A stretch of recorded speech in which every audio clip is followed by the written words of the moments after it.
This is Audible. Audible presents this brilliance audio production of River's End by Nora Roberts. Copyright 1999 by Nora Roberts and performance copyright 1999 by Brilliance Corporation. All rights reserved. To Mom and Pop, thanks for being mine. The woods are lovely, dark and deep, but I have promises to keep, and miles to go before I sleep, and miles to go before I sleep. Robert Frost. River's End. Prologue. The monster was back. The smell of him was blood. The sound of him was terror. She had no choice but to run, and this time to run toward him, the lush wonder of forest that had once been her haven, that had always been her sanctuary, spun into a nightmare. The towering majesty of the trees was no longer a grand testament to nature's vigor, but a living cage that could trap her, conceal him. The luminous carpet of moss was a bubbling bog that sucked at her boots. She ripped through ferns, rending their sodden fans to slimy tatters, skidded over a rotted log, and destroyed the burgeoning life it nursed. Green shadows slipped in front of her, beside her, behind her, seemed to whisper her name. "Livy, my love, let me tell you a story." Breath sobbed out of her lungs, set to grieving by fear and loss. The blood that still stained her fingertips had gone ice cold. Rain fell, a steady drumming against the wind-swept canopy, a sly trickle over lichen-draped bark. It soaked into the greedy ground until the whole world was wet and ripe and somehow hungry. She forgot if she was hunter or hunted, only knew through some deep primal instinct that movement was survival. She would find him, or he would find her, and somehow it would be finished. She would not end as a coward, and if there was any light in the world, she would find the man she loved alive. She curled the blood she knew was his into the palm of her hand and held it like hope. Fog snaked around her boots, broke apart at her long, reckless strides. Her heartbeat battered her ribs, her temples, her fingertips in a feral, pulsing rhythm. She heard the crack overhead, the thunder snap of it, and leaped aside as a branch, weighed down by water and wind and time, crashed to the forest floor. A little death that meant fresh life. She closed her hand over the only weapon she had and knew she would kill to live. And through the deep green light haunted by darker shadows, she saw the monster as she remembered him in her nightmares, covered with blood and watching her. Olivia. A simple child that lightly draws its breath and feels its life in every limb. What should it know of death? William Wordsworth. 1. Beverly Hills, 1979. Olivia was 4 when the monster came. It shambled into dreams that were not dreams and ripped away with bloody hands the innocence monsters covet most. On a night in high summer when the moon was bright and full as a child's heart, and the breeze was softly perfumed with roses and jasmine, it stalked into the house to hunt, to slaughter, to leave behind the indifferent dark and the stink of blood. Nothing was the same after the monster came. The lovely house with its many generous rooms and acres of glossy floors would forever carry the smear of his ghost, and the silver-edged echo of Olivia's lost innocence.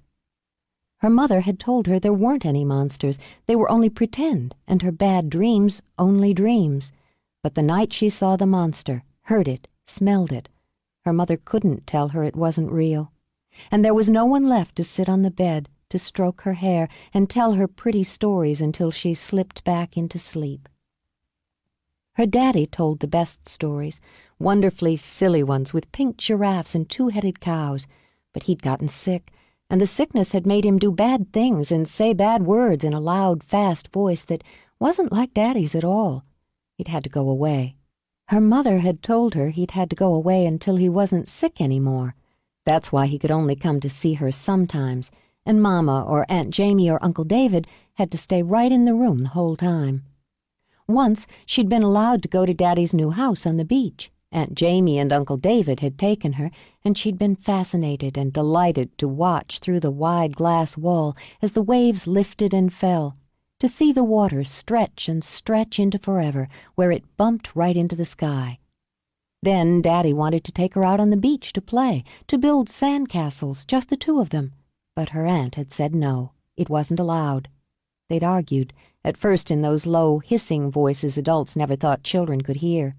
But Olivia had heard, and hearing had sat by that big window to stare harder and harder at the water. And as the voices got louder, she made herself not hear, because they hurt her stomach and made her throat burn. And she would not hear Daddy call Aunt Jamie bad names, or Uncle David say in a rough voice, "Watch your step, Sam. Just watch your step. This isn't going to help you." Finally, Aunt Jamie had said they had to go and had carried her out to the car. She'd waved over her aunt's shoulder, but Daddy hadn't waved back.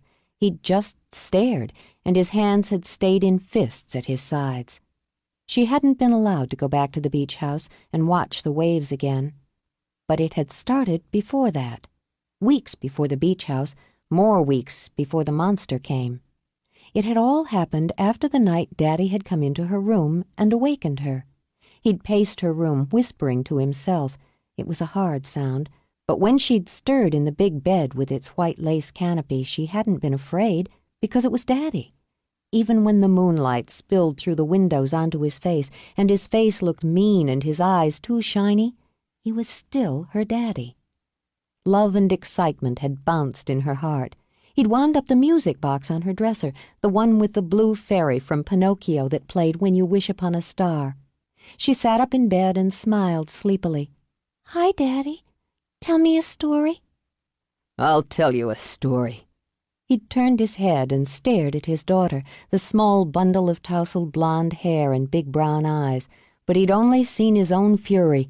"I'll tell you a goddamn story, Livy, my love, about a beautiful whore who learns how to lie and cheat."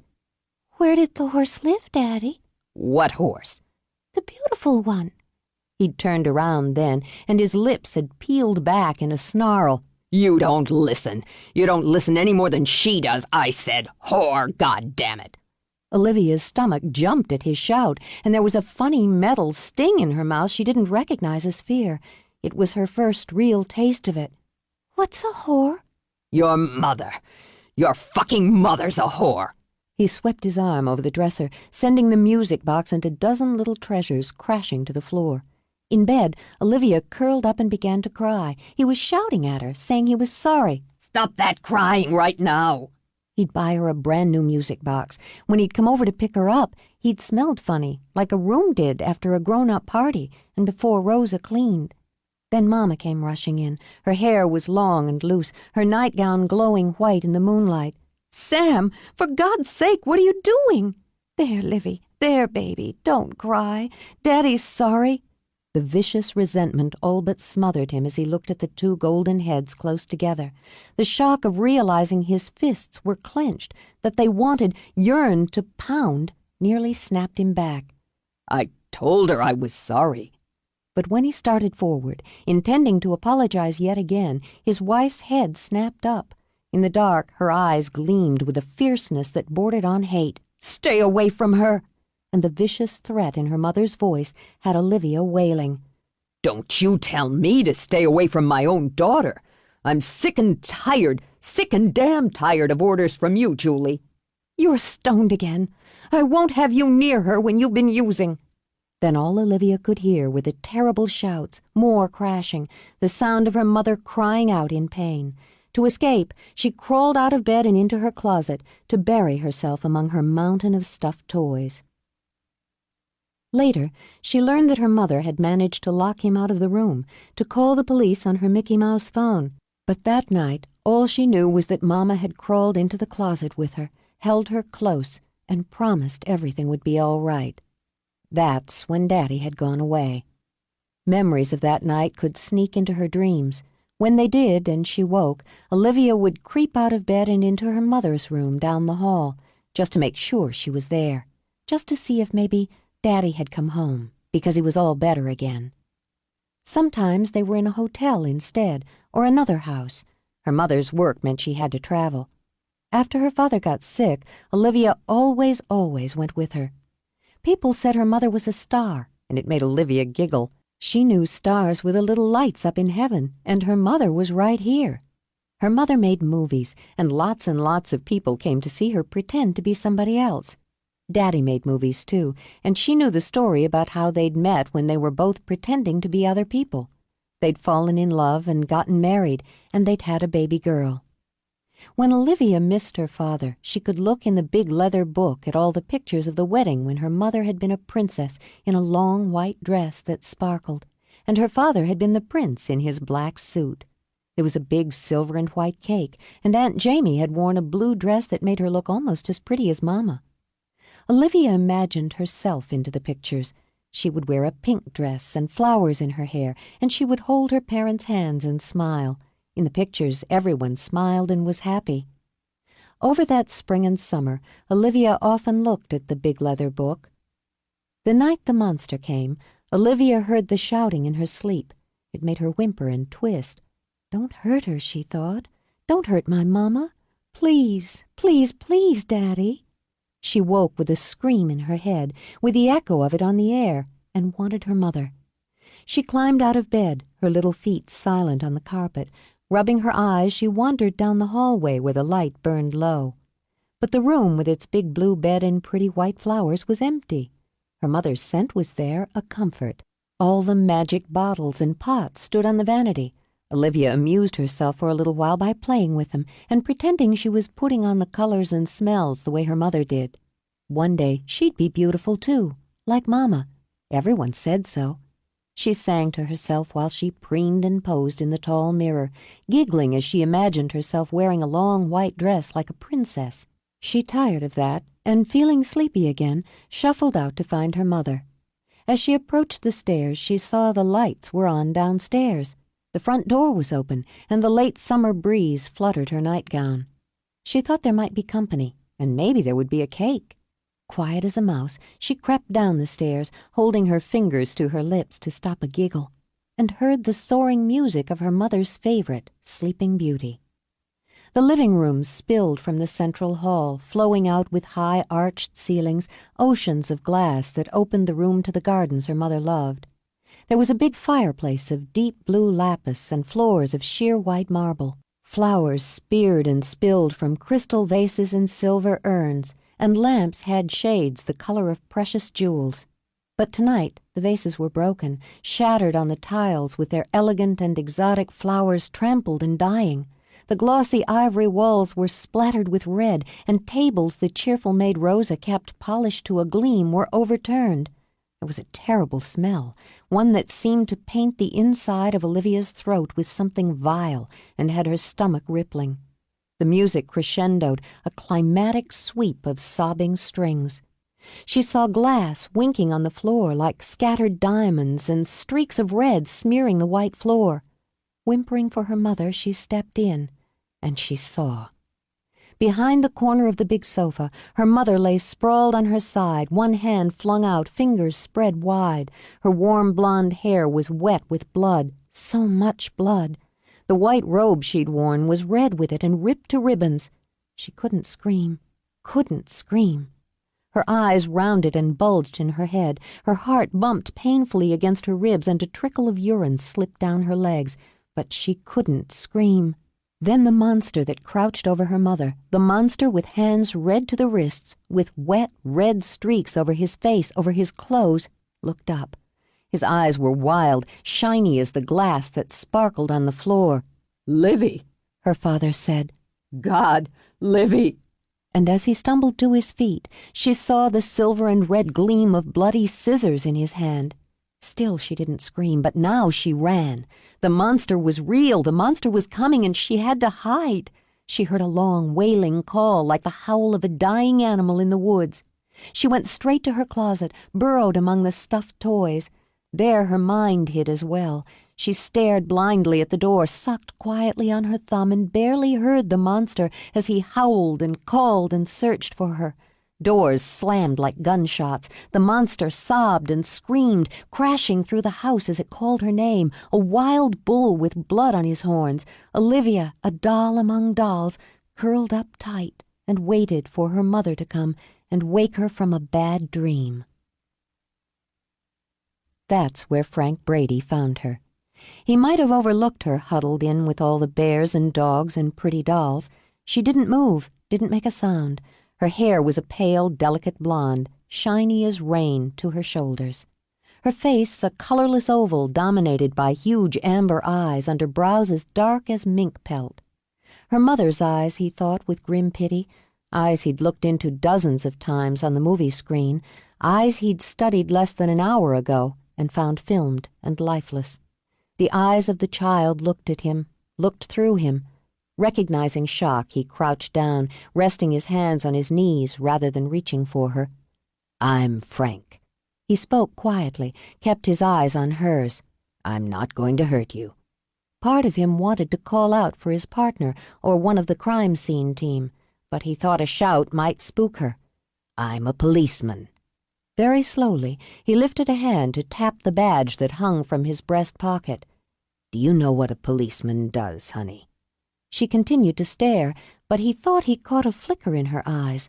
Awareness, he told himself. She hears me. "We help people. I'm here to take care of you. Are these all your dolls?" He smiled at her and picked up a squashy Kermit the Frog. "I know this guy. He's on Sesame Street. Do you watch that on TV? My boss is just like Oscar the Grouch, but don't tell him I said so." When she didn't respond, he pulled out every Sesame Street character he could remember, making comments, letting Kermit hop on his knee. The way she watched him, eyes wide and terrifyingly blank, ripped at his heart. "You want to come out now, you and Kermit?"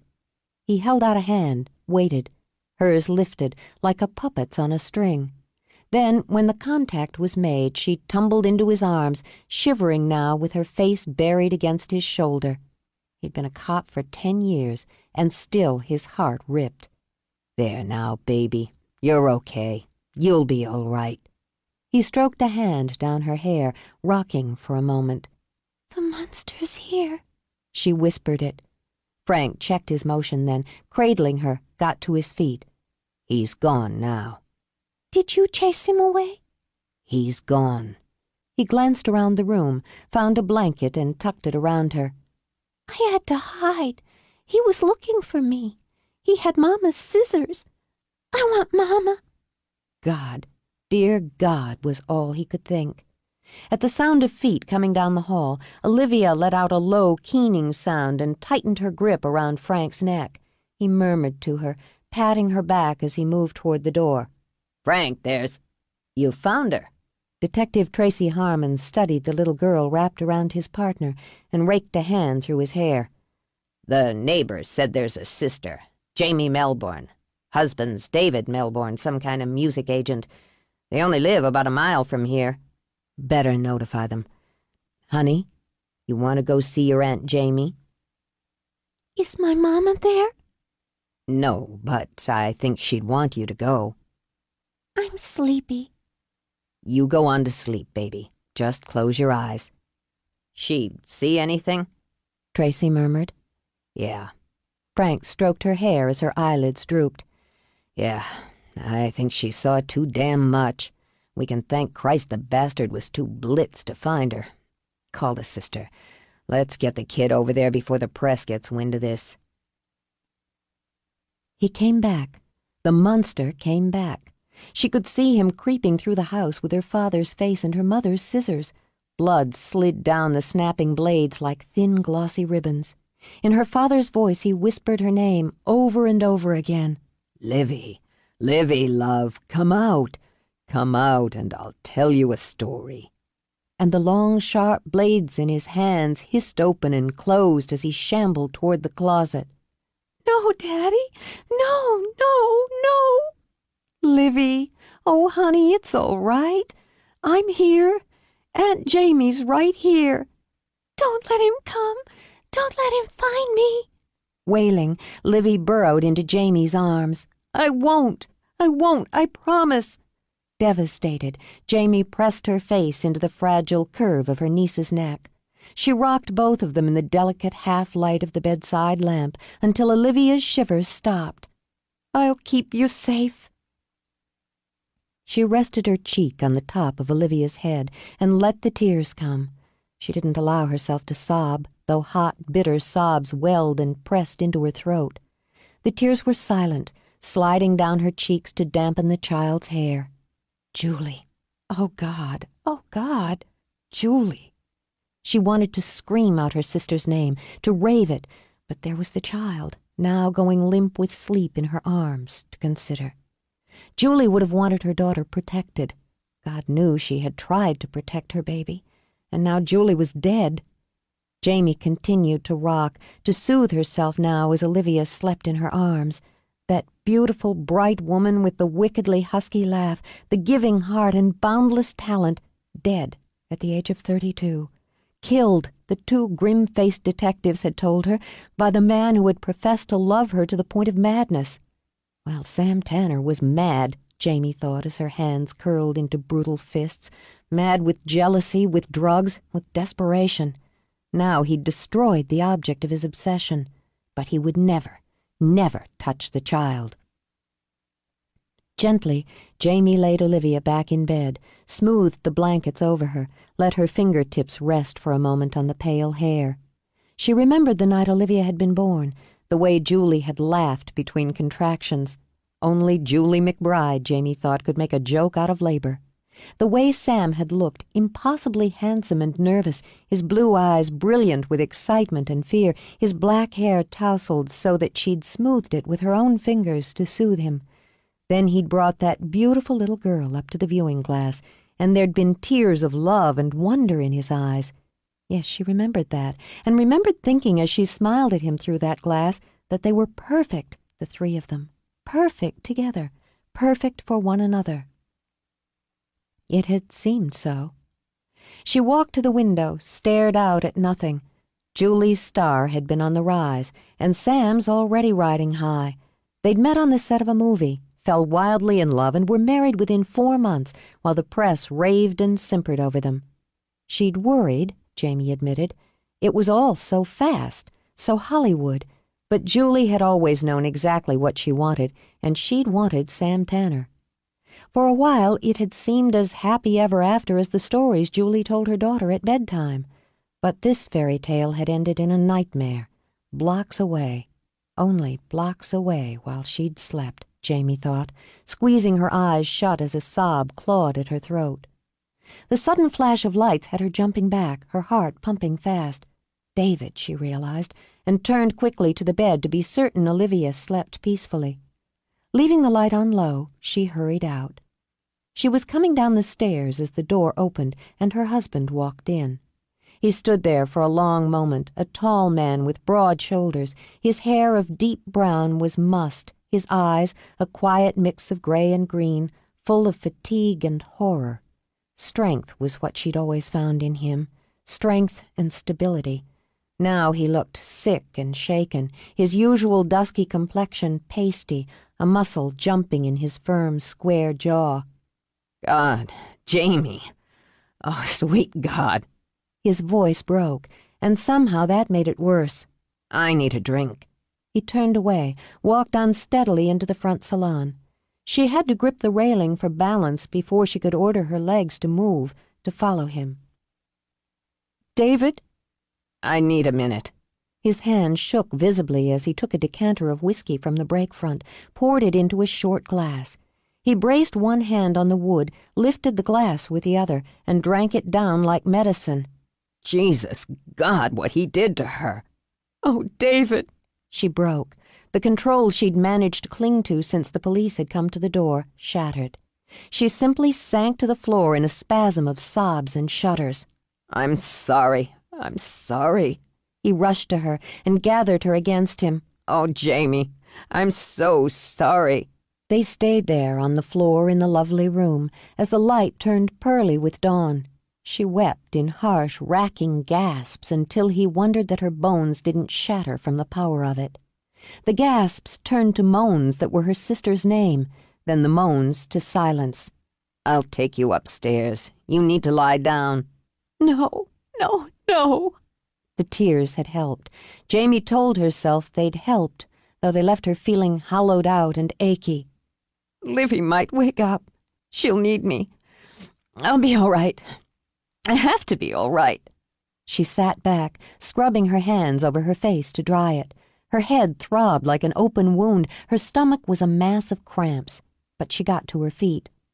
I need you to tell me. I need you to tell me everything. When he shook his head, her chin came up.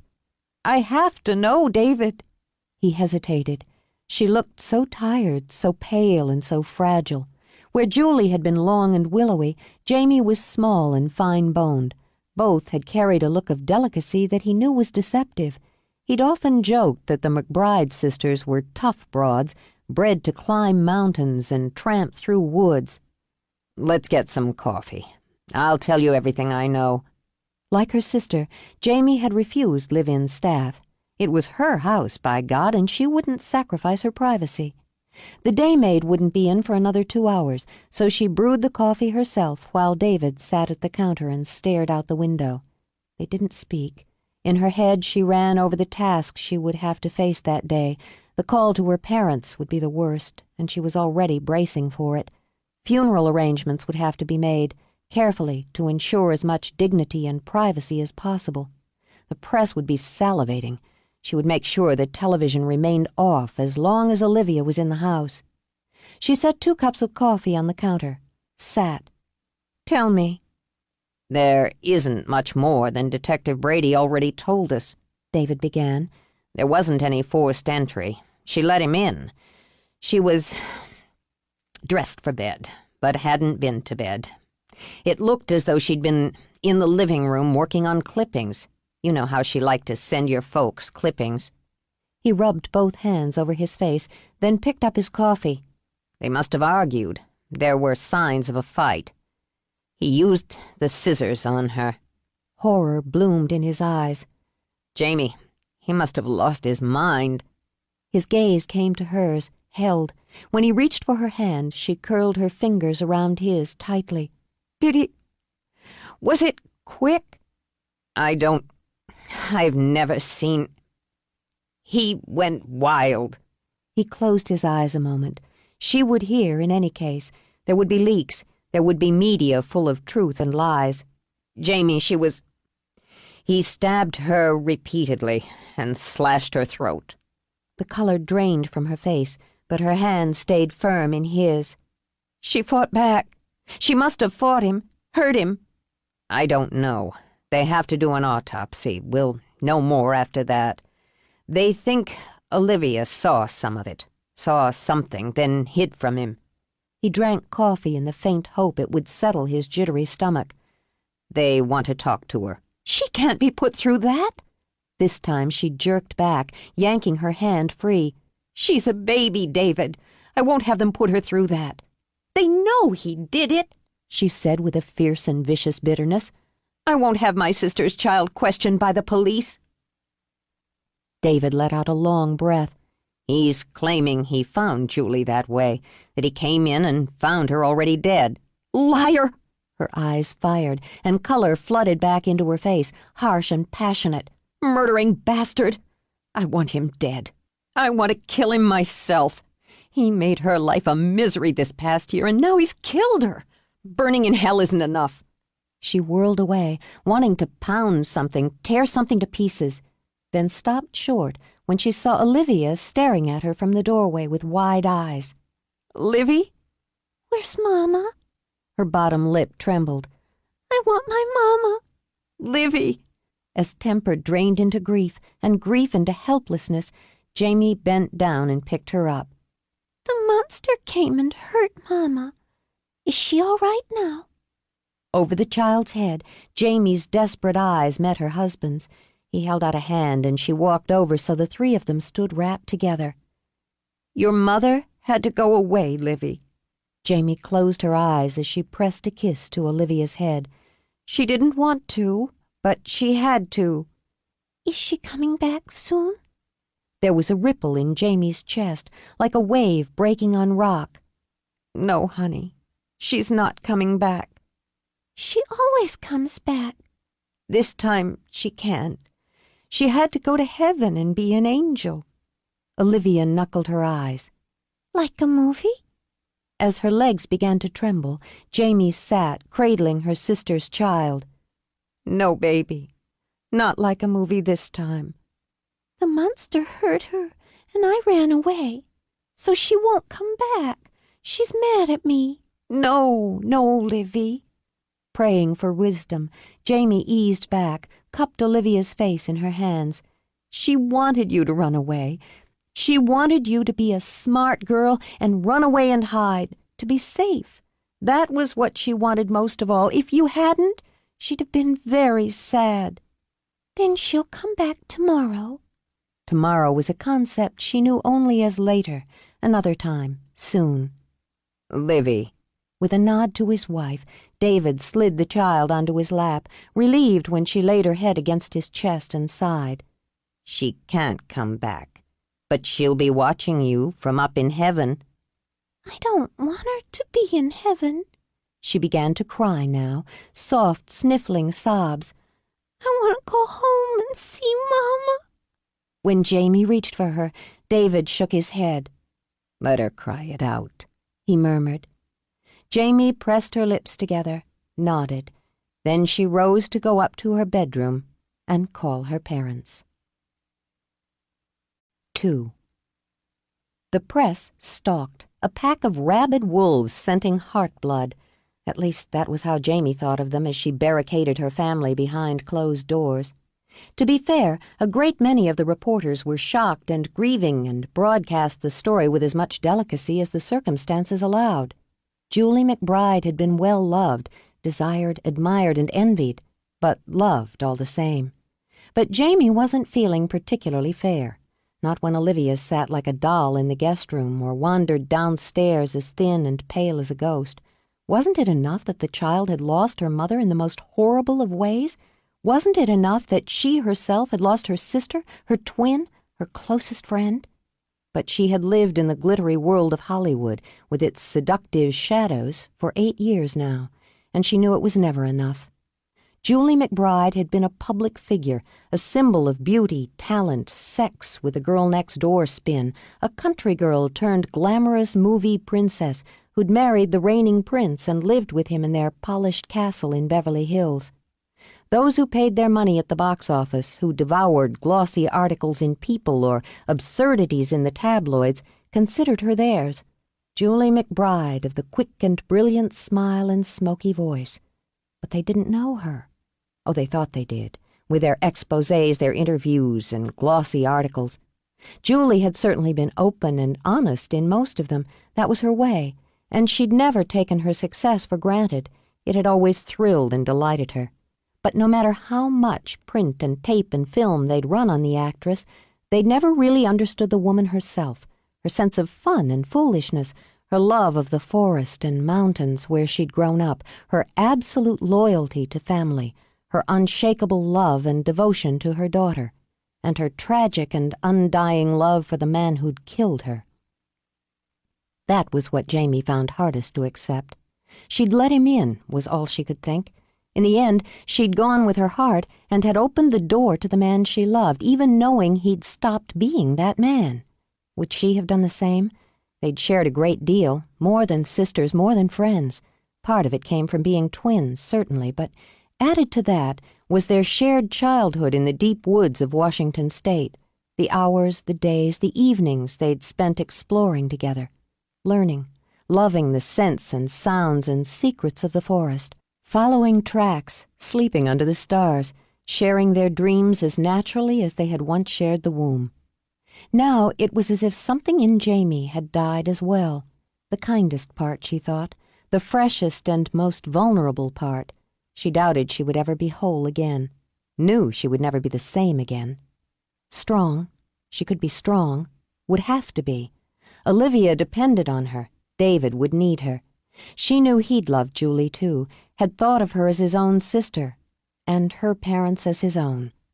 She stopped pacing to glance up the stairs. They were here now, up with Olivia in her room. They would need her too. However sturdy they were, they would need their remaining child to help them get through the next weeks. When the doorbell rang, she jumped, then closed her eyes. She who had once considered herself fearless was shaking at shadows and whispers. She drew a breath in, let it out slowly. David had arranged for guards, and the reporters were ordered not to come onto the property. But over that long, terrible day, one slipped through now and then. She wanted to ignore the bell, to let it ring and ring and ring. But that would disturb Olivia, upset her parents. She marched toward the door, intending to rip off the reporter's skin. Then through the etched glass panels beside the wood she recognized the detectives who had come in the dark of the morning to tell her Julie was dead. "Mrs. Melbourne, I'm sorry to disturb you." It was Frank Brady who spoke, and he whom Jamie focused on. "Detective Brady, isn't it?" "Yes. May we come in?" "Of course." She stepped back. Frank noted that she had enough control to keep behind the door, not to give the camera crews a shot at her. It had been her control he'd noted and admired the night before. She'd rushed out of the house, he recalled, even before they'd fully braked at the entrance, but the minute she'd seen the girl in his arms, she'd seemed to snap back, to steady. She'd taken charge of her niece, bundling her close, carrying her upstairs. He studied her again as she led them into the salon. He knew now that she and Julie McBride had been twins, with Jamie the elder by 7 minutes.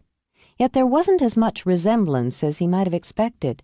Julie McBride had owned a blazing beauty. Despite delicate features and that golden coloring, it had flamed out and all but burned the onlooker. The sister had quieter looks, hair more brown than blonde, that was cut in a chin-length swing and worn sleek, eyes more chocolate than gold, and lacking that sensuous, heavy-lidded shape. She was about 5'3", Frank calculated, probably about 110 pounds on slender bones, where her sister had been a long-stemmed 5'10". He wondered if she'd been envious of her sister, of that perfection of looks and the excess of fame. "Can I get you anything? Coffee?" It was Tracy who answered, judging that she needed to do something normal before getting down to business. "I wouldn't mind some coffee, Mrs. Melbourne, if it's not too much trouble." "No. We seem to have pots going day and night. I'll see to it. Please, sit down." "She's holding up?" Tracy commented when he was alone with his partner. "She's got a way to go." Frank flicked open the curtains a slit to study the mob of press at the edge of the property. "This one's going to be a zoo, a long-running one. It's not every day America's princess gets cut to ribbons inside her own castle. By the prince," Tracy added. He tapped his pocket where he kept his cigarettes, then thought better of it. "We'll get maybe one more shot at him before he pulls it together and calls for a lawyer. Then we'd better make it a bullseye." Frank let the curtain close and turned as Jamie came back into the room with a tray of coffee. He sat when she did. He didn't smile. Her eyes told him she didn't require or want pleasantries and masks. "We appreciate this, Mrs. Melbourne. We know this is a bad time for you." "Right now it seems it'll never be anything else." She waited while Tracy added 2 heaping spoonsful of sugar to his mug. "You want to talk to me about Julie?" "Yes, ma'am. Were you aware that your sister placed a 911 call due to a domestic disturbance 3 months ago?" "Yes." Her hands were steady as she lifted her own mug. "Sam came home in an abusive state of mind. Physically abusive this time." "This time?" "He'd been verbally, emotionally abusive before." Her voice was brisk and clear. She refused to let it quaver. "Over the last 1.5 years that I know of." "Is it your opinion Mr. Tanner has a problem with drugs?" "You know very well Sam has a habit." Her eyes stayed level on Frank's. "If you haven't figured that out, you're in the wrong business." "Sorry, Mrs. Melbourne. Detective Brady and I are just trying to touch all the bases. We have to figure you'd know your sister's husband, his routines. Maybe she talked to you about their personal problems." "She did, of course. Julie and I were very close. We could talk about anything." For a moment, Jamie looked away, struggling to keep it all steady. Voice, hands, eyes. "I think it started a couple of years ago. Social cocaine." She smiled, but it was thin and hard. "Julie hated it. They argued about it. They began to argue over a great many things. His last 2 movies didn't do as well as expected, critically or financially. Actors can be a tender species. Julie was worried because Sam became edgy, argumentative. But as much as she tried to smooth things over, her own career was soaring. He resented that. He began to resent her. He was jealous of her, Frank prompted. Yes, when he should have been proud. They began to go out more, parties, clubs. He felt he needed to be seen. Julie supported him in that, but she was a homebody. I know it's difficult to equate the image, the beauty, glamour, with a woman who was happiest at home in her garden with her daughter, but that was Julie. Her voice cracked. She cleared it, sipped more coffee, and continued. She was working on the feature with Lucas Manning, Smoke and Shadows. It was a demanding, difficult role, very physical. Julie couldn't afford to work 12 or 14 hours, come home, then polish herself up for night after night on the town. She wanted time to relax, time with Olivia. So Sam started going out on his own. There were some rumors about your sister and Manning. Jamie shifted her gaze to Tracy, nodded. Yes, there usually are when two very attractive people fire up the screen. People romanticize and they enjoy gossip. Sam hounded her about other men, and Lucas in particular most recently. The rumors were groundless. Julie considered Lucas a friend and a marvelous leading man. How did Sam take it? Frank asked her. She sighed now, set down her mug, but didn't rub at the ache behind her eyes. If it had been 3 or 4 years ago, he'd have laughed it off, teased her about it. Instead, he hounded her, sniped at her. He accused her of trying to run his life, of encouraging other men, then of being with other men. Lucas was his prime target. It hurt Julie very much. Some women would turn to a friend, to another man under that kind of pressure. Frank watched her steadily as her eyes flared, her mouth tightened. Julie took her marriage seriously. She loved her husband, enough, as it turned out, to stick by him until he killed her. And if you want to turn this around and make her seem cheap and ordinary— Mrs. Melbourne, Frank lifted a hand. If we want to close this case, to get justice for your sister, we need to ask. We need all the pieces. She ordered herself to breathe, slowly in, slowly out, and poured more coffee she didn't want. The pieces are simple. Her career was moving up, and his was shaky. The shakier it got, the more he did drugs and the more he turned the blame on her. She called the police that night last spring because he attacked her in their daughter's room, and she was afraid for Livy. She was afraid for all of them. She filed for divorce. That was a difficult decision for her. She wanted Sam to get help, to go into counseling, and she used the separation as a hammer. Most of all, she wanted to protect her daughter. Sam had become unstable. She wouldn't risk her child. Yet it appears she opened the door to him on the night of her death. Yes. Jamie's hand shook now, once. She set the coffee down and folded both hands in her lap. She loved him. Despite everything, she loved him and believed if he could beat the drugs, they'd get back together. She wanted more children. She wanted her husband back. She was careful to keep the separation out of the press. Beyond the family, the only people who knew of it were the lawyers. She'd hoped to keep it that way as long as possible. Would she have opened the door to him when he was under the influence of drugs? That's what happened, isn't it? I'm just trying to get a picture, Frank told her. She must have. She wanted to help him, and she believed she could handle him. If it hadn't been for Livy, I don't think she'd have filed papers. But her daughter had been in the house that night, Frank thought. In the house and at risk. You knew them both very well. Yes. In your opinion, is Sam Tanner capable of killing your sister? The Sam Tanner Julie married would have thrown himself in front of a train to protect her. Jamie picked up her coffee again, but it didn't wash away the bitterness that coated her throat. The one you have in custody is capable of anything. He killed my sister. He mutilated her, ripping her apart like an animal. I want him to die for it. She spoke coolly, but her eyes were ripe and hot with hate. Frank met that violent gaze, nodded. I understand your feelings, Mrs. Melbourne. No, detective. You couldn't possibly. Frank let it go as Tracy shifted in his chair. Mrs. Melbourne, Frank began, it would be very helpful if we were able to speak with Olivia.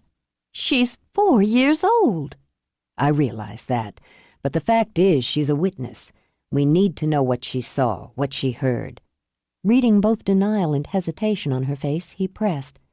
Mrs. Melbourne, I don't want to cause you or your family any more pain, and I don't want to upset the child, but she's part of this, a key part. How can you ask me to put her through that, to make her talk about it? It's in her head.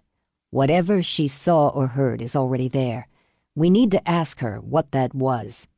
She knows me from that night. She felt safe with me. I'll be careful with her. God!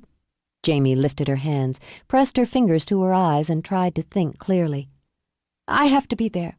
I have to stay with her, and you'll stop if I say she's had enough. That's fine. She'll be more comfortable with you there. You have my word. I'll make it as easy as I can. I have a kid of my own. I doubt he's ever witnessed a murder. No, ma'am. But his father's a cop. Frank sighed a little as he rose. They know more than you want them to. Maybe they do. She wouldn't know, she thought, as she led them out and up the stairs.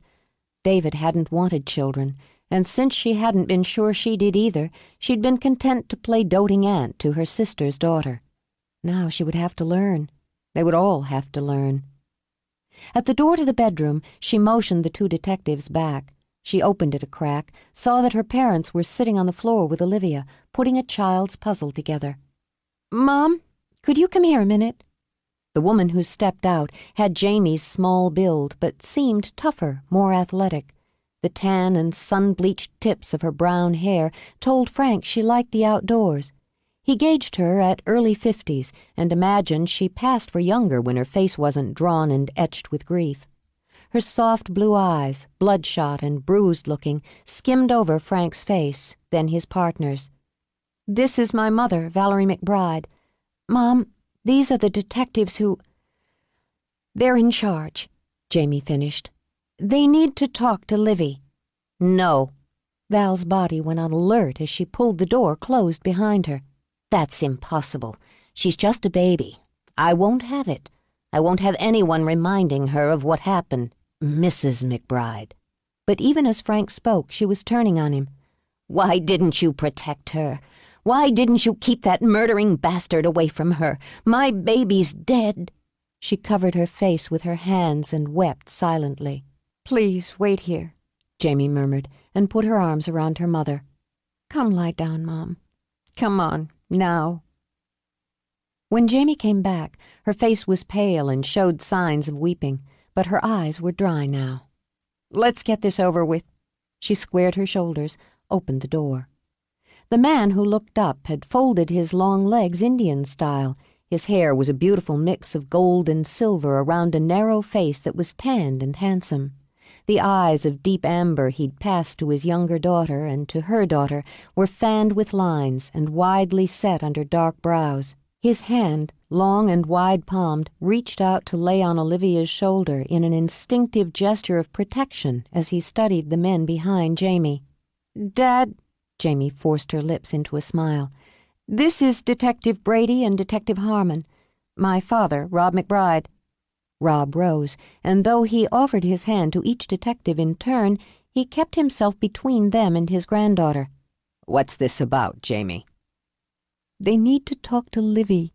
She pitched her voice low and gripped his hand before he could protest. They need to, she repeated, squeezing. Please, Dad. Mom's upset. She's lying down in your room. I'm going to stay here. I'll be right here with Livy the whole time. Go talk to Mom. Please.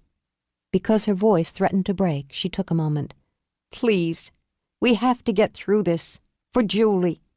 He bent, rested his brow against hers, just stood that way for a moment, his body bowed, his hand in hers. I'll talk to your mother. Where are you going, Grandpop? We haven't finished the puzzle. He glanced back, fighting the tears that wanted to swim into his eyes. I'll be back, Livy, love. Don't grow up while I'm gone. She giggled at that, but her thumb had found its way into her mouth as she stared up at Frank. She knew who he was, the policeman with long arms and green eyes. His face looked tired and sad, but she remembered he had a nice voice and gentle hands. "Hi, Livy." Frank crouched down. "Do you remember me?" She nodded and spoke around her thumb. "You're Frank, the policeman. You chased the monster away. Is it coming back?" "No." "Can you find my mama? She had to go to heaven and she must be lost.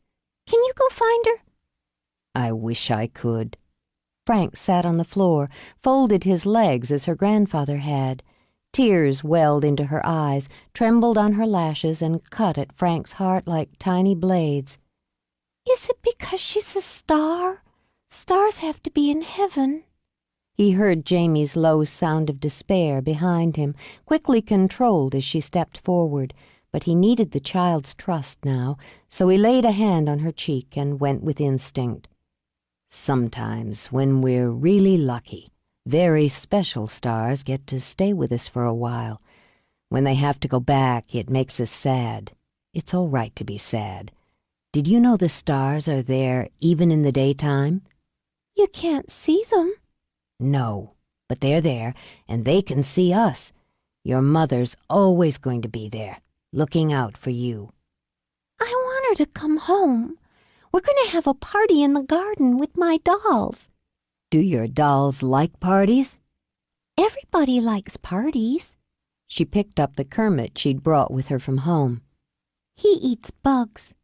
"That's a frog for you. Does he like them plain or with chocolate syrup?" Her eyes brightened at that.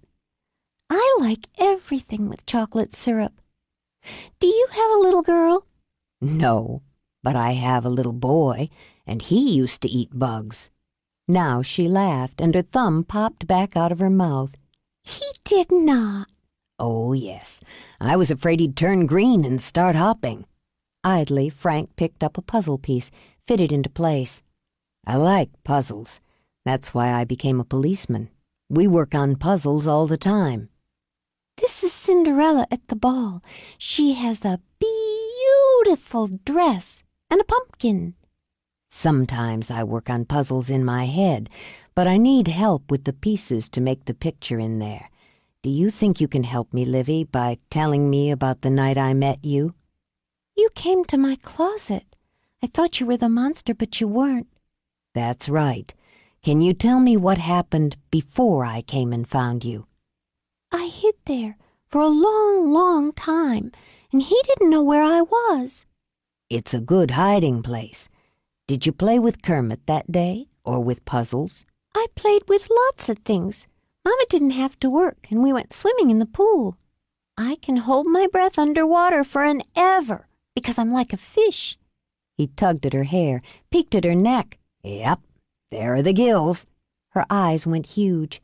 "Mama says she can see them too, but I can't." "You like to swim?" "It's the most fun of anything. I have to stay in the little end, and I can't go in the water unless Mama or Rosa or a big person's there. But one day I can." "Did you have friends over that day to play?" "Not that day. Sometimes I do." She pursed her lips and industriously fit another piece of her puzzle into place. "Sometimes Billy or Cherry or Tiffy come. But that day Mama and me played, and we took a nap, and we had some cookies Rosa made, and Mama read her script, and she laughed and talked on the phone. Lou, I love it." Livy recited in such a smooth and adult tone, Frank blinked at her. "I am Carly. It's about damn time I got my teeth into a romantic comedy with wit. Make the deal." Frank struggled between surprise and admiration, while Livy tried to set another piece of her puzzle in place. "That's really good. You have a good memory." "Daddy says I'd be a parrot if I had wings. I remember lots of things." "I bet you do. Do you know what time you went to bed?" "I'm supposed to go to bed at 8 o'clock. Chickens go broody at 8. Mama told me the story about the lady with the long, long hair who lived in the tower." "Later you woke up. Were you thirsty?" "No." She lifted her thumb to her mouth again. I had a bad dream. My Noah has bad dreams, too. When he tells me about them, he feels better. Is Noah your little boy? How old is he? He's 10 now. You want to see his picture? Uh-huh.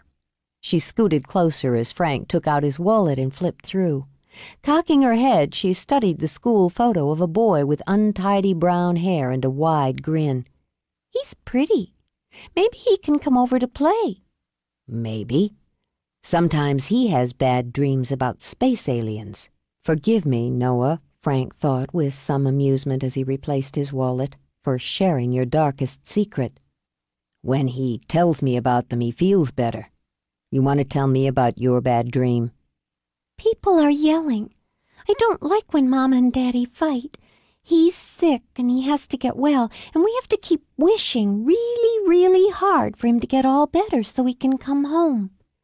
In your dream, you heard your mother and father yelling? People are yelling, but I can't hear what they say. I don't want to. I want them to stop. I want my Mama to come. Somebody screams like in the movies that Rosa watches. They scream and I wake up. I don't hear anything, 'cause it was just a dream. I want Mama. Did you go find her? She wasn't in bed. I wanted to get in bed with her. She doesn't mind. Then She broke off and gave a great deal of attention to her puzzle. It's all right, Livy. You can tell me what happened next. I'm not supposed to touch the magic bottles. I didn't break any. Where are the magic bottles? On Mama's little table with the mirror. I can have some when I get bigger, but they're toys for big girls. I just played with them for a minute. She sent Frank such an earnest look he had to smile. That's all right, then. What did you do next? I went downstairs. The lights were on and the door was open. It was warm outside. Maybe somebody came to see us. Maybe we can have cake. Tears began to stream down her cheeks. I don't want to say now. It's okay, Livy. You can tell me. It's okay to tell me. And it was. She could look into his green eyes, and it was all right to say. It smells bad, and things are broken, and they're red and wet and nasty. The flowers are on the floor, and there's glass. You don't walk near glass in your bare feet, 'cause it hurts. I don't want to step in it. I see Mama, and she's lying down on the floor, and the red and the wet is all over her. The monster's with her. He has scissors in his hand. She held up her own, fingers curled tight, and a glazed look in her eye. Livy! God, Livy! She said, in a horrible mimic of her father's voice. I ran away, and he kept calling. He was breaking things and looking for me and crying. I hid in the closet. Another tear trembled and fell. I wet my pants. That's all right, honey. That doesn't matter. Big girls don't. You're a very big girl, and very brave and smart. When she gave him a watery smile, he prayed he wouldn't have to put her through that night again. He drew her attention back to her puzzle, made some foolish comment about talking pumpkins that had her giggling. He didn't want her parting thought of him to be of fear and blood and madness. Still, when he turned at the door to glance back, Olivia's eyes were on him, quietly pleading and holding that terrifyingly adult expression only the very young can manage. As he started downstairs, he found his thoughts running with Jamie Melbourne's. He wanted Sam Tanner's blood. You were very good with her. Jamie's control had almost reached the end of its strength. She wanted to curl up and weep as her mother was, to mire herself in chores and duties as her husband was. Anything, but reliving this over again as she had through Olivia's words. She's a remarkable girl. Takes after her mother. He stopped then, turned and looked at Jamie squarely. I'd say she's got some of her aunt in her. There was a flicker of surprise over her face, then a sigh. She had nightmares last night, and I'll catch her just staring off into space with that vacant look in her eyes, sucking her thumb. She stopped sucking her thumb before she was a year old. Whatever comforts, Mrs. Melbourne. You've got a lot on your mind and a lot more to deal with. You're going to want to think about counseling, not just for Olivia, but for all of you. Yes, I'll think about it. Right now, I just have to get through the moment. I want to see Sam. That's not a good idea. I want to see the man who murdered my sister. I want to look him in the eye. That's my therapy, Detective Brady. I'll see what I can do. I appreciate your time and cooperation. And again, we're sorry for your loss. See that he pays. She opened the door, braced herself against the calls and shouts of the press, of the curious crowded in the street. We'll be in touch, was all Frank said. Jamie closed the door, leaned heavily against it. She lost track of how long she stood there, eyes closed, head bent, but she jerked straight when a hand fell on her shoulder. Jamie, you need some rest. David turned her into his arms. I want you to take a pill and lie down. No pills. I'm not having my mind or my feelings clouded. But she laid her head on his shoulder, and some of the pressure eased out of her chest. The 2 detectives were just here. You should have called me. They wanted to talk to me and to Livy. Livy? He pulled her back to stare at her. For God's sake, Jamie, you didn't let them interrogate that child. It wasn't like that, David. Resentment wanted to surface, but she was too tired for it. Detective Brady was very gentle with her, and I stayed the whole time. They needed to know what she'd seen. She's the only witness. The hell with that. They have him cold. He was there, he had the weapon, he was fucking stoned as he's been half the time the last year. At Jamie's quick warning look toward the stairs, he sucked in a breath, let it out slowly. Calm, he reminded himself. They all had to stay calm to get through this. They have all the evidence they need to put him away for the rest of his miserable life, he finished. Now they have Livy's statement that she saw him, she heard him. She lifted a hand to her head. I don't know how it works. I don't know what happens next. I can't think about it. I'm sorry. He gathered her close again. I just don't want you or Livy or any of us to suffer more than we have to. I want you to call me before you let them talk to her again. I think we need to consult a child psychologist to make sure it isn't damaging to her. Maybe you're right. She likes Detective Brady, though. You can tell she feels safe with him. I upset my mother. For a moment, she burrowed against David's throat. I need to go up to her. All right, Jamie. He slid his hands down her arms, linked fingers with her. They're going to release Julie's body day after tomorrow. We can hold the memorial service the following day if you're ready for it. I've started making the arrangements. Oh, David. Pathetically grateful, she shuddered back a sob. You didn't have to do that. I was going to make calls later today. I know what you want for her. Let me take care of this for all of us, Jamie. I loved her too. He brought her hands to his lips, pressed a kiss to her fingers. I know. I have to do something. Details are what I do best. I've been working on a press release. There has to be one. He ran his hands up her arms again, back down in a gesture of comfort. It's more your area than mine, but I figured simple was best. I'll run it by you before it's confirmed. But as for the rest, just let me take care of it. I don't know what I'd do without you, David. I don't know what I'd do. You'll never have to find out. He kissed her softly. Go up to your mother and promise me you'll try to get some rest. Yes, I will. He waited until she walked upstairs, then went to the door, stared out the glass panels at the figures sweltering outside in the high summer heat, and thought of vultures over fresh kill. 3. She didn't want to take a nap. She wasn't sleepy, but Olivia tried because Aunt Jamie had asked her to, and lay in the bed that wasn't hers. It was a pretty room with little violets climbing up the walls and white curtains with tiny white dots on them that made everything soft and filmy when you looked through them. She'd always slept in this room when she came to visit, but it wasn't home. She'd told Grandma she wanted to go home, that she could come too. They could have a tea party in the garden until Mama got home. But Grandma's eyes had gotten bright and wet, and she'd hugged Olivia so hard it almost hurt.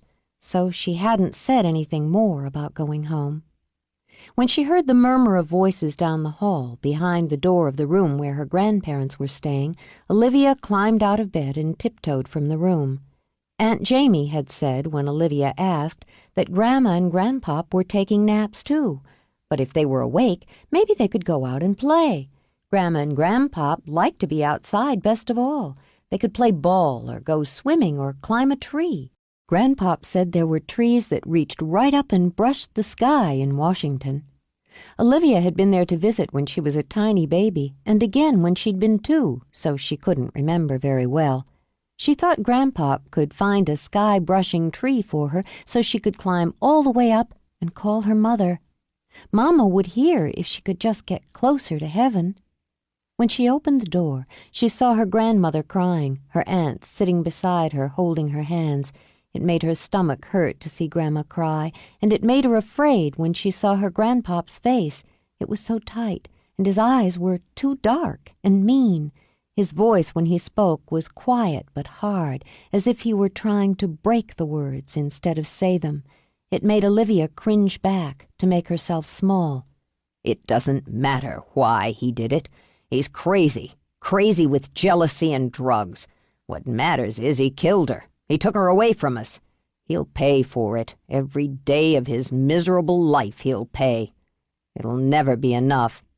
We should have made her come home. Tears continued to slide down Grandma's cheeks.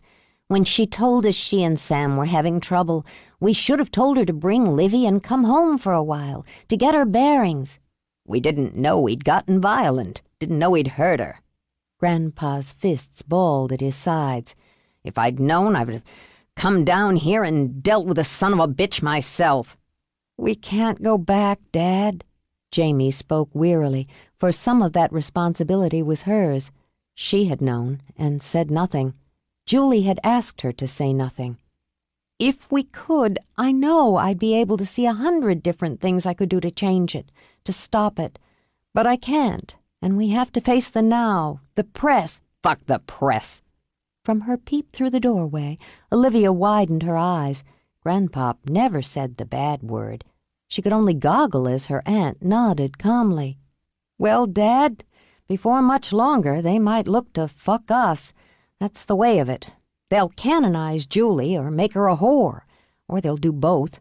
We have to, for Livy's sake, take as much control as we can. There will be speculation and stories about her marriage and relationship with Sam. Speculation about other men, particularly Lucas Manning. Julie was not a cheat. Grandma's voice rose, snapped. I know that, Mom, but that's the kind of game that's played. She's dead, Grandpop said flatly. Julie's dead. How much worse can it get? Slowly, Olivia backed up from the door. She knew what dead meant. Flowers got dead when they were all brown and stiff and you had to throw them away. Tiffy's old dog Casey had died, and they dug a hole in the yard and put him inside, covered him up with dirt and grass. Dead meant you couldn't come back. She kept moving away from the door while the breath got hot and thick in her chest, while flashes of blood and broken glass, of monsters and snapping scissors raced through her head. Then that breath burst out, burning over her heart as she started to run and she started to scream, Mama's not dead! Mama's not dead and in a hole in the yard! She's coming back! She's coming back soon!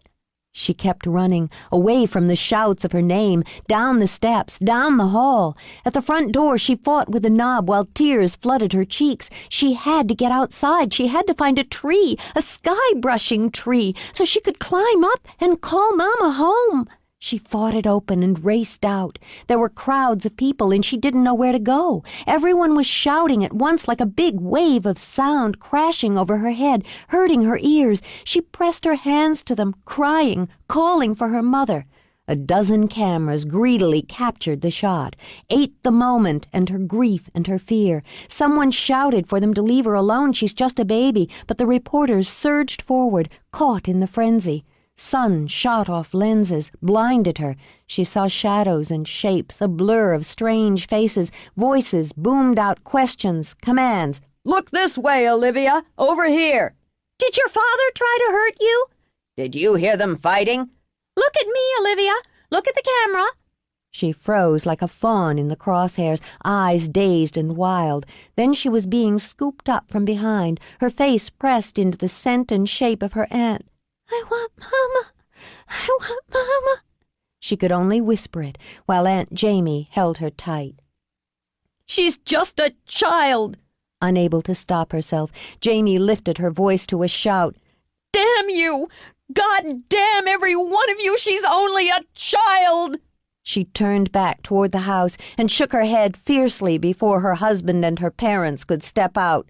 No, stay inside. Don't give them any more. Don't give them another thing. I'll take her upstairs. Grandma's eyes were dry now, dry and cold and calm. You're right, Jamie. We deal with them now. She pressed her lips to Olivia's hair as she started upstairs. For her, Olivia was the now. This time, Olivia slept, deep in the exhaustion of terror and misery, while her grandmother watched over her. That, Val decided, was her job now. In less soothing surroundings, Frank Brady thought of the child he'd seen that morning. He kept the image of her, those wide brown eyes holding trustingly to his, while he did his job. Sam Tanner was the now for Frank. Despite the hours in prison and the fact that his system was jumping for a hit, Sam's looks had suffered little. It appeared as though he'd been prepped for the role of the afflicted lover, shocked and innocent and suffering, but still handsome enough to make the female portion of the audience long to save him. His hair was dark, thick, and untidy. His eyes, a brilliant Viking blue, were shadowed. His love affair with cocaine had cost him some weight, but that only added a romantic, hollowed-out look to his face. His lips tended to tremble. His hands were never still. They'd taken away his bloody clothes and given him a washed-out gray shirt and slacks that bagged on him. They'd kept his belt and shoelaces. He was on suicide watch, but had only begun to notice the lack of privacy. The full scope of his situation was still buried under the fog of shock and withdrawal from his drug of choice. The interrogation room had plain beige walls and the wide expanse of two-way glass. There was a single table, 3 chairs. His tended to wobble if he tried to lean back. A water fountain in the corner dispensed stingy triangular cups of lukewarm water, and the air was stuffy. Frank sat across from him, saying nothing. Tracy leaned against the wall and examined his own fingernails. The silence and overheated room had sweat sliding greasily down Sam's back. I don't remember any more than I told you before.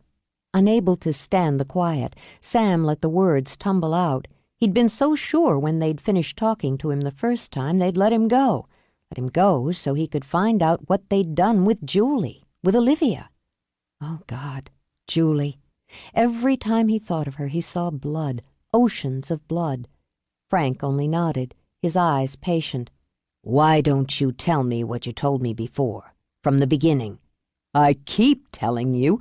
I went home. You weren't living there anymore, were you, Mr. Tanner? This from Tracy, and just a little aggressive. It's still my home. The separation was just temporary, just until we worked some problems out. Right. Tracy kept studying his fingernails. That's why your wife filed papers, got sole custody of the kid.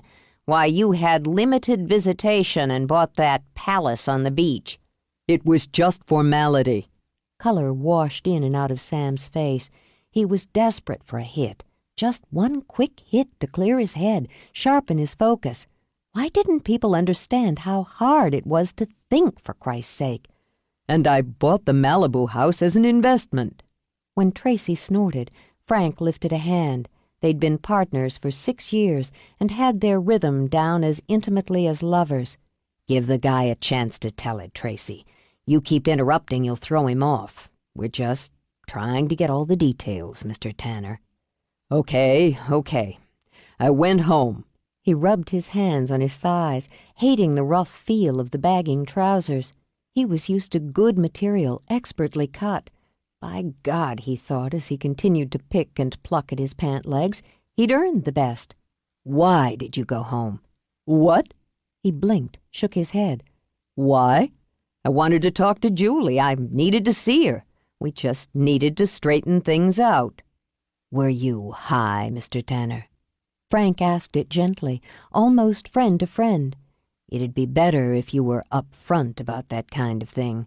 Recreational use." He let his shoulders lift and fall. "We're not going to push you on that. We just need to know your state of mind." He'd denied it before, denied it right along. It was the kind of thing that could ruin you with the public. People in the business, well, they understood how things were. But cocaine didn't play well at the box office. But a little coke between friends? Hell, that wasn't a big deal. Not a big fucking deal, as he was forever telling Julie when she nagged him. If she'd just... Julie, he thought again, and pressed his fingers to his eyes. Was she really dead? "Mr. Tanner." "What?" The eyes that had women all over the world sighing blinked. They were bloodshot, bruised, and blank. "Were you using when you went to see your wife?" Before he could deny it again, Frank leaned forward. "Before you answer, I'm going to tell you that we searched your car and found your stash. Now, we're not going to give you grief about possession as long as you're up front." "I don't know what you're talking about." He scrubbed the back of his hand over his mouth. "Anybody could have put that there. You could have planted it, for all I know." "You saying we planted evidence?" Tracy moved fast, a lightning strike of movement. He had Sam by the collar and half out of the chair. "Is that what you're saying?" "Easy. Take it easy. Come on now." Frank lifted both hands. "Mr. Tanner's just confused. He's upset. You didn't mean to say we'd planted drugs in your car, did you?" "No, Because that's serious business, Mr. Tanner. A very serious accusation. It won't look good for you, especially since we have a number of people who'll testify you like a little nose candy now and then. Just a social thing," Frank continued, as Tracy let out a snort of disgust and went back to leaning on the wall.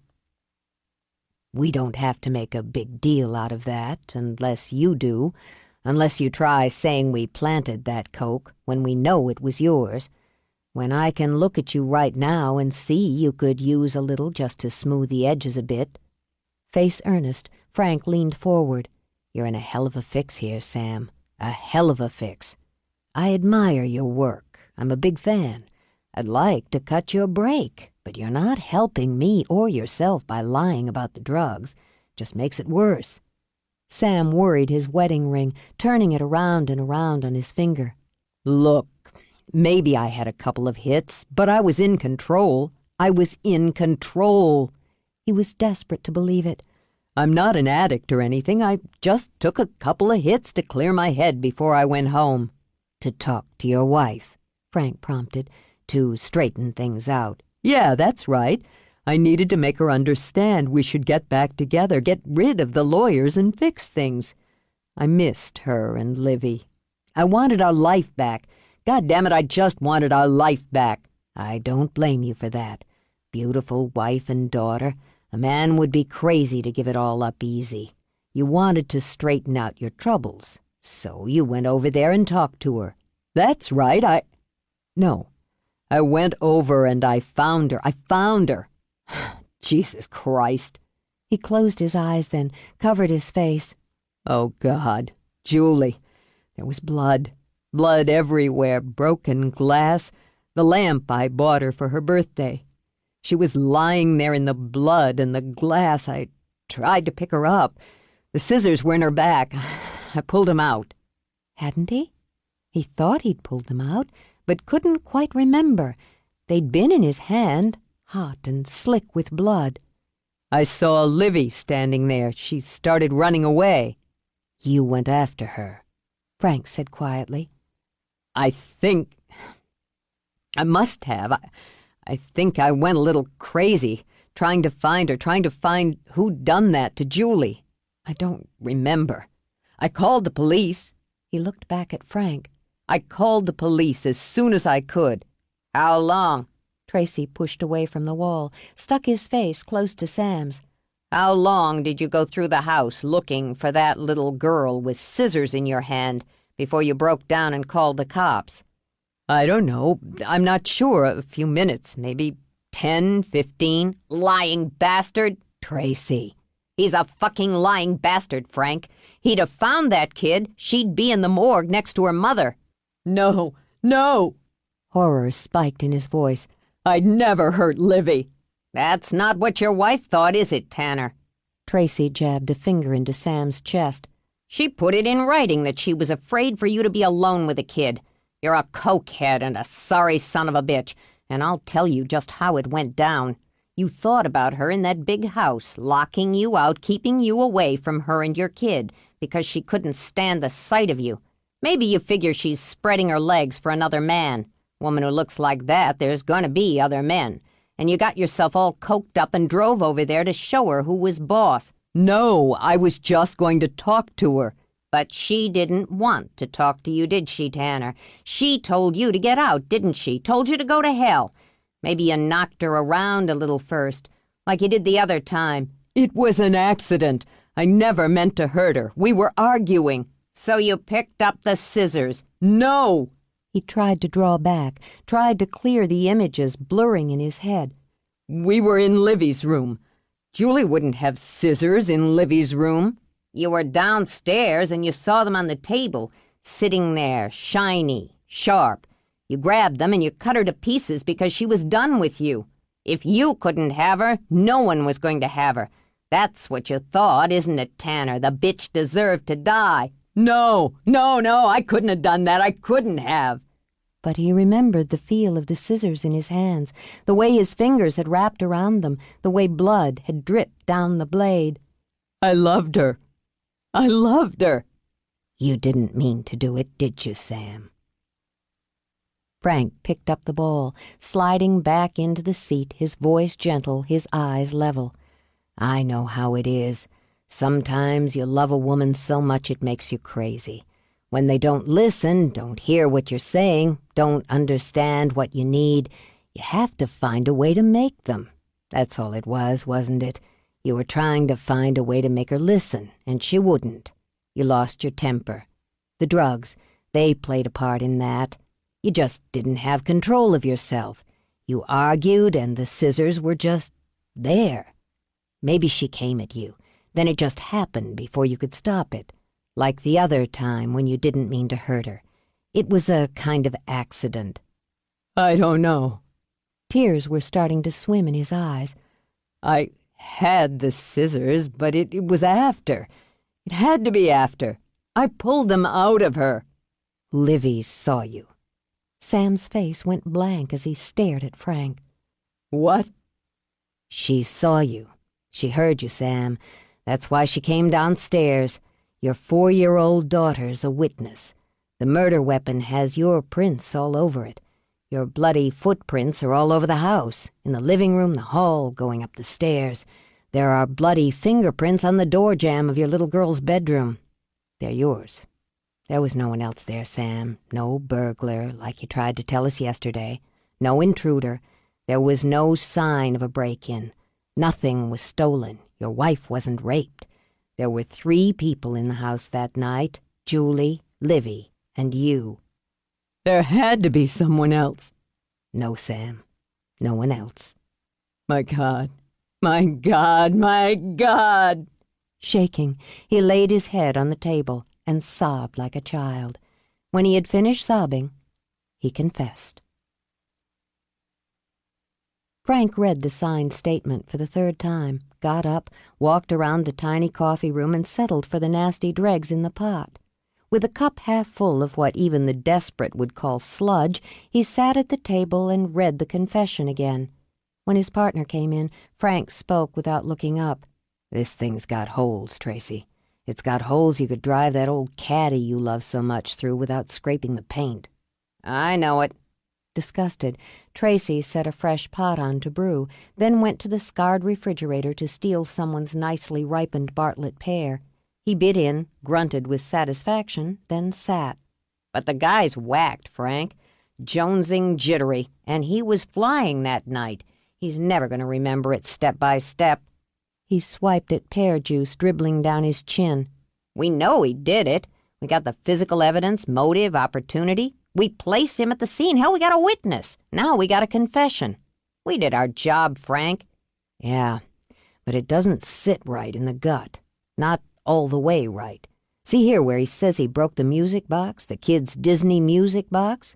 There was no music box. He's getting the two nights confused, blending them into one."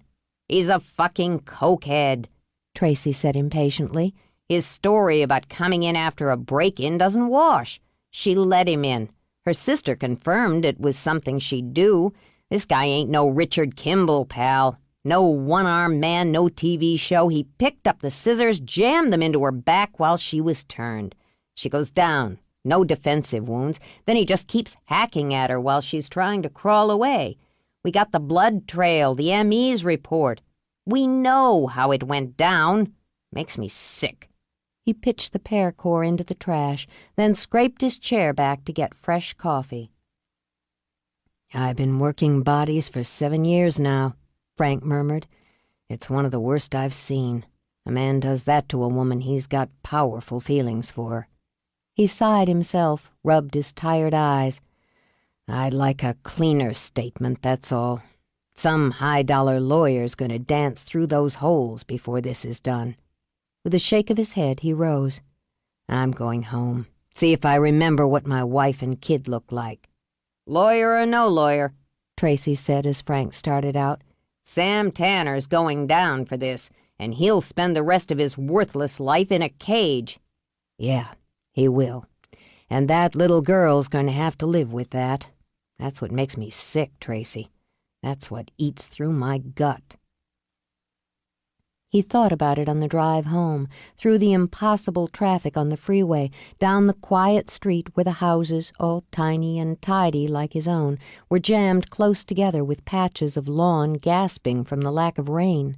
Olivia's face was lodged in his mind, the rounded cheeks of childhood, the wounded two adult eyes under striking dark brows, and the whisper of the first word she'd spoken to him, "The monster's here." Then he pulled into the short driveway beside his little stucco house, and it was all so blessedly normal. Noah had left his bike crashed on its side in the yard. His wife's impatience were wilting because she'd forgotten to water them again. God knew why she planted the things. She killed them with the regularity of a garden psychopath. Her ancient VW Bug was already parked, emblazoned with the bumper stickers and decals of her various causes. Celia Brady collected causes the way some women collected recipes. He noted that the VW was leaking oil again, swore without any real heat, and climbed out of his car. The front door burst open, then slammed like a single gunshot. His son raced out, a compact bullet with shaggy brown hair, bruised knees, and holey sneakers. "Hey, Dad, we just got back from protesting whale hunting. Mom's got these records with whales singing on them. Sounds like alien invaders." Frank winced, knowing he'd be listening to whale song for the next several days. "I don't suppose we've got dinner." "We picked up the Colonel on the way home. I talked her into it. Man, all that health food lately, a guy could starve." Frank stopped, laid a hand on his son's shoulder. "You're telling me we have fried chicken in the house? Don't toy with me, Noah." Noah laughed, his dark green eyes dancing. "A whole bucket, minus the piece I swiped on the way home. Mom said we'd go for it because you'd need some comfort food." "Yeah." It was good to have a woman who loved you enough to know you. Frank sat down on the front stoop, loosened his tie, and draped an arm around Noah's shoulders when the boy sat beside him. "I guess I do." The TVs had bulletins and stuff all the time about that movie star, Julie McBride.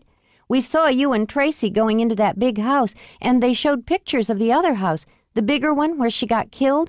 And just now, right before you got home, there was this little girl, the daughter. She came running out of the house. She looked really scared." Noah hadn't been able to tear his eyes from the image, even when those huge, terrified eyes seemed to stare right into his and plead with him for help. "Gee, Dad, they got right up in her face, and she was crying and screaming and holding her hands over her ears until somebody came and took her back inside." "Oh, Christ." Frank braced his elbows on his knees, put his face into his hands. Poor kid. "What are they going to do with her if her mother's dead and her father's going to jail and all?" Frank blew out a breath. Noah always wanted to know the whats and whys. They didn't censor him. That had been Celia's stand, and Frank had come around to believing her right. Their boy was bright, curious, and knew right from wrong. He was a cop's son, Frank thought, and he had to learn that there were bad guys and they didn't always pay. "I don't know for sure. She has family who love her. They'll do the best they can." "On the TV, they said she was in the house when it happened. Was she?" "Yes." "Wow." Noah scratched at a scab on his knee, frowned. "She looked really scared," he murmured. Noah did understand bad guys existed, that they didn't always pay, and that being a child didn't mean you were safe from them. But he couldn't understand what it would be like to be afraid of your own father. "She'll be all right." "Why did he do it, Dad?" Noah looked up into his father's face. He almost always found the answers there. "We may never know for certain. Some will say he loved her too much. Others will say he was crazy, that it was drugs or jealousy or rage. The only one who'll ever really know is Sam Tanner. I'm not sure he understands why himself." Frank gave Noah's shoulders a quick squeeze. "Let's go listen to whales sing and eat chicken." "And mashed potatoes." "Son, you might just see a grown man cry." Noah laughed again and trooped inside with his father. But he, too, loved enough to understand, and he was sure he would hear his father pacing the floor that night, as he did when his job troubled him most. 4. Confession may be good for the soul, but in Sam Tanner's case, it was also good for snapping reality into sharp focus. Less than an hour after he wrote his tearful statement admitting the brutal and drug-hazed murder of his wife, he exercised his civil rights. He called the lawyer he'd claimed had only complicated his marital problems and demanded representation. He was panicked, ill, and had by this point forgotten half of what he'd confessed. So it was a lawyer who specialized in domestic law who first claimed the confession had been given under duress, ordered his client to stick to his right to remain silent, and called out the troops. Charles Brighton Smith would head the defense team. He was a 61-year-old fox with a dramatic mane of silver hair, canny blue eyes, and a mind like a laser. He embraced high-profile cases with gusto and loved nothing better than a tumultuous court battle with a media circus playing in the center ring. Before he flew into L.A., he'd already begun assembling his team of researchers, clerks, litigators, experts, psychologists, and jury profilers. He'd leaked his flight number and arrival time and was prepared, and elegantly groomed, for the onslaught of press when he stepped off the plane. His voice was rich and fruity, drawing up through the diaphragm like an opera singer's. His face was stern and carefully composed to show concern, wisdom, and compassion as he made his sweeping opening statement. "Sam Tanner is an innocent man, a victim of this tragedy. He's lost the woman he loved in the most brutal of fashions, and now that horror has been compounded by the police in their rush to close the case. We hope to correct this injustice swiftly, so that Sam can deal with his grief and go home to his daughter." He took no questions, made no other comments. He let his bodyguards plow through the crowd and lead him to the waiting limo. When he settled inside, he imagined the media would be rife with sound bites from his entrance, and he was right. After seeing the last news flash of Smith's Los Angeles arrival, Val McBride shut off the television with a snap. It was all a game to them, she thought, to the press, the lawyers, the police, the public. Just another show to bump ratings, to sell newspapers and magazines, to get their picture on the covers or on the news. They were using her baby, her poor murdered baby. Yet it couldn't be stopped. Julie had chosen to live in the public eye and had died in it. Now they would use that, the lawyers. That public perception would be twisted and exploited to make a victim out of the man who'd killed her. He would be a martyr, and Olivia was just one more tool. That, Val told herself, she could stop. She went quietly from the room, stopping only to peek in on Olivia. She saw Rob, sprawled on the floor with their grandchild, his head close to her, as they colored together. It made her want to smile and weep at the same time. The man was solid as a rock, she thought, with great gratitude. No matter how hard you leaned on him, he stayed straight. She left them to each other and went to find Jamie. The house was built on the straight, clean lines of a T. In the left notch, Jamie had her office. When she'd come to Los Angeles 8 years before to act as her sister's personal assistant, she'd lived and worked out of the spare room in Julie's dollhouse bungalow in the hills. Val remembered worrying a bit about both of them then, but their calls and letters and visits home had been so full of fun and excitement she'd tried not to smother the light with nagging and warnings. They'd lived in that house together for 2 years, until Julie had met and married Sam. And less than 6 months afterward, Jamie had been engaged to David, a man who managed rock and roll bands of all things, she'd thought at the time. But he'd turned out to be as steady as her own Rob. She'd considered her girls safe then, safe and happy and settled with good men. How could she have been so wrong?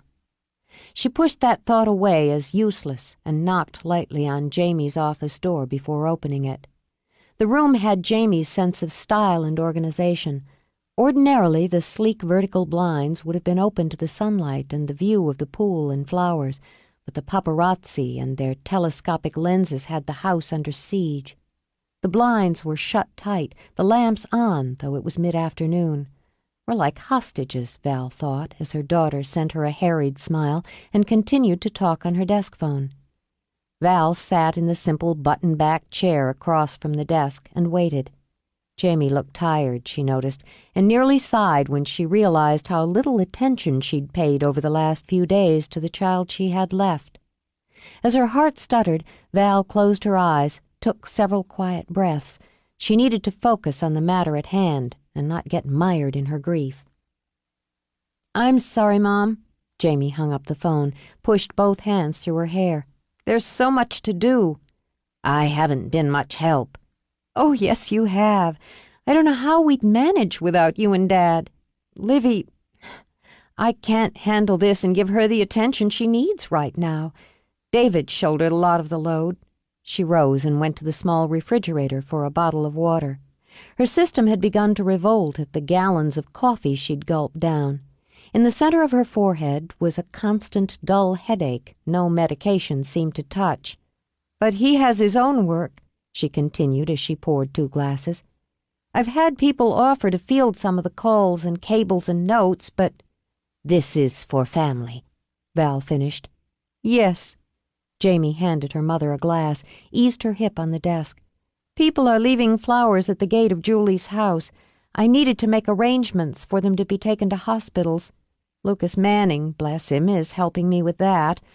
The letters are just starting to come in, and though Lou, Julie's agent, is going to help handle them, I think we're going to be snowed under in another week or 2. Jamie, we already have a mountain of condolences from people in the business, people she knew or worked with, and the phone calls—" "Jamie," Val said more firmly, "we have to talk about what happens next." "This is what happens next for me." "Sit down." When the phone rang, Val shook her head. "Let it go, Jamie, and sit down." All right. Giving in, Jamie sat, let her head fall back. "There's going to be a trial," Val began, and had Jamie sitting up again. "There's no point in thinking about that now." "It has to be thought of. Sam's fancy new lawyer's already on TV, prancing and posing. Some people are hot to say he couldn't have done it. He's a hero, a victim, a figure of tragedy. More will say it before it's over. You shouldn't listen. No, and I don't intend to anymore. Val's voice went fierce. I don't intend to take any chances that Livy will hear any of it, will be exposed to any of it, or be used as she was the other day when she got outside. I want to take her home, Jamie. I want to take her back to Washington as soon as possible. Take her home? For a moment, Jamie's mind went completely blank. But this is her home. I know you love her. We all do. Val set her glass aside to take her daughter's hand. Listen to me, Jamie. That little girl can't stay here, closed up in this house like a prisoner. She can't even go outside. We can't risk her going to her window without knowing some photographer will zoom in and snap her picture. She can't live like that. None of us can. It'll pass. When? How? Maybe it would have eased up a little, but not now that there's going to be a trial. She won't be able to start preschool in the fall or play with her friends without bodyguards, without having people look at her, stare, point, whisper. And some won't bother to whisper. I don't want her to face that. I don't think you do either. Oh, God, Mom. Torn to bits again, Jamie rose. I want to raise her. David and I talked about it. How can you do that here, honey? With all the memories, all the publicity, all the risks. She needs to be protected from that, but not locked in a house, however lovely, in the center of it all. Are you and David willing to give up your home, your work, your lifestyle, to take her away, to devote your time to her? Your father and I can give her a safe place. We can cut her off from the press. She took a deep breath. And I intend to see a lawyer myself right away, to start custody proceedings. I won't have that man getting near her ever again. It's what's right for her, Jamie. It's what Julie would want for her. What about me? Jamie wanted to scream it. What about what I need, what I want? She was the one who soothed Livy's nightmares, who comforted and rocked and sat with her in the long, dark hours. Have you talked to Dad about this? Her voice was dull now, her face turned away. We discussed it this morning. He agrees with me. Jamie, it's what's best. You and David could come, spend as much time as you like. She'll always be yours, too. But not here, Jamie. Not here. Frank pushed away from his desk, surprised when he saw Jamie Melbourne.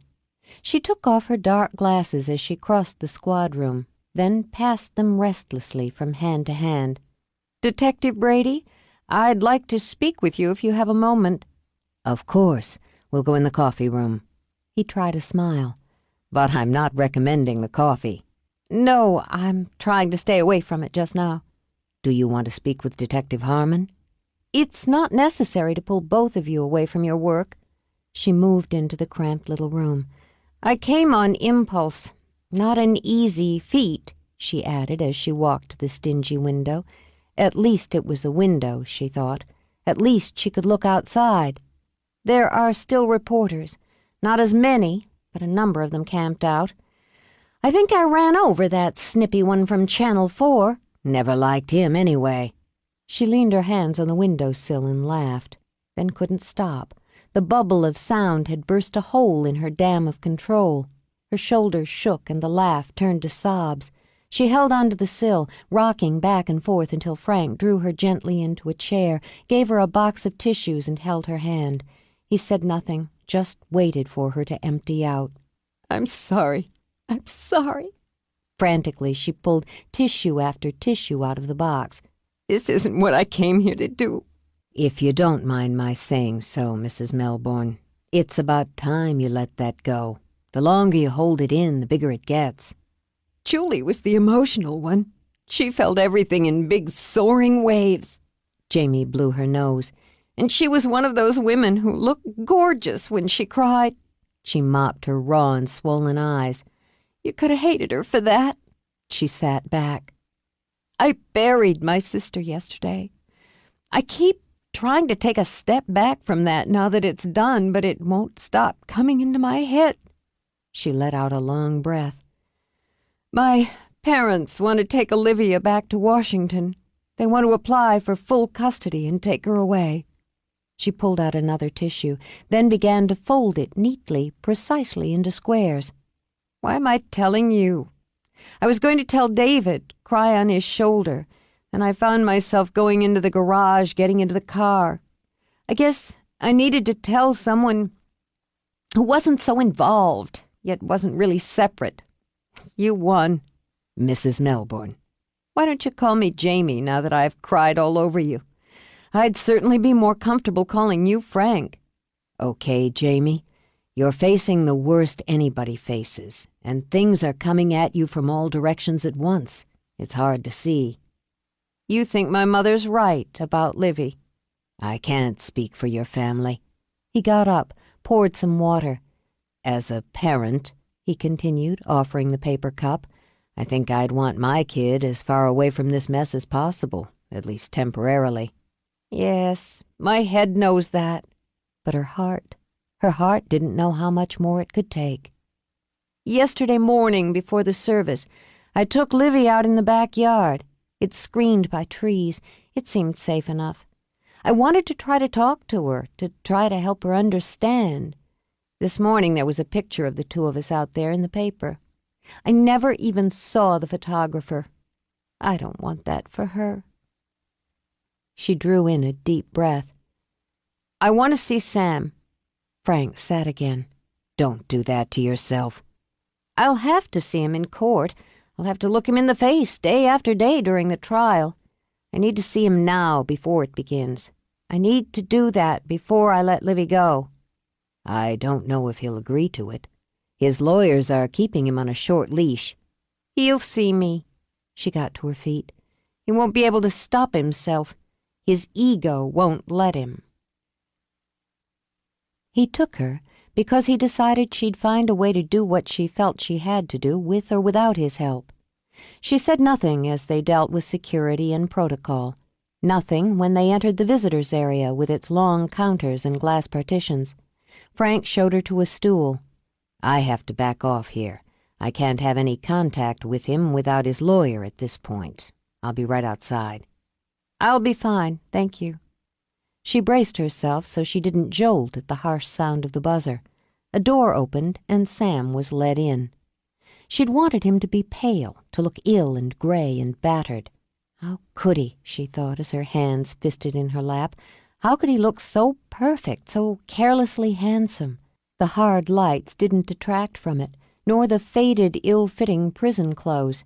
If anything, they added to the appeal. When he sat, offered her a long, pain-filled stare out of those deep blue eyes, she all but expected to hear a director call out, "Cut, print." She kept her gaze level and reached for the phone. He mirrored the move on the other side of the glass. She heard him clear his throat. "Jamie, I'm so glad you came. I've been going out of my mind. Julie!" He closed his eyes. "Oh, God. Julie." "You killed her." His eyes flew open. She read the shock in them and the hurt. Oh, she thought, oh, yes, he was good. "You can't believe that. Sweet Jesus, Jamie, you of all people know how much we loved each other. I'd never hurt her. Never." "You've done nothing but hurt her for more than a year now, with your jealousy, your accusations, your drugs." "I'm going into rehab. I know I've got a problem, and if I'd listened to her, if I'd only listened, I'd have been there that night and she'd still be alive." "You were there that night. That's why she's dead." "No, no." He pressed a hand to the glass, as if he could pass through it and reach her. "I found her. You have to listen to me, Jamie." "No, I don't." She felt the calm slide over her, into her. "No, Sam, I don't. But you have to listen to me. I pray every day, every hour, every minute of every day that you'll suffer, that you'll pay for what you've done. It'll never be enough. No matter what they do to you, it'll never be enough. But I'll dream of you, Sam, in a cage for the rest of your life. That'll help me get through." They'll let me out. Panic and nausea spewed into his throat, burned there. The cops don't have Dick. All they want is headlines. And when I get out, I'm taking Livy and I'm starting over. Livy's as dead to you as Julie. You'll never see her again. You can't keep my own daughter away from me. Rage leaped into his eyes with glimmers of hate at the edges. I'll get out, and I'll take back what's mine. You were always jealous of Julie, always knew you were second best. You wanted what she had, but you won't get it. She said nothing. Let him rave. His voice was an ugly buzz in her ear. She never took her eyes off his face, never flinched at the violence she saw there, or the vileness of the names he called her. And when he'd run out, when his breath was heaving and his fists clenched, she spoke calmly. This is your life now, Sam. Look around you.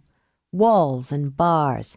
If they ever let you out, if they ever unlock the cage, you'll walk out an old man, old and broken and ruined. Nothing but a blip on a film clip running on late-night television. They won't even remember your name.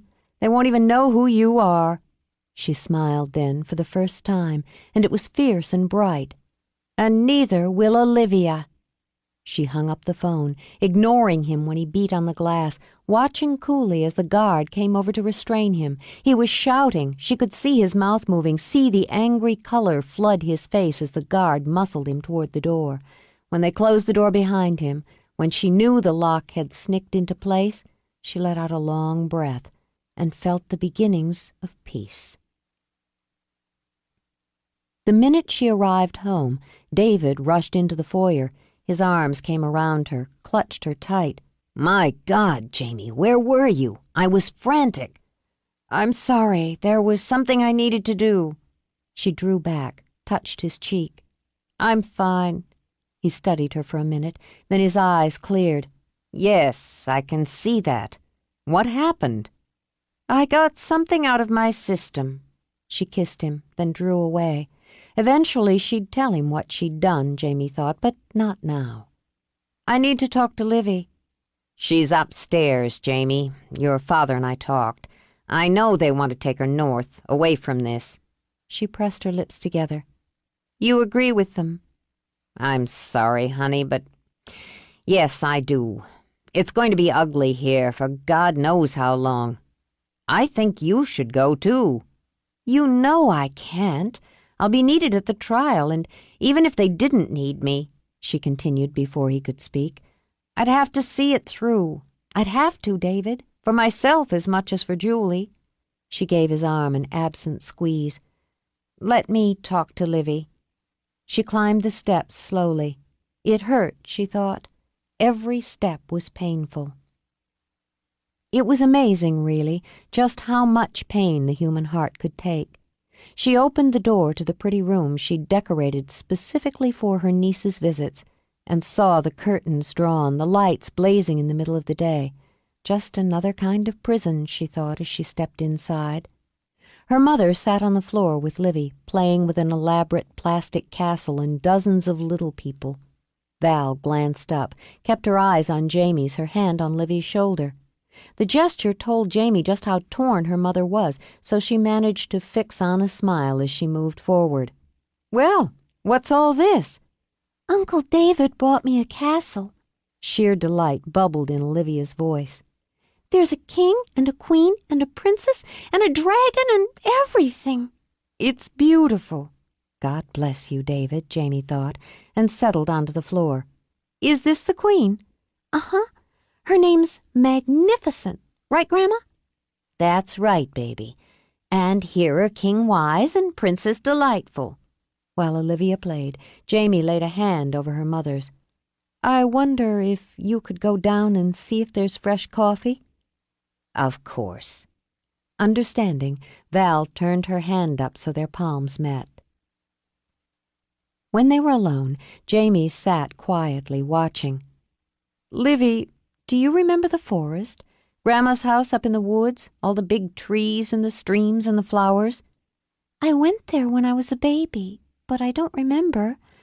Mama said we'd go back sometime and she'd show me her best places. Would you like to go there? To Grandma's house? To visit? To live. I bet you could have the same room your mother had when she was a little girl. It's a big old house right in the forest. Everywhere you look, there are trees, and when the wind blows, they sigh and shiver and moan. Is it magic? Yes, a kind of magic.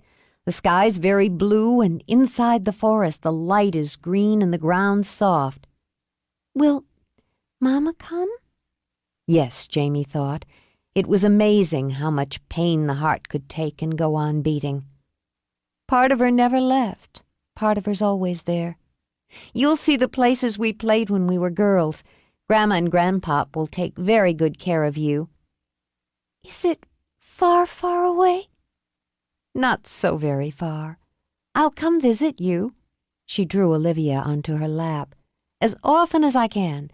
We'll walk in the woods and wade in the streams until Grandma calls us home for cookies and hot chocolate. Olivia turned her face into Jamie's shoulder. Will the monster find me there? No.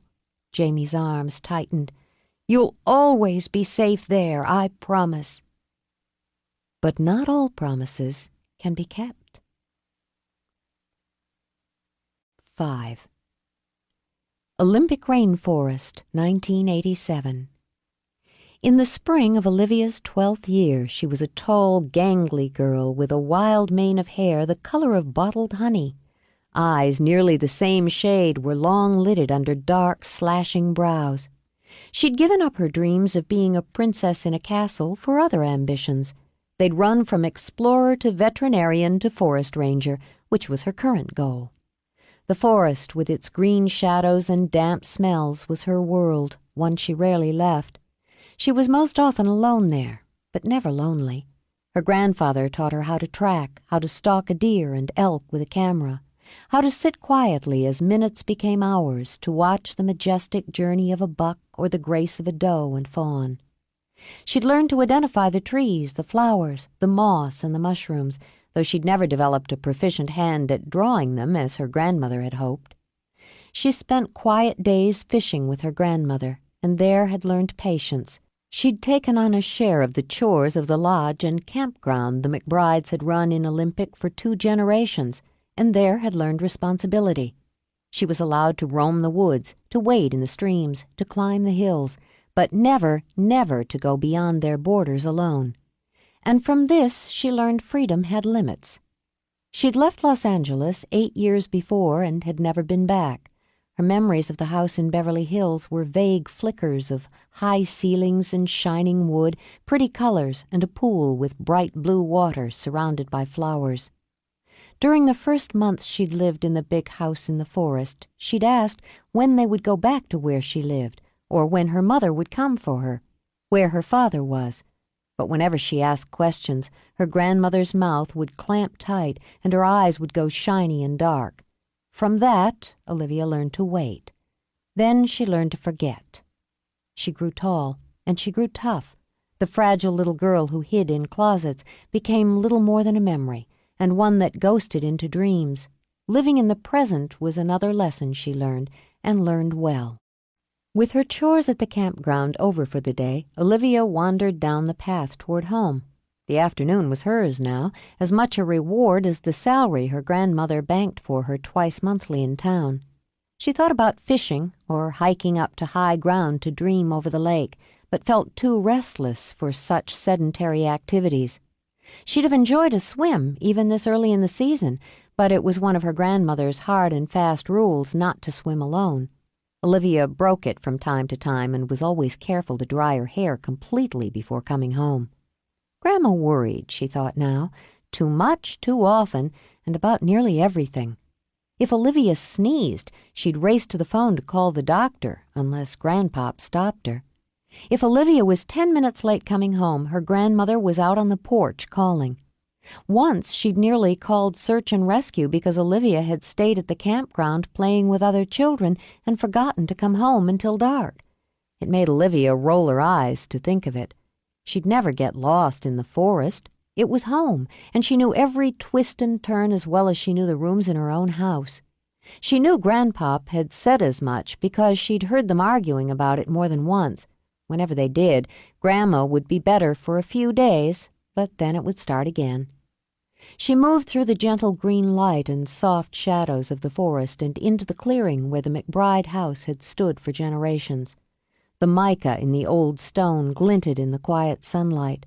When it rained, the hidden colors in the rock, the browns and reds and greens, would come out and gleam. The windows sparkled, always there to let in the light or the comforting gloom. It was 3 levels, each stacked atop the other at a different angle, with decks jutting out everywhere to stitch it all together. Flowers and ferns and wild rhododendrons hugged the foundation, then sprawled out in a hodgepodge garden her grandfather babied like a beloved child. Huge pansies with purple and white faces spilled out of stone pots, and an enormous bed of impatiens, sassy and pink, danced along the edge of the lower deck. She'd spent many satisfying hours with her grandfather and his flowers, her hands in the dirt and her head in the clouds. She started down the stone walkway, varying giant and baby steps to avoid all the cracks. She skipped up the steps, spun into a quick circle, then pulled open the front door. She had only to step inside to realize the house was empty. She called out anyway, from habit, as she walked through the living room with its big, ragged sofas and warm yellow walls. She sniffed, pleased to catch the scent of fresh cookies, only sighed a little when she reached the kitchen and discovered they were oatmeal. "Why can't they be chocolate chip?" she muttered, already digging into the big glass jar that held them. "I could eat 1,000,000 chocolate chip cookies." She settled for the oatmeal, eating fast and greedily as she read the note on the refrigerator. "Livy, I had to run into town to go to the market. Your Aunt Jamie and Uncle David are coming to visit. They'll be here tonight." "Yes!" Olivia let out a whoop and scattered crumbs. "Presents!" To celebrate, she reached for a 3rd cookie, then muttered a quiet, "Damn," under her breath at the rest of the message. "Stay at home, honey, so you can help me with the groceries when I get back. You can tidy up your room, if you can find it. Stop eating all the cookies. Love, Grandma." Sheesh. With true regret, Olivia put the top back on the jar. Now she was stuck in the house. Grandma might be hours shopping. What was she supposed to do all day? Feeling put upon, she clumped up the back stairs. Her room wasn't that bad. It just had her stuff, that was all. Why did it matter so much if it was put away when she'd only want to get it out again? Her various projects and interests were scattered around, her rock collection, her drawings of wildlife and plants with the scientific names painstakingly lettered beneath. The chemistry set she'd been desperate for the previous Christmas was shoved on a shelf and ignored, except for the microscope which held a prominent position on her desk. There was a shoebox crammed with what she considered specimens, twigs, dead bugs, bits of ferns, hair, scrapings of tobacco, and scraps of bark. The clothes she'd worn yesterday were in a heap on the floor, precisely where she'd stepped out of them. Her bed was unmade and in a tangle of blankets and sheets, exactly the way it had been when she'd leaped out of it at dawn. It all looked perfectly fine to Olivia, but she marched over to the bed, dragged the covers up, slapped the pillows a couple of times. She kicked discarded shoes under the bed, tossed clothes in the direction of the hamper or the closet. She blew away dust and eraser bits from the surface of her desk, stuffed pencil stubs in the glass jar, pushed papers in the drawer, and considered it a good job well done. She considered curling up on her window seat to dream and sulk for a while. The trees were stirring, the tops of the soaring Douglas firs and western hemlocks sighing and shifting in the incoming breeze. The western sky had taken on the bruised and fragile look of an incoming storm. She could sit and watch it roll in, see if she could spot the line of rain before it fell. Better, much better would be to go outside, to smell it, to lift her face up and draw in the scent of rain and pine. An alone smell, she always thought, the better to be absorbed in solitude. She nearly did just that, was already turning toward the tall glass doors that led to the deck off her room, but all the boxes and games and puzzles jammed on her shelves pricked her conscience. Her grandmother had been asking her to sort through and straighten out the mess for weeks. Now, with Aunt Jamie coming, and surely bringing presents with her, there was bound to be a lecture on the care and appreciation of your possessions. Heaving a long-suffering sigh, Olivia snatched down old neglected board games and jigsaw puzzles and made a teetering stack. She'd take them up to the attic, she decided. Then her room would be practically perfect. Carefully, she went up the stairs and opened the door. When the light flashed on, she glanced around, looking for the best place to store her cast-offs in the huge cedar-scented space. Old lamps, not quite ready to be shipped off to Goodwill, stood bare of bulbs and shades in a corner where the roofline dipped low. A child-size rocking chair and baby furniture that looked ancient to Olivia were neatly stacked against one wall, along with storage boxes and chests. Pictures that had once graced the walls of the house or the lodge were ghosted in dust covers. A creaky wooden shelf her grandfather had made in his wood shop held a family of dolls and stuffed animals. Val McBride, Olivia knew, didn't like to throw things away either. Possessions ended up being transferred to the attic or to the lodge or simply recycled within the house. Olivia carried her boxes to the toy shelf and stacked them on the floor beside it. More out of boredom than interest, she poked into some of the drawers, pondered baby clothes carefully wrapped in tissue and scattered with cedar chips to keep them sweet. In another was a blanket, all pink and white with soft satin edgings. She fingered it as it stirred some vague memory. But her stomach got all hot and crampy, so she closed the drawer again. Technically, she wasn't supposed to come to the attic without permission, and she was never allowed to open drawers or chests or boxes. Her grandmother said that memories were precious, and when she was older she could take them out. It was always when she was older, Olivia thought. It was never, ever now. She didn't see why it was such a big deal. It was just a bunch of old junk, and she wasn't a kid anymore. It wasn't as if she'd break something or lose it. Anyway, she didn't really care. The rain started to patter on the roof, like fingers lightly drumming on a table. She glanced toward the little window that faced the front of the clearing, and saw the chest. It was a cherrywood chest with a domed lid and polished brass fittings. It was always kept deep under the overhang and always locked. She noticed such things. Her grandfather said she had eyes like a cat, which had made her giggle when she'd been younger. Now it was something she took pride in. Today the chest wasn't shoved back under the roof line, and neither was it locked. Grandma must have put something away, Olivia thought, and strolled casually over as if she weren't particularly interested. She knew the story about Pandora's box and how the curious woman had opened it and set free all the ills upon the world. But this wasn't the same thing, she told herself as she knelt in front of it, and since it wasn't locked, what was the harm in opening it up and taking a peek inside?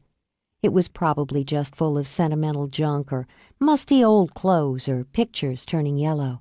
But her fingers tingled in warning or anticipation as she lifted the heavy lid. The scent struck her first and made her breath come fast and hard. Cedar from the lining, lavender. Her grandfather had a sweep of it planted on the side of the house. But under those, something else, something both foreign and familiar.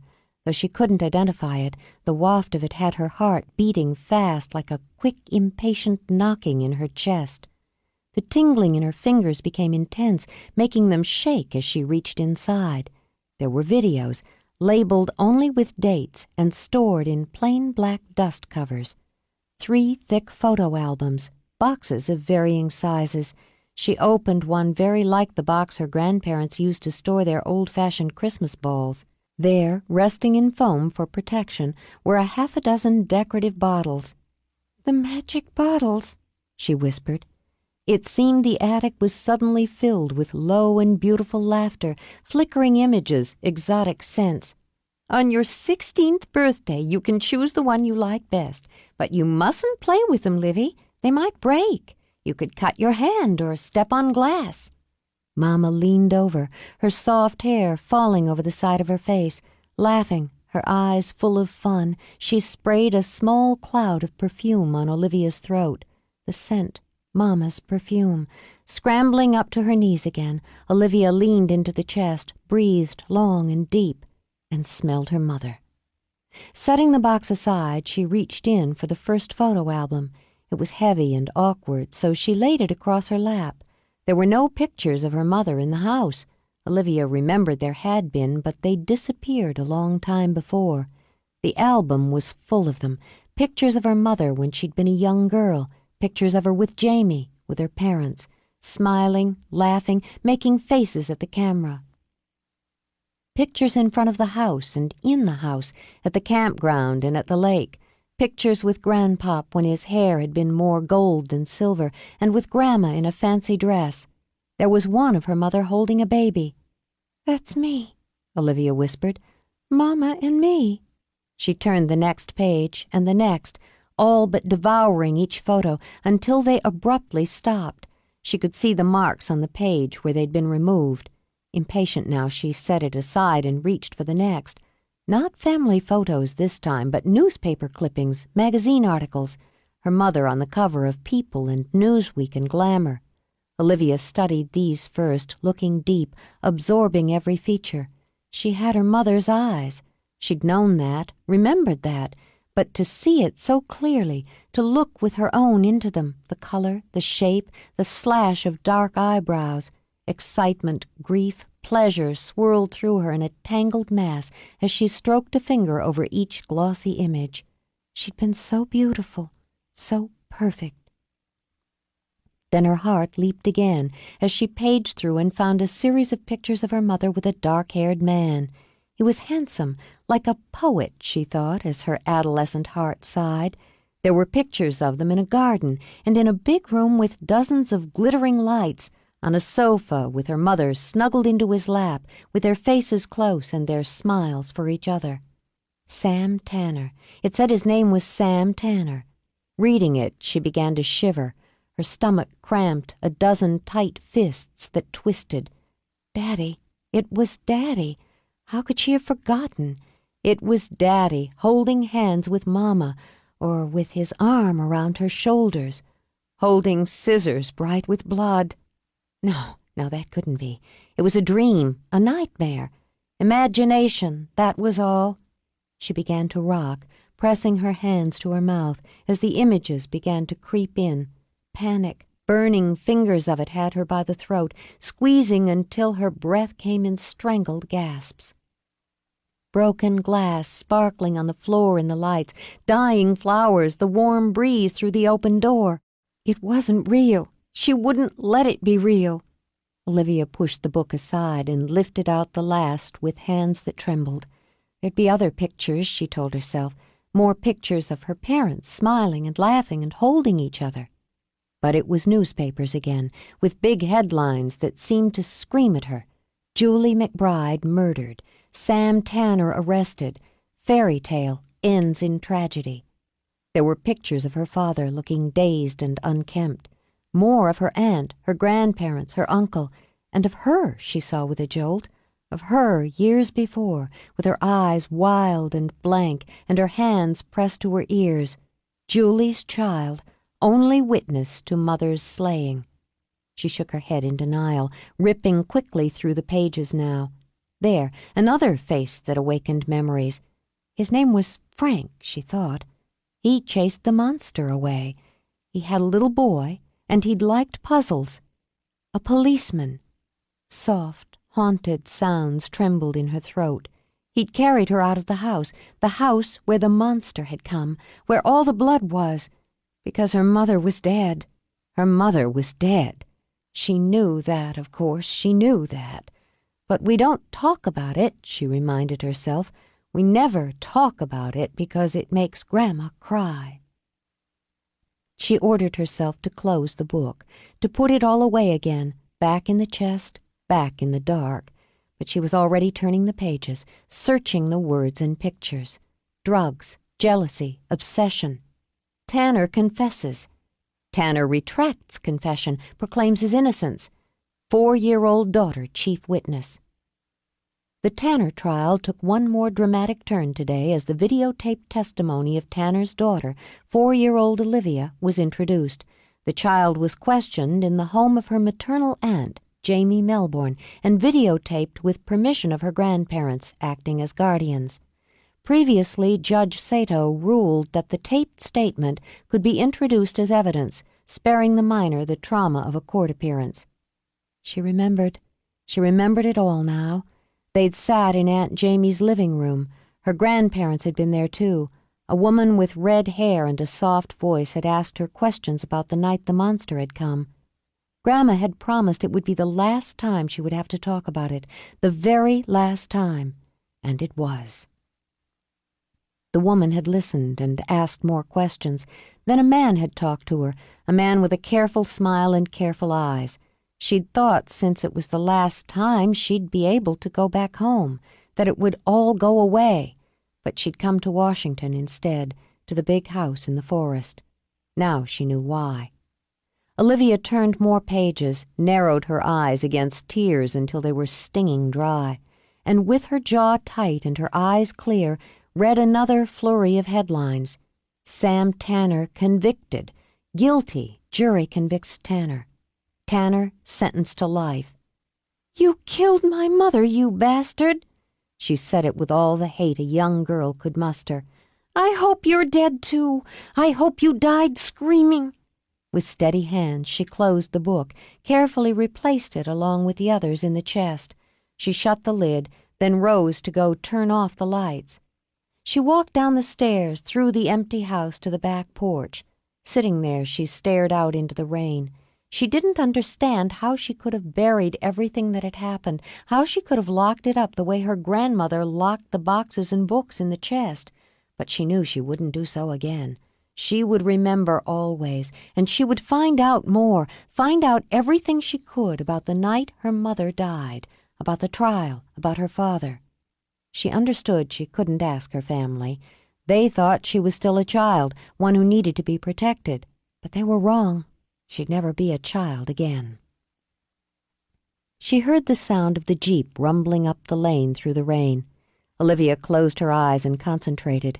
A part of her hardened, then wondered if she'd inherited acting skills from either of her parents. She tucked the hate, the grief, and the anger into a corner of her heart, sealed it inside. Then she stood up, a smile ready for her grandmother when the Jeep braked at the end of the drive. "Just who I wanted to see." Val tossed up the hood of her jacket as she stepped out of the Jeep. "We're loaded here, Livy. Get a jacket and give me a hand, will you?" "I don't need a jacket. I won't melt." She stepped out into the rain. The steady drum of it was a comfort. "Are we having spaghetti and meatballs for dinner?" "For Jamie's first night home?" Val laughed and passed Olivia a grocery bag. "What else?" "I'd like to make it." Olivia shifted the bag, then reached in for another. "You? Really?" Olivia jerked a shoulder and headed into the house. The door slapped shut behind her, then opened again as Val pushed in with more bags. "What brought this on? You always say cooking is boring." That had been when she'd been a kid, Olivia thought. Now was different. "I have to learn sometime. I'll get the rest, Grandma." She started out, then turned back. The anger was inside her, didn't want to stay locked up. It wanted to leap out, she realized, and slice at her grandmother, and that was wrong. Deliberately, she walked over and gave Val a fierce hug. "I want to learn to cook like you." While Val blinked in stunned pleasure, Olivia hurried outside for the rest of the bags. What had gotten into the girl, Val wondered as she unpacked fresh tomatoes and lettuce and peppers. Just that morning, she'd whined about fixing a couple of pieces of toast, all but danced with impatience to get outside. Now she wanted to spend her free afternoon cooking. When Olivia came back in, Val lifted her eyebrows. "Livy, did you get in trouble at the campground?" "No." "Are you after something? That fancy new backpack you've had your eye on?" Olivia sighed, shoved the damp hair out of her eyes. "Gran, I want to learn how to cook spaghetti. It's not a big deal." "I just wondered about the sudden interest." "If I don't know how to cook, I can't be independent. And if I'm going to learn, I might as well learn right." "Well," pleased, Val nodded. "My girl's growing up on me." She reached over, brushed Olivia's cheek with her fingertips. My pretty little Livy. I don't want to be pretty. Some of the fire of that buried anger smoked into her eyes. I want to be smart. You can be both. I'd rather work on smart. Changes, Val thought. You couldn't stop them, could never hold a moment. All right, let's get this stuff put away and get started. With patience, Val explained what ingredients they'd use and why, which of the herbs they'd add from the kitchen garden, and how their flavors would blend. If she noticed that Olivia paid almost fierce attention to every detail, she was more amused than concerned. If she could have heard her granddaughter's thoughts, she might have wept. Did you teach my mother how to make the sauce? Olivia wondered. Did she stand here with you when she was my age at this same stove and learn how to brown garlic in olive oil? Did she smell the same smells and hear the rain beating on the roof? Why won't you tell me about her? How will I know who she was if you don't? How will I know who I am? Then Val laid a hand on her shoulder. That's good, honey. That's fine. You've got a real knack. Olivia stirred the herbs into the slow simmer of the sauce, and for now, let the rest go.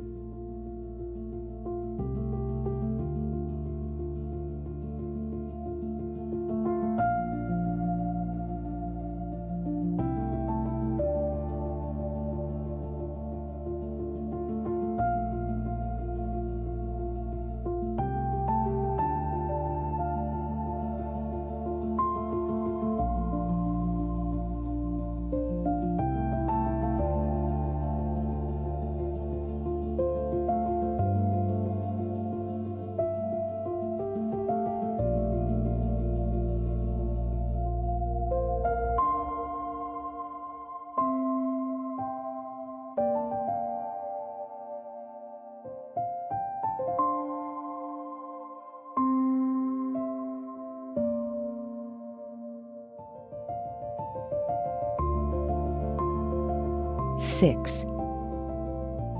Because the first night Jamie and David came to visit was always treated as a special occasion, the family ate in the dining room with its long oak tables set with white candles in silver holders, fresh flowers in crystal vases, and great-grandma Capelli's good china. Food was abundant, as was conversation. As always, the meal spun out for 2 hours while the candles burned down and the sun that had peeked out of the clouds began to slide behind the trees. "Livy, that was just wonderful," Jamie groaned, and leaned back to pat her stomach. "So wonderful, I haven't left room for any tiramisu." I have, Rob twinkled, giving Olivia's hair a tug. I'll just shake the spaghetti into my hollow leg. She's got your hand with the sauce, Val. My mother's more like. I swear it was better than mine. I was beginning to wonder if our girl would ever do more than fry fish over a campfire. Blood runs true, Rob commented, and winked at his granddaughter. That Italian was bound to pop out sooner or later. The McBride side was never known for its skill in the kitchen. What are they known for, Dad? He laughed, wiggled his brows at Jamie. We're lovers, darling. Val snorted, slapped his arm, then rose. "I'll clear," Jamie said, starting to get up. No. Val pointed a finger at her daughter. You don't catch KP on your first night. Livy's relieved, too. Rob and I will clean this up. Then maybe we'll all have room for coffee and dessert. Hear that, Livy? David leaned over to murmur in her ear. You cook. You don't scrub pots. Pretty good deal. I'm going to start cooking regularly. She grinned at him. It's a lot more fun than doing dishes. Do you want to take a hike tomorrow, Uncle David? We can use my new backpack. Olivia slanted her grandmother a look, struggling not to smirk. You spoil her, David, Val stated as she stacked dishes. She wasn't going to get that backpack until her birthday this fall. Spoil her? His face bland, David poked a finger into Olivia's ribs and made her giggle. Nah, she's not even ripe yet. Plenty of time yet before she spoils. Do you mind if I switch on the TV in the other room? I've got a client doing a concert on cable. I promised I'd catch it. You go right on, Val told him. Put your feet up and get comfortable. I'll bring coffee in shortly. Want to come up and talk to me while I unpack?" Jamie asked her niece. "Could we take a walk?" Olivia had been waiting for the right moment. It seemed everyone had conspired to make it now. "Before it gets dark?" "Sure." Jamie stood, stretched. "Let me get a jacket. It'll do me good to work off some of that pasta. Then I won't feel guilty if I don't make it over to the health club at the lodge tomorrow." "I'll tell Grandma. Meet you out back." Even in summer, the nights were cool. The air smelled of rain and wet roses. The long days of July held the light even while a ghost moon rose in the eastern sky. Still, Jamie fingered the flashlight in her pocket. They would need it in the forest. It was the forest she wanted. She would feel safe there, safe enough to say what she needed to say and ask what she needed to ask. "It's always good to be home." Jamie took a deep breath and smiled at her father's garden. "Why don't you live here?" "My work's in L.A. So's David's, but we both count on coming up here a couple of times a year. When I was a girl, your age, I suppose, I thought this was the whole world." "But it's not." "No." Jamie angled her head as she looked over at Olivia. "But it's one of the best parts. I hear you're a big help at the campground and the lodge. Grandpop says he couldn't do without you." "I like working there. It's not like work." Olivia scuffed a boot in the dirt and angled away from the house toward the trees. "Lots of people come. Some of them don't know anything. They don't even know the difference between a Douglas fir and a hemlock, or they wear expensive designer boots and get blisters. They think the more you pay for something, the better it is, and that's just stupid." She slanted Jamie a look. "A lot of them come from Los Angeles." "Ouch." Amused, Jamie rubbed her heart. "Direct hit." "There are too many people down there, and cars and smog." "That's true enough." All that felt very far away, Jamie realized, when you stepped into the deep woods, smelled the pine, the soft scent of rot, felt the carpet of cones and needles under your feet. "But it can be exciting, too. Beautiful homes, wonderful palm trees, shops, restaurants, galleries." "Is that why my mother went there? So she could shop and go to restaurants and have a beautiful home?" Jamie stopped short. The question had snapped out at her, an unexpected backhanded slap that left her dazed. Julie wanted to be an actress. It was natural for her to go there." "She wouldn't have died if she'd stayed home." "Oh, Livy." Jamie started to reach out, but Olivia stepped back. "You have to promise not to say anything to anyone. Not to Grandma or Grandpop or Uncle David. Not to anyone." "But, Livy." "You have to promise." Panic snuck into her voice, tears into her eyes. "If you promise you won't say anything, then you won't." "All right, baby." "I'm not a baby." But this time Olivia let herself be held. "Nobody ever talks about her, and all her pictures got put away. I can't remember unless I try really hard. Then it gets all mixed up. We just didn't want you to hurt. You were so little when she died." "When he killed her." Olivia drew back. Her eyes were dry now and glinting in the dim light. "When my father killed her. You have to say it out loud." "When Sam Tanner killed her." The pain reared up, hideously fresh. Giving into it, Jamie sat beside a nurse log, breathed out slowly. The ground was damp, but it didn't seem to matter. "Not talking about it doesn't mean we don't love her, Livy.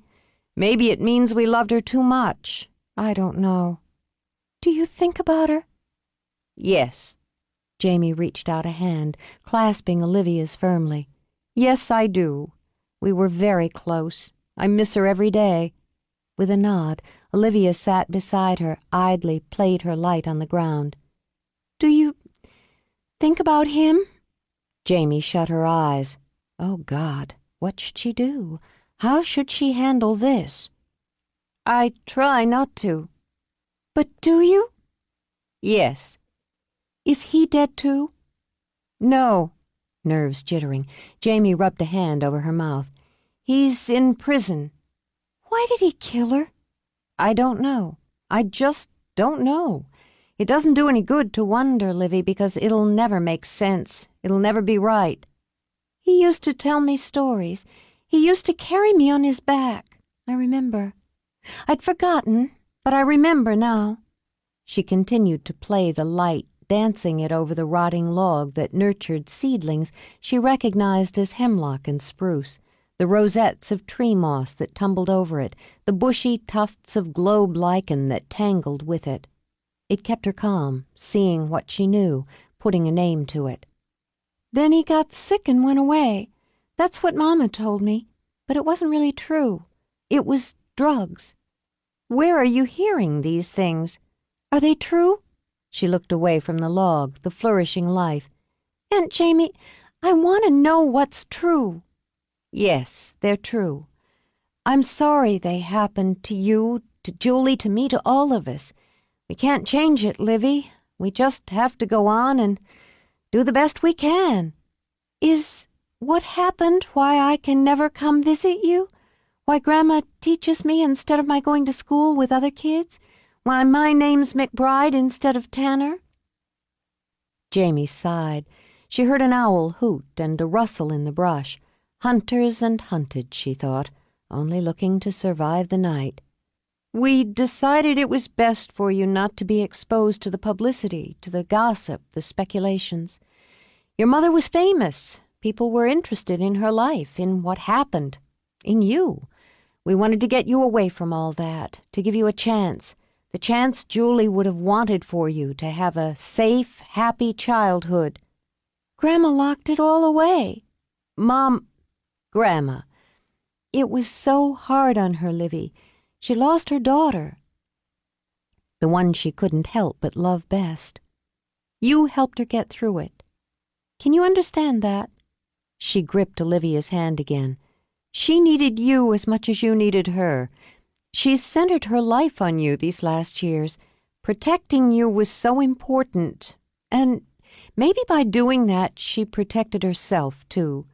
You can't blame her for it. I don't want to.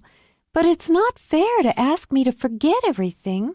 I can't talk to her or Grandpop. The tears wanted to come again. Her eyes stung horribly as she forced them back. I need to remember my mother. You're right. You're right. Jamie draped an arm around Olivia's shoulders and hugged. You can talk to me. I won't tell anyone else, and we'll both remember. Content with that, Olivia laid her head on Jamie's shoulder. Aunt Jamie, do you have tapes of the movies my mother was in? Yes. One day I want to see them. We'd better go back in. She rose, her eyes solemn as she looked at Jamie. Thanks for telling me the truth. What a shock it was, Jamie thought, to expect a child and see a woman. I'll make you another promise right here, Livy. This is a special place for me, a place where if you make a promise, you have to keep it. I'll always tell you the truth, no matter what. I promise too. Olivia held out her hand. No matter what. They walked out, hands linked. At the edge of the clearing, Olivia looked up. The sky had gone a deep, soft blue. The moon, no longer a ghost, cut its white slice out of the night. The first stars are out. They're there, even in the daytime, even when you can't see them. But I like to see them. That's Mama's star. She pointed up to the tiny glimmer near the tail of the crescent moon. It comes out first. Jamie's throat closed, burned. She'd like that. She'd like that you thought of her and weren't sad. Coffee's on, Val called through the door. I made you a latte, Livy. Extra foam. We're coming.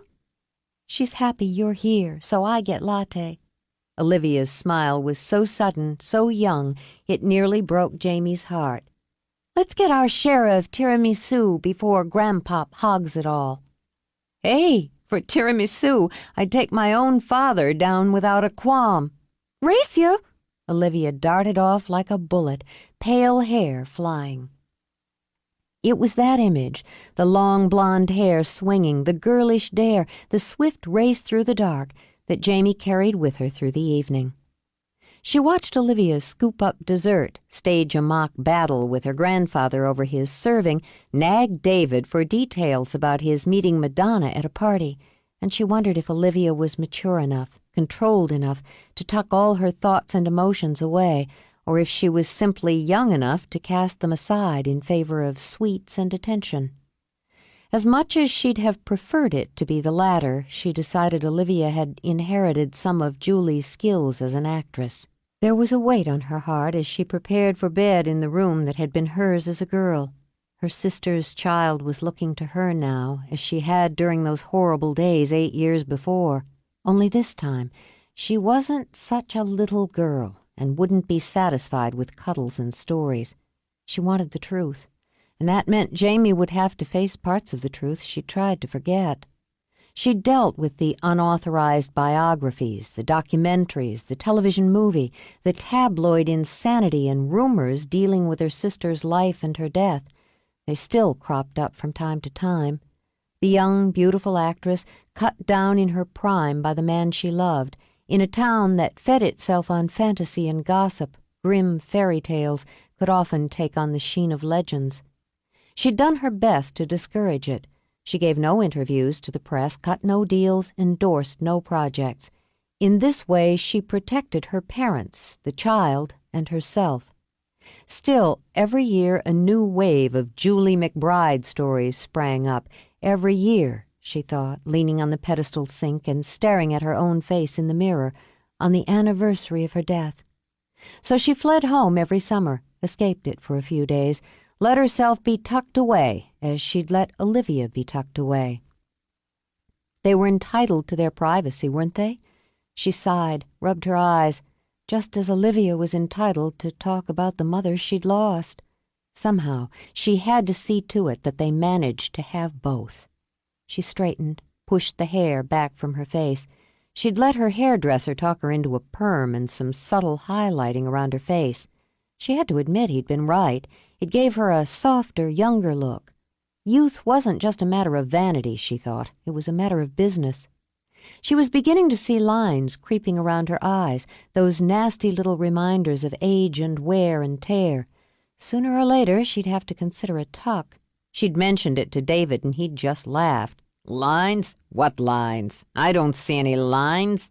Men, she thought now, but they'd both known his response had pleased her.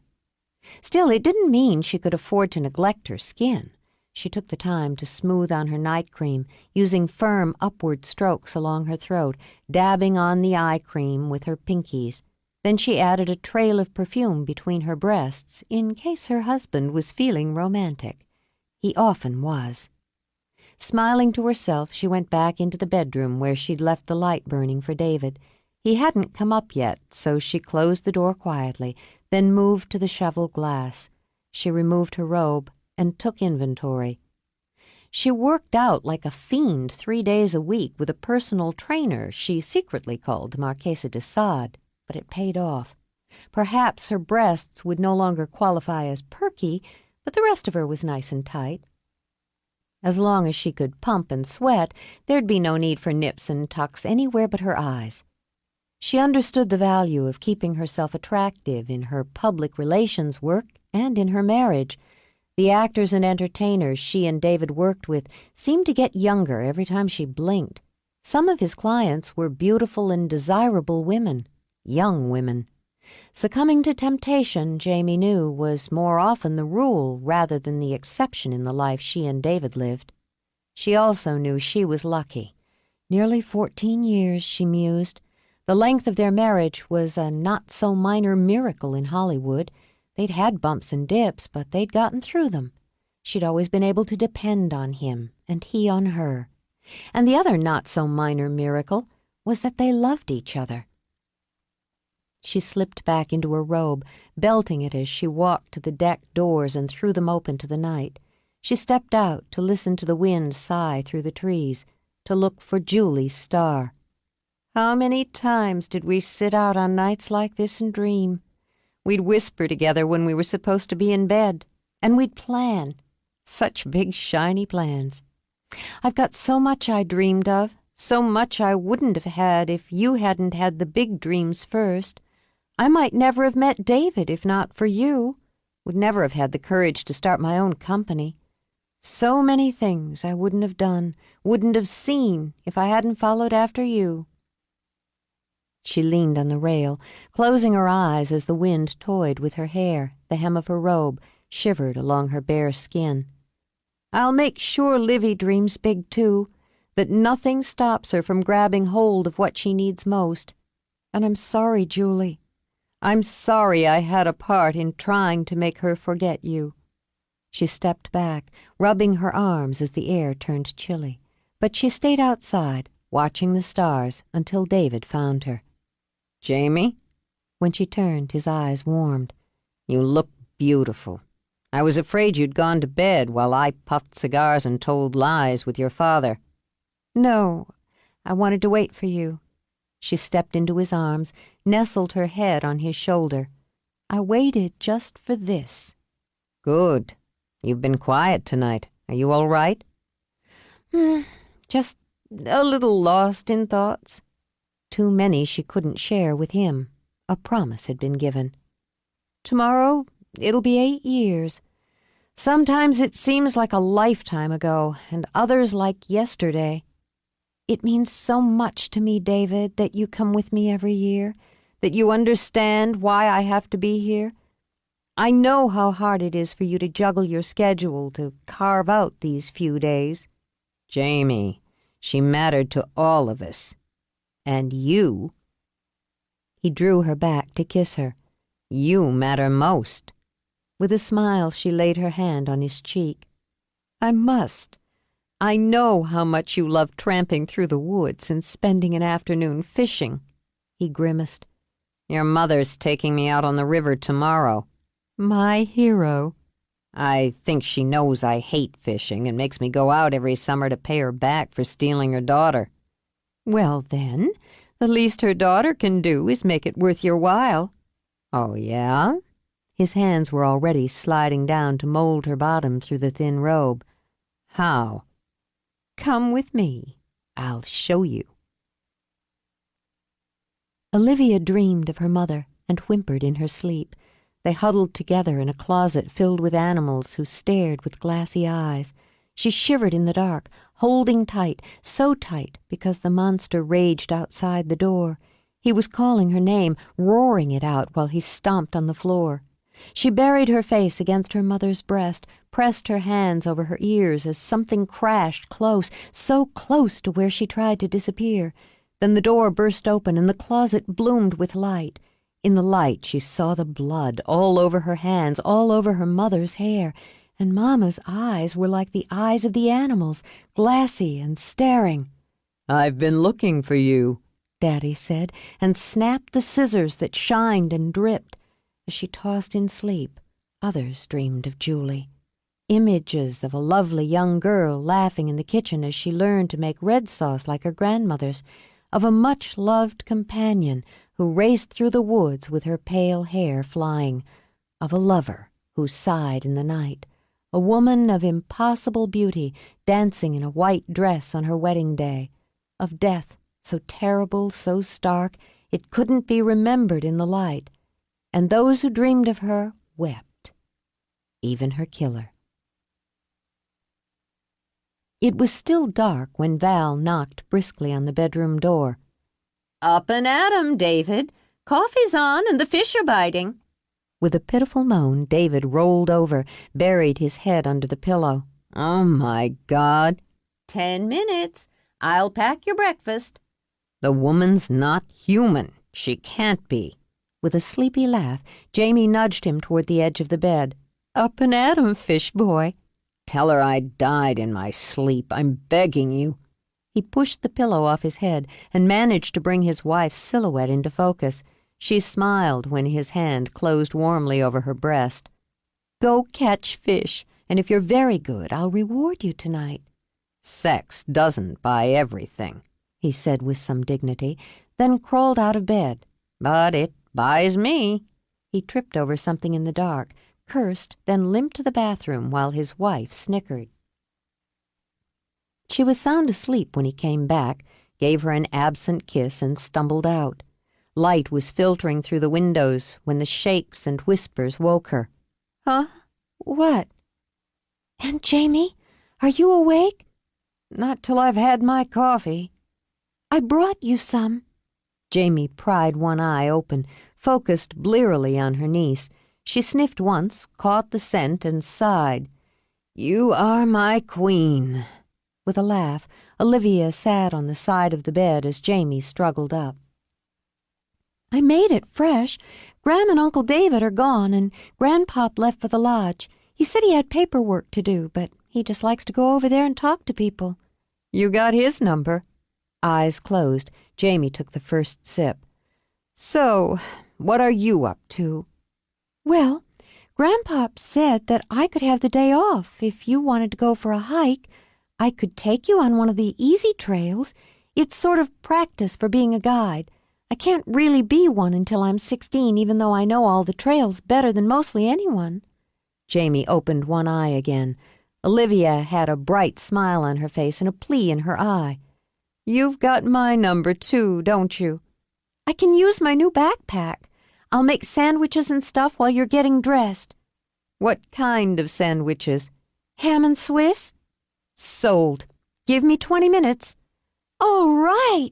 Olivia darted out of the room, leaving Jamie to take the first 2 of that 20 minutes to settle back and enjoy her coffee. It was warm and bright, with a wild blue sky of high summer. A perfect day, Jamie decided, to think of what is rather than what had been. She flexed her feet in her ancient and reliable boots and studied her niece. Olivia had her hair tucked up in a fielder's cap with the River's End Lodge and Campground logo emblazoned on the crown. Her t-shirt was faded, the overshirt unbuttoned and frayed at the cuffs. Her boots looked worn and comfortable, the backpack brightly blue. She had a compass and a knife sheath hooked to her belt. She looked, Jamie realized, supremely competent. Okay, what's your spiel? My spiel? Yeah, I've hired you to guide me on the trail today, to show me the ropes, to make my hiking experience a memorable one. I know nothing. I'm an urban hiker. Urban hiker? That's right. Rodeo Drive's my turf, and I've come here to taste nature. I want my money's worth. Okay. Olivia squared her shoulders, cleared her throat. Today, we're going to hike the John McBride Trail. This trail is an easy 2.3-mile hike that loops through the rainforest, then climbs for a half-mile to the lake area, which offers magnificent views. More experienced hikers often choose to continue the hike from that point on one of the more difficult trails, but this choice gives the visitor, the chance to experience the rainforest as well as the lake vistas. How was that? Not bad. It was, Olivia thought, almost word for word from one of the books on sale at the lodge gift shop. All she'd done was to focus on bringing the page into her head and basically reading it off. But she'd fixed that. She'd learned to personalize her guides. She'd learned to be the best there was. Okay. As your guide and the representative of River's End Lodge and Campground, I'll be providing your picnic lunch and explanations of the flora and fauna we see on our tour. I'll be happy to answer any questions. You're a natural. Ready when you are. Neat.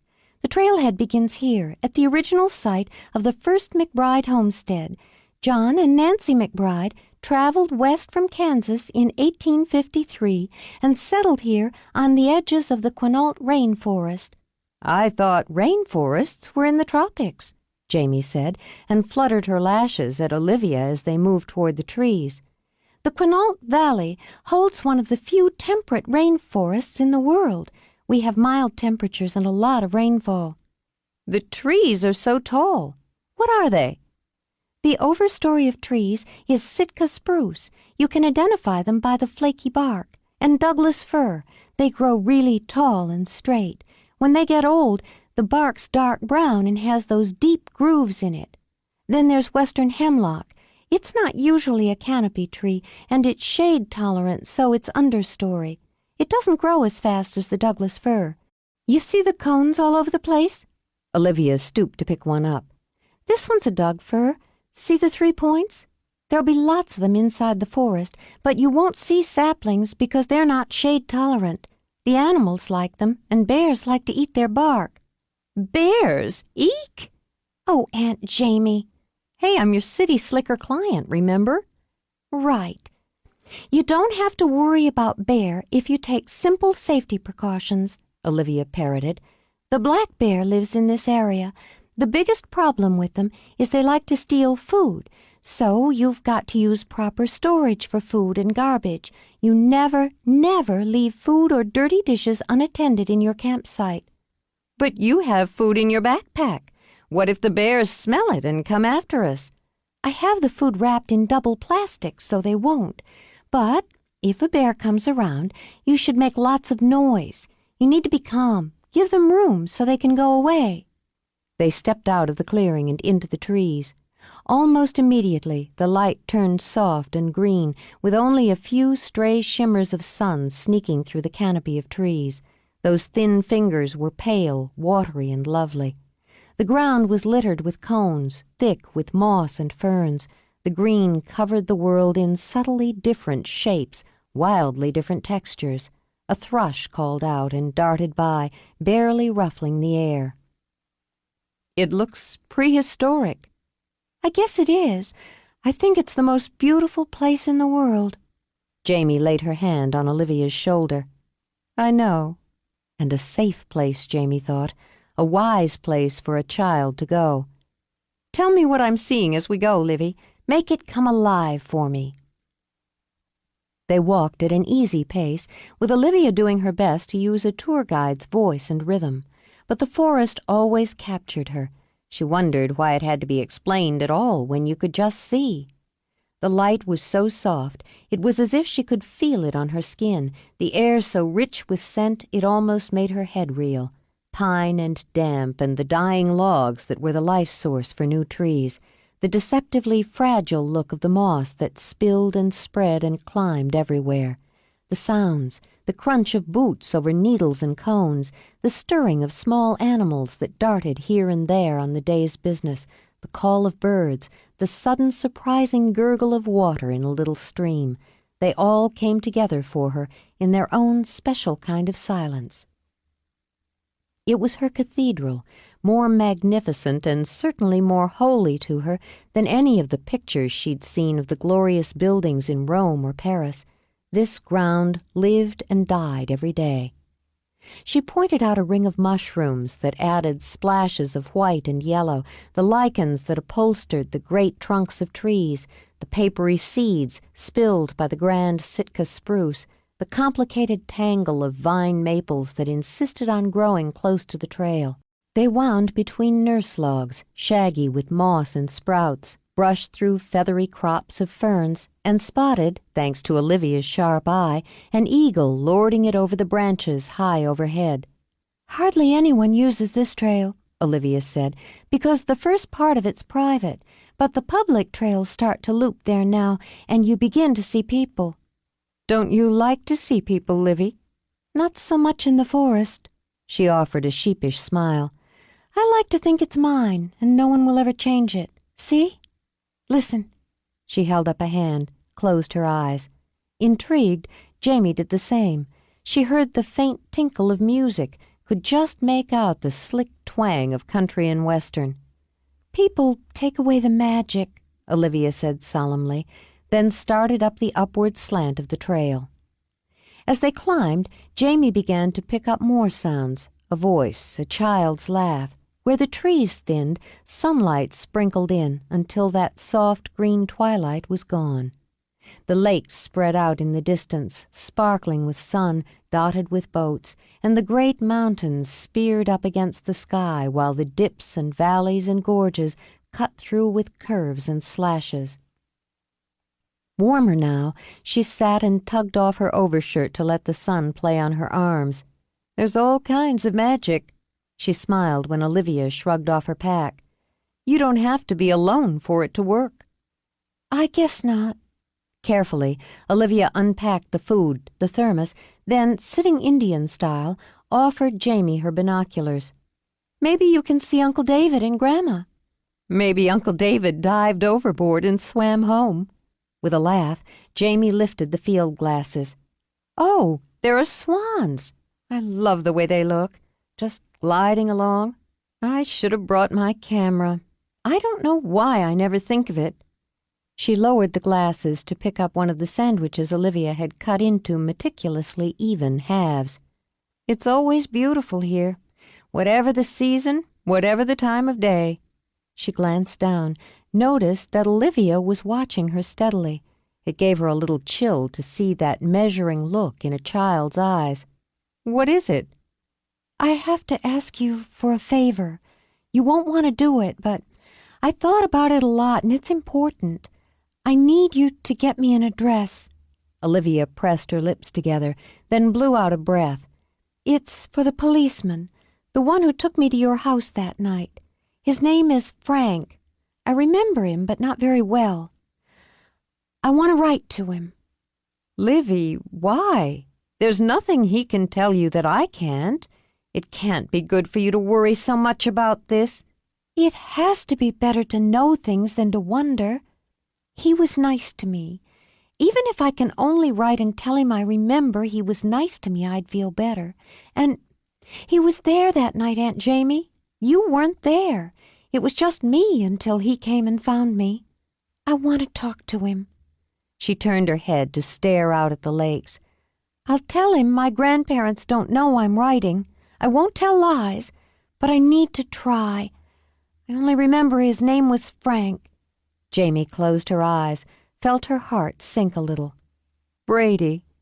His name is Frank Brady. 7. Frank Brady turned the pale blue envelope over in his hands. His name and the address of the precinct had been handwritten, neat and precise and unmistakably childlike, as had the return address in the corner. Olivia McBride. Little Livy Tanner, he mused, a young ghost out of the past. 8 years. He'd never really put that night, those people, that case, aside. He'd tried. He'd done his job. Justice had followed through as best it could, and the little girl had been whisked away by family who loved her. Closed. Finished. Over.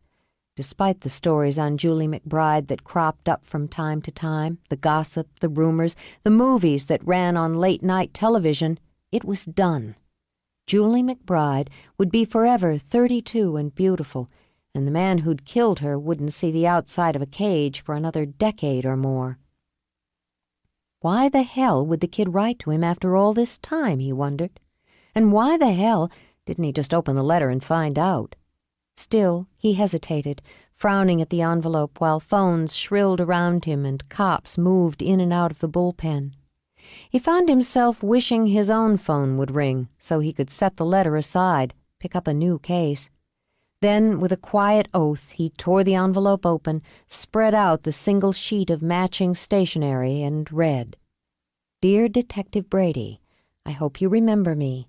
My mother was Julie McBride, and when she was killed, you took me to my aunt's house. You came to see me there, too. I didn't really understand then about murder or that you were investigating. You made me feel safe, and you told me how the stars were there even in the daytime. You helped me then. I hope you can help me now. I've been living with my grandparents in Washington State. It's beautiful here, and I love them very much. Aunt Jamie came to visit this week, and I asked her if she could give me your address so I could write to you. I didn't tell my grandparents because it makes them sad. We never talk about my mother or what my father did. I have questions that nobody can answer but you. It's awfully important to me to know the truth, but I don't want to hurt my grandmother. I'm 12 years old now, but she doesn't understand that when I think about that night and try to remember it gets mixed up, and that makes it worse. Will you talk to me? I thought maybe if you wanted to take a vacation, you could even come here. I remember you had a son. You said he ate bugs and had bad dreams sometimes about alien invaders, But he's older now, so I guess he doesn't anymore. Christ, Frank thought with a stunned laugh. The kid had a memory like an elephant. There's lots to do up here. Our lodge and campground is really nice, and I could even send you our brochures. You can go fishing or hiking or boating. The lodge has a swimming pool and nightly entertainment. We're also close to some of the most beautiful beaches in the Northwest. Even as Frank felt his lips twitch at her sales pitch, he scanned the rest. Please come. I have no one else to talk to. Yours truly, Olivia.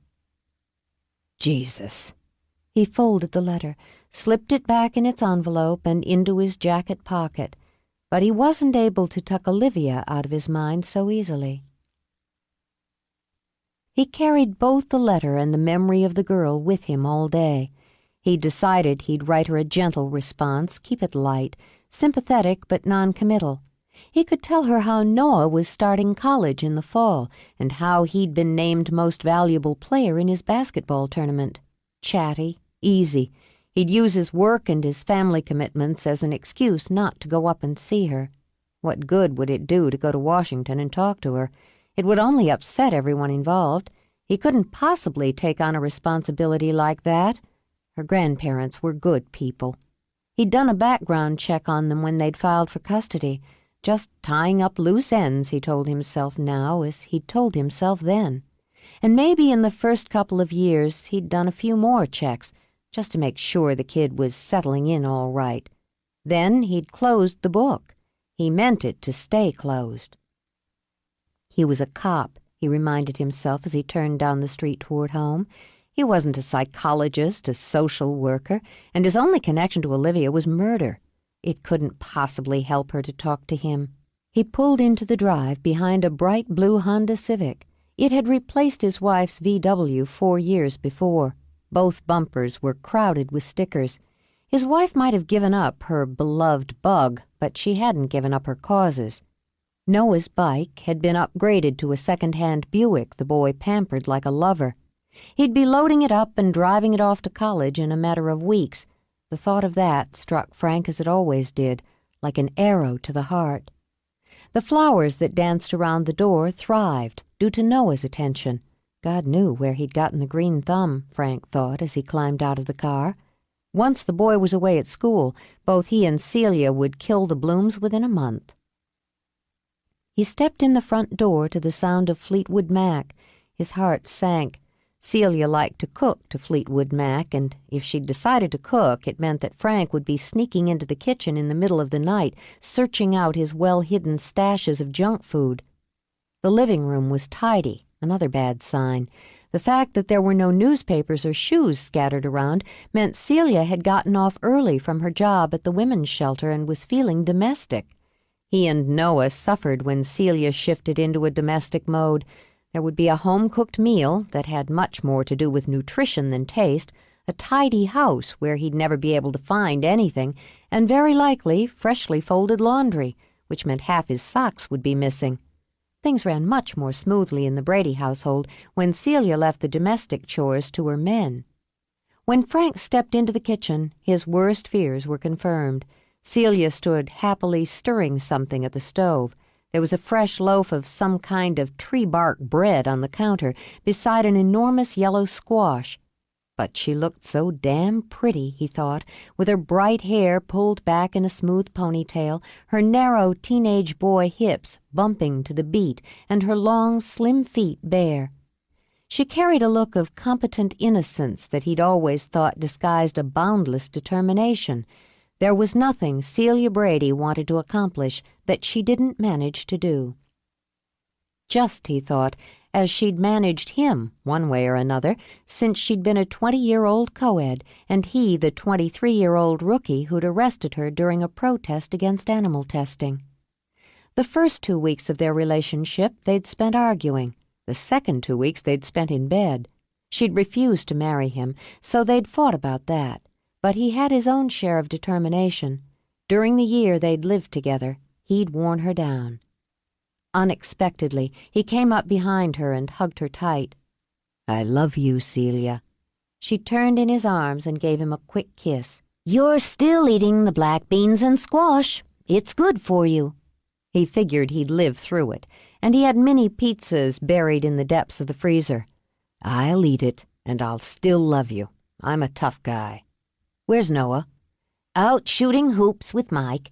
He's got a date with Sarah later." "Again?" Celia had to smile. "She's a very nice girl, Frank, and with him going off to college in a few weeks, they want to spend as much time together as they can." "I just wish he wasn't so hung up on this one girl. He's only 18. "Frank, after a half-term in college, Sarah won't be more than a vague memory. Now, what's really wrong?" He didn't bother to sigh, but took the beer she held out to him. "Do you remember the McBride case?" "Julie McBride?" Celia's eyebrows lifted. "Of course. It was the biggest high-profile case of your career, and you still get sad if one of her movies comes on TV. But what about the McBride case? You closed it years ago. Sam Tanner's in prison." "The little girl." "Yes, I remember. She broke your heart." Celia rubbed his arm. "Softy." "Her grandparents got custody, took her up to Washington State. They own a place up there, lodge, campground on the Olympic Peninsula, attached to the National Forest." "The Olympic National Forest?" Celia's eyes went bright. "Oh, that's beautiful country. I hiked up that way the summer I graduated from high school. They've really kept the greedy bloodsuckers at bay."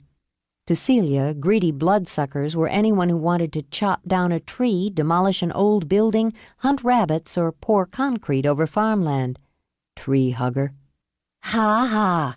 If you had any idea how much damage can be done by loggers who don't have the foresight to—" "Don't start, see. I'm already eating beans and squash." She pouted a moment, then shrugged a shoulder and started to rise. Since putting her back up hadn't been part of his strategy, he reached in his pocket for the letter. "Just read this and tell me what you think." "So now you're interested in what I think." But after reading the first couple lines, she sat again, and the light of battle in her eyes melted into compassion. "Poor little thing," she murmured. "She's so sad and so brave." She smoothed her fingers over the letter, then handed it back to Frank before she went back to stir her pot. "You know, Frank, a family vacation before Noah heads off to college would be good for all of us, and we haven't been camping since he was 3, and you took an oath never to spend another night sleeping on the ground." Half the weight the letter had put on his shoulders slid off. "I really do love you, Celia." Olivia did her best to behave normally, to tuck the nerves and excitement away so her grandparents didn't notice. Inside, she was breathless and jittery, and her head ached a little, but she did her morning chores and managed to eat a little lunch so no one would comment on her lack of appetite. The Bradys would be there soon. She'd been relieved when her grandfather had been called to the campground right after lunch to handle some little snag. It hadn't been hard to make excuses to stay behind instead of going with him, though she'd felt guilty about being less than honest. The guilt had her working twice as hard as she might have on cleaning the terrace outside the lodge dining room and weeding the gardens that bordered it. It was also the perfect spot from which to watch arrivals and departures. Olivia weeded the nasturtiums that tumbled over the low stone wall in cheery yellows and oranges, dead-headed the bright white Shasta daisies behind them, and kept one eye on the turn toward reception. Her hands sweated inside her garden gloves, which she'd worn only because she wanted to be an adult and shake hands with the Brady family without having grime on her fingers and under her fingernails. She wanted Frank to see that she was grown up enough to understand about her mother, about her father. She didn't want him to see a scared little girl who needed to be protected from monsters. She was going to learn to chase the monsters away herself, Olivia thought. Then, despite her plans, she absently swiped a hand over her cheek and smeared it with soil. She'd brushed her hair and smoothed it into a neat ponytail that she'd slipped through the opening in the back of her red cap. She wore jeans and a River's End t-shirt. Both had been clean that morning, and though she'd tried to keep them that way, the knees of her jeans were soiled now. That would only prove that she'd been working, she told herself, that she was responsible. They should be here by now, she thought. They had to be here soon. They just had to. Otherwise, her grandfather might come back. He might recognize Frank Brady. He probably would. Grandfather remembered everyone and everything. Then he'd find ways to keep her from talking to Frank, to keep her from asking questions. All the planning, the care, the hope she had would be for nothing if they didn't get there soon. A couple strolled out onto the terrace, sat at one of the little iron tables. One of the staff would come out to serve them drinks or snacks, Olivia knew. Then she'd lose the solitude. Olivia worked her way along the border, half listening as the woman read about the trails in her guidebook, planning tomorrow's hike, debating whether to take one of the long ones and order one of the picnic lunches the lodge provided. Ordinarily, Olivia might have stopped working long enough to recommend just that plan, to give her own description of the trail the woman seemed to favor. The guests enjoyed the personal touch, and her grandparents encouraged her to share her knowledge of the area with them. But she had too much on her mind for chit-chat, and continued to work steadily down the edge of the terrace until she was nearly out of sight. She saw the big old car bumping up the drive, but noted immediately that the man driving it was too young to be Frank Brady. He had a pretty face, what she could see of it, as he wore a cap and sunglasses. His hair spilled out of the cap, wavy and sun-streaked brown. The woman in the passenger seat was pretty, too. His mother, Olivia guessed, though she didn't look very old either. Maybe she was his aunt or his big sister. She ran through the reservations in her head, trying to remember if they had a couple coming in that day. Then she spotted another figure sprawled in the back seat. Her heart began to thud in her chest, the answering echo a dull beat in her head. Slowly she got to her feet as the car coasted around the last turn and parked. She knew him right away. Olivia didn't consider it at all strange that her bleary memory of his face shot into sharp focus the minute Frank stepped out of the car. She remembered perfectly now the color of his eyes, the sound of his voice, the way his hand had felt, big and gentle on her cheek. Her aching head spun, once sickly, as he turned his head and saw her. She felt her knees tremble, but she pulled off her gloves and stuck them in her back pocket. Her mouth was dust dry, but she forced a polite smile on her face and started forward. So did he. For Olivia, at that moment, the woman and the young man who got out of the car faded into the background, as did the wall of great trees, the searing blue sky above them, the flutter of butterflies, the chatter of birds. She saw only him, as she'd seen only him the night he'd opened the closet door. "I'm Olivia," she said in a voice that sounded very far away to her own ears. "Thank you for coming, Detective Brady." She held out her hand. How many times, Frank wondered, would this one little girl break his heart? She stood so poised, her eyes so solemn, her smile so polite, and her voice shook. "It's nice to see you again, Olivia." He took her hand in his, held it. "Livy. Don't they call you Livy any more?"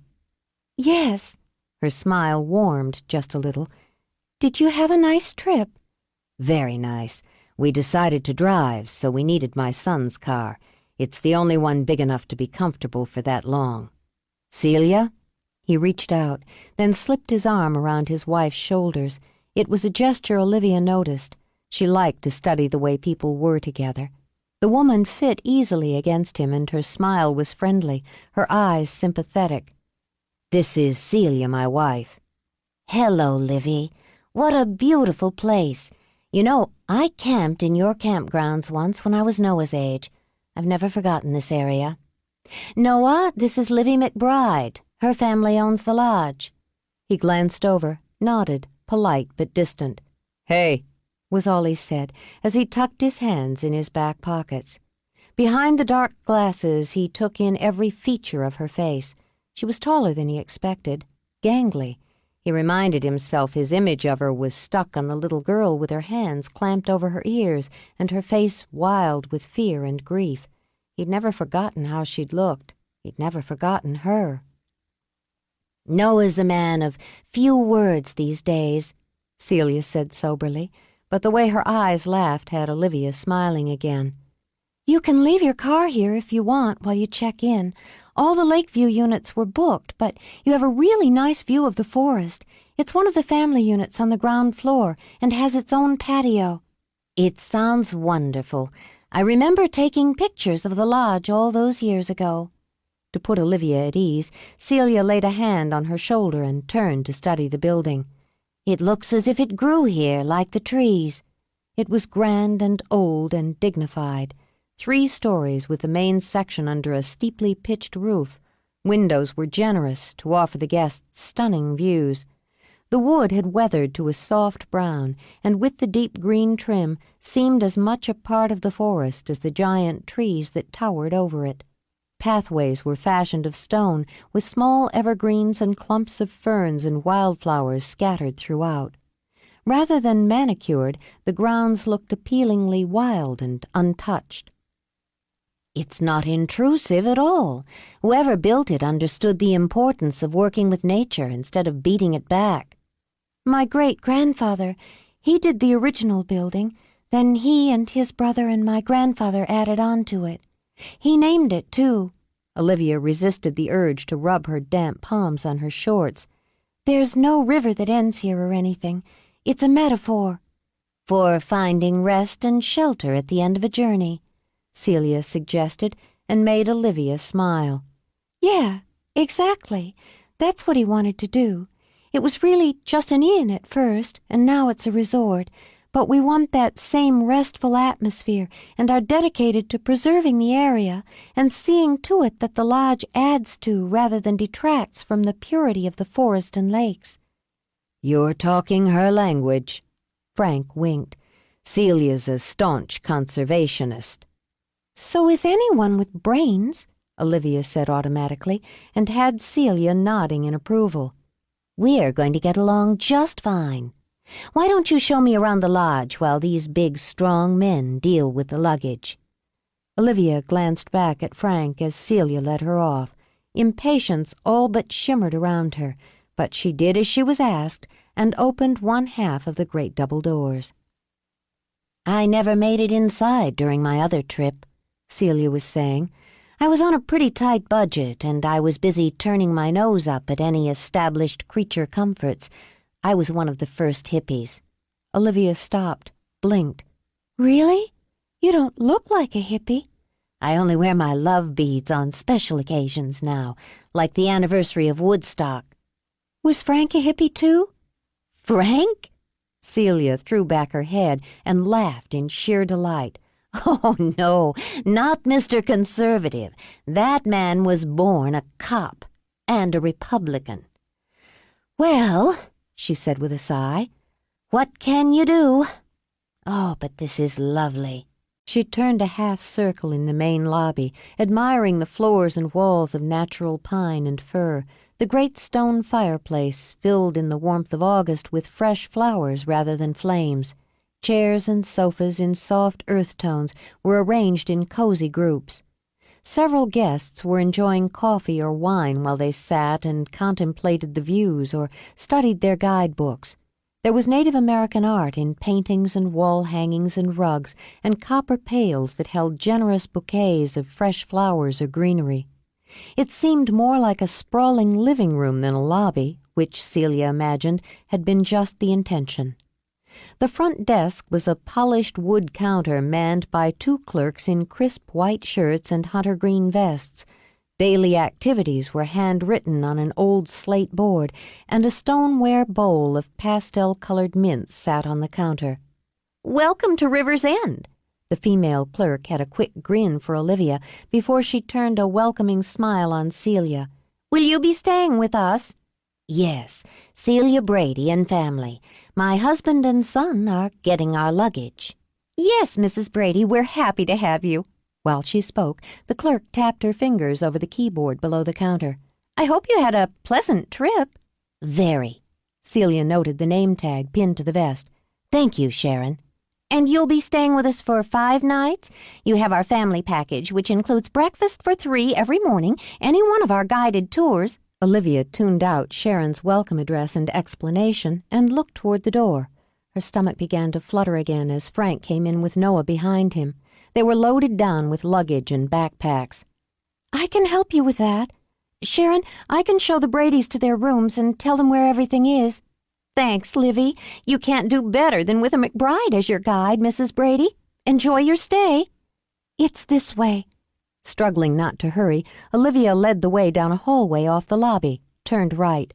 The health club is to the left and complimentary to guests. You can reach the pool through there or by going out the south entrance. She rattled off information, meal service times, room service availability, lounge hours, rental information for canoes, fishing gear, bikes. At the door to their room, she stood back and, despite nerves, found herself pleased when Celia let out a little gasp of pleasure. It's great! Just great! Oh, Frank, look at that view. It's like being in the middle of the forest. She moved immediately to the patio doors and flung them open. Why do we live in the city? It has something to do with employment, Frank said dryly. The master bedroom is in here, and the second bedroom is there. I'll go dump my stuff. Noah headed off to the other end of the sitting room. You'll want to unpack, get settled in. Olivia linked her hands together, pulled them apart. Is there anything I can get you, or any questions? There are some short, easy trails if you want to do any exploring this afternoon. Frank, why don't you play scout? Celia smiled, unable to resist the plea in Olivia's eyes. Noah and I will probably laze by the pool for a bit. Livy can show you around now, and you can stretch your legs. Good idea. Do you mind, Livy? No, I don't mind. We can go right out this way. She gestured to the patio doors. There's an easy half-mile loop. You don't even need any gear. Sounds perfect. He kissed Celia, ran a hand down her arm. See you in a bit. Take your time. She walked to the door after them, watched the girl lead the man toward the trees. Mom? She didn't turn, kept watching until the two figures slipped into the shadows of the forest. Why didn't you tell me? Tell you what, Noah? That's Julie McBride's kid, isn't it? Celia turned now to where Noah stood in the doorway of his room, his shoulder nonchalantly propped against the frame, his eyes alert and just a bit annoyed. Yes? Why? We didn't come up here to play in the woods and go fishing. Dad hates fishing, and his idea of a vacation is lying in the hammock in the backyard. She nearly laughed. It was exactly true. What's your point? He came up to see the kid. Does that mean something new's come up on the Julie McBride murder? No, it's nothing like that. I didn't know you had any interest in that business, Noah. Why wouldn't I? He pushed away from the doorway and picked up one of the bright red apples in a blue bowl on the table. It was Dad's case, and a big one. People still talk about it, and he thinks about it. Noah jerked his chin in the direction his father had taken. Even if he doesn't talk about it. What's the deal, Mom? Celia lifted her shoulders, let them fall. The girl, Olivia, wrote to him. She has some questions. I don't think her grandparents have told her very much, and I don't think they know she wrote your father. So let's give the two of them a little room. Sure. Noah bit into the apple, and his gaze drifted toward the window where the tall young girl led the man toward the trees. I was just wondering. 8. The trees closed them in like giant bars in an ancient prison. Frank had expected a kind of openness and charm, and instead found himself uneasily walking through a strange world where the light glowed eerily green, and nature came in odd, primitive shapes. Even the sounds and smells were foreign, potent, and ripe. Dampness clung to the air. He'd have been more comfortable in a dark alley in East L.A. He caught himself glancing over his shoulder and wishing for the comforting weight of his weapon. "You ever get lost in here?" he asked Olivia. No, but people do sometimes. You should always carry a compass and stay on the marked trails if you're a novice. She tipped up her face to study his. I guess you're an urban hiker. He grinned at the term. "You got that right." She smiled, and the humor made her eyes glow. Aunt Jamie said that's what she is now. But you can get lost in the city, too, can't you? Yeah, you can. She looked away now, slowing her pace. It was nice of you to come. I didn't think you would. I wasn't sure you'd even remember me. I remember you, Livy. He touched her arm lightly, felt the stiffness and control a 12-year-old shouldn't have. I've thought about you, wondered how you were. My grandparents are great. I love living here. I can't imagine living anywhere else. People come here for vacation, but I get to live here all the time." She said it all very fast, as if she needed to get out everything good before she turned a corner. "You have a nice family," she began. "Thanks. I think I'll probably keep them." Her smile came and went quickly. "I have a nice family, too, but That's a nurse log," she pointed out as nerves crept back into her voice. "When a tree falls or branches do, the forest makes use of them. Nothing's wasted here. That's a Douglas fir. You can see the sprouts of western hemlock growing out of it, and the spread of moss, the ferns and mushrooms. When something dies here, it gives other things a chance to live." She looked up at him again, her eyes a shimmering amber behind a sheen of tears. "Why did my mother die?" "I can't answer that, Livy. I can never really answer the why, and it's the hardest part of my job." "It was a waste, wasn't it? A waste of something good and beautiful. She was good and beautiful, wasn't she?" Yes, she was." With a nod, she began to walk again, and didn't speak until she was certain she'd fought back the tears. "But my father wasn't. He couldn't have been good and beautiful, not really. But she fell in love with him and she married him." "Your father had problems." "Drugs," she said flatly. "I read about it in newspapers my grandmother has put away in our attic. He took drugs and he killed her. He couldn't have loved her. He couldn't have loved either of us." "Livy, life isn't always that simple, that black and white." "If you love something, you take care of it. You protect it. If you love enough, you die to protect it." She spoke softly, but her voice was fierce. "He says he didn't do it, but he did. I saw him. I can still see him if I let myself." She pressed her lips together. "He would have killed me, too, if I hadn't gotten away." "I don't know." How did he answer this child, with her quiet voice and old eyes? "It's possible." "You talked to him, after?" "Yes, that's part of my job." "Is he crazy?" Frank opened his mouth, closed it again. There were no pat answers here. "The court didn't think so." "But did you?" Frank let out a sigh. He could see how they'd circled around now, see parts of the roof line, the glint of windows of the inn. "Livy, I think he was weak, and the drugs played into that weakness. They made him believe things that weren't true and do things that weren't right. Your mother separated from him to protect you as much, probably more, than herself, and I think hoping it would push him into getting help. But it didn't, Olivia thought. It didn't make him get help. It didn't protect anyone." "If he wasn't living there anymore, why was he in the house that night?" "The evidence indicated she let him in." "Because she still loved him?" She shook her head before Frank could answer. "It's all right. I understand. Will they keep him in jail forever?" There are so few forevers, Frank thought. He was given a sentence of 20 years to life, the first 15 without possibility of parole. Her eyes narrowed in a frown of concentration. 15 years was longer than she'd been alive, but it wasn't enough. "Does that mean he can just get out in 7 more years, just like that after what he did?" No, not necessarily. The system— how could he possibly explain the twists and turns of it to a child? He'll go before a panel, like a test. "But the people on the panel don't know. They weren't there. It won't matter to them." Yes, it will matter. I can go. And he would, Frank decided, and speak for the child. I'm allowed to go and address the panel because I was there. "Thank you." The tears wanted to come back, so she held out a hand to shake his. "Thank you for talking to me." "Livy." He took her hand, then touched his free one to her cheek. "You can call or write me any time you want." "Really?" "I'd like it if you did." The tears stopped burning, her nerves smoothed out. "Then I will. I'm really glad you came. I hope you and your family have a good time. If you want, I can sign you up for one of the guided hikes while you're here, or I can show you which trails you can take on your own." Going with instinct, Frank smiled at her. "We'd like that, But only if we can hire you as guide. We want the best." She studied him with calm and sober eyes. "Skyline Trail's only 31 miles. When his mouth fell open, she smiled a little.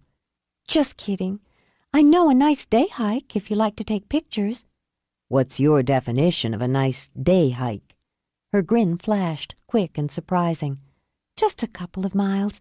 You'll see beaver and osprey. The lodge can make up a boxed lunch if you want a picnic." "Sold. How about tomorrow?" "I'll check with my grandfather, but it should be all right. I'll come by about 11:30. She glanced down at his scuffed high tops. "You'd be better off with boots, but those are okay if you don't have them. I'll see you tomorrow." "Livy," he called when she turned back toward the trees. "Should I buy a compass?" She tossed a quick smile over her shoulder. "I won't let you get lost." She walked into the trees, going fast now until she was sure no one could see. Then she stopped, hugging herself hard, rocking, letting the tears spill out. They were hot and stinging. Her chest ached with them as it hitched. But after they'd fallen, after she was able to breathe again, to scrub her face dry with her hands, she felt better. And at age 12, Olivia decided what she would do with and how she would live her life. She would learn all there was to learn about the forest, the lakes, the mountains that were her home. She would live and she would work in the place she loved, the place where her mother had grown up. She would, over time, find out more about her mother and about the man who killed her. She would love the first with all her heart, just as she would hate the second. And she would never, never fall in love the way her mother had. She would become her own woman, starting now. She stopped to wash her face in the stream, then sat quietly until she was sure all traces of tears and tattered emotions were gone. Her grandparents were to be protected. That was another promise she made herself. She would see to it that nothing she did ever caused them pain. So when she walked into the clearing and saw her grandfather weeding his flowers, she crossed to him, knelt beside him with a smile. "I just did this over at the lodge. The gardens look really nice there." "You've got my green thumb, kiddo." He winked at her. "We won't talk about the color of your grandmother's." "She does okay with houseplants. A family just checked into the lodge, a couple and their son." Casually, Olivia uprooted a weed. She didn't want to lie to him, but she thought it wisest to skirt around the bare truth. "The mother said she'd hiked around here when she was a teenager, but I don't think the other two know a bush from a porcupine. Anyway, they'd like me to go out with them tomorrow, just a short hike. I thought I'd take them to Irely Lake, along the river, so they could take pictures." He sat back on his heels, the line of worry already creasing his forehead. "I don't know, Livy." "I'd like to do it. I know the way, and I want to start learning even more about running the lodge and campground, more about the trails and even the backcountry areas. I've gone along on guided hikes before, and I want to see if I can do one by myself. It's just down to Irely. If I do a good job, I could start training to guide other hikes during the summer and maybe give talks and stuff for kids. When I'm older, I could even do overnights and be a naturalist like they have in the park. Only I'd be better because I grew up here, because it's home." He reached out to skim his knuckles over her cheek. He could see Julie in her eyes. Julie, when she'd been a young girl and telling him of her dreams to be a great actress. Her dream had taken her away from him. Olivia's would keep her close. "You're still young enough to change your mind a dozen times." "I won't. But anyway, I won't know if I'm good or if it's really what I want until I try. I want to try, just a little bit, tomorrow." "Just down to Irely?" "I showed the father the loop trail from the inn before I left. He kept talking about getting lost." She shared an easy chuckle with Rob. "I think Irely's about all he can handle." Knowing she'd won, she got up, brushed off her jeans. "I'm going to go see if Grandma needs any help with dinner." Then she stopped, leaned down to wrap her arms around Rob's neck. "I'm going to make you proud of me." "I am proud of you, baby." She hugged tighter. "Just wait," she whispered, then darted inside. Olivia was exactly on time. She'd decided that would be important to how she lived her life from now on. She would always be prompt. She would always be prepared. She arrived early at the lodge to collect the boxed lunch for the hike. It would be her job to carry the supplies. She was young and strong, she thought as she stowed them in her backpack. She would get older and she would get stronger.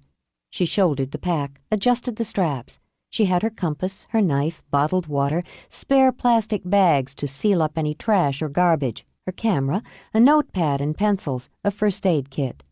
She'd spent 3 hours the night before reading, studying, absorbing information and history. She was going to see to it that the Bradys had an entertaining and an educational afternoon. When she walked around to the patio entrance of the unit, she saw Noah sitting in one of the wooden chairs. He was wearing headphones and tapping his fingers restlessly on the arm of a chair.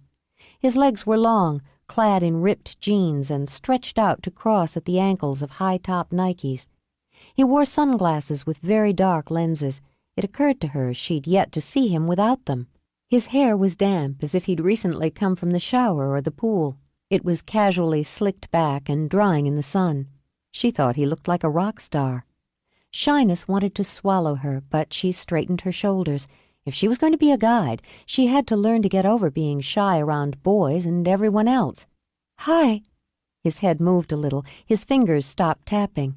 She realized he'd probably had his eyes closed behind those black lenses and hadn't even seen her. "Yeah, hi." He reached down to turn off the cassette that was singing in his ears. "I'll get the troops." When he stood up, she had to tip back her head to keep her eyes on his face. "Did you try the pool?" "Yeah." He gave her a grin and had the woman's heart still sleeping in the child's breast, stirring. "Water's cold." He opened the patio door. "Hey, the Trailblazers here."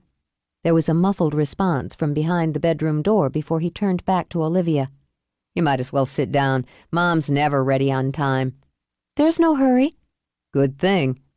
Deciding it was more polite to sit since he'd asked her to, she lowered herself to the stone patio.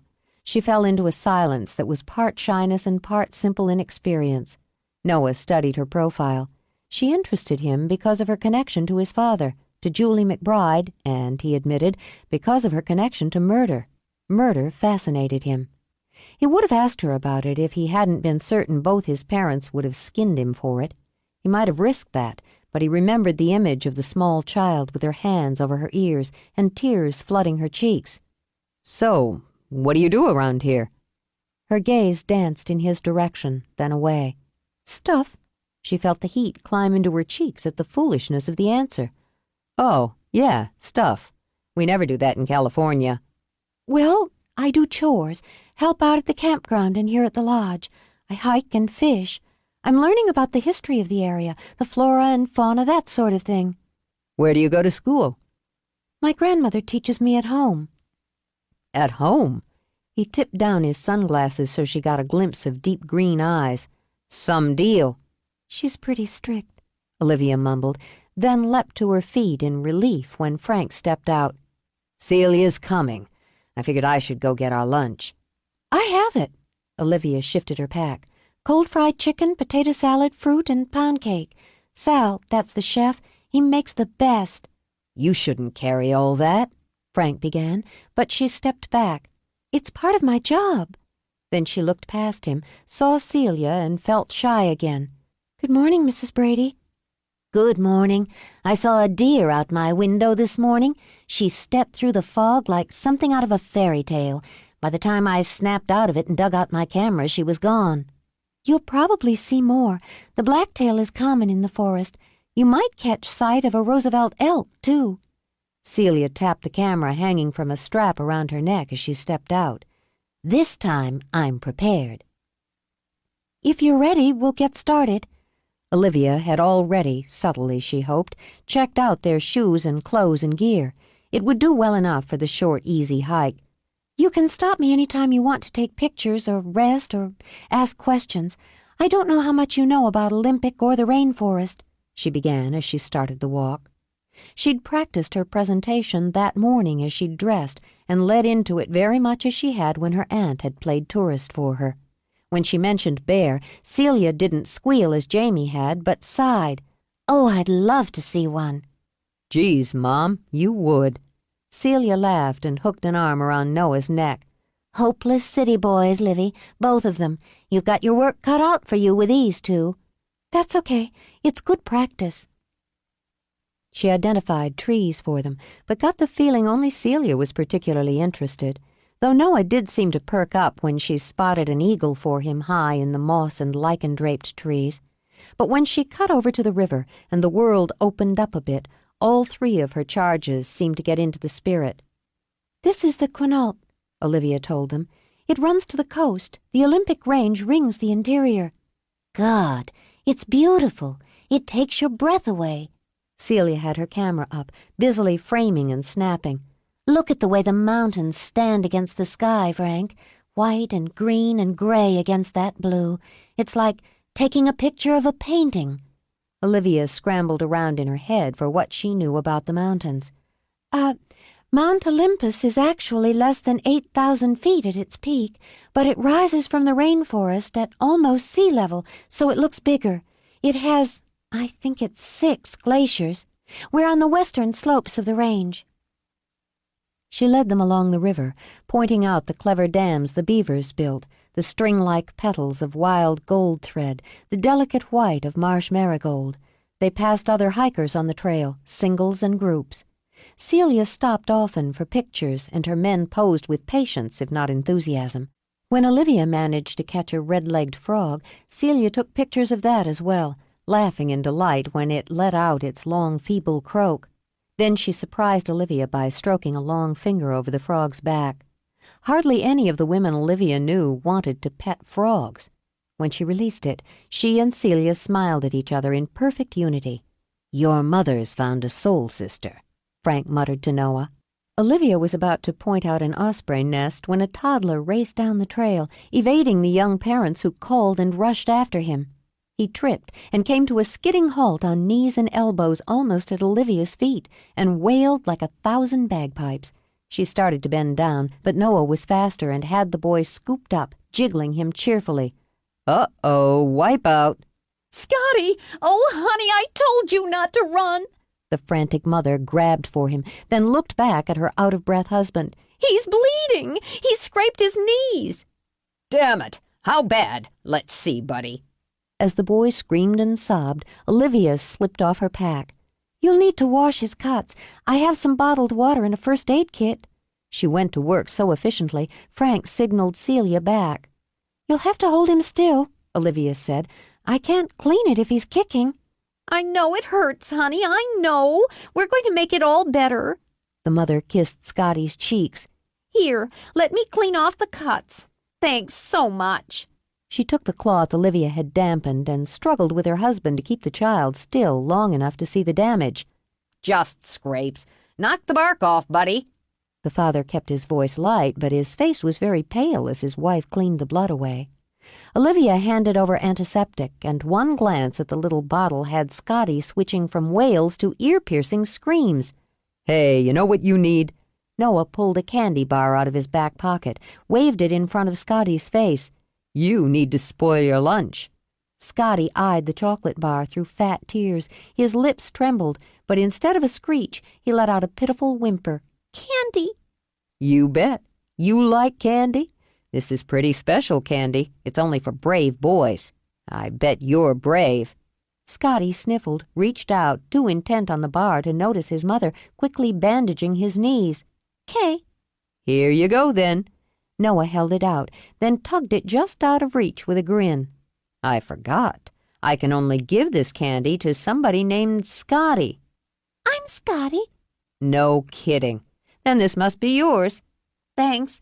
Thanks so much." The mother shifted the now delighted child to her hip and shoved back her hair with her free hand. "You're lifesavers." Olivia glanced up from where she was repacking her first aid kit. "You should make sure you pick up one of these if you're going to do much hiking. The River's End Lodge gift shop carries them, or you can get them in town. First on my list, along with emergency chocolate. Thanks again." She looked over to Frank and Celia. "You've got great kids." Olivia started to speak, then ducked her head and said nothing, but not so quickly that Celia hadn't seen the look of unhappiness. "You two make a good team," she said cheerfully, "and that little adventure worked up my appetite. When's lunch, Liv?" Olivia looked up, blinked. Liv, she thought. It sounded strong and sure and smart. There's a nice area just a little farther down. We might get lucky and see a couple of beavers instead of just their dams." She picked her spot, a shady area just off the trail where they could sit and watch the water or gaze off toward the mountains. The air was warm, the sky clear in one of those perfect summer days the peninsula could offer. Olivia nibbled at her chicken and held herself back just a little. She wanted to watch the Bradys together. They seemed so easy, so meshed. Later, when she was older and looked back on that comfortable exchange, she would call it a rhythm. They had a rhythm of movement, of speech, of silences, little bits of humor that were intimately their own, tossed-off comments, teasing, body language. And she would realize, remembering, that however much she and her grandparents loved each other, they didn't have quite that same connection. A generation stood between them, her mother's life and her death. But just then, all she knew was that she felt a tug of longing, an ache of envy. It made her ashamed. "I'm going to walk down a little more." She got up, ordering herself to do so casually. "I'll see if I can spot some beavers. If I do, I'll come back and get you." "Poor little thing," Celia murmured when Olivia walked down the trail. "She's lonely. I don't even think she knows how lonely she is." "Her grandparents are good people, Celia." "I'm sure they are. But where are the other kids, the ones her age she should be playing with on a beautiful day like this?" She doesn't even go to school," Noah put in. "She told me her grandmother teaches her at home." "They've put her in a bubble, a spectacular one," Celia added as she looked around, "but it's still closed." "They're afraid. They have reason to be." "I know, but what will they do when she starts to beat her wings against the bubble? And what will she do if she doesn't?" Noah got to his feet. "I think I'll walk down, too. Never seen a beaver." "He has a kind heart," Celia commented, smiling after him. "Yeah, and he also has a curious mind. I hope he doesn't try to pump her." "Give him some credit, Frank." "If I didn't, I'd be going to look for beavers, too, instead of taking a nap." With that, he stretched out and laid his head in his wife's lap. Noah found her sitting on the bank of the river, very quiet and very still. It made a picture in his mind, very much like, yet so very different from, the one he had of her as a small child running from grief. Here she simply sat, her cap over her butterscotch hair, her back straight as a die, staring out over water that ran fast and bright and clear. She wasn't running from grief this time, he thought. She was learning to live with it. It was sort of her personal river's end, he supposed. Her head turned quickly at his approach. She kept her gaze steady on his face, those rich eyes of hers solemn as he moved to her and sat down. "They come to play here," she told him in a low voice. "They don't mind people too much. They get used to them. But you have more luck if you don't make a lot of noise and movement." "I guess you spend a lot of time just hanging around." "There's always something to see or do." She kept scanning the river. He made her feel odd in a way that she couldn't decide was pleasant or not. She only knew it was different from anything she'd felt before, a kind of drumming just under her heart. "I guess it's nothing like Los Angeles." "Nothing at all." At that point in his life, L.A. was the world. "It's okay, though. Mom's big on nature and shit. You know, save the whales, save the spotted owl, save the whatever. She gets into it." "If more people did, we wouldn't need to save them in the first place." She spoke with just enough heat to make him smile. "Yeah, that's what she says. I got no problem with it. Mostly I like my nature in the city park with a basketball hoop."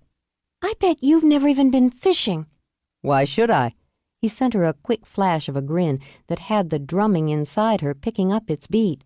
"I can walk right into McDonald's and buy a fish sandwich." "Yuck." "Hey, you want yuck? Sticking a defenseless worm on some hook and drowning it so you can pull up some flopping, slimy fish." The fact that she smiled a little, that her eyes shimmered with a mild and adult kind of humor, pleased him. "That's disgusting."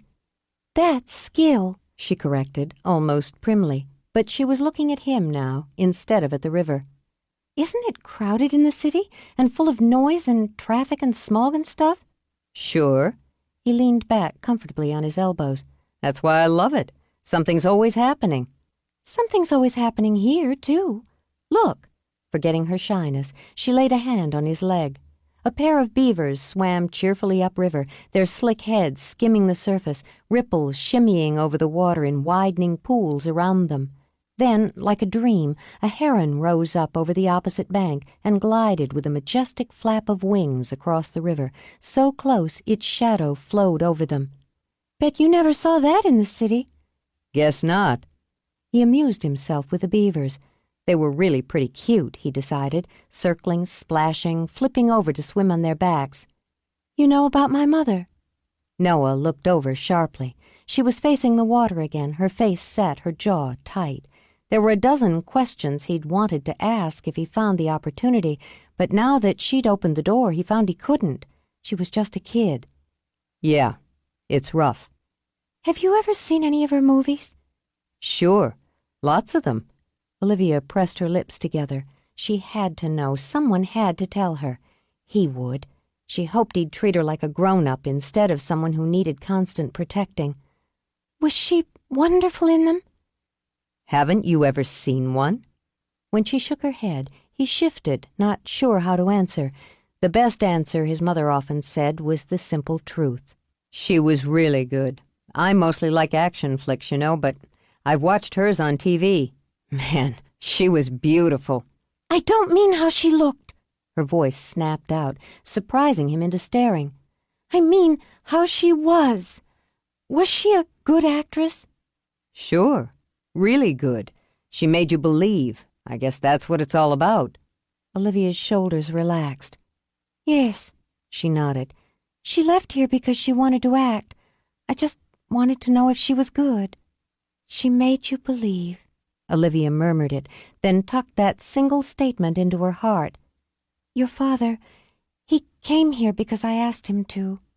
He's a great man. You should know that. You have parents who care about things, about people. You should never forget that. She got to her feet. I'll go get them so they can see the beavers before we head back. Noah sat where he was. He hadn't asked her the questions in his head, but she'd answered one of them. How did it feel to be the daughter of someone famous who died in a violent way? It felt lousy. Just lousy. Noah. It takes two to speak the truth, one to speak and another to hear. Henry David Thoreau. 9. Washington State University, 1993. There was nothing to be nervous about. Noah reminded himself of that as he checked the address of the trim two-story house. He'd been planning this trip, this connection, for a long time, and that, he supposed, as he parked his rental car at the curb in the quiet, tree-lined neighborhood, was exactly why he was nervous. Maybe he sensed his life could change today, that seeing Olivia McBride again could alter the course he was on. He was willing to take that new direction. There was no gain without risk, after all. That's where the damp palms and jumpy belly came from. It was nothing personal. He combed back his hair by using the fingers of his hands in two quick rakes. He'd thought about getting a trim before coming here, but hell, he was on vacation, more or less.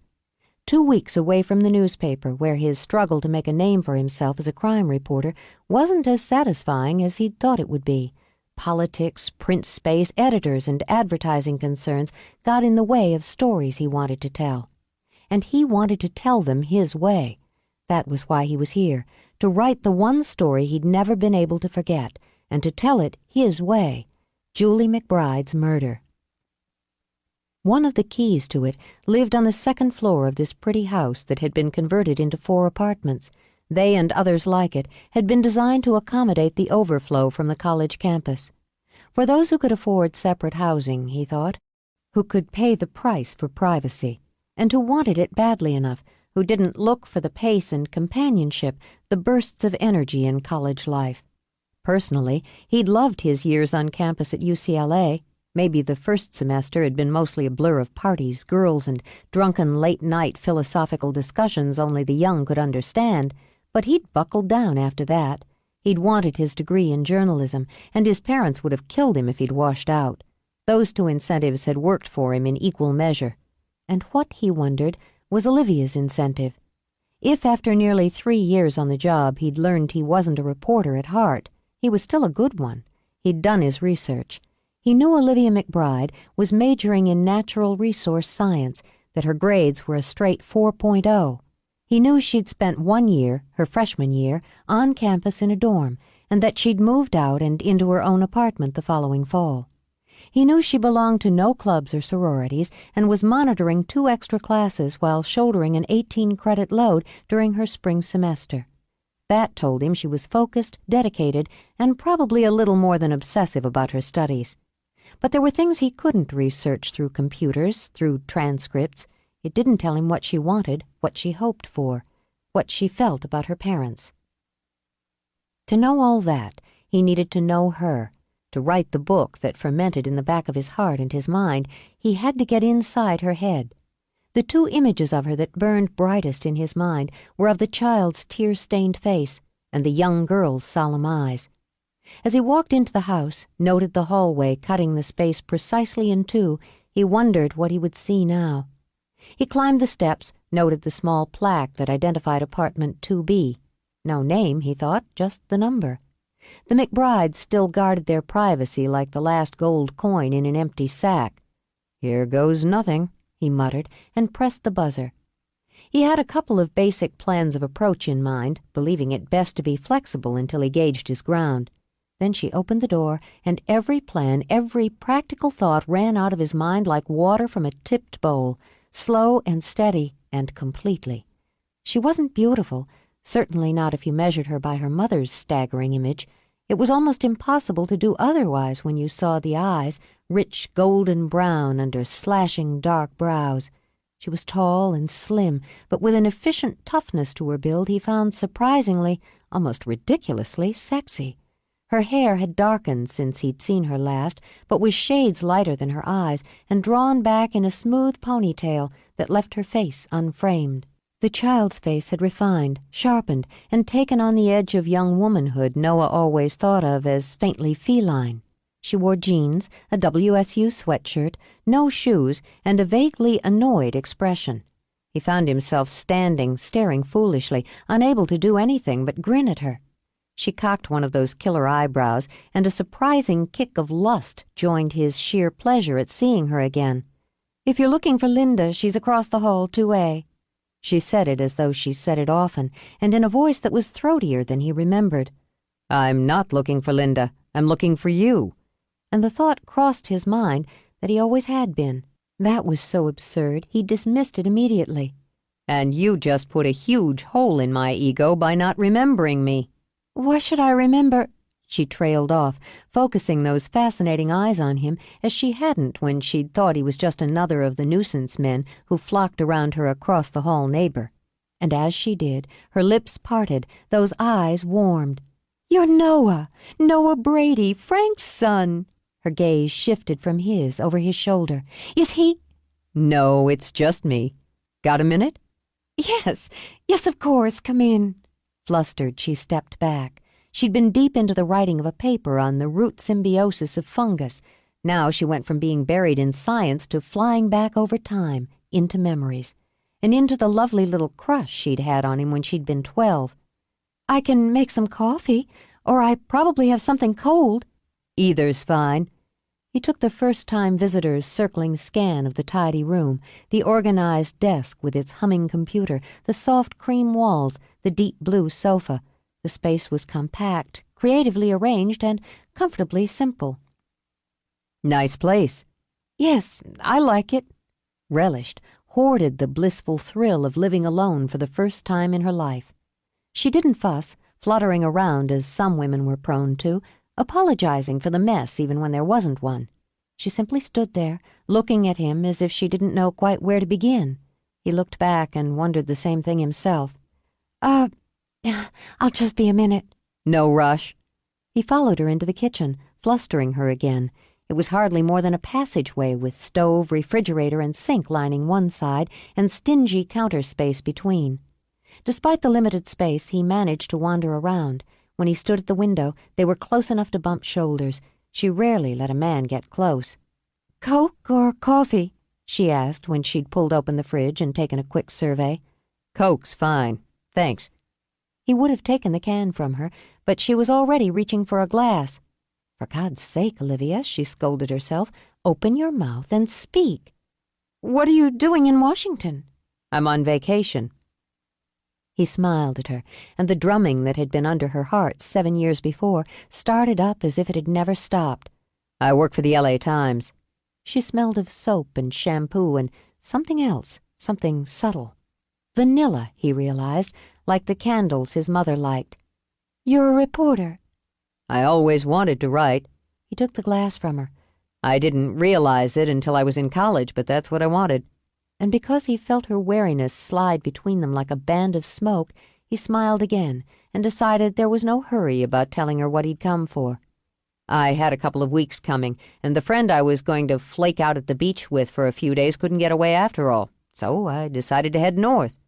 You're not up here on assignment, then? No. That was the truth. Absolutely true, he told himself. I'm on my own. I decided to look you up since you're the only person I know in the entire state of Washington. How do you like college? Oh, very much. Making a deliberate effort to relax, she led him back into the living room. I miss home off and on, but classes keep me busy. She sat on the couch, assuming he'd take the chair, but he sat beside her and companionably stretched out his legs. What are you working on? He nodded toward the computer. A fungus. She laughed, took a nervous sip of her drink. He was wonderful to look at, the untidy sun-streaked brown of his hair, the deep green eyes that reminded her of home, the easy sensuality of his smile. She remembered she'd once thought he looked like a rock star. He still did. I'm a natural resource science major. He started to tell her he knew, stopped himself. Too many explanations, he thought, and ignored the little whisper of guilt in his ear. It fits. Like a glove, she agreed. How are your parents? They're great.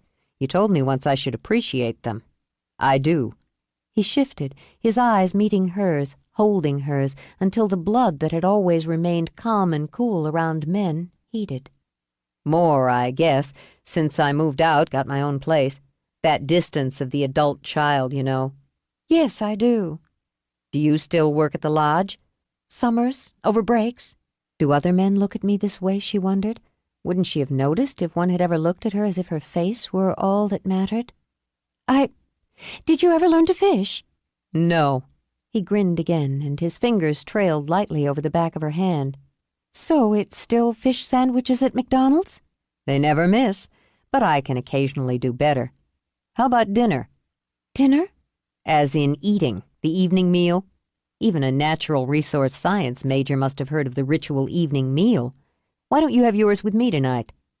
Her ritual evening meal usually consisted of whatever she had time to toss together in her miniature kitchen, or, failing that, what she picked up on the way home from a late class. Besides, she had a paper to finish, a test to study for, a lab project to prepare for, and he had the most beautiful green eyes. That would be nice. Good. I'll pick you up at 7. Got a favorite place?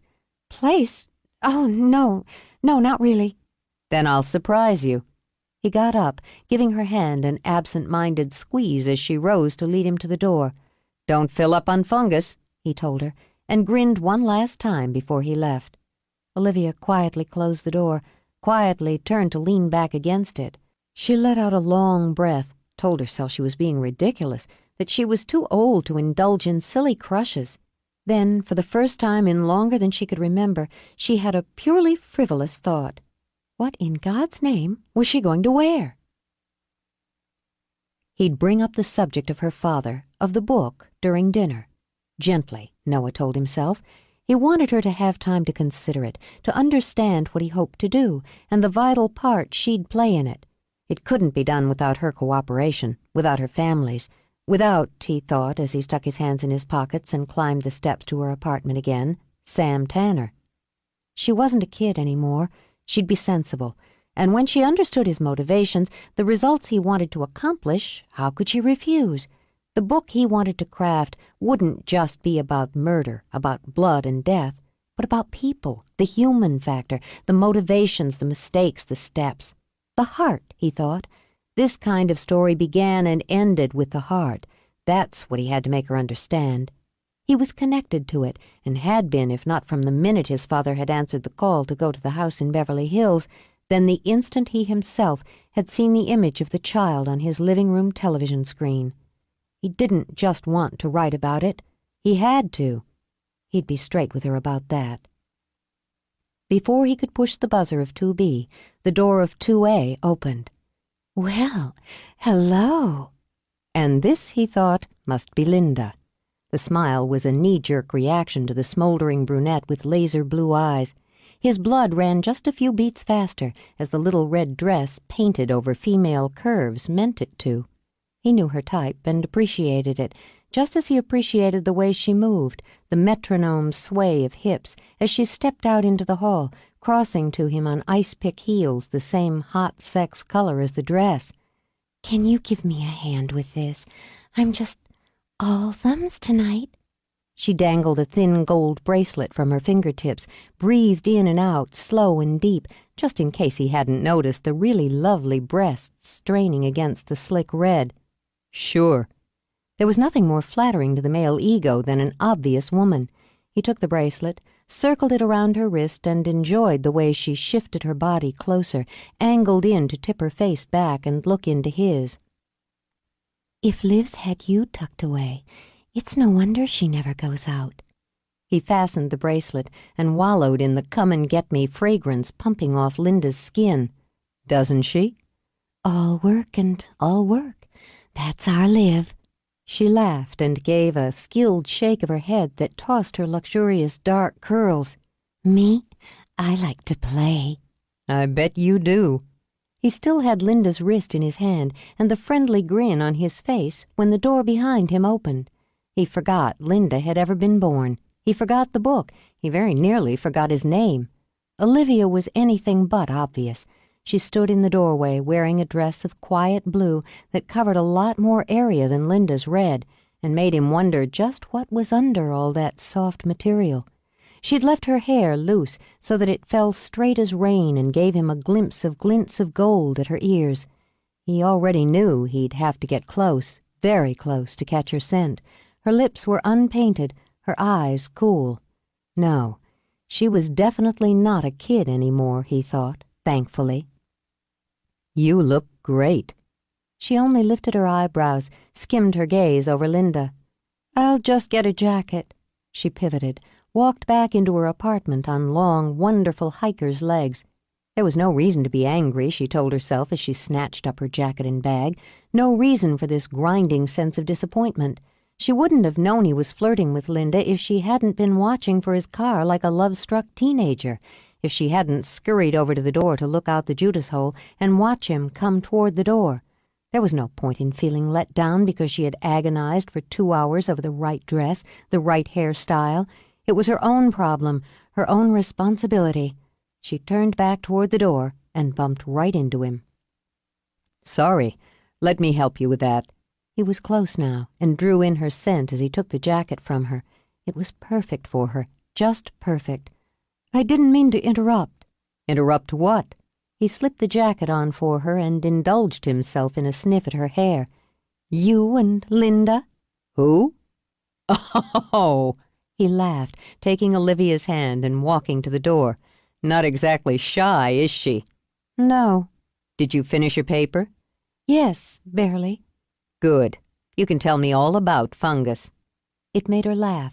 He held her hand all the way to the car, then he skimmed his fingers over her hair, brushing it back just as she started to climb in.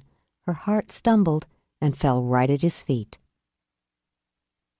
He'd found an Italian place just casual enough not to intimidate. Tiny white candles flickered on soft salmon-colored cloths.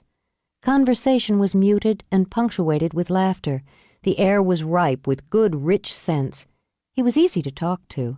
He was the first man outside of family she'd ever had dinner with who seemed actually interested in her studies and her plans to use them. Then she remembered his mother. Is your mother still involved with causes? She and her congressman are on a first-name basis. She never lets up. I think the current focus is the plight of the Mustang. Are you going to let me taste that? What? She just lifted a forkful of portobello mushroom. Oh, sure. When she would have put the bite on his plate, he simply took her wrist, guided her hand toward his mouth. Heat washed into her belly as his eyes watched hers over the fork. "It's terrific." There is a wide variety of edible mushrooms in the rainforest." "Yeah. Maybe I'll make it back up there one of these days and you can show me." We're hoping to add a naturalist center to the lodge. There'd be lectures and talks on how to identify the edibles." Edible fungus. It never sounds as appetizing as it is. Actually, the mushroom isn't a fungus. It's a fruiting body of the fungus organism, like an apple from the apple tree. No kidding. When you see a fairy ring, it's the fruit of the continuous body of the fungus that grows in the soil, expanding year after year, and She caught herself. and you can't possibly care. Hey, I like to know what I'm eating. Why do they call them fairy rings? She blinked at him. I suppose because that's what they look like. Are there fairies in your forest, Liv? I used to think so. When I was little, I'd sit there in the green light and think if I was very quiet, I'd see them come out and play. And you never did. No. So she'd given up fairy tales. Science was reliable. But I saw deer and elk and marten and bear. They're magical enough for me. And beaver. She smiled, relaxing back as the waiter cleared, then served the main course. Yes, there's still a dam where I took your family that day. She sampled her angel hair pasta with its generous chunks of tomato and shrimp. They always give you more than you could possibly eat. Says who? He dug into his manicotti, with shells bursting with cheese and spices. It amazed her that he managed not only to do justice to his meal, but also to put away a good portion of hers, then still had room to order dessert and cappuccino. How can you eat like that and not weigh 300 pounds? She wanted to know. Metabolism. He grinned as he scooped up a spoonful of the whipped cream and chocolate concoction on his plate. Same with my dad. Drives my mother crazy. Here, try this. It's amazing. No, I can't. But he already had the spoon to her lips, and she opened them automatically. The rich glory of it melted on her tongue. Well, yes. He had to pull himself back a little. Her response, the half-closed eyes, the just-parted lips, made him think of sex, made him realize he wanted his mouth on hers so all those tastes would mingle. Let's take a walk. He scribbled a tip and his signature on the bill, pocketed his credit card. Air, he told himself. He needed a little air to clear her and his fantasies out of his head. But they were still there when he drove her home, when he walked her to her door, when she turned and smiled at him. She saw it now, clear and dark in his eyes, desire for her, the anticipation of that first kiss. A tremble shivered up the center of her body. This was nice. Could you possibly be more inane, Liv? She asked herself. Thanks. What are you doing tomorrow? Tomorrow? Her mind went as blank as glass. I have classes. No, tomorrow night. There's studying, another paper, extra lab work. Nothing. Good. 7 then. Now, she thought, he would kiss her now, and she'd probably implode. All right. Night, Liv. He only ran his hand down her arm, over the back of hers, then walked away. 10. He took her to McDonald's, and she laughed until her sides burned. She fell in love with him over fish sandwiches and fries, under glaringly bright lights and through the noisy chatter of children. She forgot the vow she'd made as a child that she would never, never love anyone so much she'd be vulnerable to him, that she would never hook her heart to a man and give him the power to break it and her. She simply rode that wonderful, that wild and windy crest of first love.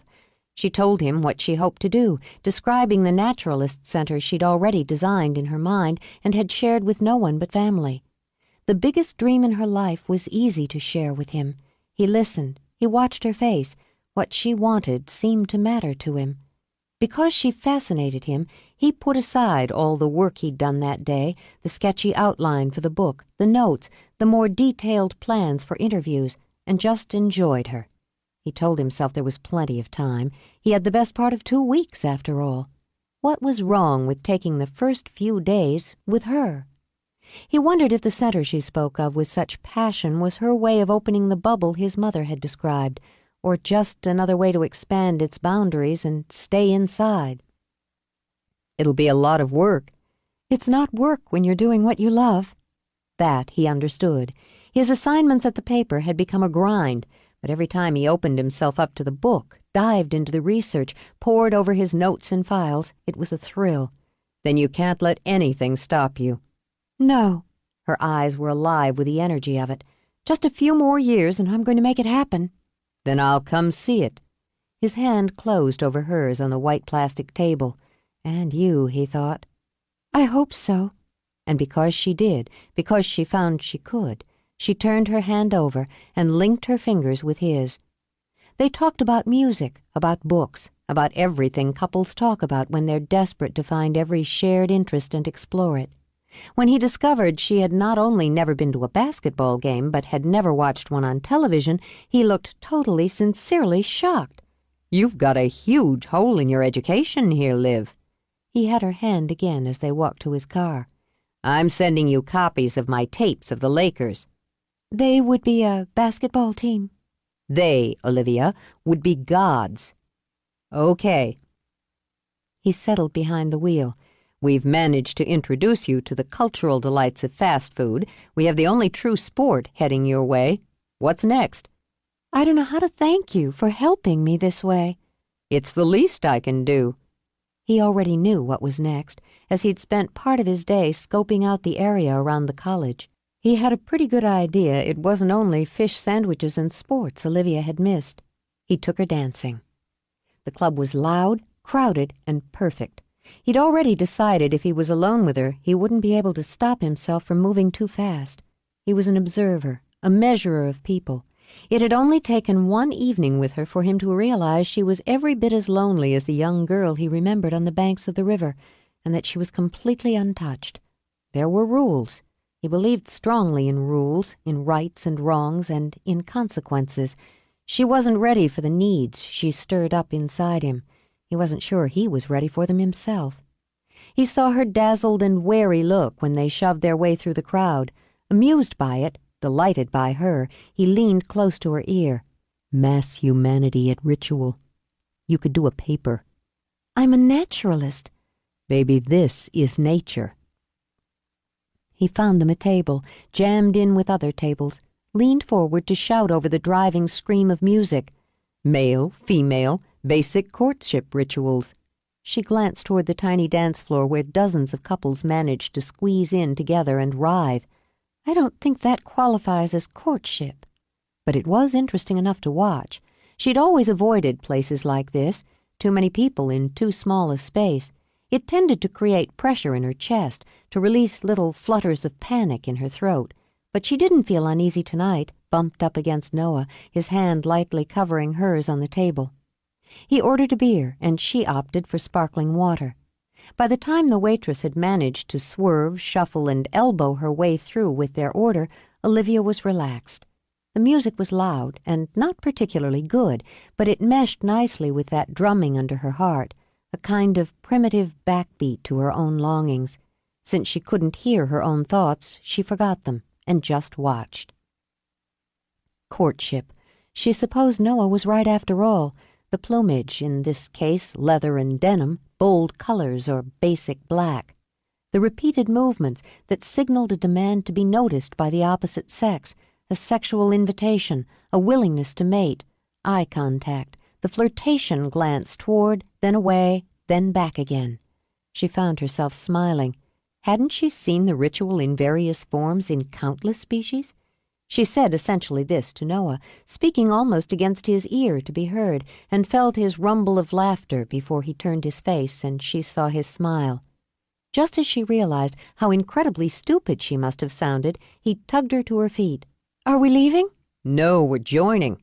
Now the panic came, fast and hard, to fill her chest. "No, I can't." She tried to pull her hand free as he headed for the dance floor. "I don't dance." "Everyone dances." "No, really." Her skin went hot all over, burning from the inside out. "I don't know how." They were on the edge of the dance floor, surrounded, closed in, and his hands were on her hips. His face was close. "Just move." His body did just that against hers and turned the panic into a different, deeper, far more intimate fear. "It doesn't matter how." He guided her hips side to side, shifted so that they moved in a small circle. The music was fast, driven by a frenzied riff on an electric guitar and the vocalist's roar. Beside them, someone let out a wild laugh. Someone bumped her hard from behind and brought her up against Noah, curves to angles, heat to heat. Her hands gripped his shoulders now. Her face was flushed, her eyes, dark and wide, on his, her lips parted as the breath rushed in and out. Through all the scents, the clash of perfume, sweat, spilled beer, he smelled only her, fresh and quiet like a meadow. Olivia. She couldn't hear his voice, but watched in dazed amazement as her name formed on his lips. It seemed that the only thing inside her now was the warm, sweet longing. The hell with it. He had to have her, if only one taste. His arms wrapped tight around her waist, urging her up to her toes. He felt the quick intake of her breath and the tremble that followed it, and hesitated, drawing out the moment, the now, the ache and the anticipation until they were both reeling from it. Then he brushed his mouth over hers, soft, smooth, nibbled her in, patient pleasure, slid into her silkily as if he'd always belonged there. He heard her moan, low and long, over the thunder in his own blood. Slow, easy, he ordered himself. Sweet God! He wanted to dive, to devour, to demand more and still more as the surprisingly sharp, stunningly sexy taste of her flooded through him. Her body was pressed against his, slender and strong. Her arms had locked around his neck, holding on, holding him. Her mouth was full and just shy enough to speak of innocence. Just a little more, he thought, and changed the angle of the kiss to take it. The music crashed around them, building to a frenzy of guitars, a feral pounding of drums, a shouting stream of voices, and she floated, drifted, glided. She imagined herself a single white feather, weightless, spinning slowly, endlessly through the soft green light of the forest. Her heart swelled and its beat quieted to a thick, dull thud. The muscles in her stomach loosened and dipped. As she skimmed her fingers into his hair, tipped her head back in surrender, she could have wept from the discovery. This, she thought, is life, is beginnings, is everything. Olivia. He said her name again, ended the kiss while he still had the power to do so, then just nudged her head to the curve of his shoulder. The band ripped into another number, pumping the crowd to a fever pitch. While they swayed together in the melee, Noah wondered what the hell he was going to do now. He kissed her again at her door, and this time she felt little licks of heat from him, quick riffs of frustration that were oddly thrilling. Then he was closing the door between them and leaving her staring blankly at the solid panel of wood. She pressed a hand to her heart. It was beating fast, and wasn't that wonderful? This was what it was like to be in love, to be wanted. She held the feeling close, closing her eyes, savoring it. Then her lids flew open again. She should have asked him in. What was wrong with her? Why was she such an idiot around men? He'd wanted her. She was sure of it. She wanted him. Finally, there was someone who made her feel. She flung open her door, raced down the steps, and burst outside just as his car pulled away from the curb. She watched the red tail lights wink away and wondered why she could never quite match her pace to anyone else's. He worked through the morning and thought about calling her a dozen times. Then he shut down his laptop and changed into sweatshorts. The punishing workout he subjected himself to in the hotel's gym helped purge some of the guilt and frustration. He needed to change directions, he decided as he did a third rep of curls with free weights. He should never have gone this far down this road with Olivia. He puffed out short breaths, added another rep while sweat ran satisfactorily down his back. He'd have bet a year's pay that she was a virgin. He had no right to touch her. However horrible an experience she'd been through, she'd lived the first 19 years of her life completely sheltered, like some princess in an enchanted forest in a fairy tale. He was years older, not the 6 that separated them chronologically, but in experience. He had no right to take advantage of that. As he switched to flies, the practical side of his mind reminded him she was also smart, strong, and capable. She was ambitious, and her eyes were as ancient as a goddess's. Those were traits she owned that appealed to him every bit as much as the shyness she tried to hide. He hadn't taken advantage of her. She'd responded. She'd all but melted against him, goddammit. She had to feel something of what he felt. That bond, that connection, the absolute rightness of it. Then he circled back around and berated himself for thinking with his glands. That had to stop. He'd call her, ask her if they could meet for coffee later. Something simple. Then he'd tell her about the book he was preparing to write. He'd explain things carefully, how he was going to contact everyone involved in the case, that he'd started with her because she'd been the reason the idea had formed in his mind in the first place. He wondered if the seed had been planted the first time he'd seen her. He set the weights aside, mopped his face with a towel. He'd call her as soon as he'd gone up to his room and showered, and he'd do what he now realized he should have done as soon as she'd opened her apartment door to him. Feeling better, looser, he bypassed the elevator and took the stairs to the 9th floor, and jolted to a halt when he saw her standing in front of his door, digging through an oversized purse. "Liv?" God! She nearly stumbled back, then stared at him.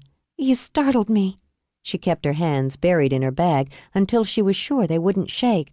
I was just about to write you a note and slip it under your door. She sent him a smile and stood there looking neat and fresh in jeans and a boxy jacket.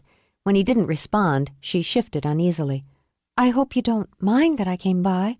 No, sorry. He couldn't afford to let her dazzle him again. I just wasn't expecting you. I was down in the gym. Really? I would never have guessed. His quick grin had the worst of the tension smoothing out of her stomach. He dug his keycard out of his pocket, slid it into the door. Come on in, and you can tell me instead of writing a note. I had some time between classes. That was a lie. She was, for the first time in her college career, skipping class. How could she be expected to concentrate on wildlife ecology when she was planning to ask him to take her to bed? Oh, God, how could she possibly tell him why she'd come? How would she begin? Time enough for coffee? Yes.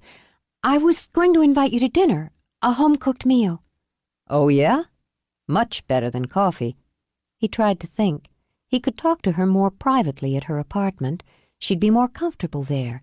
She was obviously nervous now, standing in his cramped hotel room with her hands locked together while she flicked uneasy glances toward the bed.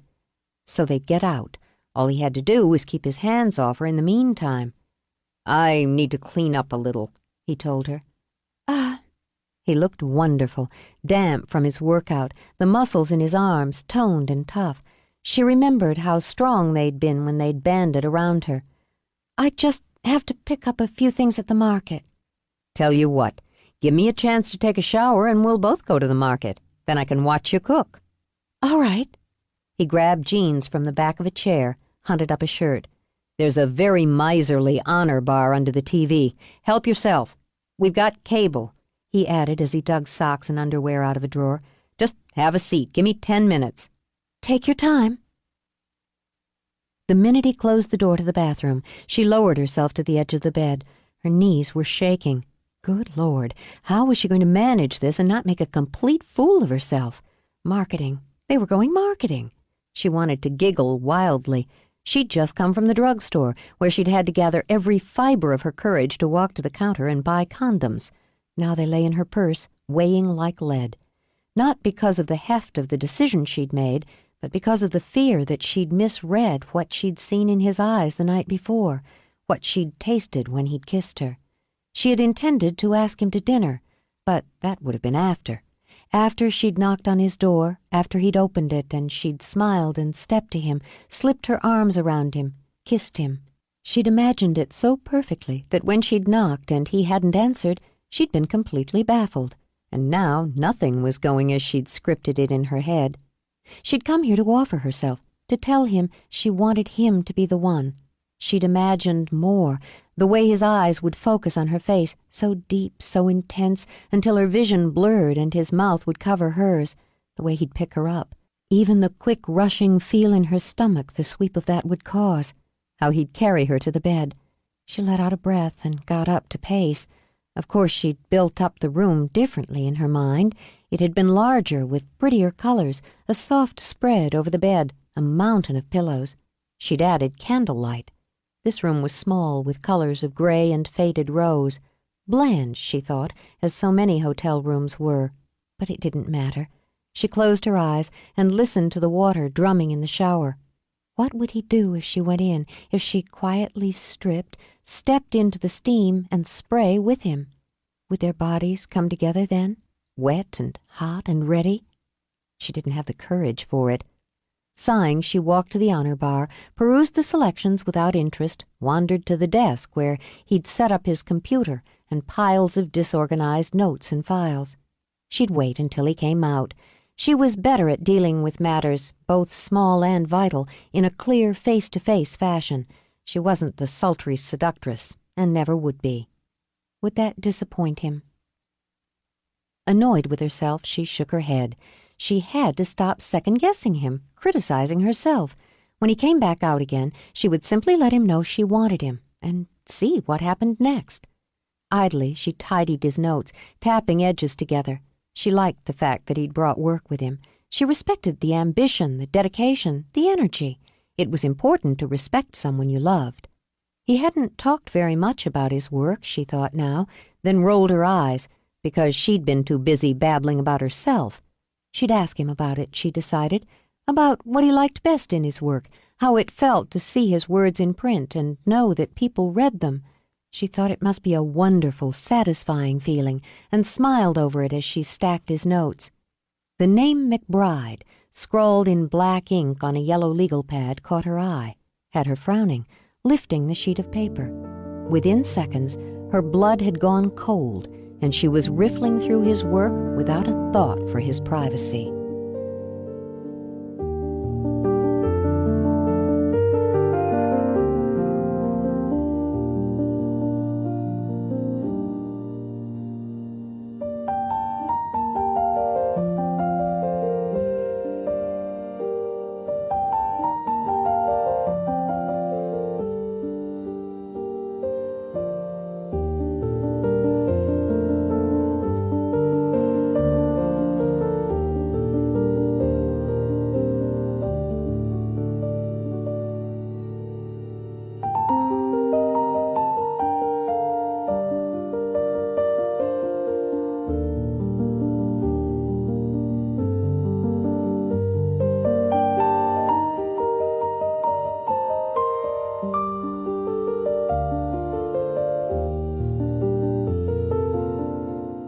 Noah rubbed a towel over his hair and worked out exactly what he would say to Olivia. Once they'd come to an agreement on professional terms, they'd work on the personal ones. He could go to River's End and spend some time with her that summer. To do the interviews, certainly, but to be with her. He'd never known a woman he was so compelled to be with. He'd have to arrange for more time off from the newspaper, or just fucking quit, he thought, staring at his own face in the steamy mirror. Of course, he'd have to figure out how the hell he was going to live until the book was written and sold, but he'd work that out. He never doubted it would sell. He was meant to write books, and he was damn sure he was meant to write this one. And he was beginning to think, not entirely easily, that he was meant to be with Olivia. None of that would happen until he took the first step. He took one, into the bedroom, and heard the world crash around his ears. She was standing by his desk, his papers in her hands, and a look of iced fury in those amber eyes. "You son of a bitch." She said it quietly, but the words ripped the air like a scream. "You scheming, calculating bastard." "Just a minute." "Don't touch me." She slapped him back with the words even as he started toward her. "Don't think about touching me. You're here on your own, not as a reporter. Fucking liar. It was all for a story." "No." He stepped to the side to block her before she could stride to the door. "Just wait.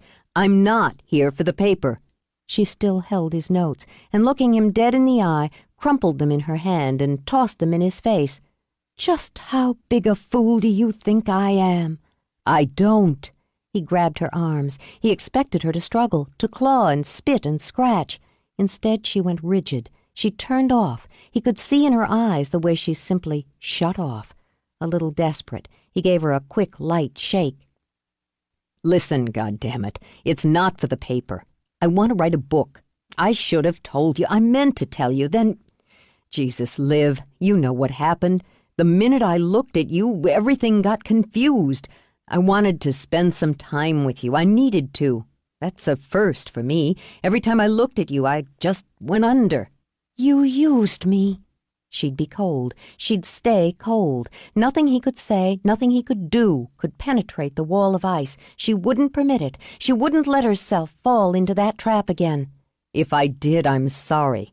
I let what I felt for you get in the way of what was right. Last night, walking away from you was the hardest thing I've ever done. I wanted you so much it ached right down to the bone.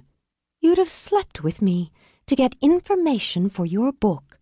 Stay cold, she ordered herself. Pain couldn't cut through ice. No! It ripped at his guts that she would think it, that she would believe it. You have to know better than that.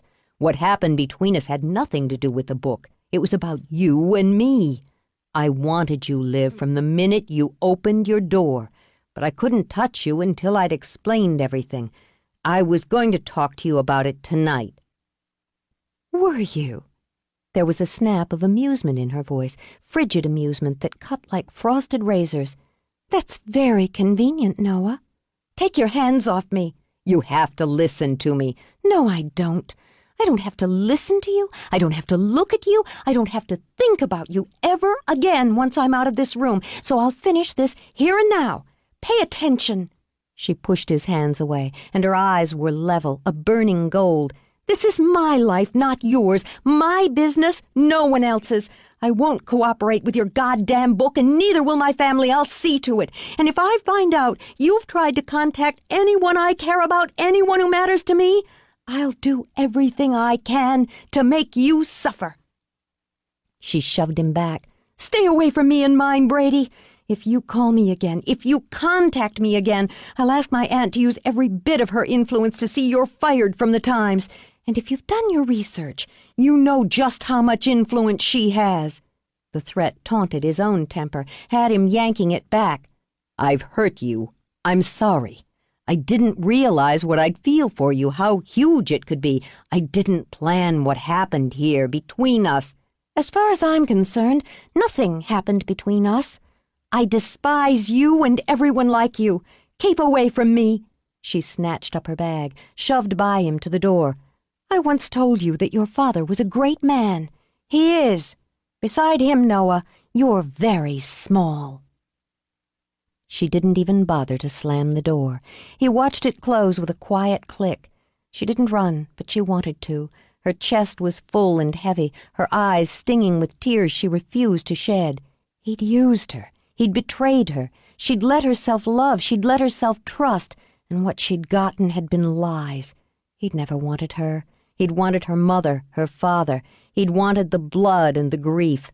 She would never, never give them to him. She would never give her trust to anyone again. She wondered if her mother had felt anything like this when she'd known the man she'd loved was a lie. If she'd felt this emptiness, this sick sadness, this burning betrayal. Olivia let rage coat over misery and promised herself she'd never think of Noah Brady again. 11. Venice, California, 1999. Noah Brady figured his life was just about perfect. Thanks to the critical and popular success of his first book, he had his trim little bungalow on the beach and the financial resources to live pretty much as he liked. He loved his work, the intensity and punch of writing true crime with the bent of sliding into the mind and heart of those who chose murder as a solution, or as recreation.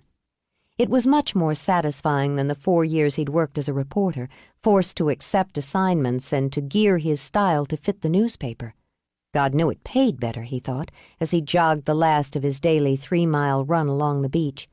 Not that he was in it for the money, but the money sure as hell didn't hurt. Now, with his second book just hitting the bookstores, the reviews and sales solid, he figured it didn't get much better. He was young, healthy, successful, and blissfully unattached. since he'd recently untangled himself from a relationship that had started off intriguing, sexy, and fun, and had degenerated into mildly annoying. Who'd have thought that Karen, self-described party girl and wannabe actress, would have morphed into a clinging, suffocating female who whined and sulked every time he wanted an evening on his own? He knew he'd been in trouble when more and more of her things started taking up permanent residence in his closet and drawers, when her makeup began making itself at home on his bathroom counter. He'd come dangerously close to living with her, mostly by default. No, not default, his fault, Noah corrected, because he'd been so preoccupied with the research and writing on his next book, he'd barely noticed. Which, of course, is what pissed her off enough to send her into a raging, tearful snit when she'd tossed accusations of selfishness and neglect at him, while she'd tossed her things into a tote bag the size of Kansas. She'd broken 2 lamps, one nearly over his head, but he'd been quicker, had upended his prized gloxinia into a mess of soil, broken leaves, and shattered pottery, then walked out on him, flipping back her long, straight California blonde hair. As he'd stood, just a little dazed, in the middle of the debris, she'd shot him a killing look of brimming blue eyes and had told him he could reach her at Marva's when he was man enough to apologize. Noah decided he was man enough to be relieved when the door slammed behind her. That hadn't stopped her from leaving messages on his machine that ranged from snotty to weepy to raging. He didn't know what was wrong with her. She was a stunningly beautiful woman in a town that worshipped beautiful women. She was hardly going to spend time alone if she wanted a man to play with. It never occurred to him that she might have been in love with him, or at least believed herself to be. His mother would have said that was typical of him. He was able to see inside strangers, victims, witnesses, the guilty and the innocent, with uncanny insight and interest. But when it came to personal relationships, he barely skimmed the surface. He'd wanted to, once, and the results had been disastrous, for Olivia and for him. It had taken him months to get over those 3 days he'd spent with her, to get over her. In time, he'd managed to convince himself it had been the book, after all, the thirst to write it, that had tilted his feelings for her into something he'd nearly thought was love. She'd simply interested him and attracted him, and because of that, and inexperience, he'd handled the entire situation badly. He'd found ways to put that aside, just as he'd put the idea of that particular book aside. He'd found other women and other murders. When he thought of Olivia, it was with regret, guilt, and a wondering about what might have been, so he tried not to think of it. He jogged toward the tidy 2-story bungalow the color of buttermilk. The sun splattered over the red tile roof, shot out from the windows. It might have been late March, but Southern California was experiencing a sultry heat wave that delighted him. Out of habit, he went around to the front of the house to get his mail. The floods of color in his flower beds were the envy of his neighbors. He went inside, moving straight through the living area he'd furnished sparsely, and dumped the mail on the kitchen counter, then pulled a large bottle of spring water from the fridge. He glanced at his answering machine, saw he'd already accumulated 4 messages since he'd gone out for his run. Fearing at least one would be from the now dreaded Karen, he decided to make coffee and toast a couple of bagels before he played them back. A guy needed fuel for certain tasks. He tossed his sunglasses on top of his pile of mail and got down to the first order of business. While the coffee brewed, he switched on the portable TV, flipping through the morning talk shows to see if there was a topic of interest to him. His bedroom VCR would have taped the Today Show while he'd been out. He'd catch up with that later, see what was up in the world, skim through it for the news headlines. He'd brought the morning papers in before his run, and he'd get to them as well, spending at least an hour, if not 2, absorbing the top stories, the metro reports, the crime. You just never knew where the next book would come from. He glanced again at the light blinking on his answering machine, but decided his mail was a higher priority than his phone messages. Not that he was procrastinating, he thought, as he sat at the counter with his single man's breakfast and listened with half an ear to Jerry Springer. He scooped back his hair, thought vaguely about a haircut, and worked his way through the usual complement of bills and junk mail. There was a nice little packet of reader mail forwarded by his publisher that he decided to read and savor later, his monthly issue of Prison Life, and a postcard from a friend vacationing in Maui.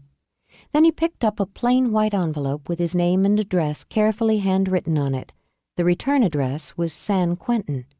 He received mail from prisoners routinely, but not, Noah thought with a frown, at his home address.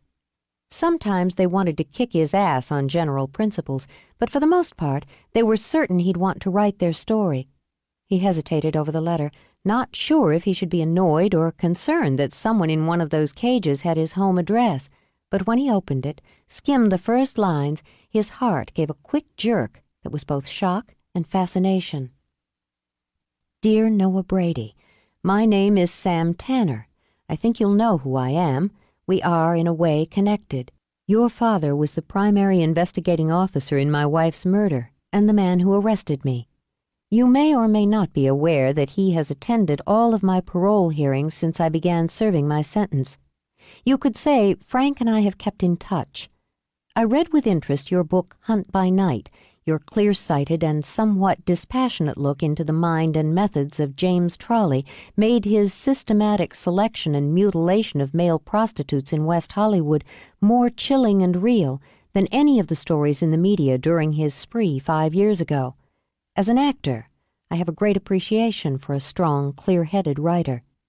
It has been some years since I've bothered to speak to reporters, to the freelance journalists and writers who initially clamored to tell my story. I made mistakes in whom I trusted, and was paid back by having my words twisted to suit the public's thirst for scandal and gossip.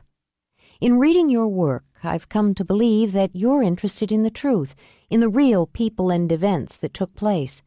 I find this interesting, given my connection to your father, almost as if it's been fated. I've come to believe in fate over these last years. I would like to tell you my story.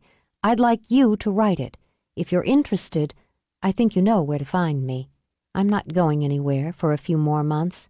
Sincerely, Sam Tanner. Well, well. Noah scratched his chin and read over the high points of the letter again. When his phone rang, he ignored it. When Karen's angry voice shot out accusing him of being an insensitive pig, cursing him and swearing revenge, he barely heard. Oh, I'm interested, all right, Sam. I've been interested in you for 20 years. He had files stuffed full on Sam Tanner, Julie McBride, and the Beverly Hills murder his father had investigated. He'd kept them and had continued to accumulate data even after his painful visit to Olivia at college. He'd put the book aside, but not his interest in the case, and not his determination to one day write the book that would tell the story from all angles. But he'd put it aside for 6 years, he thought now, because every time he started to work on it again, he saw the way Olivia had looked at him when she'd stood by the desk in that little hotel room with his papers gripped in her hands. This time, when that image tried to form, he blocked it out. He couldn't and wouldn't channel his work because of a blighted love affair. An exclusive series of interviews with Sam Tanner. They'd have to be exclusive, Noah thought as he got to his feet to pace. He was going to make that a condition from the get-go. He'd need a list of everyone involved, even peripherally, family, friends, employees, associates. Excitement pumped through his blood as he began to outline his research strategy. Court transcripts. Maybe he could track down some of the members of the jury. Police reports. The thought of that brought him up short. His father. He wasn't at all sure his father was going to be happy with the idea. He headed to the shower to clean up and to give himself time to think.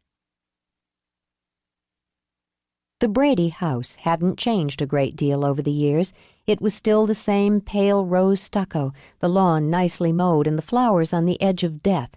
Since his father had retired from the force the year before, he'd piddled with a variety of hobbies, including golf, photography, woodworking, and cooking. He'd decided he hated golf after the first 9 holes, had no eye for photography, no affinity for wood, and no skill in the kitchen. 6 months after his retirement, Celia sat him down, told him she loved him more than she had the day they'd married, and if he didn't find something to do and get out of her house, she was going to kill him in his sleep. The local youth center saved his life and his marriage. Most afternoons he could be found there, coaching the kids on the basketball court as he'd once coached his son, listening to their complaints and triumphs and breaking up the inevitable fights and squabbles. Mornings after Celia had gone off to work, he spent puttering, doing crosswords, or sitting in the backyard reading one of the paperback mystery novels he'd become addicted to since murder was no longer a part of his daily routine. That's where Noah found him, his long legs stretched out in front of him as he relaxed in a lawn chair under a stingy patch of shade.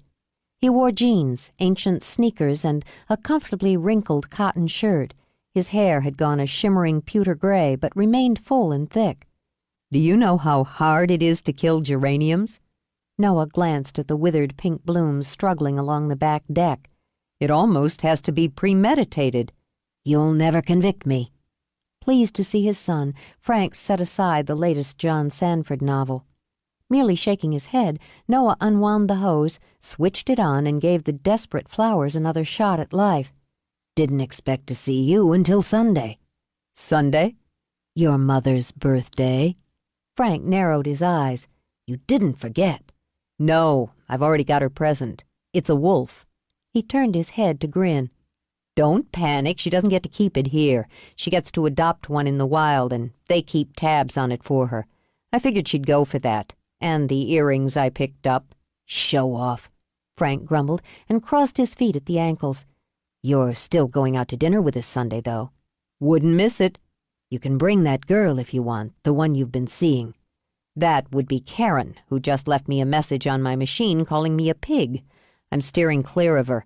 Good. Your mother didn't like her. She only met her once. Didn't like her.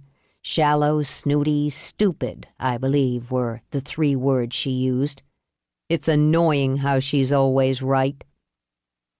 Satisfied the geraniums would live another day, Noah turned off the hose and began to wind it back on its wheel. Frank said nothing for a moment, just watched while his son carefully aligned the hose, carefully enough to make Frank's lips twitch.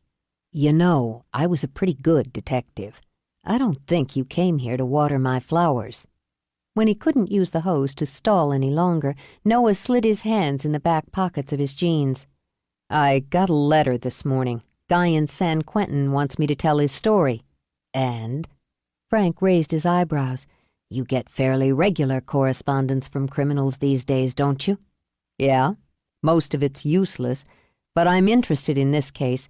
Been interested in it for a while. He took off his sunglasses, met his father's eyes levelly. About 20 years now. It's Sam Tanner, Dad. There was a little hitch in Frank's heart rate. Beat, hesitation, beat. He didn't jolt. He'd been a cop too long to jump at shadows and ghosts, but he braced. I see. No, I don't see, he said immediately, and pushed out of his chair. I put that son of a bitch away, and now he writes to you? He wants to talk to the son of the man who helped send him over, who's made goddamn sure he stayed over for 20 years? That's bullshit, Noah. Dangerous bullshit. He mentioned the connection. Noah kept his tone mild. He didn't want to argue, hated knowing he was going to upset his father, but his decision was already made. Why did you go to all his parole hearings? Some things you don't forget, and because you don't, because you can't, you make sure the job stays done. And he'd made a promise to a young girl with haunted eyes as they'd stood in the deep shadows of the forest. He hasn't forgotten either. What better way to pay me back than to use you? He can't hurt me, Dad. I imagine that's just what Julie McBride thought the night she opened the door to him. Stay away from him, Noah. Put this one aside. You haven't. He held up a hand before Frank could speak. Just listen a minute.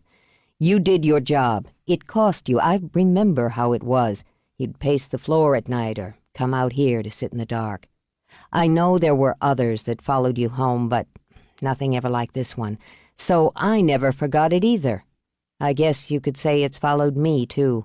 This one's part of us. All of us. I've wanted to write this book for years. I have to talk to Sam Tanner. If you do that, Noah, and go on to write this book, drag out all that ugliness again, do you realize what it might do to Tanner's other victims? The parents, the sister, her child? Olivia. No, Noah told himself, he was not going to cloud the issue with Olivia. Not now. I thought about what it might do to you. That's why I'm here. I wanted you to know what I'm going to do. It's a mistake. Maybe, but it's my life now and my job. You think he'd have contacted you if you weren't mine? Fear and fury sprang out in equal measures, turning Frank's eyes hard, snapping into his voice like the crack of a bullet. The son of a bitch refuses to talk to anyone for years, and they've tried to get to him. Brokaw, Walters, Oprah. No comment, no interviews, no nothing.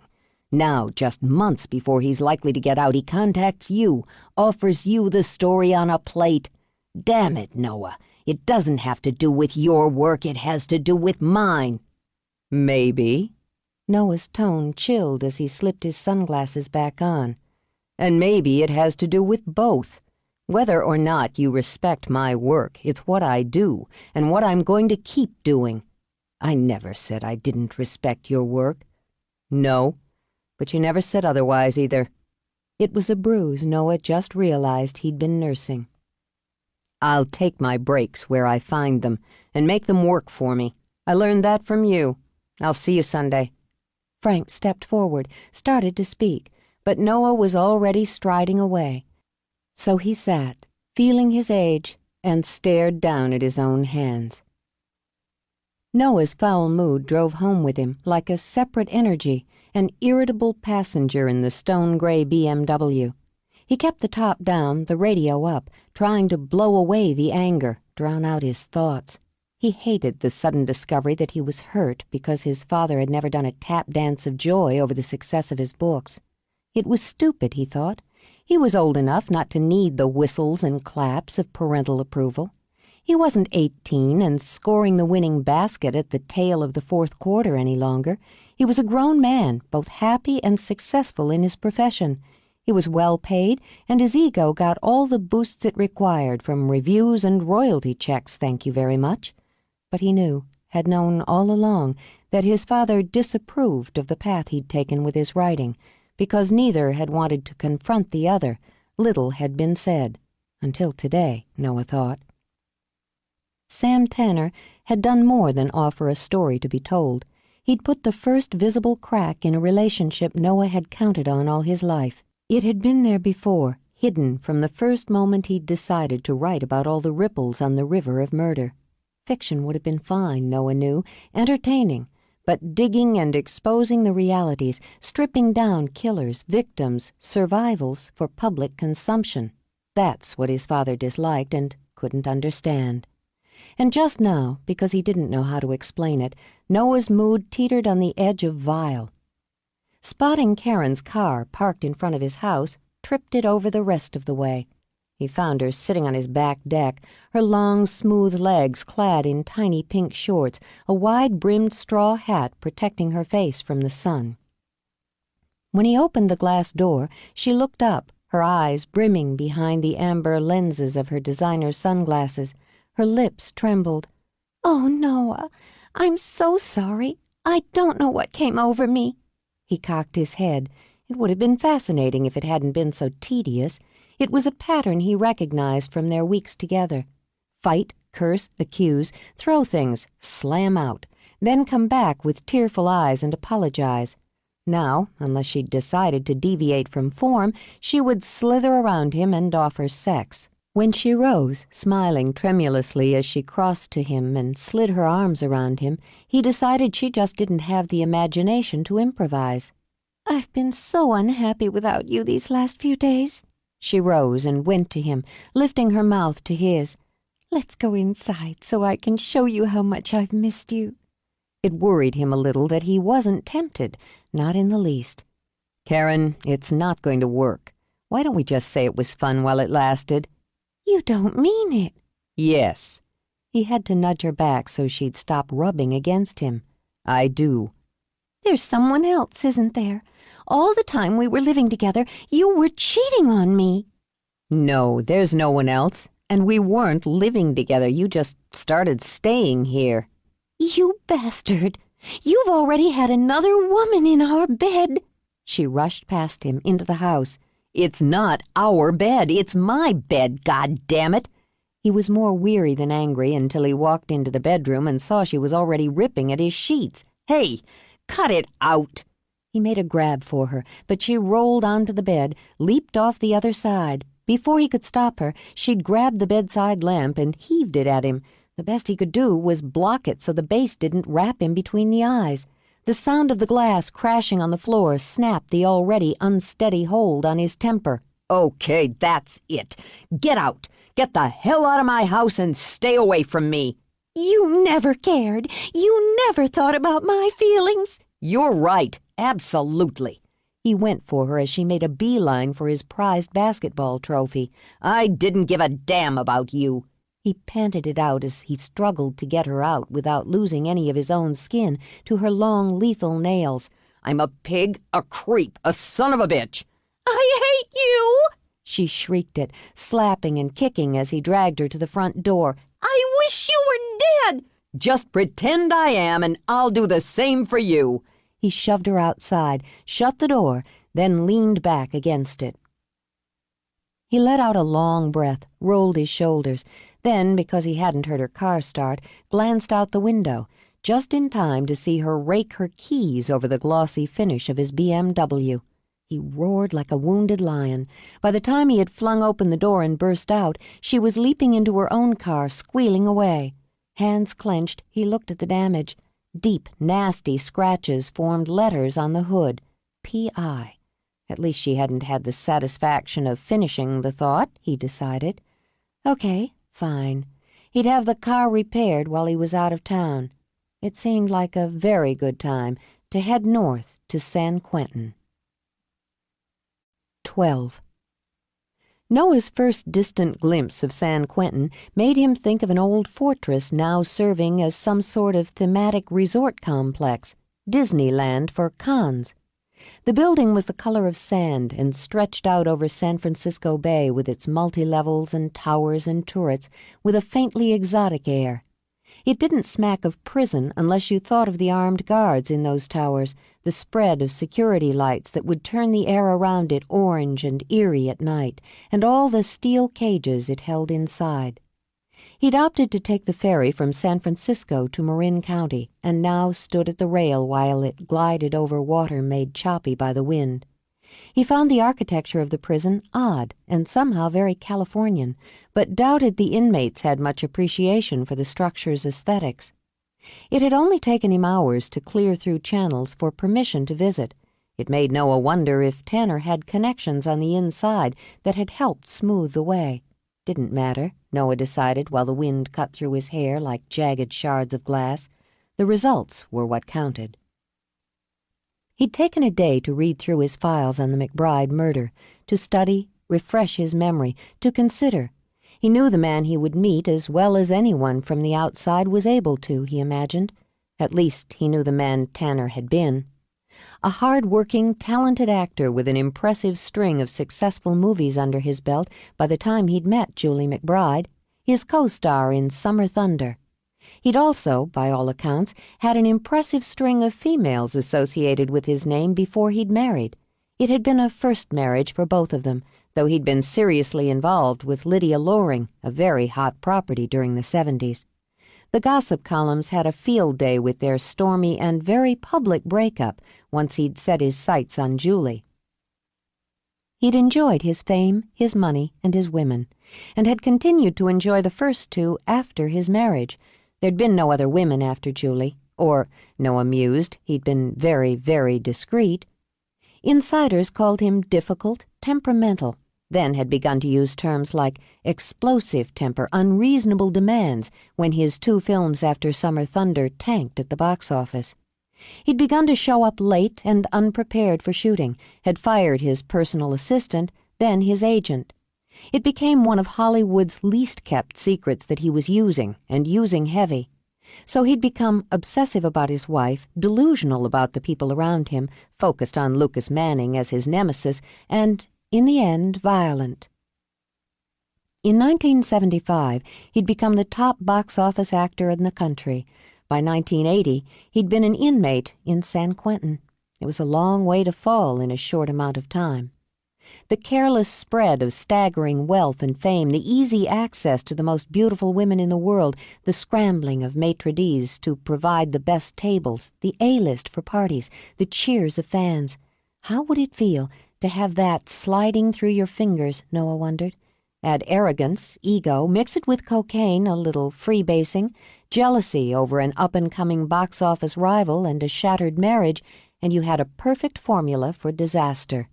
It would be interesting to see what the last 20 years had added or taken away from Sam Tanner.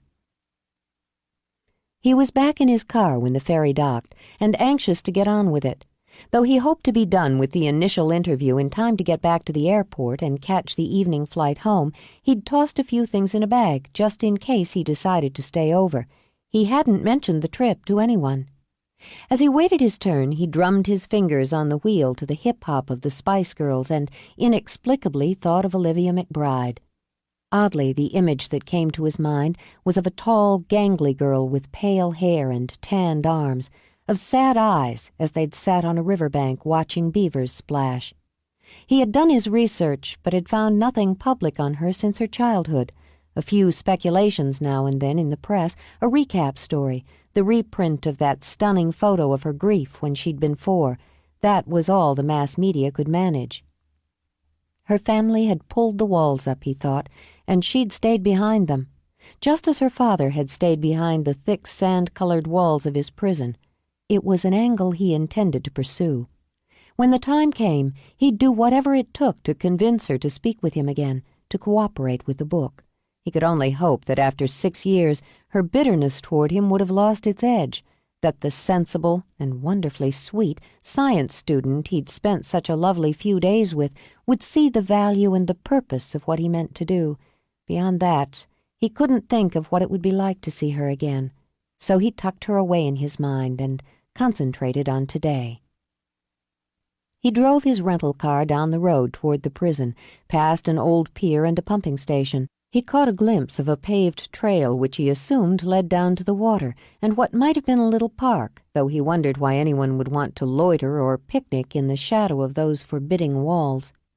The visitors' parking lot skirted a small, attractive beach, with the waters a dull iron gray beyond. He'd considered a tape recorder, or at least a notebook, but had decided to go in cold. Just impressions this time. He didn't want to give Tanner the idea he was making a commitment.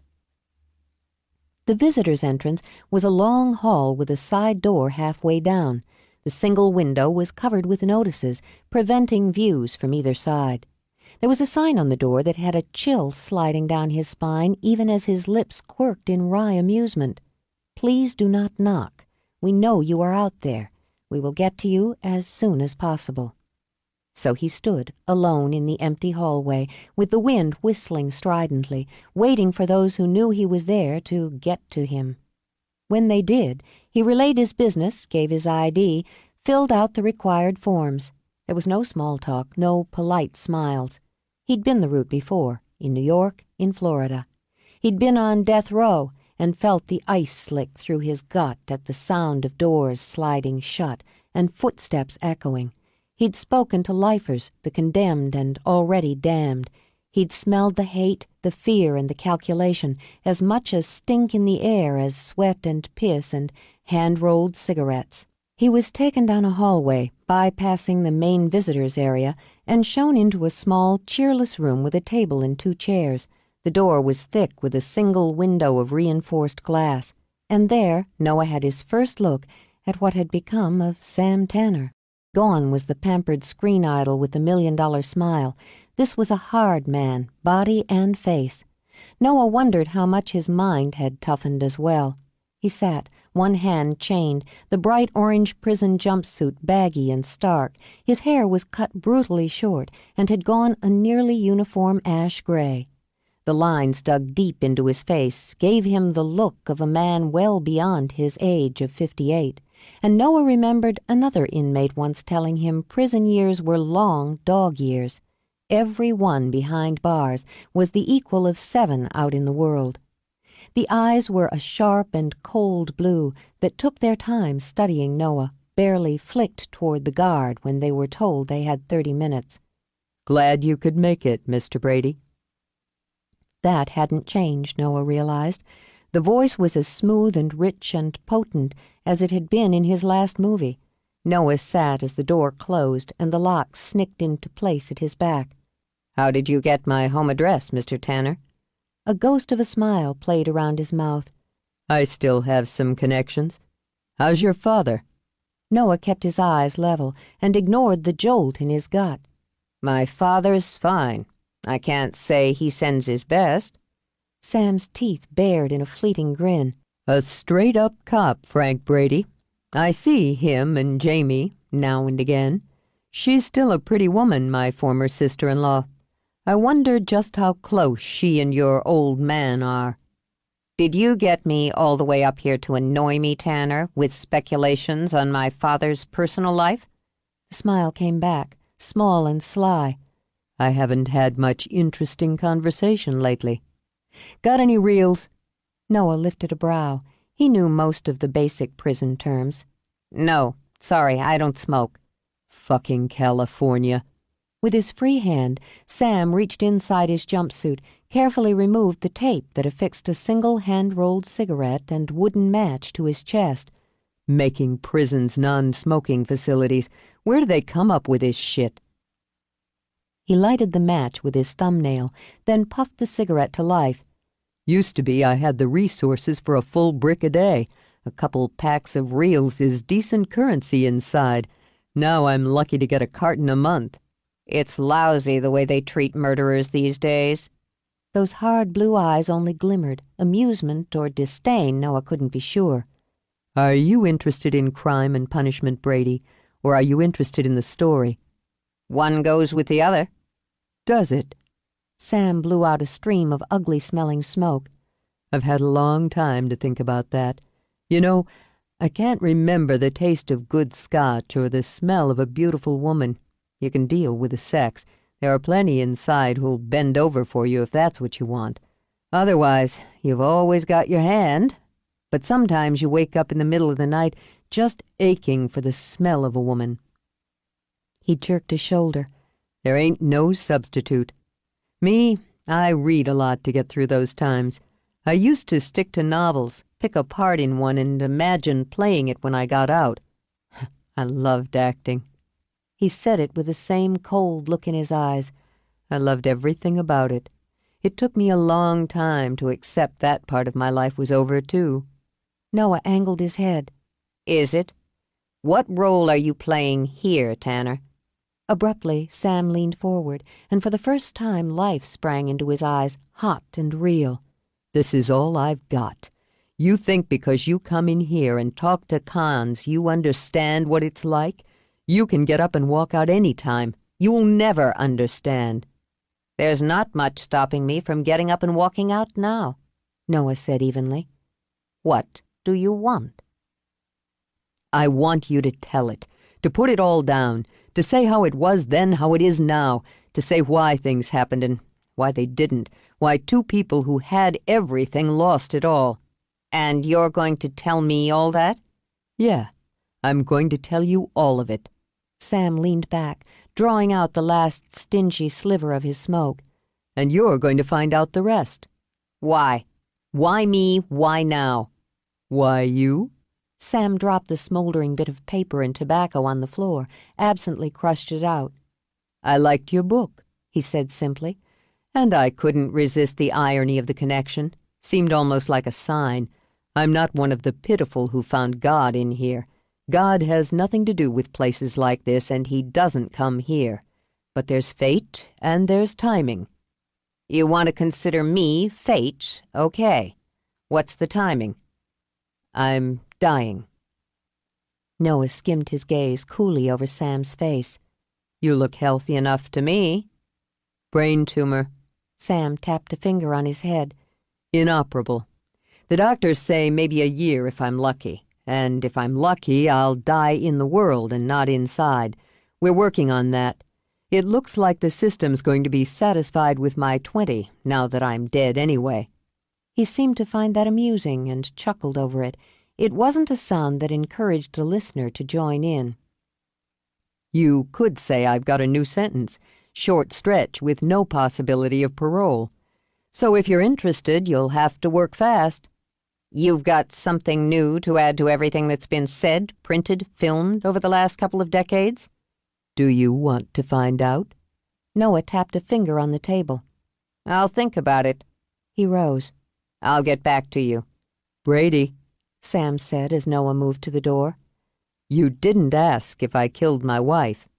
Noah glanced back, met his eyes dead on. Why would I? He said, and signaled for the guard. Sam smiled a little. He thought the first meeting had gone well, and never doubted Frank Brady's son would come back. Noah sat in prison supervisor Dieterman's office, surprised and a little flattered that his request for a meeting had been so quickly granted. Hollywood would never have cast George Dieterman in the role of head of one of the country's most active prisons. With his thinning patch of hair, small build, and round black-framed glasses, he looked like a man very low on the feeding chain of a mid-level accounting firm.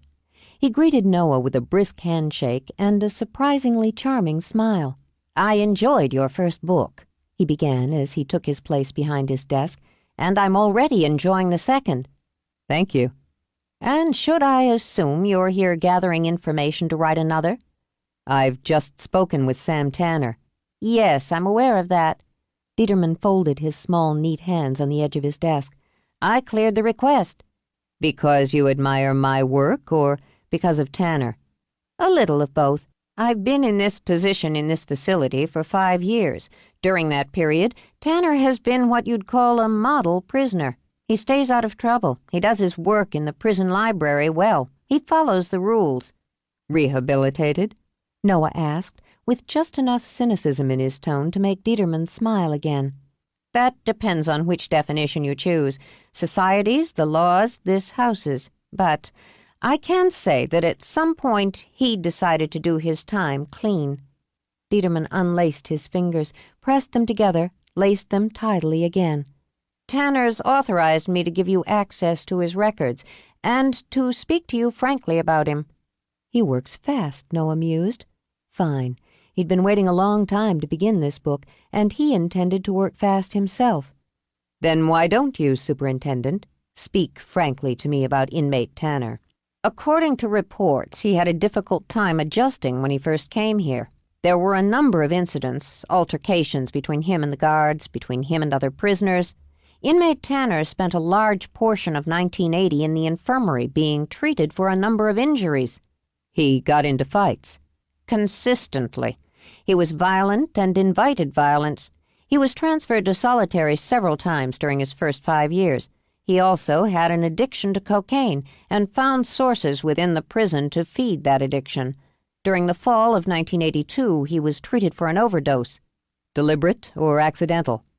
That remains unclear, though the therapist leaned toward accidental.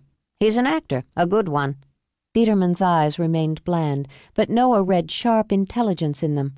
My predecessor noted several times that Tanner was a difficult man to read. He played whatever role suited him.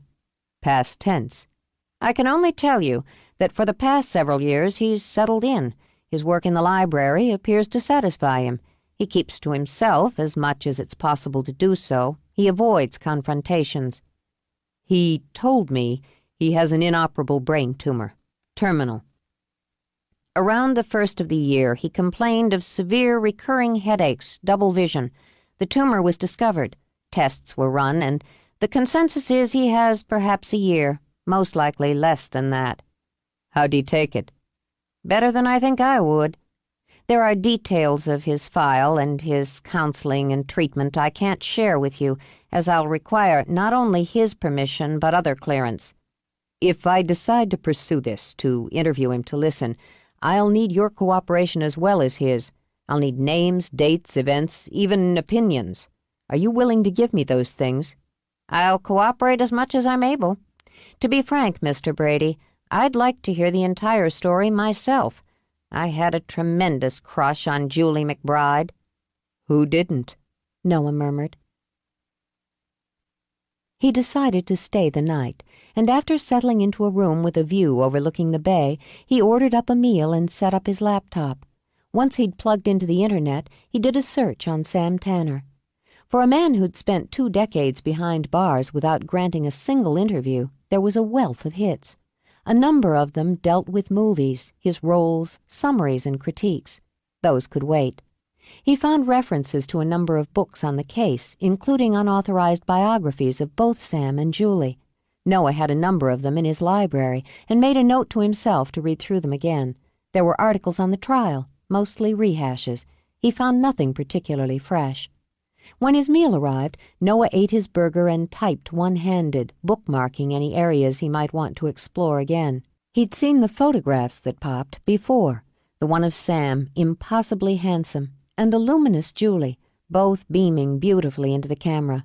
Another of Sam, shackled, being led out of the courthouse during the trial and looking ill and dazed.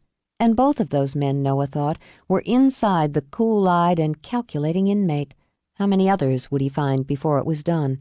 That, Noah admitted, was the irresistible pull. Who lived behind those eyes? What was it that gripped a man and drove him to butcher the woman he claimed to love, the mother of his child, to destroy everything he swore mattered to him? Drugs? Not enough in Noah's opinion, and not in the court's opinion either, he recalled. The defense had fallen back on drugs during the sentencing phase, attempting to get the sentence reduced due to mitigating circumstances. It hadn't swayed the results. The brutality of the crime had outweighed everything else. And, Noah thought now, the pathetic video testimony of the victim's 4-year-old child. No jury could have turned their backs on that little girl, her tearful description of what she'd seen that night, and given Sam Tanner any pity. 20 to life, the first 15 without possibility of parole. Noah didn't intend to be judge or jury, but to align facts. As far as he was concerned, drugs didn't matter. Drugs might blur the edges, remove inhibitions. They might bring out the beast, but the beast had to exist in order to act. The hand that had plunged the scissors repeatedly into Julie McBride had belonged to a monster. He didn't intend to forget that. He could research the crime objectively. He could distance himself from the horror of it. That was his job. He could sit and listen to Sam Tanner talk with him, become intimate with his mind, and put it all down on paper. He could dissect the man, prowl around in his brain, and note the changes that may or may not have taken place inside him over the last 2 decades. But he wouldn't forget that one night in high summer, Sam Tanner hadn't been a man. He started to begin a new search on Julie McBride, then on impulse changed it to River's End Lodge and Campground. He sat back and sipped his coffee as their homepage came up. Technology, he mused, was a wonderful thing. There was an arty and appealing photo of the lodge, exactly as he remembered it. A couple of interior photos showed the lobby and one of the guest suites. There was a chatty little description which touched on the history, the accommodations, the beauty of the national forest. Another click took him to the recreational offerings, fishing, canoeing, hiking, a naturalist center. He paused there and grinned. She'd done it then, built her center. Good for you, Liv. They offered guided tours, a heated pool, health club facilities. He skimmed down, noting that weekend, full week, and special packages were offered. The proprietors were listed as Rob and Val McBride. Nowhere did he find Olivia's name. "You still there, Liv?" he wondered. "Yeah, you're still there, with the forest and the rivers. Do you ever think of me?" Annoyed he'd had the thought, the question, he pushed away from the desk and stalked to the window. He looked out at the city, at lights, at traffic, and wondered what had become of his ancient backpack. Turning away, he flicked on the television, just for the noise. There were times when he couldn't think in silence. Because he was a man and there was a remote at hand, he couldn't resist surfing the channels. He let out a short laugh when Julie McBride, young, gorgeous, and alive, filled the screen. Those striking amber eyes were glowing with love, with pleasure, with the sheen of tears as she raced down a long sweep of white stairs and into the arms of Sam Tanner. Summer thunder, Noah mused. Last scene, no dialogue. The music swells. He watched, hearing the flood of violins as the couple embraced, as Julie's warm flow of laughter joined it, as Sam lifted her off her feet, circling, circling in celebration of love found. Fade out. Fate, Noah thought. Well, sometimes there was just no arguing with it. He picked up a notebook, plopped down on the bed with it, and began to make a list of names and questions. Jamie Melbourne, David Melbourne, Roy and Val McBride, Frank Brady, Charles Brighton Smith, the prosecution team, who's still alive, Lucas Manning, Lydia Loring, agents, managers, publicists, Rosa Sanchez, housekeeper, other domestic staff.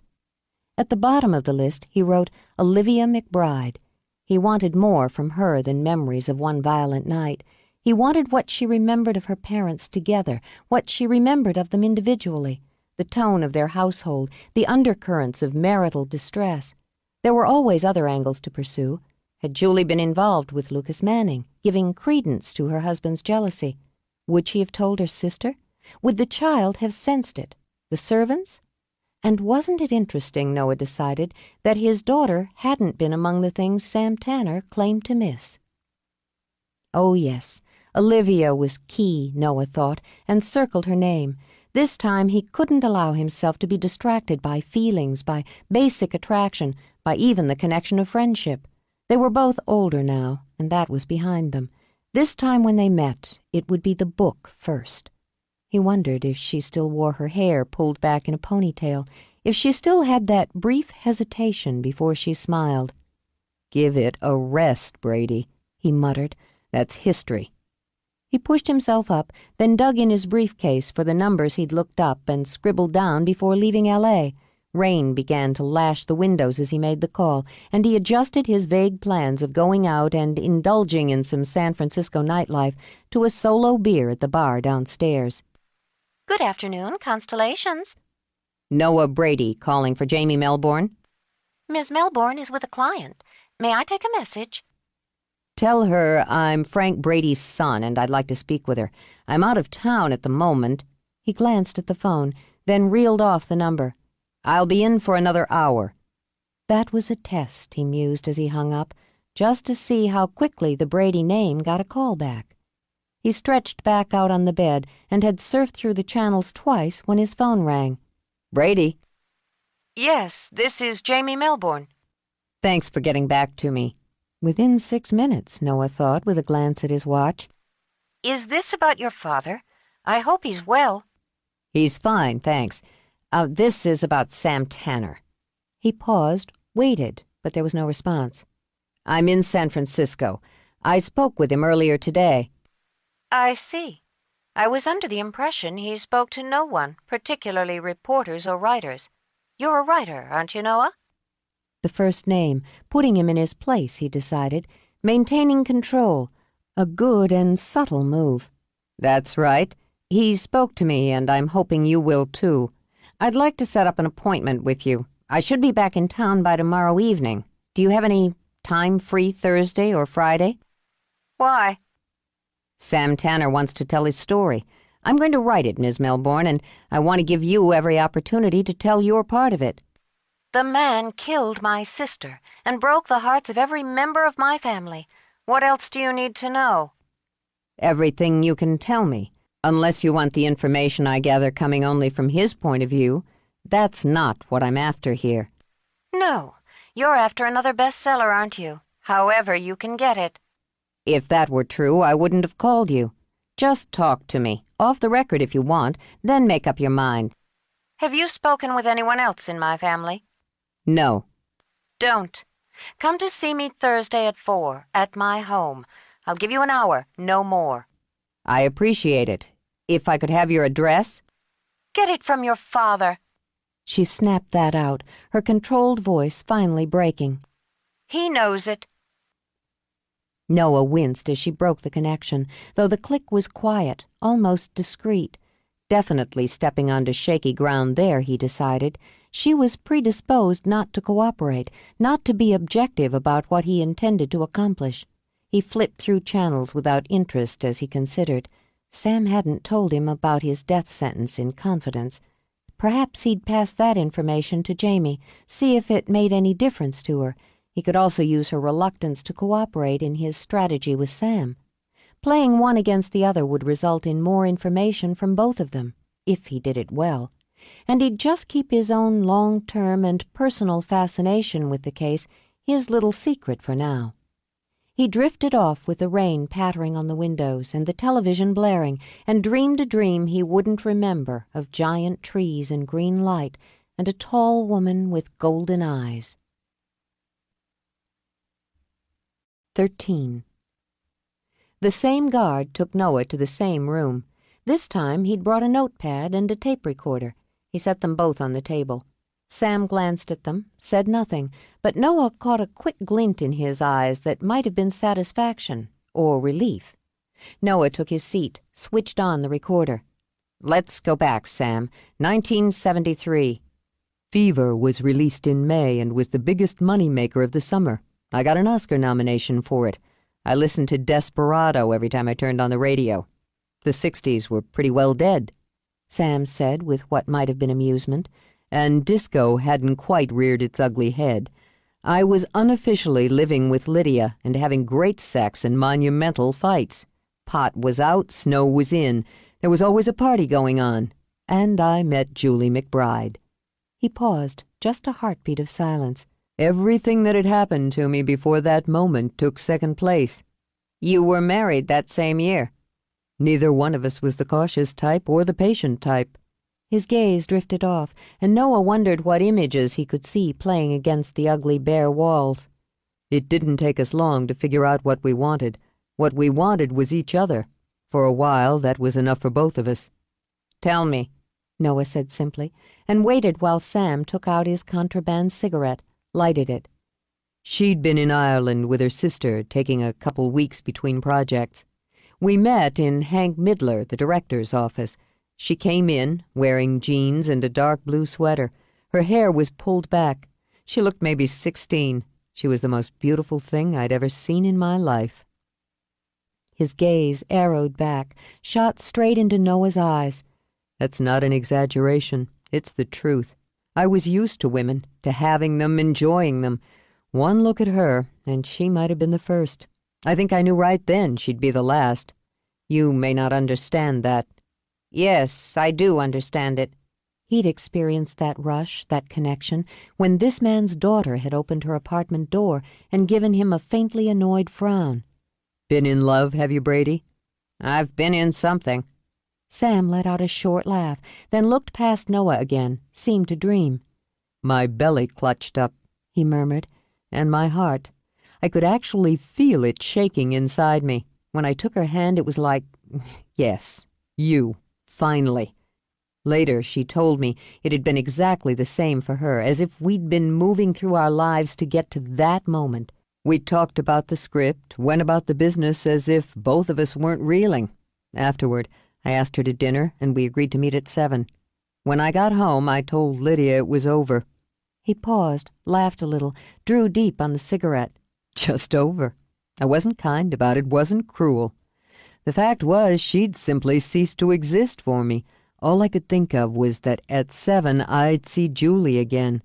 Was Julie involved with anyone at that time? She'd been seeing Michael Ford. The press played it up, but it wasn't serious. 2 weeks after we met, we moved in together. Quietly, or as quietly as we were able to. You met her family? Yes, that was important to her. It was a lot of work for me to bring Jamie around. She was very protective of Julie. She didn't trust me, thought Julie was just another fling. Hard to blame her, he said with a jerk of his shoulders. I'd had plenty.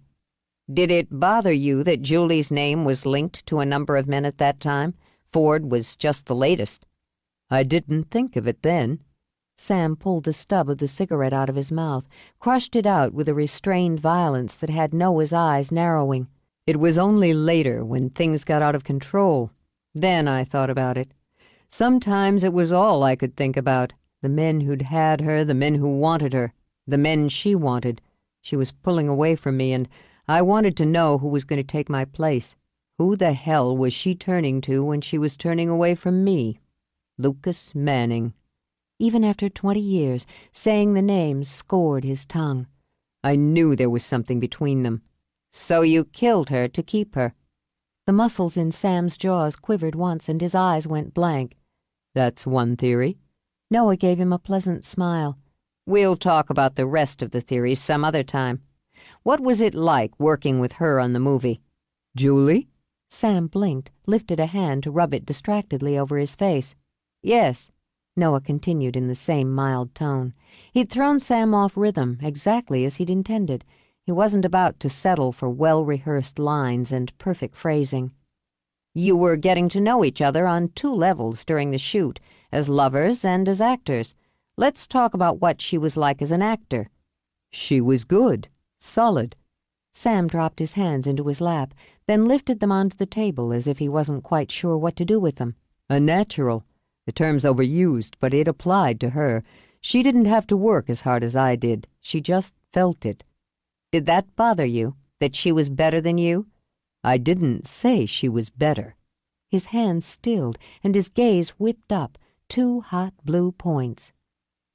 We came at it from 2 different places, different schools. She had a phenomenal memory, and that helped her with lines. She never forgot a fucking line. But she tended to put herself into her director's hands, almost naively trusting him to make it all come together. She didn't know enough about the rest of the craft to risk input on angles, lighting, pacing. But you did, Noah interrupted before Sam could fall back into a rhythm. Yeah, I did. Midler and I went head-to-head plenty on that film, but we respected each other. I was sorry to hear he died a couple of years ago. He was a genius. And Julie trusted him. She practically worshipped him. The chance to work with him was the main reason she'd taken the part, and he knew how to showcase her, knew how to coax the best from her. She was like a sponge, soaking up the thoughts and feelings of her character, then pouring them out. I built the character, layer by layer. We made a good team. Julie won the New York Film Critics Award for her portrayal of Sarah in Summer Thunder.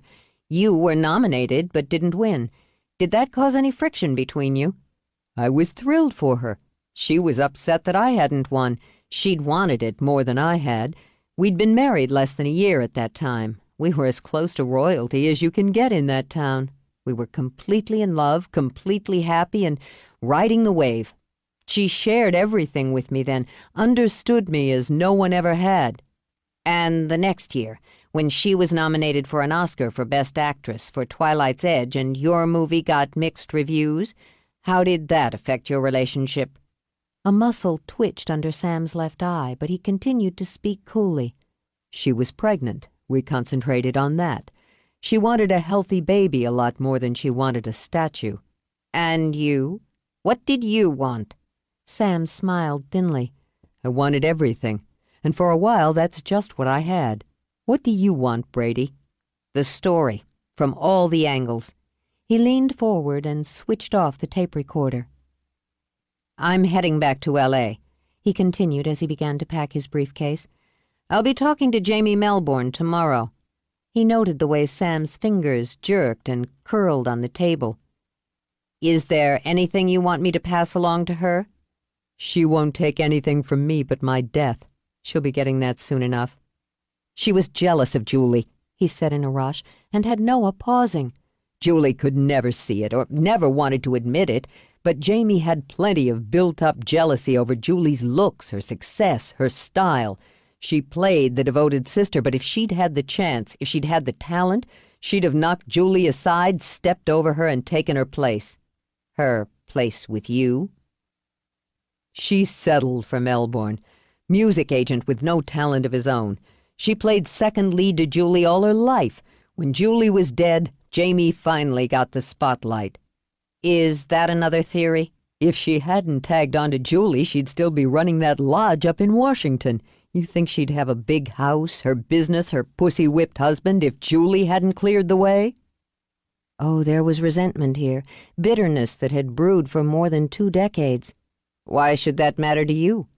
She's kept me in here, made damn sure I didn't get a decent shot at parole these last 5 years, made it her goddamn mission to keep me inside, and all the while she's still sucking up what Julie left behind. You talk to her, Brady. You have a nice chat with her, and you ask her if she wasn't the one who talked Julie into filing for divorce, if she wasn't the one who pushed it all over the edge, and if she wasn't the one who built her whole fucking big-time business off her dead sister's back. The minute his plane took off, Noah ordered a beer and opened his laptop. He wanted to get his thoughts and impressions into words while they were still fresh, and he wanted to get home, spread his notes out around him, start making calls, setting up interviews. The rush of anticipation racing through his blood was a familiar sensation and told him he was committed now. There was no going back. The endless stream of research, digging, backtracking, and puzzling didn't intimidate him, it energized him. From now until it was done, Sam Tanner would be the focus of his life. "He wants to run the show," Noah wrote. "So do I. It's going to be an interesting tug of war. He's smart. I think people have underestimated him, seeing him purely as a spoiled and selfish pretty boy with a filthy temper. He's learned control, but the temper's still under it, and if his reaction to Jamie Melbourne is any indication, it can still be mean. I wonder how much of what he tells me will be the truth, what he sees as the truth, or outright lies. One thing I'm sure of is that he wants the spotlight again. He wants to be recognized. He wants the attention that's been denied him since he walked into San Quentin, and he wants it on his terms. I don't think he's looking for sympathy. I don't think he gives a good goddamn about understanding, but this is his story. He's chosen the time to tell it, and he's chosen me to tell it too. It's a good twist. The son of the cop who took him down writing the book. The press will play on it, and he knows it. His comments on Jamie Melbourne are interesting. Truth, perception, or lie? It'll be even more interesting to find out. Most intriguing of all is the fact that he's yet to ask about Olivia, or to mention her by name. He wondered if Jamie would. Noah understood that Jamie Melbourne's publicity firm, Constellations, was one of the most prestigious in the entertainment industry. It had branches in Los Angeles and New York and represented top names.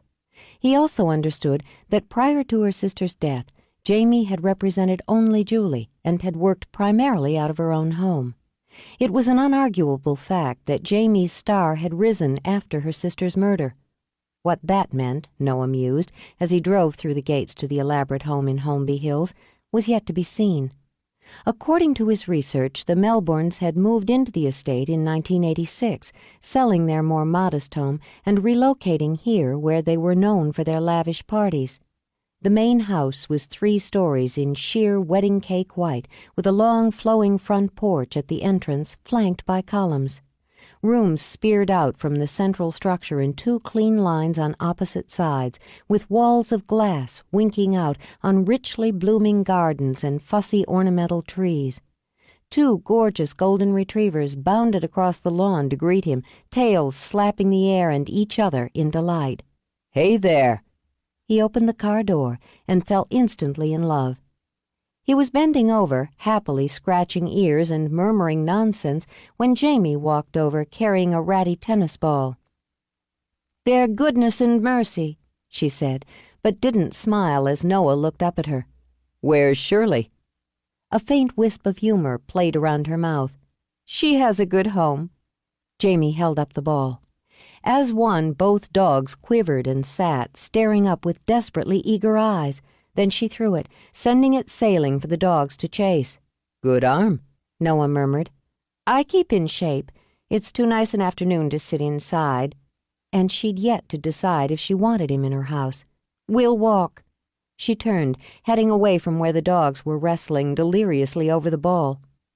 Noah had to agree she'd kept in shape. She was 52 and could have passed easily for 40, and was all the more attractive as she wasn't going for 20. There were a few lines, but they added strength to her face, and it was her eyes that drew the attention rather than the creases fanning out from them. They were dark, intelligent, and unflinching. Her hair was a soft sable, cut in a just above the chin-length wedge that set off the shape of her face and added to the image of a mature woman of style and no fuss. She was small-framed, slimly built, and wore rust-colored slacks and a simple camp shirt with confidence and comfort. She walked like a woman who was used to being on her feet and knew how to get where she wanted to go. "How is your father?" she asked at length. "He's fine, thanks. I guess you know he retired last year." She smiled now, briefly. "Yes. Does he miss his work?" "I think he did until he got involved with the neighborhood youth center. He loves working with kids." "Yes, Frank's good with children. I admire him very much." She walked past a glossy bush that smelled delicately of jasmine. "If I didn't, you wouldn't be here now." "I appreciate that, and you're taking the time to see me, Miss Melbourne." She didn't sigh out loud, but he saw the rise and fall of her shoulders. "Jamie, he's spoken to me about you often enough that I think of you as Noah." "Has he? I didn't realize the two of you had had that much contact." "Frank was an integral part of the most difficult period of my life." Most people tend to separate themselves from people who remind them of difficult periods. "I don't," she said briefly, and walked toward a large fan-shaped swimming pool bordered in white stone and cool pink flowers. "Your father helped me through a tremendous loss, helped see that my family got justice. He's an exceptional man." "Your father's a great man," Olivia had told him once, and later, beside him, you're very small. Noah turned off the ache of that and nodded. "I think so." "I'm glad to hear it." As they skirted the pool, he could see the deep green of tennis courts in the distance. Tucked behind oleanders and roses was a scaled-down version of the main house. "I don't like your work," she said abruptly. "All right." She stopped, turned to him. "I don't understand it, or why you do it. Your father dedicated his life to putting people who take the lives of others in prison, and you're dedicating yours to putting their names in print, to glorifying what they've done." "Have you read my work?" "No." "If you had, you'd know I don't glorify the people I write about or what they've done." "Writing about them is glory enough." "Writing about them lays it out," Noah corrected. "The people, the acts, the history, the motives, the whys. My father was interested in the whys, too. How and when aren't always enough. Don't you want to know why your sister died, Jamie?" "I know why she died. She died because Sam Tanner killed her, because he was jealous and sick and vicious enough not to want her to live without him." "But they'd loved each other once, enough to marry and make a child, enough even when they were supposedly having serious marital difficulties for her to open the door to him."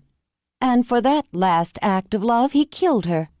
This time, Jamie's voice was hot and bitter. "He used her feelings, her loyalty, her need to keep her family together. He used them against her, just as surely as he used the scissors." "You could tell me about her the way no one else can. About what she thought, what she felt, about what happened to turn her life into a nightmare." "What about her privacy?" "She's never had that, has she?" He said it gently. "I can promise to give her the truth." She looked away again, wearily. "There are a lot of degrees in truth." "Give me yours." "Why is he letting you do this? Why is he talking to you, to anyone, after all these years?" "He's dying." He said it straight and watched her face. Something flickered across it, glinted in her eyes, then was gone. "Good. How long is it going to take him?" A hard woman, Noah thought, hard and honest. "He has brain cancer. They diagnosed it in January and gave him under a year." "Well, justice wins. So he wants his brief time in the sun again before he goes to hell." "That may be what he wants," Noah said evenly. "What he'll get is a book written my way, not his." "You'll write it, with or without my cooperation." "Yes, but I'll write a better book with it." She believed he meant it. He had his father's clear, assessing eyes. "I don't want to hate you for it," she said almost to herself. "I've centered all my hate on one place all these years. I don't want to diffuse it at this point, especially now that his time is nearly up." "But you have something to say, haven't you? Things you haven't said yet." "Maybe I do. I spoke with my husband about this yesterday. He surprised me." "How?" "He thinks we should give you your interviews, to counterbalance what Sam tells you, David thinks, to make sure whatever ugliness he's formed in his mind doesn't stand on its own. We were there, part of their lives. We know what happened to it. So, yes, maybe I do have something to say." She ripped at a hibiscus, tore the fragile pink blossom to shreds. "I'll talk to you, Noah, and so will David. Let's go inside so I can check my calendar." "Got any time now?" He smiled, a quick and charming flash. "You said I could have an hour, and we've only used about half that." "That part must come from your mother." Jamie mused. "The fast dazzle. Frank's more subtle." Whatever works. "All right. Come inside. I need to get my things out of the car. Taping interviews protects both of us." Just ring. Rosa will let you in." Rosa? Would that be Rosa Sanchez? Rosa Cruz now. And yes, the same Rosa who worked for Julie at one time. She's been with David and me for the past 20 years. Go get your tape recorder, Noah. You're still on the clock." He made it fast, though the dogs conned him into throwing the ball for them and made him wonder why he didn't get himself a dog of his own. When he rang the bell, he noted that the long glass panes on either side of the grand white door were etched with calla lilies, and the marble urns that flanked them were spilling over with fuchsia in tones of deep reds and purples that were obviously well-loved and well-tended. The woman who answered the door was very short and very wide, so that he thought of a barrel in a smartly pressed gray uniform. Her hair was the same color as the cloth, and wound tidily, almost ruthlessly, back into a nape bun. Her face was round and deep gold, her eyes a nut brown that snapped with disapproval. All in all, Noah thought, she made a better guard than Goodness and Mercy, who were at that moment happily peeing on the tires of his rental car. "Mr. Brady?" Her voice was richly Mexican and cold as February. "Miss Melbourne will see you in the solarium." Thanks. He stepped into a foyer wide as a ballroom and had to muffle a whistle of interest at the flood of crystal in the chandelier and what seemed like acres of white marble on the floor. Rosa's heels clicked over it busily, giving him little time to study the art and furnishings of the living room. But what he did see told him the dogs weren't allowed to do any romping in that area. The solarium was a towering glass dome snugged onto the south side of the house, crowded with flowers and plants and their exotic mix of scents. Water glistened its way down a stone wall and into a little pool where white water lilies floated. Seats and benches were tucked here and there, and a pretty conversation area was arranged beside the tall glass. Jamie was already waiting on a generously sized rattan chair with cushions striped in cheery green and white. On the rippled glass of a round table was a clear pitcher filled with amber iced tea, 2 tall glasses, and a plate of what Noah thought of as girl cookies, tiny, frosted, and shaped like hearts. "Thank you, Rosa." You have a cocktail party at 7. Rosa relayed this with her eyebrows beetled into one straight line. "Yes, I know. It's all right." She only sniffed, then muttered something in Spanish before she left them alone. She doesn't like me. Rosa's very protective. As he sat, Jamie leaned forward to pour the tea. It's a great house. He glanced over her shoulder, through the glass to the flood of flowers beyond. Your dahlias are terrific. A nice match with the wild indigo and Dusty Miller. Jamie's brows rose. "You surprise me, Noah. The horticultural limits of most young hunks stop at roses." The grimace he didn't quite hide made her laugh and relax. "And you can be embarrassed. Well, that's a relief. Was it the flower comment or the hunk reference?" Flowers are a hobby of mine. "Ah, the hunk then. Well, you're tall, built, and have a very handsome face. So there you are." She continued to smile and indulged herself in a cookie. "Your parents keep hoping you'll find the right woman and settle down." What? Thoroughly amused now, she lifted the plate, offered it. "Haven't they mentioned that to you?" No. Jesus. He took a cookie, shaking his head as he set up his tape recorder. Women aren't high on my list right now. I just had a narrow escape. "Really?" Jamie tucked her legs up under her. "Want to talk about it?" His gaze shifted, met hers. Not while I'm on the clock. Tell me about growing up with Julie. "Growing up?" He'd broken her rhythm. "Why? I thought you'd want to discuss that last year." Eventually. The cookies weren't half bad, so he had another. But right now I'd like to know what it was like being her sister. More, her twin sister. Tell me about that, about when you were kids. "It was a good childhood for both of us. We were close, and we were happy. We had a great deal of freedom, I suppose, as children often do who grow up outside of the city. My parents believed in giving us responsibilities and freedom in equal measure. It's a good formula." You grew up in a fairly isolated area. Do you have any other friends? A few, certainly. But we were always each other's best friend. We enjoyed each other's company and liked most of the same things. No squabbles, no sibling rivalry? Nothing major. We had spats. I doubt anyone can fight like sisters or aim for the weak spots with more accuracy. Julie wasn't a pushover and gave as good as she got. She get a lot? Jamie nibbled on her cookie, smiled. Sure, I wasn't a pushover either. Noah, we were two strong-minded young girls growing up in each other's pockets. We had a lot of room, but we were enclosed all the same. We sniped, we fought, we made up. We irritated each other, competed with each other, and we loved each other.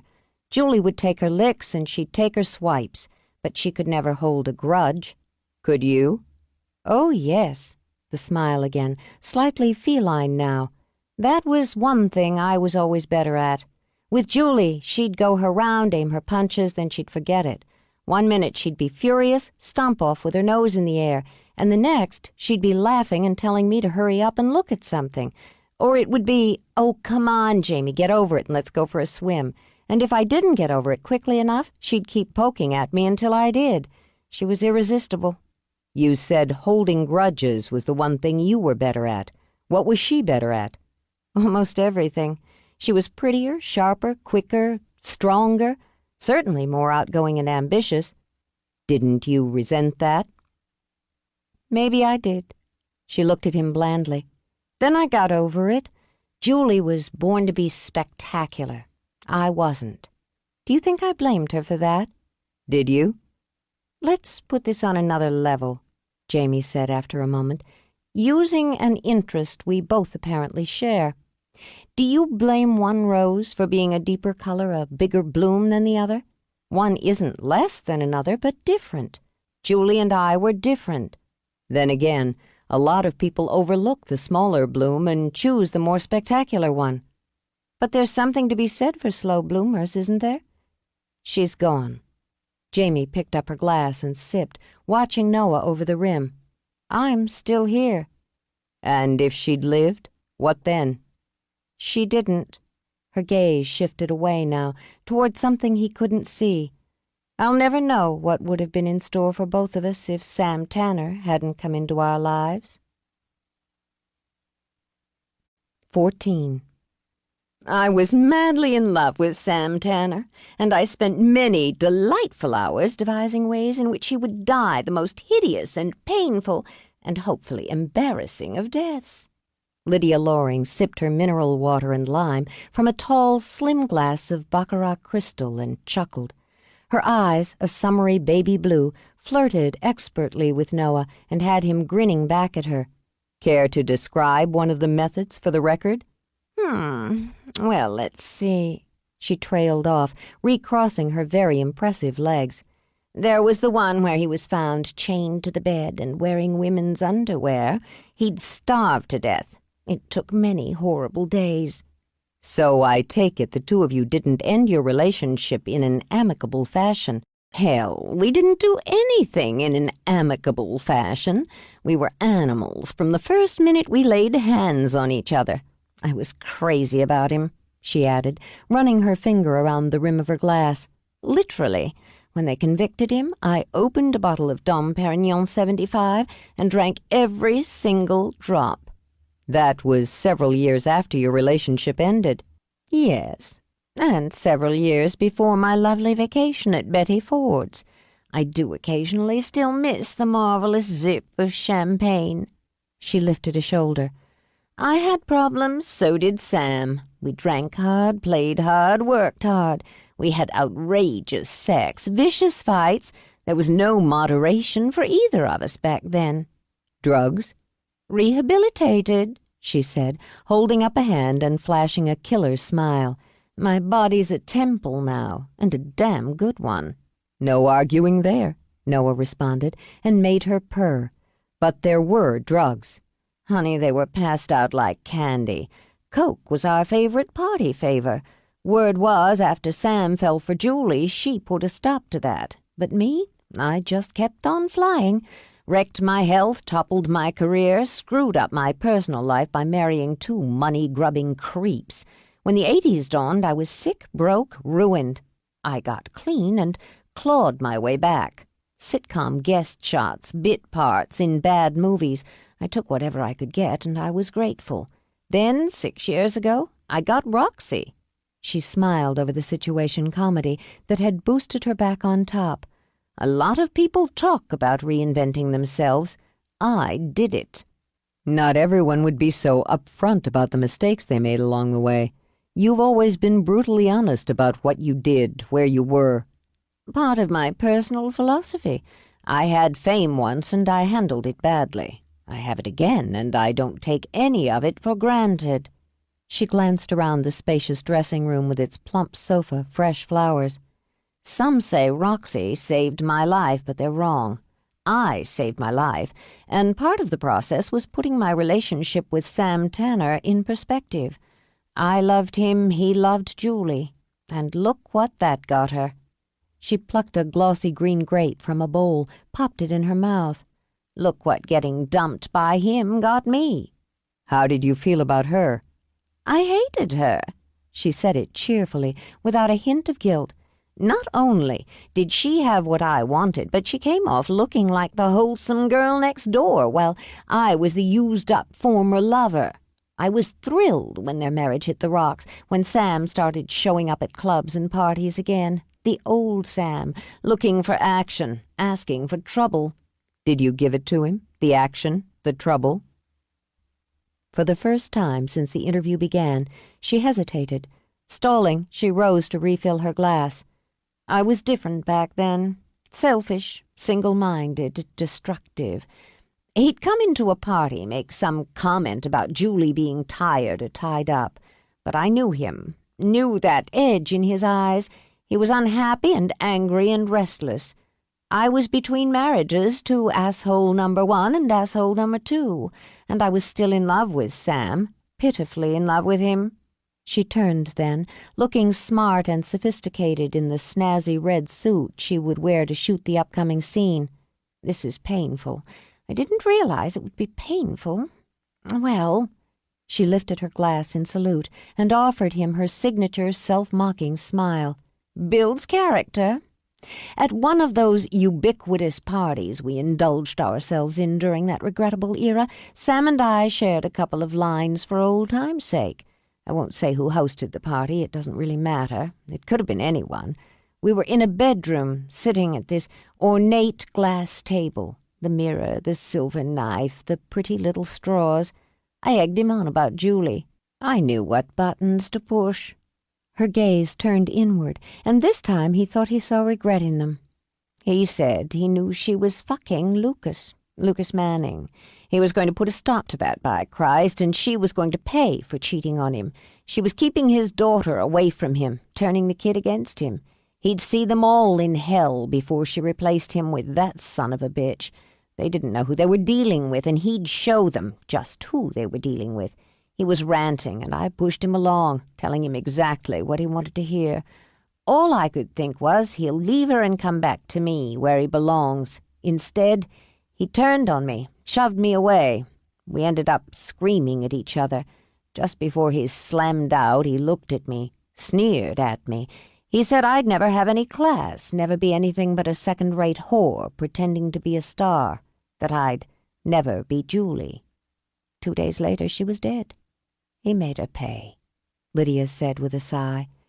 "If he'd killed her that night, the night he left me at that party, I don't think I'd have survived it. For purely selfish reasons.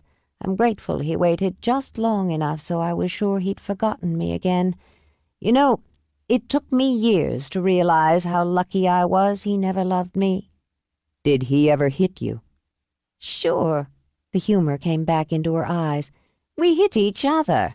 It was part of our sexual dance. We were violent, arrogant people." But there weren't any reports of abuse or violence in his marriage until the summer she died.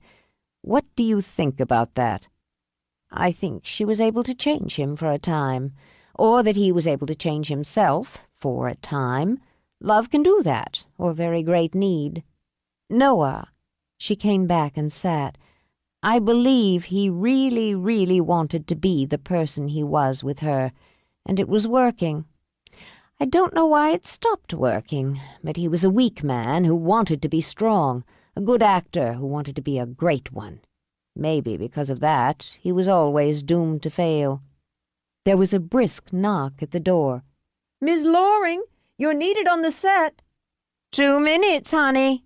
She set her glass aside, grinned at Noah. Work, work, work. I appreciate your squeezing some time into your schedule for me. When he rose, she eyed him up and down with a sly cat smile on her face. I imagine I could squeeze more if you're interested. I'm bound to have some follow-up questions along the way. She stepped closer, tapped a finger to his cheek. You look like such a bright young man, Noah. I think you know I was talking about a more personal session. Yeah. The thing is, Lydia, you scare me. She threw back her head and laughed in delight. Oh, what a lovely thing to say. What if I promised to be gentle? I'd say you're a liar. Relieved by her laugh, he grinned back at her. There, I said you were bright. Well, she hooked her arm through his as they walked to the door. You know how to get in touch now if you change your mind. Older women are very creative, Noah. She turned, gave him a sharp little nip on the bottom lip that had both heat and nerves swimming into his blood. Now you're really scaring me. One last thing. She turned again, leaned back against the door. Yes? Was Julie having an affair with Lucas Manning? All business, aren't you? I find that very sexy. But since I don't have time to attempt a worthwhile seduction, I'll tell you that I don't know the answer. At the time, there were 2 camps on that subject. The one that believed it, delighted in believing it, and the one that didn't, and wouldn't have if Julie and Lucas had been caught in bed naked at the Beverly Hills Hotel. Which camp were you in? Oh, the first, of course. I got off hearing anything negative or juicy about Julie in those days. But that was then, and this isn't. Later, years later, when Lucas and I had our obligatory affair, she lifted her brows when his eyes narrowed. Oh, didn't dig that up, I see. Yes, Lucas and I had a few memorable months together, but he never told me if he'd slept with her. So I can only tell you, I don't know. But Sam believed it, so it hardly matters. It mattered, Noah thought. Every piece mattered. Like any self-respecting resident of Los Angeles, Noah conducted a great deal of business on the freeway. As he wound through traffic toward home, he used his cell phone to try to contact Charles Brighton Smith. Sam Tanner's renowned defense attorney was 78, still practicing law when the mood struck him, on his 5th wife, this one a gorgeous 27-year-old paralegal, and currently enjoying the sun and surf at his island retreat on St. Bart's. With tenacity, Noah managed to get as far as an administrative assistant who informed him in snippy tones that Mr. Smith was incommunicado, but the message and request for an interview would be related at the earliest convenience. Interpreting that to mean any time from tomorrow to never, Noah went to work on accessing a copy of the trial transcript. He toyed with swinging off the exit to his parents' house, then decided he would treat his father professionally, try to keep their personal relationship separate, somehow. It was time, he thought, to sit down at his machine and begin working out an outline for the book. He'd already decided on the form.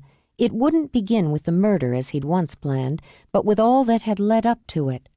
A section on Sam Tanner's rise through Hollywood, paralleled by a section on Julie McBride's, the meeting that had changed them, the fast-forward love affair sliding, from all reports, into a blissful marriage that had produced a much-loved child. Then the disintegration of that marriage, of love turning to obsession and obsession to violence, and a section on the child, one who had seen the horrors of that violence, a section on the woman she'd become and how she lived with it. Murder didn't stop with death. That, Noah thought, as he turned toward home, was something he'd learned from his father, and what, most of all, he tried to illustrate in his work. It hurt that the man he admired and respected most didn't understand that. He parked, jingling his keys in his hand as he walked toward his front door. It annoyed him that he couldn't seem to shake that need for his father's approval. If I'd been a cop, he thought, scowling, that would have been just dandy. Then we'd sit around over a beer and talk shop, Crime and Punishment, and he'd brag about his son, the detective, at his weekly pinochle game. But I write about murders instead of investigating them, so it's like some slightly embarrassing secret." "Get over it, Brady," he muttered, then started to jab the keys in the lock. He didn't need to. He didn't have to be a homicide detective to see the door was unlocked and not quite closed. The muscles of his stomach clutched into one tight, nasty ball as he gently nudged the door open. He stood staring in shock at the destruction of his house. It looked as if a team of mad demons had danced over every surface, ripped and torn at every fabric, smashed every piece of glass. He leaped inside, already swearing, and felt only a quick flutter of relief when he saw his stereo equipment still in place. Not a burglary, then, he thought, hearing the buzz of blood in his head as he waded through the mess. Papers were strewn everywhere, glass and pottery crunched under his feet. He found his bedroom in worse condition. The mattress had been shredded, the fillings spilling out like guts from a belly wound. Drawers were upended and thrown against the wall to splinter the wood. When he found his favorite jeans sliced from the waist down to their frayed hems, the buzz turned to a roar. "She's crazy. She's fucking insane." Then anger turned to sheer horror. "No, no, no," he hissed under his breath as he raced from the bedroom into his office. "Oh, God. Oh, shit." His basketball trophy was now stuck dead center in his computer monitor. The keyboard, ripped away from the unit, was covered with potting soil from the ornamental lemon tree that had thrived in the corner. His files were scattered, torn, covered with dirt. Before it had been destroyed, his computer had been used to generate the single clean sheet of paper and message that was taped to the base of the trophy. "I won't stop until you do." Rage washed through him like a tidal wave, in one vicious, screaming flood. Before he could think, he dug for his phone, then only cursed bitterly when he found the receiver smashed. "Okay, Karen, you want war, you got war, lunatic bitch." He stormed back into the living room for the briefcase he'd dropped, tearing through it for his cell phone. When he realized his hands were shaking, he walked outside, sucked in air, then just sat down and dropped his head into his hands. He was sick, dizzy with the fury still pumping through him in fast, hot beats, but under it was the baffled outrage of the victim. When he was able to use the phone, he didn't call Karen, but his father. "Dad, I've got a problem here. Can you come over?" 20 minutes later, Frank pulled up, and Noah was sitting in exactly the same spot. He hadn't worked up the energy to go back inside, but got to his feet now. "Are you all right?" Moving fast, Frank came up the walk, took his son by the arm. "Yeah, but... well, take a look for yourself." He gestured toward the door, then braced himself to step inside. "God almighty, Noah." This time Frank laid a hand on Noah's shoulder in support, even as he scanned the room, picking up details in the chaos. "When did you find this?"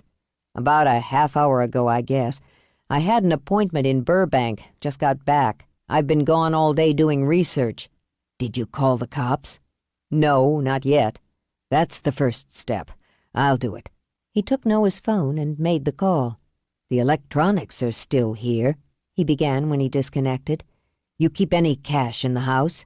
"Yeah, some." He stepped through the debris and into the office, kicking papers out of the way.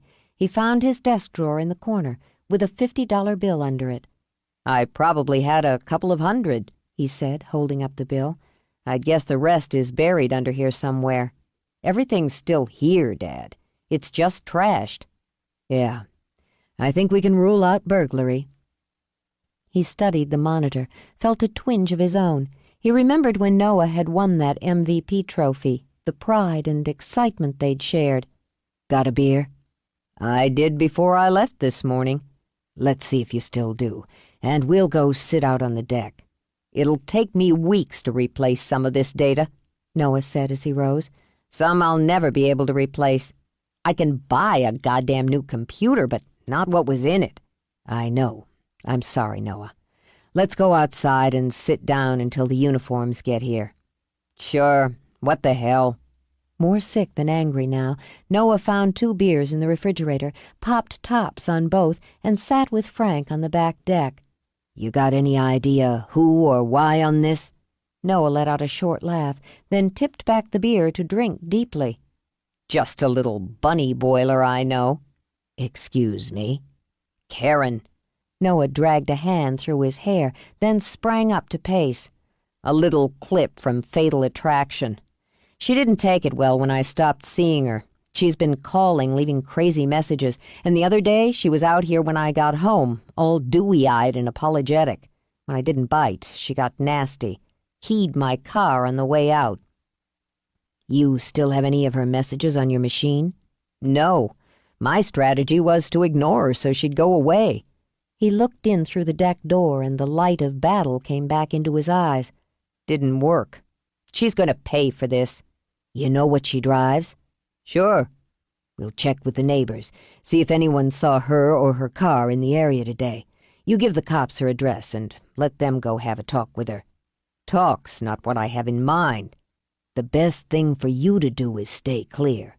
I know you're pissed, Noah, he continued when Noah whirled around. And we can have her charged with breaking and entering, destruction of property, malicious mischief, and all manner of things if we can prove she did this. Prove it? My ass! Who else? I knew she did it the minute I walked in. Knowing and proving are different things. Could be she'll admit to it under a little pressure.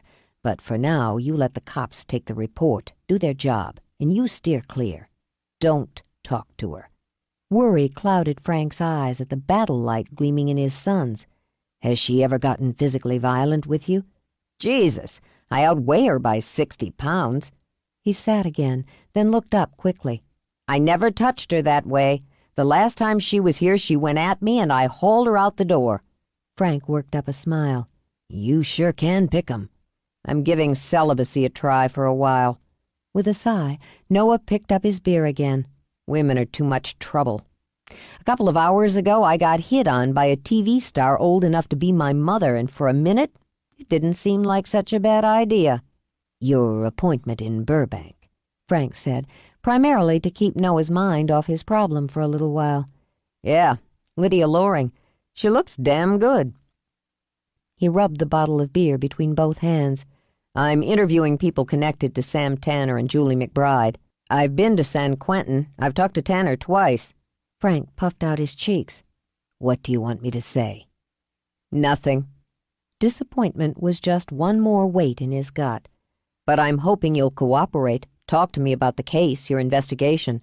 I can't write the whole story, do justice to it without your end. Sam Tanner has brain cancer.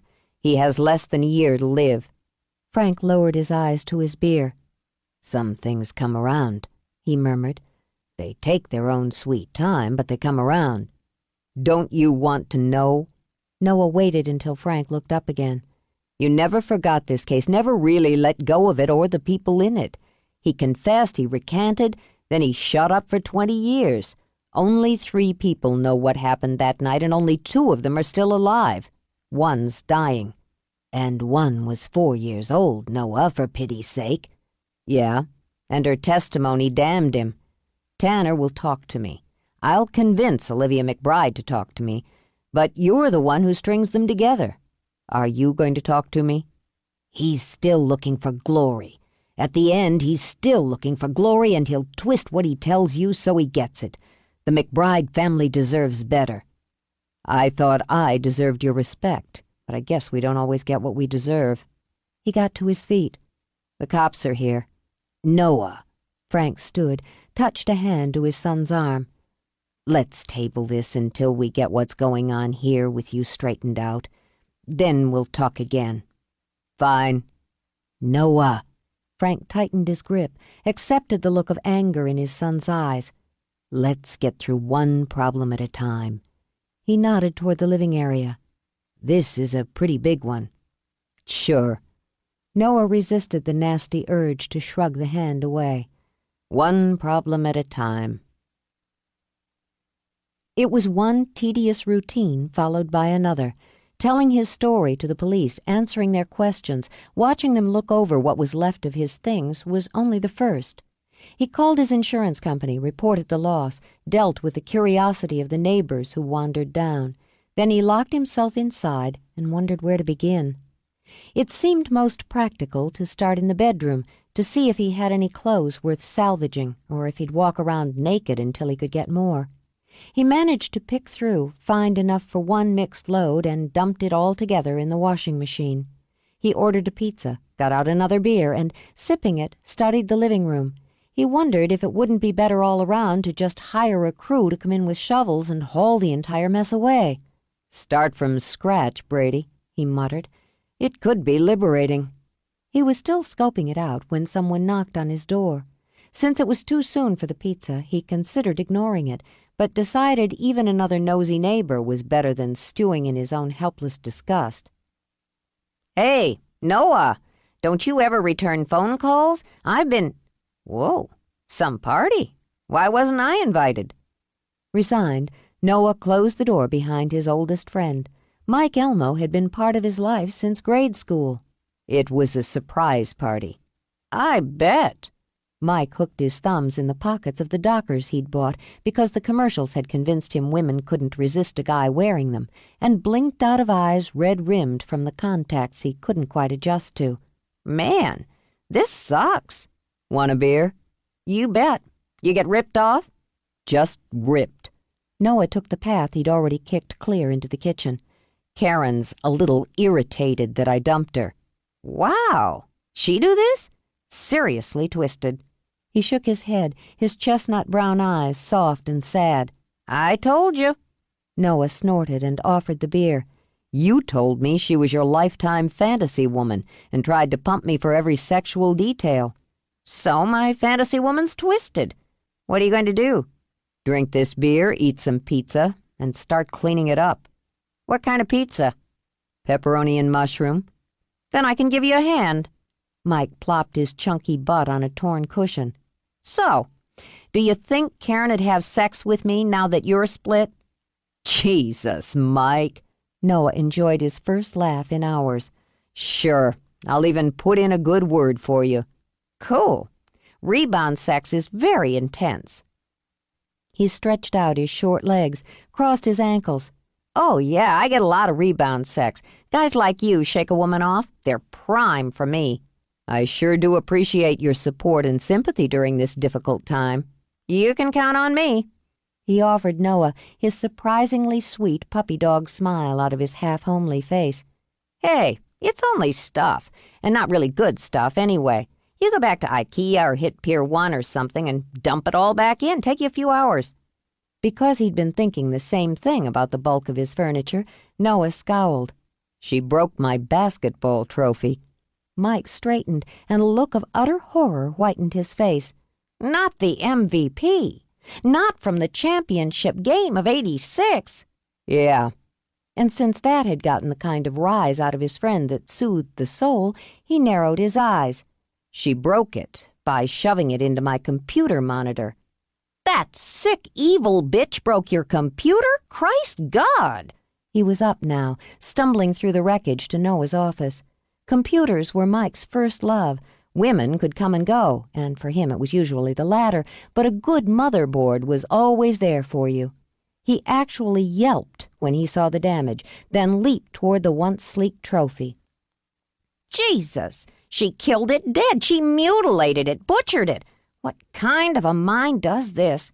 He turned back to Noah, his eyes wide and bright and blinking as his contacts haloed his vision. She should be hunted down like a dog. I called the cops. No, for this you need a vigilante like Darkman. You need ruthlessness like the Terminator. I'll give them a call next. Think you can salvage anything off the hard drive? She trashed every stinking one of my disks. She's the Antichrist, Noah. He shook his head sadly. I'll see what I can do, but don't hold out any hope. There's the pizza, he said when he heard the knock.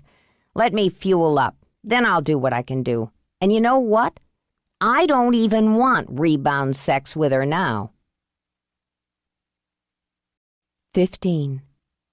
It took Noah a week to get his house in order. The sorting, cleaning, dumping was purely a pain in the ass, but the demands of it kept him from feeling helpless. A new computer was a priority, and with Mike egging him on, he bought a system that sent his friend into raptures of delight and envy. He wouldn't have bought all the damn software games if Mike hadn't kept pushing them on him, and he sure as hell wouldn't have sat up half the night playing video pinball if he hadn't bought it in the first place. But he told himself that was beside the point. He'd needed the distraction. He outfitted his living room with cargo furniture, ordering straight out of an in-store catalog by pointing at a page and telling the salesman, "Give me that." This delighted the salesman and saved Noah a headache. Within 2 weeks, he could walk through his house without cursing and made serious inroads on reorganizing his office and regenerating lost data. He had his car back, a new mattress, and a half-baked promise through Smith's admin for a meeting when the lawyer returned to California the following month. And he managed to track down Lucas Manning. Manning wasn't quite as cheerfully forthcoming as Lydia Loring had been, but he agreed to talk about Julie. Noah met him at Manning's Century City suite of offices. It always surprised and slightly disillusioned Noah that actors had big, plush executive offices. They might as well be CEOs, he thought, as he was cleared through several levels of security. Manning greeted Noah with a professional smile and assessed him with eyes of storm gray.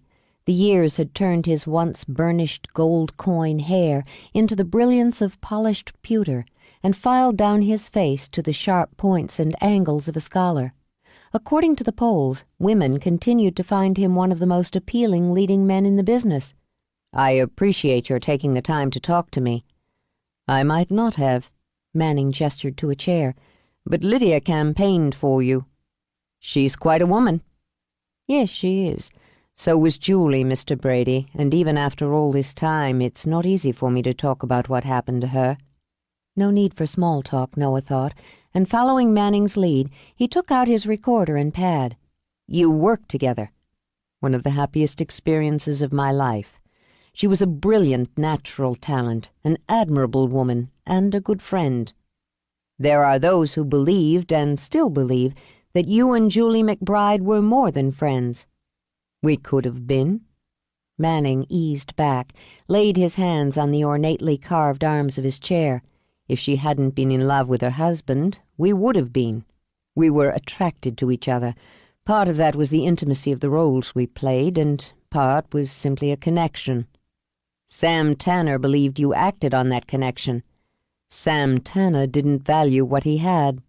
Manning's trained voice hardened at the edges and made Noah wonder if the delivery was emotion or simply skill. "He made her unhappy. He was jealous, possessive, abusive. In my opinion, his addiction to drugs and alcohol didn't spark this abuse.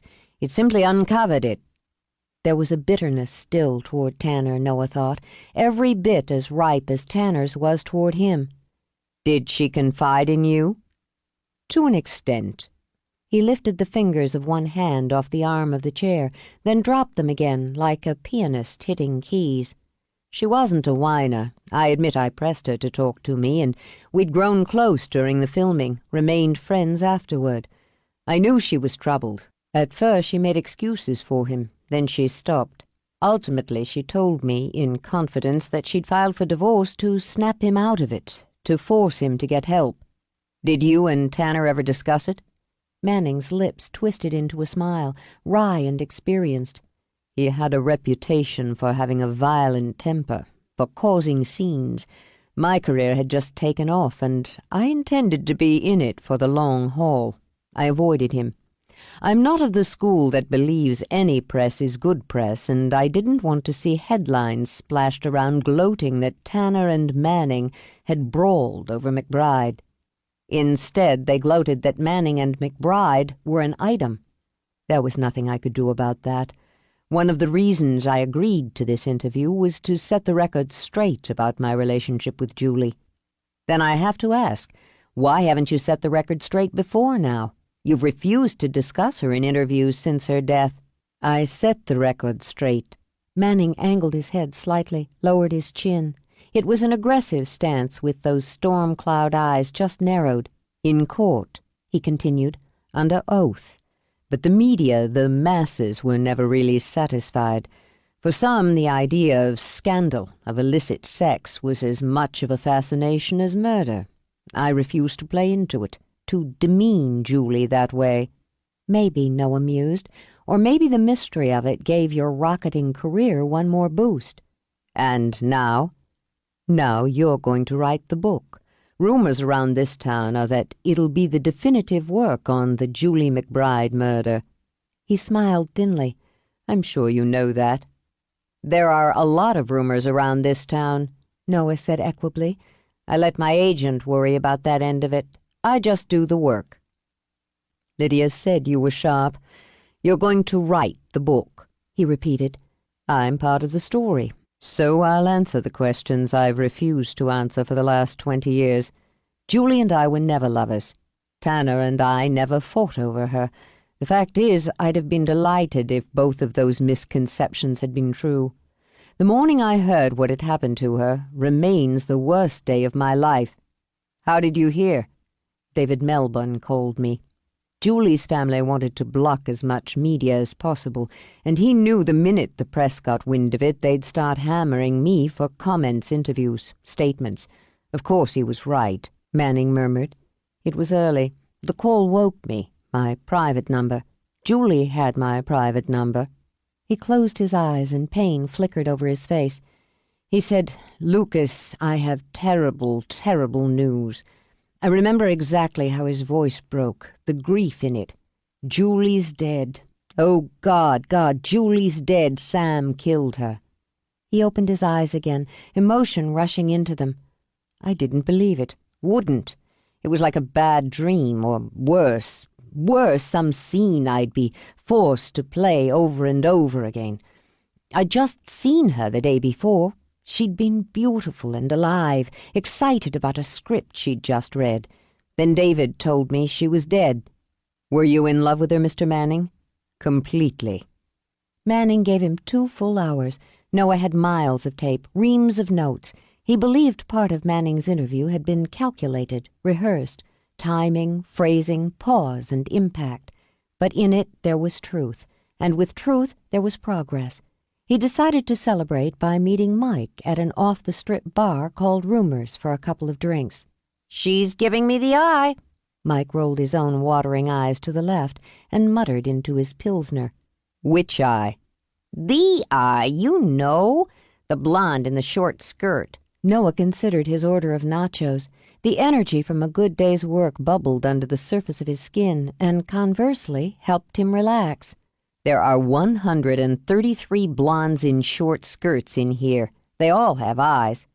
The one 2 tables over to the left. Don't look. Though he hadn't intended to, Noah shrugged. Okay. I'm going up to San Francisco again in a couple of days. Why? Work. The book. Remember? Oh, yeah. I'm telling you, she's definitely eyeing me. She just did the hair flip. Hair flipping's the second stage. Go make a move, then. I'm biding my time, scoping it out. What's it like inside San Quentin, anyway? Mike tried a little eyebrow wiggle on the blonde to get a reaction. Depressing. You walk through a door, it locks behind you. Your hair stands on end when you hear that click. So, does he still look like a movie star? You never said. No, he looks like a man who's spent 20 years in prison. Are you going to eat any of these? After I talk to the blonde. I don't want nacho breath. Okay, that was 5 full seconds of eye contact. I'm going in. My money's on you, pal. She'll eat him alive, Noah muttered as Mike swaggered away. He amused himself watching the action. The dance floor was packed, bodies crammed against bodies in a shower of flashing colored lights and all bumping and twisting to the music. It made him think of the night he'd taken Olivia dancing and how he'd stopped hearing the music or anything but the beat of his own blood once his mouth tasted hers. Put it away, pal, he muttered, and scowling picked up his beer. You blew that one. He sipped his beer and watched the show. He'd always enjoyed an occasional night in a club, getting blasted with music and voices, being pressed in with people and movement. Now he was sitting alone, while his oldest friend worked the blonde, and wishing he'd stayed home. He pushed aside the nachos without interest, lifted his beer again, and spotted Karen crossing the floor toward his table. Of all the gin joints in all the towns, he mumbled, and took a longer, deeper drink. I thought you were playing hermit, She decked herself out in a leather dress of electric blue that coated her like a tattoo and screamed to an abrupt halt just past her crotch. Her hair was in 1,000 wild fuck-me curls, and her mouth painted a hot, wet red. It occurred to him that it was just that look that had made him think with his glands when he'd first seen her. He said nothing, lifted his glass again, and did his best to stare through her. "You set the cops on me." She leaned down, planting her palms on the table and her impressive breasts directly at eye level. "You got some nerve, Noah, getting your father to call out his Gestapo friends to give me grief." He flicked his gaze up to hers, then over her shoulder where one of her friends was pulling desperately at her arm and muttering her name. His lips curved in a viciously cold smile, and he pitched his voice just over the roar of music. "Why don't you do us all a favor and get her out of here?" "I'm talking to you." Karen jabbed a nail, painted the same wild blue as her dress, into his chest. "You pay attention to me when I'm talking to you, you bastard!" The control snapped in, even as he imagined squeezing his hands around her neck until her eyes popped. "Back off." She jabbed him again, hard enough this time to break skin, then let out a squeal of shock when he grabbed her wrist. "Keep out of my way. You think you can trash my house, destroy my things, and I'll do nothing? You keep the hell out of my way." "Or what?" She tossed her hair back, and to his disgust he saw it wasn't fear in her eyes, but excitement, edged with a glint of lust. "Going to call Daddy again?" She raised her voice now to just under a scream. Even in the din it cut and had heads turning. "I never touched your precious things. I wouldn't lower myself to go back in that house after the way you treated me, and you can't prove any different. If I'd been there, I'd have burned it down, and I'd have made sure you were inside when I did." "You're sick." He shoved her hand aside. "And you're pitiful." He was pushing his chair back when she slapped him. The ring on her finger nicked the corner of his mouth, and he tasted blood. His eyes went dark and flat as he got to his feet. "You keep crossing that line, Karen, and you're going to get run over." "We got a problem here." Noah merely glanced at security. The man's shoulders were wide as a canyon, and his big, sharp smile didn't hold any humor. Before he could speak, Karen had launched herself against the boulder of his chest, blinking until her eyes filled. "He wouldn't leave me alone. He grabbed me." "Oh, for Christ's sake." "That's a damn lie." This from Mike, who'd hopped to Noah's side. "She started on him. She's a lunatic. Wrecked his house last week." "I don't know what they're talking about." Tears slid gracefully down her cheeks as she tipped her face back to the bouncers. "He hurt me." "I saw what happened." A brunette with amused eyes and a slight southern drawl strolled up. "I was sitting right over there." She gestured behind her, kept her voice low. "This guy was having a beer at this table, minding his own business. She came up to him, got in his face, started poking at him and yelling abuse. Then she slugged him." The outrage had Karen shrieking. She took a swipe at the brunette, missing by a mile as the bouncer nipped her around the waist. Her exit, kicking and screaming, caused quite a stir. "Thanks." Noah dabbed the back of his hand on his lip. The brunette's smile was slow and friendly. "Anytime." "I'm going to get you a fresh beer. Sit, relax." Mike fussed around him like a mother. "Man, that woman is over the edge and then some. I'll get the beer and some ice." "Your friend's very sweet." She offered Noah a hand. "I'm Dory." Noah.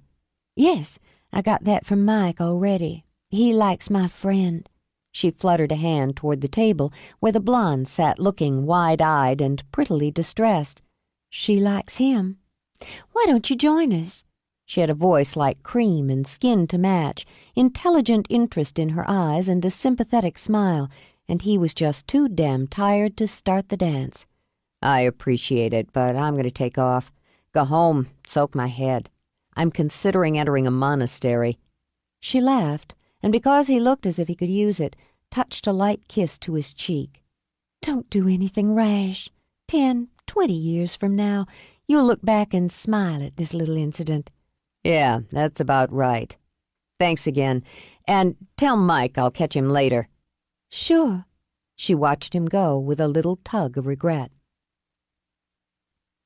He was lost in the forest, the lovely deep woods with a low glow of light edged with green. There was silence, such silence he could swear he heard the air breathing. He couldn't find his way over the slick carpet of moss, through the tangle of dripping vines, beyond the great columns of trees that rose like an ancient wall. He was looking for something, someone. He had to hurry, but whichever direction he took, he remained cupped there, in the ripe and green darkness. He heard the faint murmur of water from a stream, the sigh of the air, and the drumming inside his head that was the frantic beat of his own blood. Then under it, like a whisper, came his name, Noah, Noah. Noah? He shot up in bed, fists raised, eyes still glazed and blind by the dream, his heart cartwheeling madly in his chest. And you used to wake up with a smile on your face. What? He blinked his vision clear as the sharpest edge of the dream dulled and faded. Mom? He stared at her, then flopped back, buried his face in his pillow. Geez, why don't you just bash me over the head with a tire iron next time? Let's just say I didn't expect to find you still in bed at 11 o'clock in the morning. She sat on the edge of the bed, then rattled the bakery box she carried. I brought pastries. His pulse had nearly leveled out, so he opened one eye, and it was full of suspicion. Not that carob crap. She sighed heavily. All my hard work for nothing. You still have your father's stomach. No, not carob. I brought my only son poisonous white sugar and fat. The suspicion remained, but around it was greedy interest. What do I have to do for them? She leaned over, kissed the top of his head. Get out of bed. That's it? Get out of bed, she said again. I'll go make coffee. The idea of coffee and food thrilled him so much he was out of bed and pulling on his jeans before it struck him how weird it was to have his mother drop by with pastries on a Sunday morning. He started out, rolled his eyes, and went back for a T-shirt. She'd never let him chow down bare-chested. Since he'd gone that far, he brushed his teeth and splashed some water on his face. Coffee was just scenting the air when he walked out. You know, you're a very creative young man, Celia began. It baffles me that you didn't take a little more time, a little more care in furnishing your home. I just live here. He slid onto a stool at the counter. And this stuff suits the place. Actually, it does. She glanced back at the simple straight lines and dark blue cushions. There's just not much of Noah around here. I lost a lot of stuff. He lifted his shoulder. I'll pick it up here and there eventually. She said nothing more, and turned away to get out mugs and plates until she could bank some of the fury. Every time she thought about what had been done to him, she wanted to march over to wherever that Karen creature lived and wade in. So, what's Dad up to? A basketball game, what else? She poured the coffee, arranged the pastries on a plate. He'd already grabbed one when she turned and opened the fridge. You know, you'd be so much better off using your juicer than buying this processed stuff. His answer was muffled around Bavarian cream and only made her shake her head as she poured orange juice into a glass for him. Leaning on the counter, she watched him eat. His eyes were heavy, she noted, his hair tousled, and his T-shirt was torn at the shoulder. Love, wonderfully warm, spurted through her. He grinned a little, licking cream and chocolate off his thumb. She was so damn pretty, he thought, her hair bright as polished copper, her eyes an all-seeing blue. What? I was just thinking how good-looking you are. The grin widened as he reached for another pastry. I was thinking the same thing about you. I get my good looks from my mom. She's a beaut. And right now she's got something on her mind. Yes, she does. Taking her time, Celia moved around the counter, took a stool. She propped her feet on the stool between them, lifted her coffee, and sipped. You know how I've made it a policy not to interfere in your life, Noah. His grin faded. Yeah. I always appreciated that. Good, because with that foundation between us, I expect you to listen to what I have to say. Uh-oh. She let that pass, tossed back the hair she still wore long enough to wrap into a fat braid. Mike called me this morning. He told me what happened last night. Biggest mouth in the West, Noah muttered. He was worried about you. Nothing to worry about, and he shouldn't have bothered you with it. Like he shouldn't have bothered me when you were 12 and that pimply-faced bully decided you'd make a nice punching bag every day after school. She cocked an eyebrow. He was 3 years older and twice your size, but did you tell me he was pounding on you? Noah tried to sulk into his coffee, but his lips curved. Dick Mertz. You drove over to his house and went head-to-head with his Neanderthal father, told him to send his little Nazi out and you'd go a couple of rounds with him. There are times, Celia said primly, when it's difficult to remain a pacifist. It was a proud moment in my life, Noah told her, then sobered. I'm not 12 anymore, Mom, and I can handle my own bullies. This Karen isn't some playground misfit either, Noah. She's proven she's dangerous. She threatened you last night. For God's sake, she talked about burning your house down around you. Mike, you moron. It's just talk, Mom. Is it? Are you sure? When he opened his mouth, she merely stared until he shut it again. I want you to get a restraining order. Mom, it's basically all the police can do at this point, and it might very well intimidate her enough to make her stop. Go away. I'm not getting a restraining order. Why? A trickle of the genuine fear she felt broke through in the single word. Because it's not macho? He inclined his head. Okay. Oh! Frustrated, she slammed her coffee down and pushed off the stool. That's unbelievably stupid and short-sighted. What is your penis, your shield? It's about as effective a shield as a piece of paper would be, he pointed out as she stormed around the room. She'll lose interest quicker if I lie back a bit than she'll latch onto some other poor bastard. The fact is, I'm going to be doing a lot of traveling over the next several months. I'm heading up to San Francisco in a few days. Well, I hope you don't come back to a pile of ashes, Celia snapped, then blew out a breath. I'm so angry, and I've got nowhere to put it. He smiled, opened his arms. Put it here, pal. She sighed again, hugely, then walked over to wrap her arms around him. I want to punch her, just once, just one good shot. He had to laugh and tightened his grip into a fierce squeeze. If you ever get the chance, I'll go your bail. Now stop worrying about me. It's my job. I take my work very seriously. She eased back, looked up. Despite the man's face, the man's stubble of beard, he was still her little boy. Now I guess we move on to phase 2.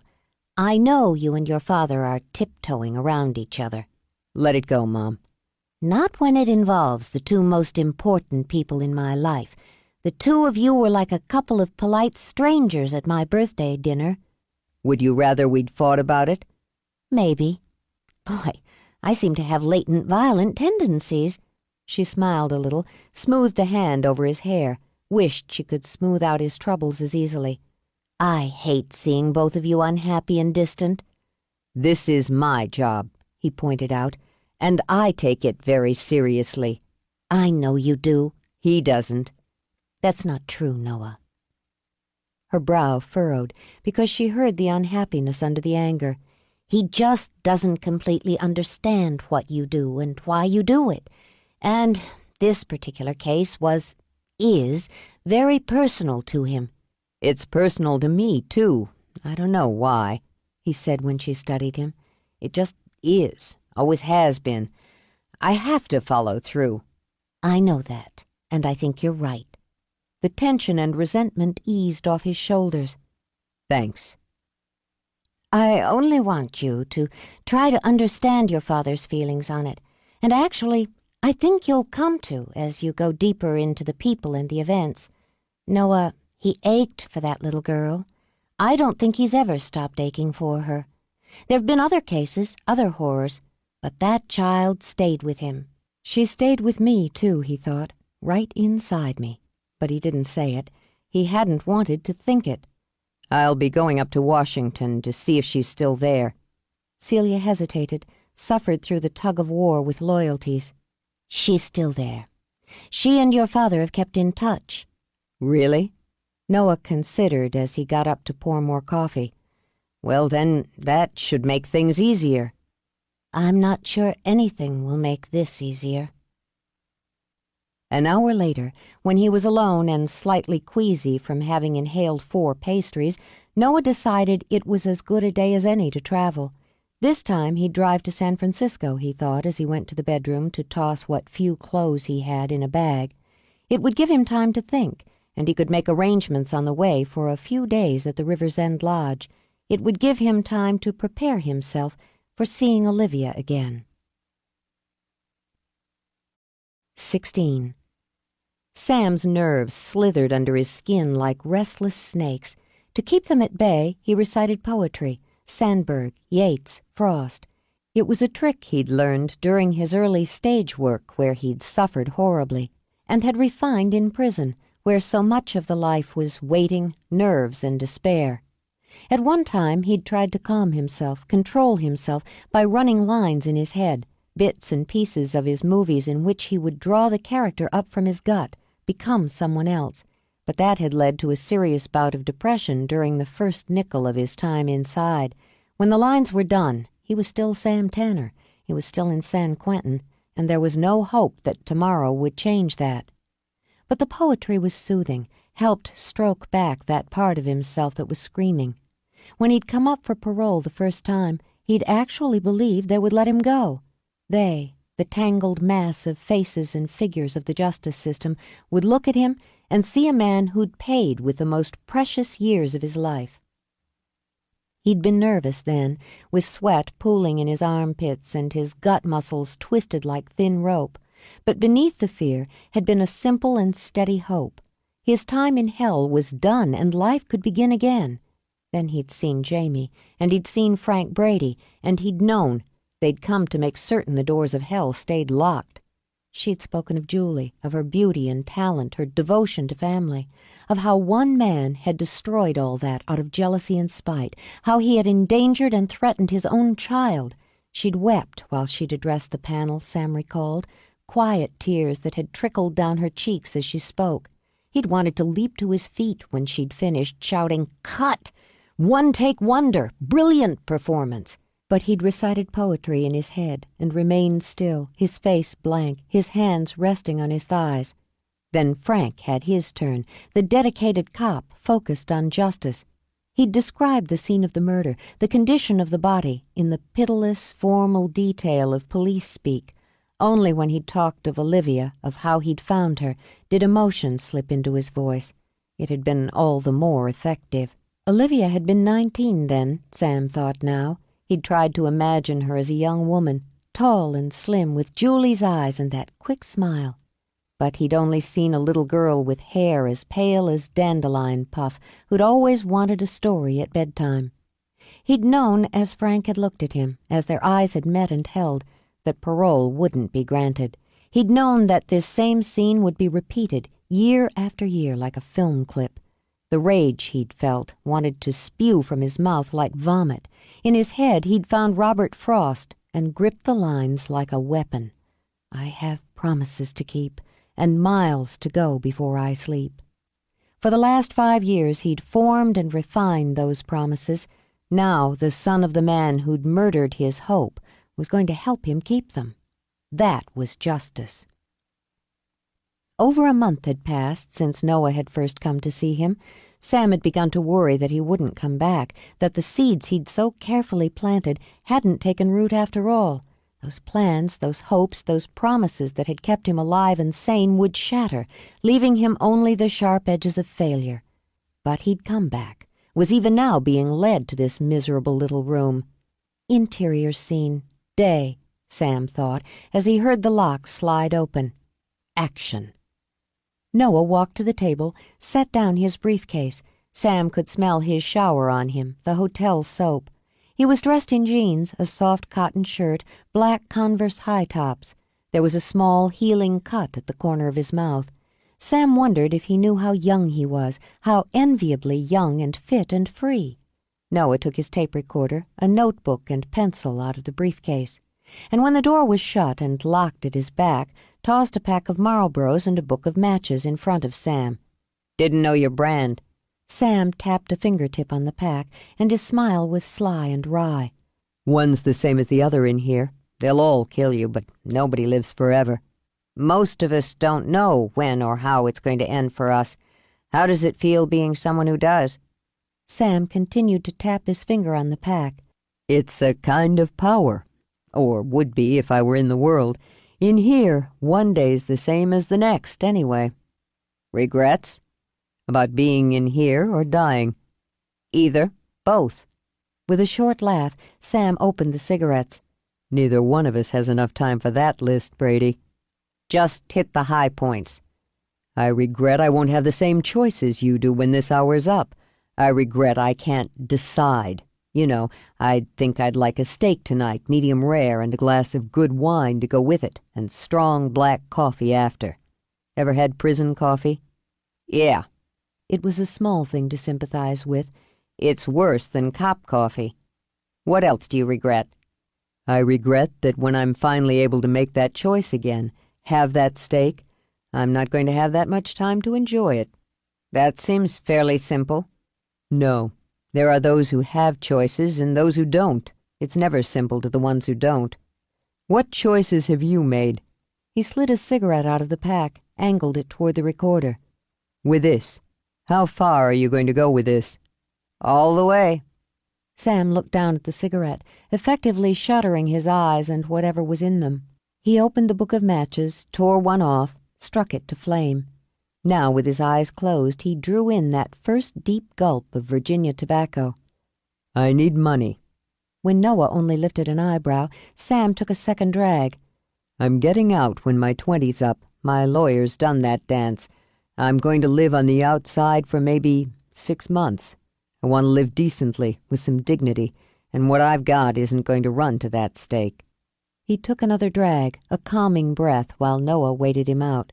It took everything I had to pay for my defense, and what you make in here isn't what you'd call a living wage. They'll pay you for the book. You'll get an advance, and with your second bestseller out there, it won't be chump change. How much? The snakes began to stir under his skin again. He couldn't keep his promises without financial backing. 20,000. That's one large one for every year I've been in. That'll buy me a decent room, clothes, food. It won't set me up at the BHH, but it'll keep me off the streets. It wasn't an unusual demand, nor did Noah consider it an unreasonable amount. I'll have my agent draw up an agreement. That suit you? The snakes coiled up and slept. Yeah, that suits me. Do you plan to stay in San Francisco when you're released? I think I've been in San Francisco long enough. Sam's lips curved again. I want the sun. I'll go south. L.A.? Nothing much for me there. I don't think my old friends will be planning a welcome home party. I want the sun, he said again, and some privacy, choices. I spoke with Jamie Melbourne. Sam's hand jerked where it rested on the table. He lifted it, bringing the cigarette that smoldered between his fingers to his lips. And? I'll be talking to her again, Noah said. I'll be contacting the rest of Julie's family as well. I haven't been able to hook up with C.B. Smith yet, but I will. I'm one of his few failures. We didn't part ways with great affection, but he had one of his young, fresh faces spring the lock at 20. Affection isn't what you're going to get from the people I interview. Have you talked to your father? I'm doing background first. Eyes sharp, Noah inclined his head. I won't agree to getting your approval on who I interview or what I use in the book. We go with this, you'll have to sign papers waiving those rights. Even if my publishers wouldn't insist on that, and they will, I would. Your story, Sam, but my book. You wouldn't have a book without me. Sure I would. It'd just be a different book. Noah leaned back, his pose relaxed, his eyes hard as iron. You want choices. There's your first one. You sign the papers, you take the 20,000, and I write the book my way. You don't sign, you don't get the money, and I write it my way. There was more of his father in him than Sam had realized before, a toughness the beach boy looks and casual style skimmed over. Better that way, Sam decided. Better that way in the end. I'm not going to live to see the book in print anyway. I'll sign the papers, Brady. His eyes went cold, eyes that understood murder and had learned to live with it. Just don't fuck me up. Noah angled his head. Fine. But remember, you don't want to fuck me up either. He understood murder, too. He'd been studying it all his life. Noah ordered a steak, medium rare, and a bottle of Côte d'Or. As he ate, he watched the lights that swept over the bay glint and glow against the dark, and listened to the replay of his latest interview with Sam Tanner. But most of all, he tried to imagine what it would be like to be eating that meal, drinking that wine, for the first time in over 20 years. Would you savor it, he wondered, or feed like a wolf after a long winter's famine? Sam, he thought, would savor it, bite by bite, sip by sip, absorbing the flavors, the texture, the deep red color of the wine in the glass. And if his senses threatened to overload from the sudden flood of stimuli, he'd slow down even more. He had that kind of control now. How much of the reckless, greedy-for-pleasure, out-of-control man he had been still strained for release inside him? It was smarter to think of Sam as two men, the one he'd been, the one he was now, Noah decided. Pieces of both had always been there, he imagined, but this was very much a story of what had been and what was, so he could sit here, try to picture how the man he knew now would deal with a perfectly cooked steak and a glass of fine wine. And he could imagine the man who'd been able to command much, much more at the flick of a finger. The man who'd taken Julie McBride to bed the first time. I want to tell you how it was when Julie and I became lovers. It hadn't been an angle Noah had expected Sam to take, not so soon, and not so intimately, but none of his surprise came through in his voice as he'd told Sam to go ahead. Listening now, Noah let himself slide into Sam's place, into the warm Southern California night, into a past that wasn't his. The words on the recording became images, and the images more of a memory than a dream. There was a full moon. It sailed the sky and shot beams of light like silver swords over the dark glint of the ocean. The sound of the surf as it rose, crested, crashed on shore, was like the constant beat of an eager heart. They'd taken a drive down the coast, stopped for a ridiculous meal of fried shrimp served in red plastic baskets at a smudgy little diner where they'd hoped to go unnoticed. She'd worn a long flowered dress and a foolish straw hat to hide that waterfall of rich blonde hair. She hadn't bothered with makeup, and her youth, her beauty, her outrageous freshness hadn't been any sort of disguise. She'd laughed, licked cocktail sauce from her fingers, and heads had turned. They wanted to keep their relationship private, though so far it consisted of drives like this one, a few more elegant meals, conversations, and their work. Shooting had begun the month before, drastically cutting into any personal time they could steal. Tonight, they'd stolen a few hours to walk along that foaming surf, their fingers linked, their steps meandering. I love doing this. Her voice was low and smooth, with just a hint of huskiness. She looked like an ingenue and sounded like a siren. It was part of the mystique that made her. Just walking, smelling the night. So do I. Though he never had before her. Before Julie, he'd craved the lights, the noise, the crowds, and the attention centered on him. Now being with her filled all those needy corners. I love doing this even more. He turned her, and she circled fluidly into his arms. Her lips curved as his met them, and they parted, inviting him in. She flowed into him, with tastes both sweet and sharp, sense both innocent and aware. The sweet sound of pleasure she made echoed in his blood like the crash of the surf. You do it so well, too, she murmured, and instead of easing away, as she most often did, she pressed her cheek to his, let her body sway in tune to the sea. Sam. His name sighed out of her. I want to be sensible. I want to listen to the people who tell me to be sensible. Desire for her was an ache in his belly, a burning in the blood. It took every ounce of control to keep his hands gentle. Who tells you to be sensible? People who love me. She leaned back, her deep amber eyes steady on his. I thought I could be. Then I thought, well, if I'm not, I'll enjoy myself. I'm not a child. Why shouldn't I be one of Sam Tanner's women if I want? Julie. No, wait. She stepped back, lifted a hand, palm out, to stop him.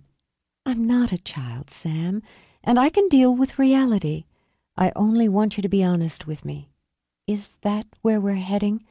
To me becoming one of Sam Tanner's women?" She'd accept that. He could see it in her eyes, hear it in her voice. The knowledge both thrilled and terrified him. He had only to say yes, take her hand, and she would go with him. She stood, her back to the dark sea with its white edges, the moonlight spearing down to cast their shadows on the sand, and waited. For the truth, he thought, and realized the truth was what he wanted for both of them. Lydia and I aren't seeing each other any more. Haven't been for weeks now. "I know."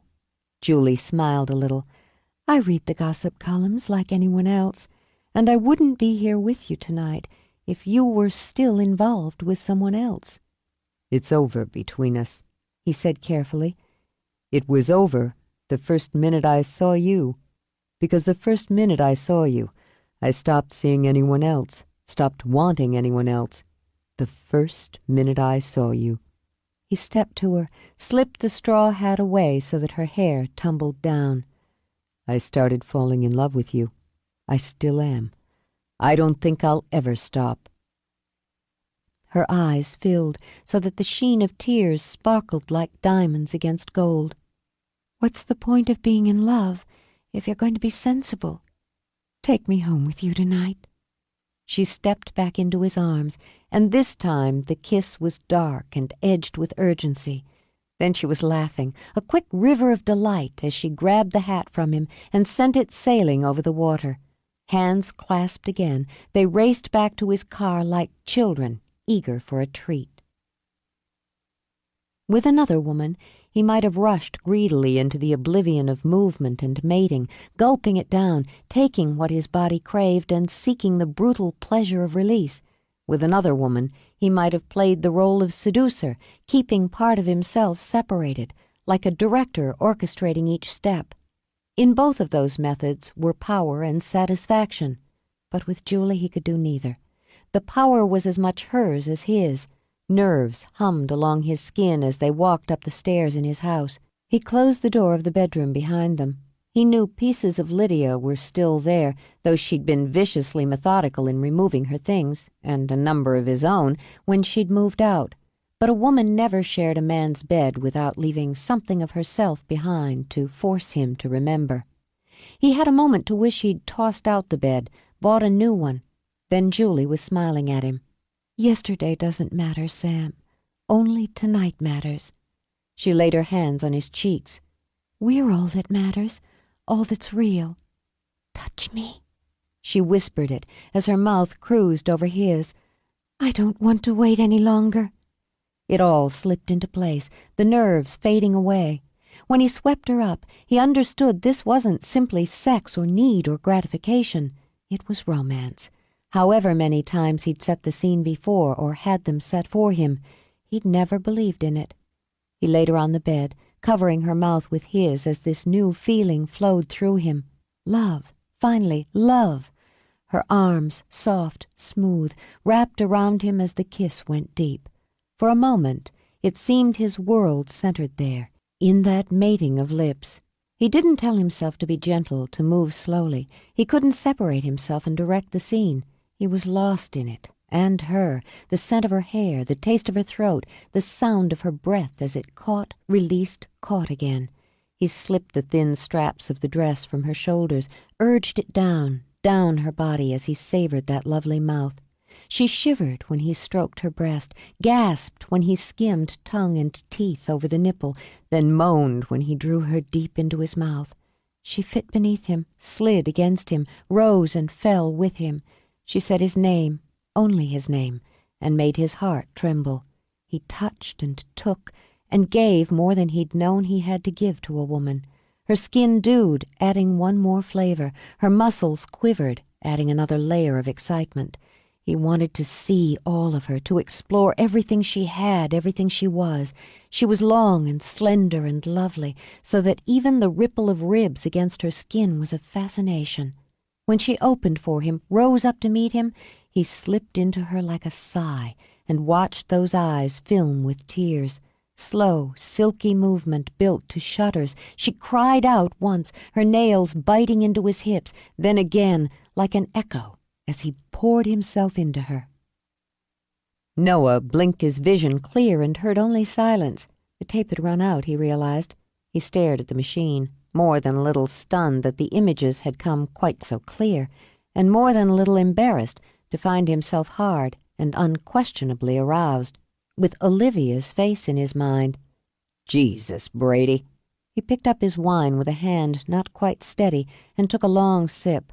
It was one of the side effects of crawling inside Sam Tanner, imagining what it was like to love and be loved by a woman like Julie McBride, remember what it had been like to want the daughter that love had created. But it was damned inconvenient when he didn't have any outlet for the sexual frustration now kicking gleefully in his gut. He'd write it out, he decided. He'd finish his meal, turn on the tube for noise, and write it out. Since the story had a core of possessive love and sexual obsession, he'd write in Sam's memory of the night he and Julie had become lovers.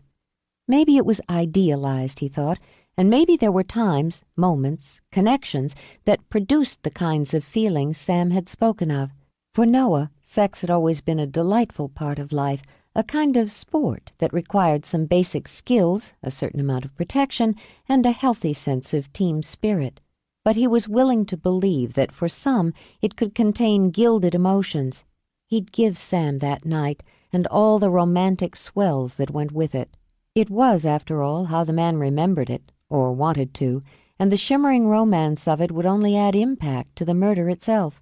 He booted up his laptop, poured coffee from the room service carafe that had kept it acceptably hot, but when he rose to turn on the television, he stopped by the phone, frowned at it. What the hell, he thought, and going with impulse, dug out the number for the River's End Lodge. Within 10 minutes, he'd made reservations for the beginning of the following week. Sam Tanner had still not spoken of his daughter. Noah wanted to see if she would speak of him. He worked until 2, when he surfaced briefly to stare with no comprehension whatsoever at the television, where a giant lizard was kicking the stuffing out of New York. He watched a uniformed cop, who obviously had more balls than brains, take a few plugs at the lizard with his handgun, then get eaten alive. It took Noah a moment to process that he was watching an old movie and not a news bulletin. That's when he decided his brain was fried for the night. There was one more chore on his agenda, and though he knew it was just a little nasty to have waited until the middle of the night to deal with it, he picked up the phone and called Mike in L.A. It took 5 rings, and the slur of sleep and bafflement in his friend's voice gave Noah considerable satisfaction. Hey, did I wake you up? What? Noah? Where are you? San Francisco, remember? Huh? No, sort of. Jesus, Noah, it's 2 a.m. No kidding. His brows drew together as he heard another voice, slightly muffled, definitely female. You got a woman there, Mike? Maybe. Why? Congratulations. The blonde from the club? Okay, probably not the time to go into it. I'm going to be gone at least another week. I didn't want to call my parents and wake them up, and I'm going to be pretty busy in the morning. Oh, but it's okay to call and wake me up. Sure. Besides, now that you're both awake, you might get another round going. Remember to thank me later. Kiss my ass. That's gratitude for you. Since you're so fond of calling my mother, give her a buzz tomorrow and let her know I'm on the road. There were some rustling sounds, making Noah imagine Mike was finally getting around to sitting up in bed. Listen, I just thought you needed a little interference in my life. Stop pulling on your lip, Mike, he said mildly, knowing his friend's nervous habits well. I'm not pissed off particularly, but I figure you owe me. So give my mom a call and take care of my flowers while I'm gone. I can do that. Look, give me a number where I can... Whoa! The low smoke of female laughter had Noah raising an eyebrow. Later. I don't really want to have phone sex with you and the blonde. You let my flowers die, I'll kick your ass. The response was a sharp intake of breath, a great deal of rustling and whispering. Rolling his eyes, Noah hung up on a wild burst of laughter. Terrific, he thought, and rubbed his hands over his face. Now he had 2 sexual adventures in his head. He decided to take a cold shower and go to bed.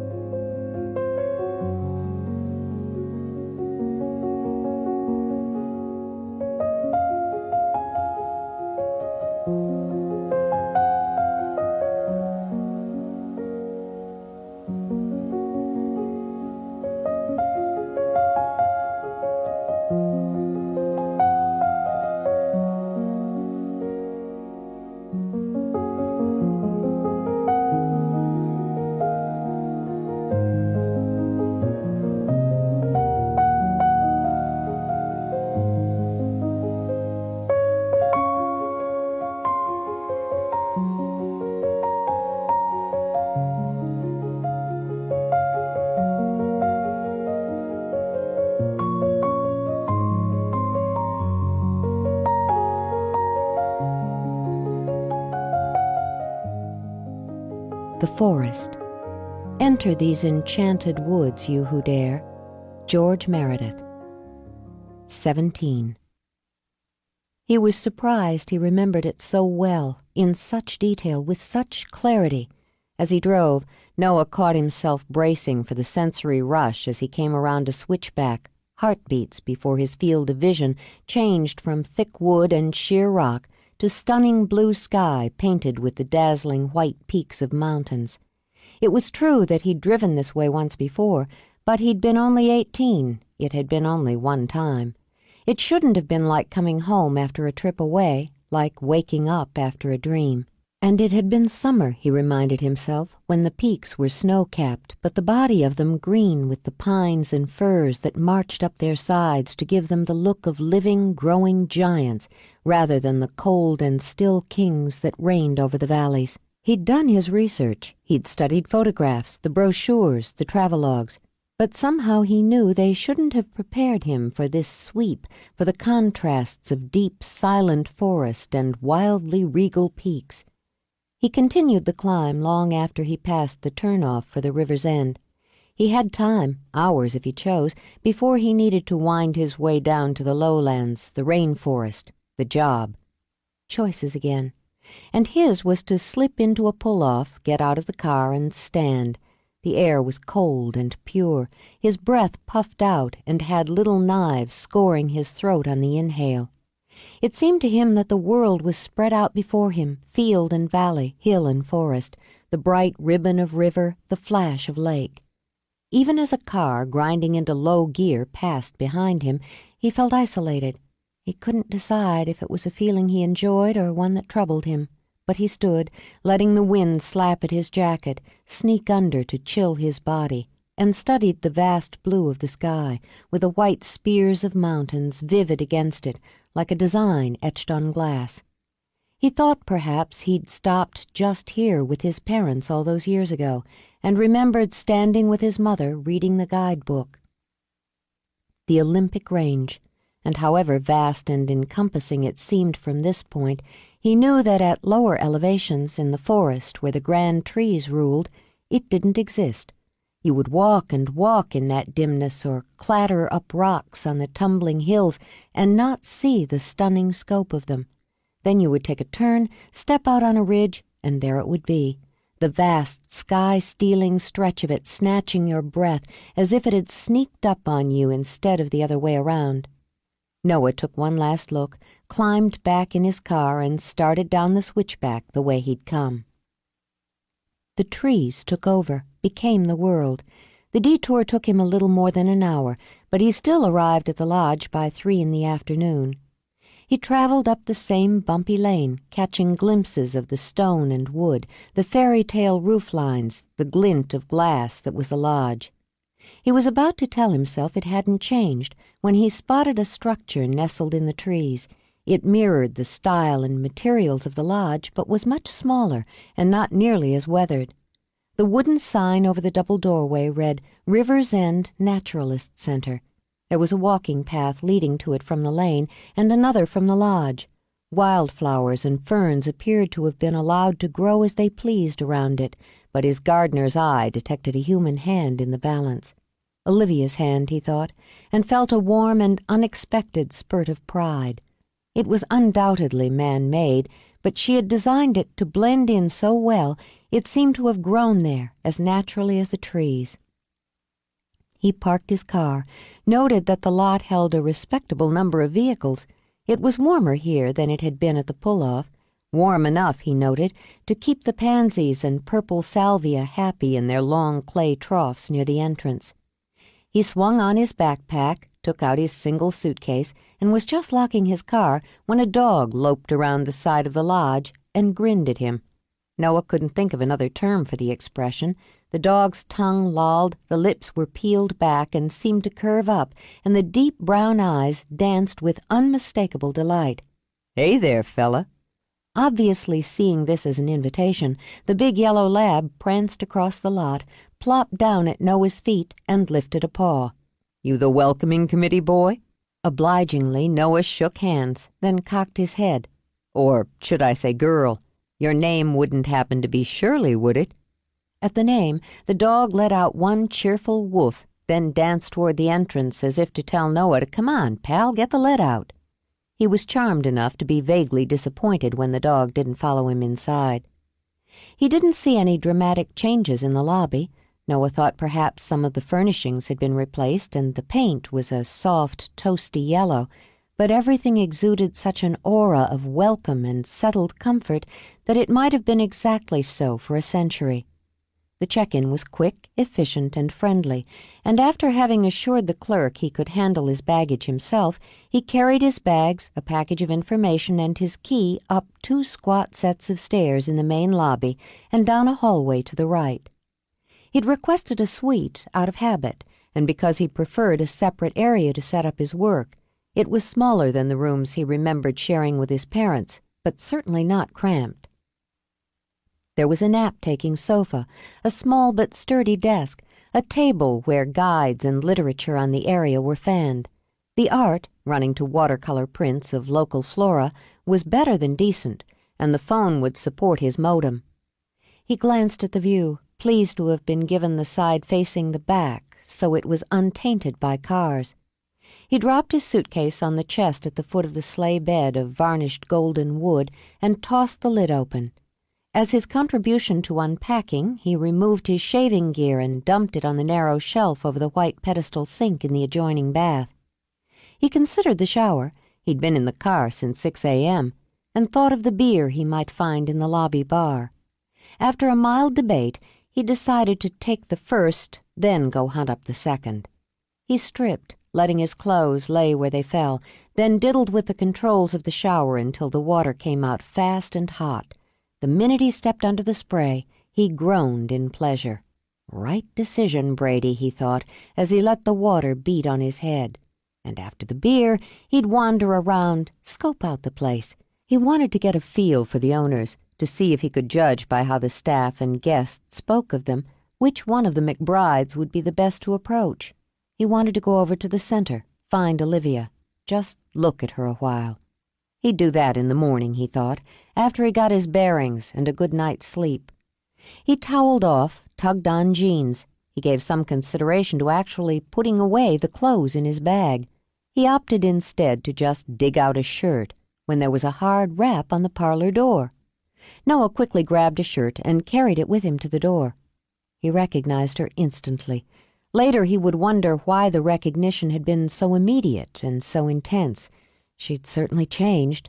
Her face was thinner, honed into sharp planes. Her mouth was firmer, still full and unpainted as it had been at 19, but it didn't strike him as innocent any longer, and that gave him one hard tug of annoyance and regret. He might have noted it wasn't smiling in welcome if he hadn't been dealing with a ridiculous and completely unexpected flash of pleasure.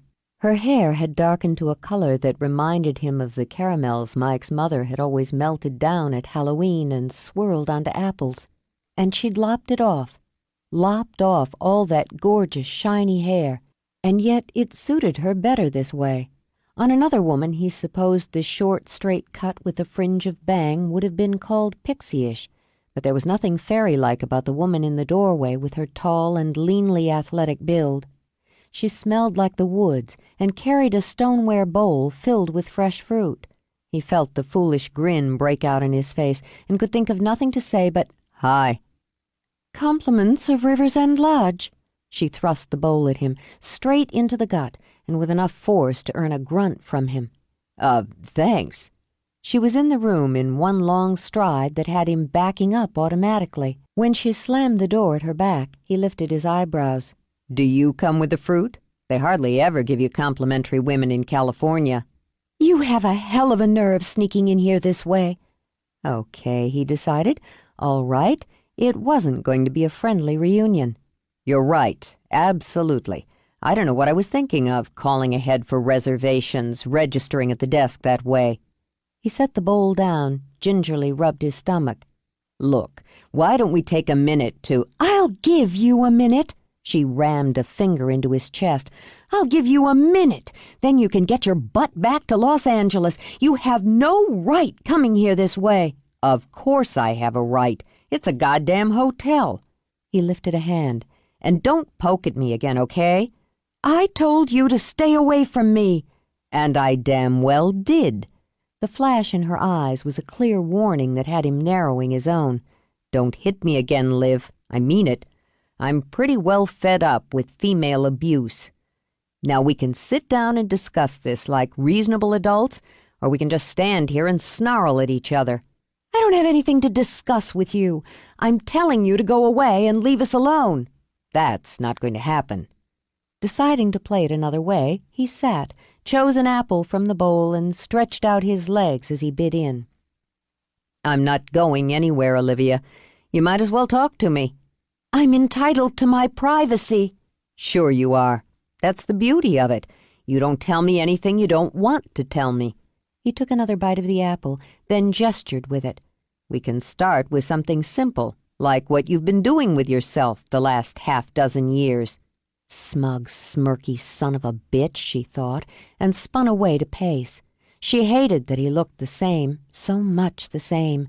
The sun-streaked, wind-tossed hair, the full, firm mouth, the fascinating planes and angles of his face. "If you were half the man your father is, you'd have some respect for my mother's memory." That edgy little barb winged home and hooked itself bloodily in his heart. Noah studied his apple, turning it around in his hand until he was certain he could speak calmly. "You measured me by my father once before." He lifted his gaze, and it was hard as granite. "Don't do it again." Olivia jammed her hands in her pockets, shot a withering glance over her shoulder. "You don't care what I think of you." "You don't know what I care about." "Money. They'll pay you big bucks for this book, won't they? Then you can bounce around on all the talk shows and spout off about yourself and the valuable insights you dug up on why my father butchered my mother." "Don't you want to know why?" He spoke quietly and watched those wonderful eyes reflect fury, misery, then snap back to fury. "I know why, and it doesn't change anything. Go away, Noah. Go back and write about someone else's tragedy." "Liv," he called out to her as she strode toward the door. "I won't go away. Not this time." She didn't stop, didn't look back, but slammed the door smartly enough to have the pictures rattling on the walls. Noah tossed his apple in the air. "Well, that was pleasant," he muttered, and decided he'd more than earned that beer. She went down the back stairs, avoiding the lobby and the people who would be milling around. She cut through the kitchen, only shaking her head when her name was called. She needed to get out, get away until she could fight off the hideous pressure in her chest, the vicious roaring in her ears. She had to force herself not to break out in a run, to try to outrace the panic that licked at her. She moved quickly into the forest, into the deep and the damp. Still, her breath wanted to come in pants. Her knees wanted to shake. It wouldn't be permitted. When she'd gone far enough, when the chances of anyone hiking down the path were slim, she sat down, there on the forest floor, and rocked herself. It was stupid. She'd been stupid, Olivia admitted, as she pressed her forehead to her knees. She'd known he was coming. Jamie had told her he would, told her what he intended to do. told her that she herself had decided to cooperate with him on the book. That had generated the first genuine argument between them Olivia could remember. Already Noah Brady and his book were causing rifts in her family. But she'd prepared herself to face him again, to deal with it. She wasn't the same naive, susceptible girl who'd fallen stupidly in love with him. She hadn't expected that rush of feeling when he'd opened the door and smiled at her, so much the way he had 6 years before. She hadn't expected her heart to break again, not after she'd spent so much time and effort to heal it. Temper was better than pain. Still, she'd handled him, poorly. She'd kept her eye out for his reservation. When it had come in, she'd promised herself she would go to his room after he checked in so that she could talk to him, reason with him in private. She would be calm, explain each one of her objections. He was Frank Brady's son, after all, and Frank was one of the few people she trusted absolutely. She arranged to take the fruit bowl up herself, had worked out exactly what she would say and how she would say it. "Welcome to the River's End Lodge again, Noah. It's nice to see you. Can I come in for a minute?" Reasonable, calm, rational. But as she'd started toward his room, the fear had crawled into her, and she'd gripped her anger like a weapon to beat it back. Then he'd opened the door and smiled at her. Smiled, she thought now, as she turned her head to rest her cheek on her updrawn knees, with absolute delight, as if there had never been betrayal, never been deceit. And he'd looked so pleased and attractive, his hair dark and wet from the shower, his moss-green eyes lit with pleasure, that some ridiculous part of her had wanted to smile back. So she'd attacked. What other choice had she had, she thought now? Instead of persuading him or intimidating him into backing away from the book, she was dead sure she'd convinced him to dig in his heels. She wanted to be left alone. She wanted to protect her world and to be left alone inside it. Why had Sam Tanner contacted Noah? No.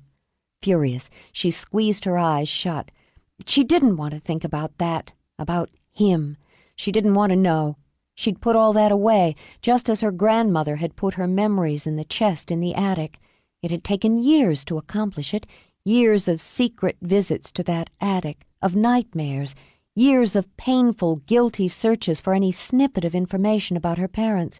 And once she'd found all there was to find, she'd put it away, focused on the present and the future rather than the past.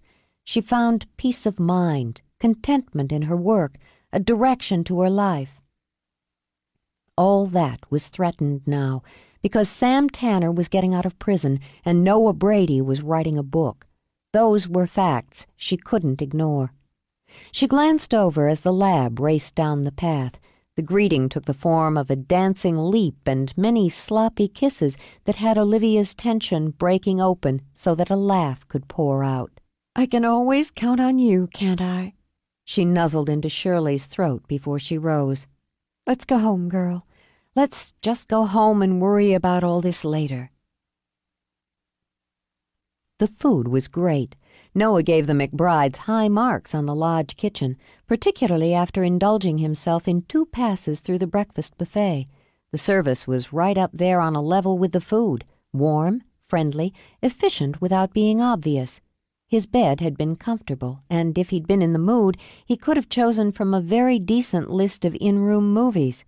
He'd worked instead, and now felt he deserved a morning to piddle. Trouble was, he mused, looking out the window of the dining room at the steady drumming rain, the weather wasn't quite as appealing as the rest of the fare.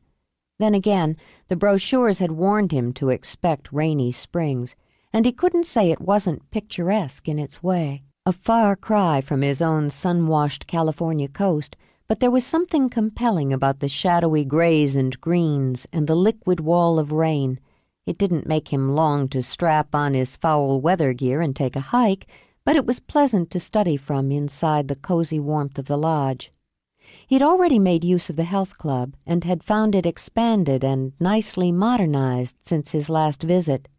They'd added an indoor pool, and even as he considered a swim, he tossed the idea aside.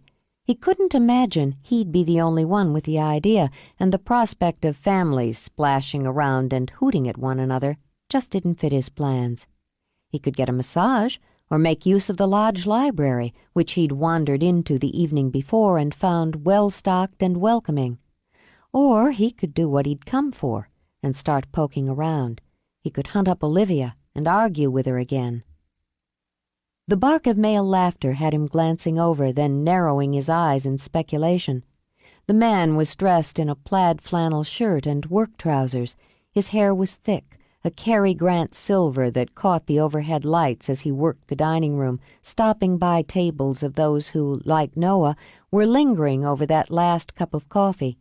His brows were defiantly dark, and though Noah couldn't catch the color of his eyes, he imagined they would be that odd and beautiful golden brown. He had the whipcord build and appearance of impossible fitness of an elderly outdoorsman.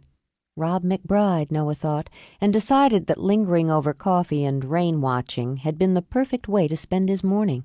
He sat back and waited for his turn. It didn't take long for Rob to complete the circuit and pause by Noah's table with a quick grin. "Pretty day, isn't it?" "For ducks," Noah said, since it seemed expected. He was rewarded with that deep, barking laugh. "Rain's what makes us what we are here. I hope you're enjoying your stay." "Very much. It's a great place. You've made a few changes since I was here last, but you've kept the tone." "So you've stayed with us before?" "A long time ago." Noah held out his hand. "I'm Noah Brady, Mr. McBride." "Welcome back." He watched for it, but saw no hint of recognition in Rob's eyes. "Thanks. I came here with my parents about 12 years ago, Frank and Celia Brady." "We're always pleased to have the next generation." The recognition came now, and along with it, quiet grief. "Frank Brady? Your father?" "Yes." Rob stared out the window at the rain. "That's a name I haven't thought of in a long time. A very long time." "If you'll sit down, Mr. McBride, I'll tell you why I'm here." Rob shifted his gaze back, glanced at Noah's face. "I guess that's the thing to do, isn't it? Haley," he called out to the waitress just clearing another station, "could you get us some coffee over here?" He sat, laid his long, thin hands on the table. They showed the age, Noah noted. His face didn't. There was always some part of you, he mused, that marked time. "Your father's well?" "Yeah, he's good. Retired recently, drove my mother crazy for a while, then found something to keep himself busy and out of her hair." Rob nodded, grateful Noah had slipped into small talk. He found it kind. "Man doesn't keep busy. He gets old fast. The lodge, the campground, the people who come and go here, that's what keeps me young. Got managers and such doing a lot of the day-to-day work now, but I still keep my hand in." "It's a place to be proud of. I've felt at home since I walked in the door." Except for one small incident with your granddaughter, Noah thought, but decided it wouldn't be politic to mention it. "I'll top that off, Mr. Brady," Haley said, then poured a cup for Rob. "So, did you go into police work like your dad?" he questioned. "No, I'm a writer." "Really?" Rob's face brightened. "Nothing like a good story. What sort of things do you write?" "I write nonfiction. True crime." He waited a beat as he could already see the awareness moving over Rob's face. "I'm writing a book about what happened to your daughter." Rob lifted his cup, sipped slowly. When he spoke, it wasn't anger in his voice, but weariness. "Over 20 years now. Hasn't everything been said already?" "I don't think so. I've had an interest in what happened since I was a kid. My father's connection, how it affected him, made an impression on me." He paused, weighed his words, then decided to be as honest as he was able. "I think on some level I'd always planned to write about it. I didn't know how I'd approach it, but I knew when the time came I'd write it. The time came a few weeks ago, when Sam Tanner contacted me." "Tanner? Why won't he let her rest?" "He wants to tell his story." "And you think he'll tell you the truth?" Bitterness crackled in his voice like ice. You think the man who murdered my daughter, who sliced her to ribbons, is capable of telling the truth? I can't say. But I can tell you I'm capable of separating truth from lies. I don't intend for this book to be Tanner's. I don't intend for what I write to be simply his view noted down on paper. I'm going to talk to everyone who is touched or involved. I've already begun. That's why I'm here, Mr. McBride, to understand and incorporate your view. Julie was one of the brightest lights of my life, and he snuffed her out. He took her love, twisted it into a weapon, and destroyed her with it. What other view could I possibly have?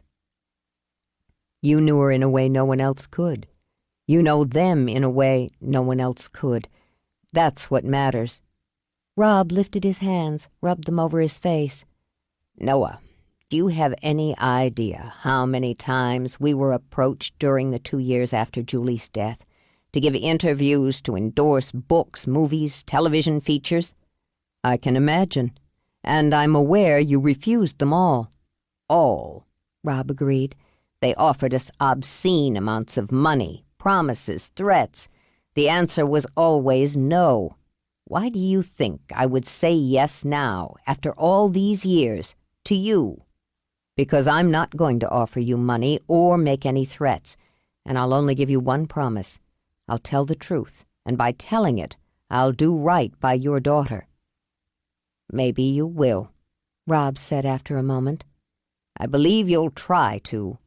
But Julie's gone, Noah, and I have to think of the family I have left. Would it be better for them for this book to be written without their input? I don't know. The wound's not raw anymore, but it still aches from time to time. There have been moments I wanted to have my say, but they passed. He let out a long sigh. A part of me, I admit, doesn't want her to be forgotten, doesn't want what happened to her to be forgotten. I haven't forgotten. Noah waited while Rob's gaze jerked back to his face. Tell me what you want remembered. 18. The Naturalism Center was Olivia's baby. It had been her concept, her design, and in a very real sense, her holy grail. She'd insisted on using the money she'd inherited from her mother, and at 21, degree fresh and crisp in her hand, she'd reached into her trust fund and built her dream. She'd supervised every aspect of the center, from the laying of stone to the arrangement of seats in the small theater where visitors could watch a short documentary on the area's flora and fauna. She'd chosen every slide and each voiceover in the lobby area personally, had interviewed and hired the staff, commissioned the to-scale model of the Quinault Valley and rainforest, and often worked as guide on the hikes the center offered. In the year since she'd opened the doors to the public, she'd never been more content. She wasn't going to allow Noah Brady to spoil that carefully structured contentment. With her mind only half on the job, she continued to take her small group of visitors on their indoor tour of the local mammals. The Roosevelt, or Olympic, elk is the biggest of the Wapiti. Large herds of Roosevelt elk make their home along the Olympic Peninsula. In a very real way, we owe the preservation of this area to this native animal, as it was to protect their breeding grounds and summer range that President Theodore Roosevelt, during the final days of his administration, issued the proclamation that created Mount Olympus National Monument. She glanced up as the main door opened and instantly felt her nerves fray. Noah gave her a slight nod, a half grin, then began to wander around the main area, leaving a trail of wet behind him. As a matter of pride, Olivia continued her lecture, moving from elk to black-tailed deer, from deer to marten. But when she paused by the castor canadensis, the beaver, and the memory of sitting on the riverbank with Noah flashed into her mind, she signaled to one of her staff to take over. She wanted to turn around and go lock herself in her office. Paperwork was always a viable excuse, but she knew it would look cowardly. Worse, it would feel cowardly. So instead she walked over and stood beside him as he examined one of the enlarged slides with apparent fascination. So that's a shrew. A wandering shrew, Sorax vagrans, quite common in this region. We also have the trowbridge, the masked and dusky shrew. There are Pacific water shrews, northern water shrews, and shrew moles, though the masked shrew is rare. I guess I'm only acquainted with city shrews. That's very lame humor. Yeah, but you gotta start somewhere. You did a great job here, Liv. I knew you would. Really? I didn't realize you'd paid attention to any of my ramblings back then. I paid attention to everything about you. Everything, Olivia. She shut down, shuddered over. I'm not going back there. Not now, not ever. Fine. Let's stay here, then. He wandered over and studied what he decided was a particularly ugly creature called a western big-eared bat. Want to show me around? You don't give a damn about natural science, so why waste each other's time? Pardon me, but you're talking to someone who was raised on whale song and the plight of the pelican. I'm a card-carrying member of Greenpeace, the Nature Conservancy, and the World Wildlife Federation. I get calendars every year. Because she wanted to smile, she sighed. The documentary runs every hour on the half-hour in the theater. You can catch it in 10 minutes right through those doors to your left. Where's the popcorn? Because she nearly did smile, she turned away. I'm busy. No, you're not. He caught her arm, held it in what he hoped she'd consider a light, non-threatening grip. You can make yourself busy just as you can take a few minutes. I don't intend to discuss my family with you. Okay. Let's talk about something else. How'd you come up with this? The design, I mean. He used his free hand to gesture. It's no small deal and looks a lot more entertaining than most of the nature places my mother dragged me into before I could fight back. I'm a naturalist. I live here. Come on, Liv. It takes more than that. Did you study design, too? No, I didn't study design. I just saw it this way. Well, it works. Nothing to scare the little kids away in here. It doesn't whisper educational in that dry, crackling voice, or bounce out with chipper graphics that give the parents migraines. Nice colors, good space. What's through here? He moved past the reception counter where books and postcards of the area were neatly displayed for sale and through a wide doorway. Hey, this is very cool.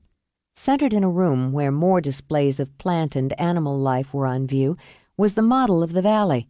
Hawk's eye view, he said, leaning over it. And here we are, the lodge, the center. He tapped his finger on the protective dome. There's the trail we took that day, isn't it? Along the river. You even put in the beaver dam. Your grandparents have a house, though, don't they? I don't see it here. Because it's private.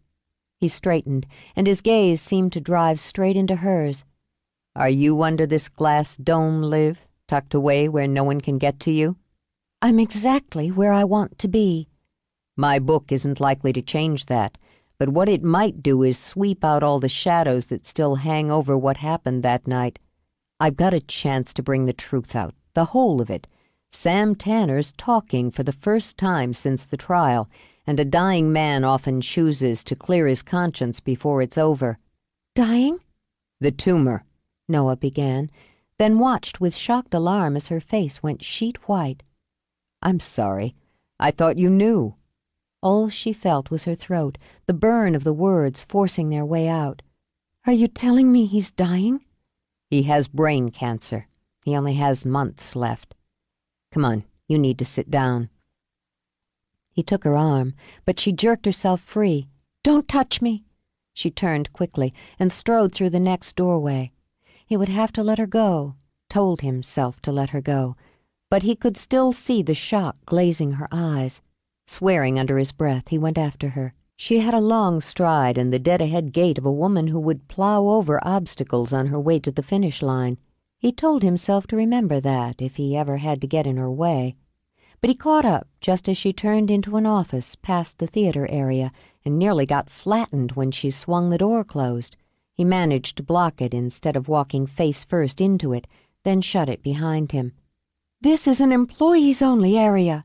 Which was a stupid lie, she thought, but the best she had. Take a hike. Sit down. It appeared he was going to have to get in her way already, and so he took her arm once again, steered her around the desk and into the chair behind it. He had the impression of a small space, methodically organized, and crouching down, concentrated on her.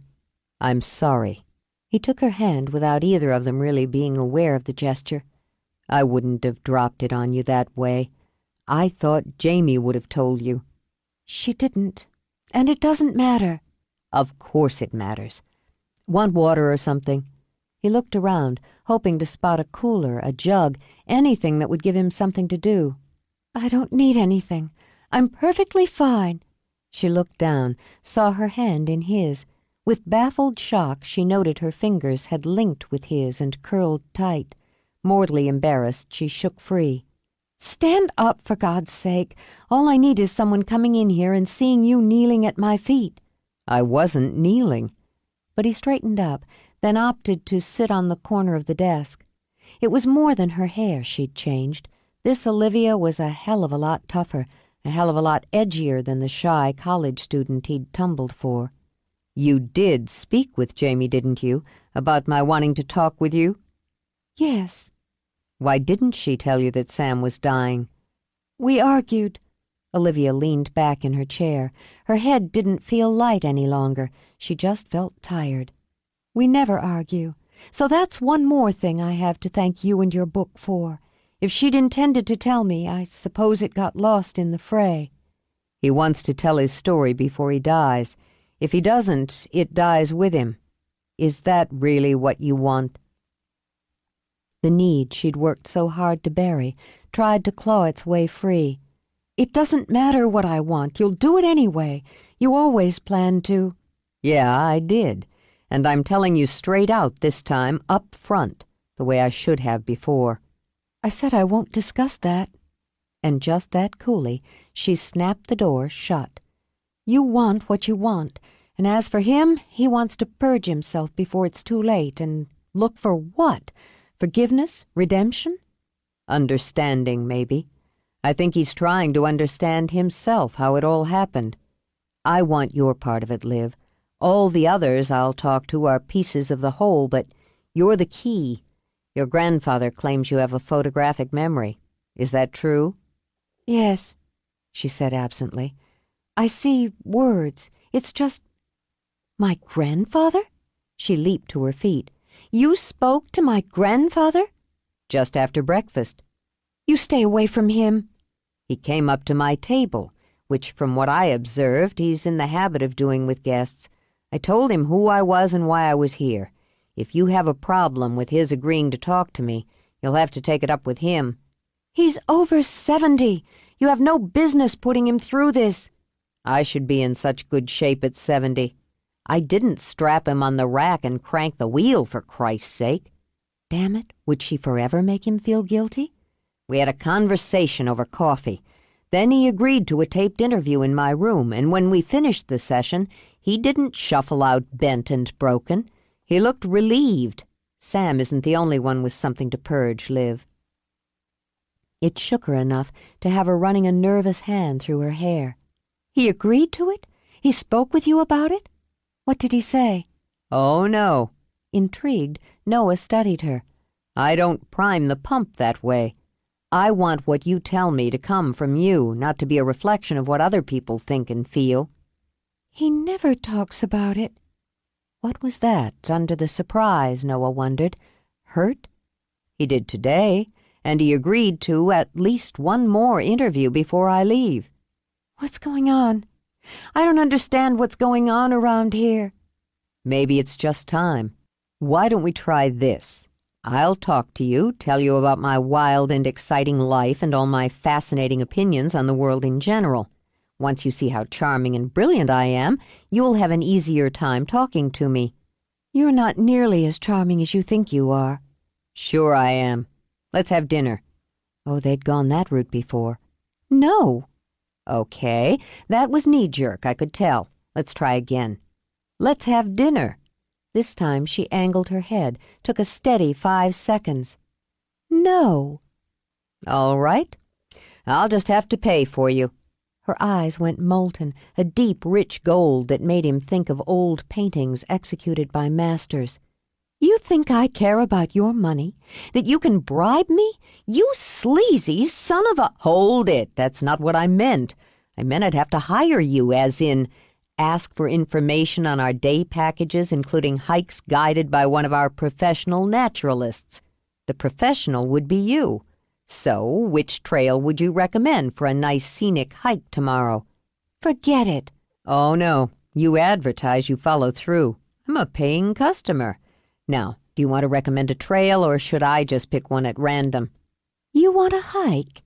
Oh, she'd give him a hike, Olivia thought. She'd give him one for the books. "That's fine.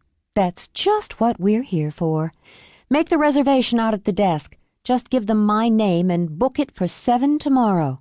That would be a.m.? Is that a problem, city boy?" No, just clarifying. He eased off the desk and found himself a great deal closer to her than was comfortable for either of them. She smelled the same. For several dizzy minutes it was all he could think about. She smelled the same. He felt the tug, the definite, unmistakable jerk in the gut of basic lust, and though he told himself not to do it, his gaze lowered to her mouth just long enough to make him remember. Well, He thought the reaction damn inconvenient all around, and stepped aside. "I'll see you in the morning, then." "Be sure to take one of our hiker's guides along with you, so you know how to dress for the trail." "I know how the hell to dress," he muttered, and more annoyed with himself than he thought was fair, he strode out. She made him feel guilty one minute, he thought, and angry the next, protective then aggressive. He damn well didn't want to be attracted to her again and add one more layer to cloud the issue. He stopped by reception as instructed and booked the time. The clerk tapped out the information on her keyboard and offered him a cheery smile. "If I could just have your name?" "Just use my initials," he heard himself saying. S.O.B. He had a feeling Olivia would get it. Olivia knew her grandmother had been crying. She came in the back door out of habit, the wet dog prancing at her heels. It only took one look to have her heart squeezing. Val insisted on preparing the evening meal. Every day, like clockwork, she could be found in the kitchen at 6 o'clock, stirring or slicing, with good homey scents puffing out of pots, and Vanna White turning letters on the under-the-counter TV. Often Val could be heard calling out advice or muttering pithy comments such as, "Don't buy a vowel, you moron," or shaking her head because the contestant at the wheel couldn't guess a stitch in time saves 9 to save his immortal soul. It was a comforting routine, and one that rarely varied. Olivia would come in, pour a glass of wine, it had been a soft drink or juice in her youth, and set the table while the two of them just talked. But tonight she came in chilled to the bone, her rain gear slick with wet from the aimless walk she and Shirley had indulged in, and there was no incessant clapping or bright colors on the little TV screen. Pot simmered, Val stirred, but she kept her back to the room. There was no smile of greeting tossed over her shoulder. "You keep that wet dog in the mudroom, Livy." Because her voice was thick and a little rusty, Olivia recognized tears. "Go on, Shirley.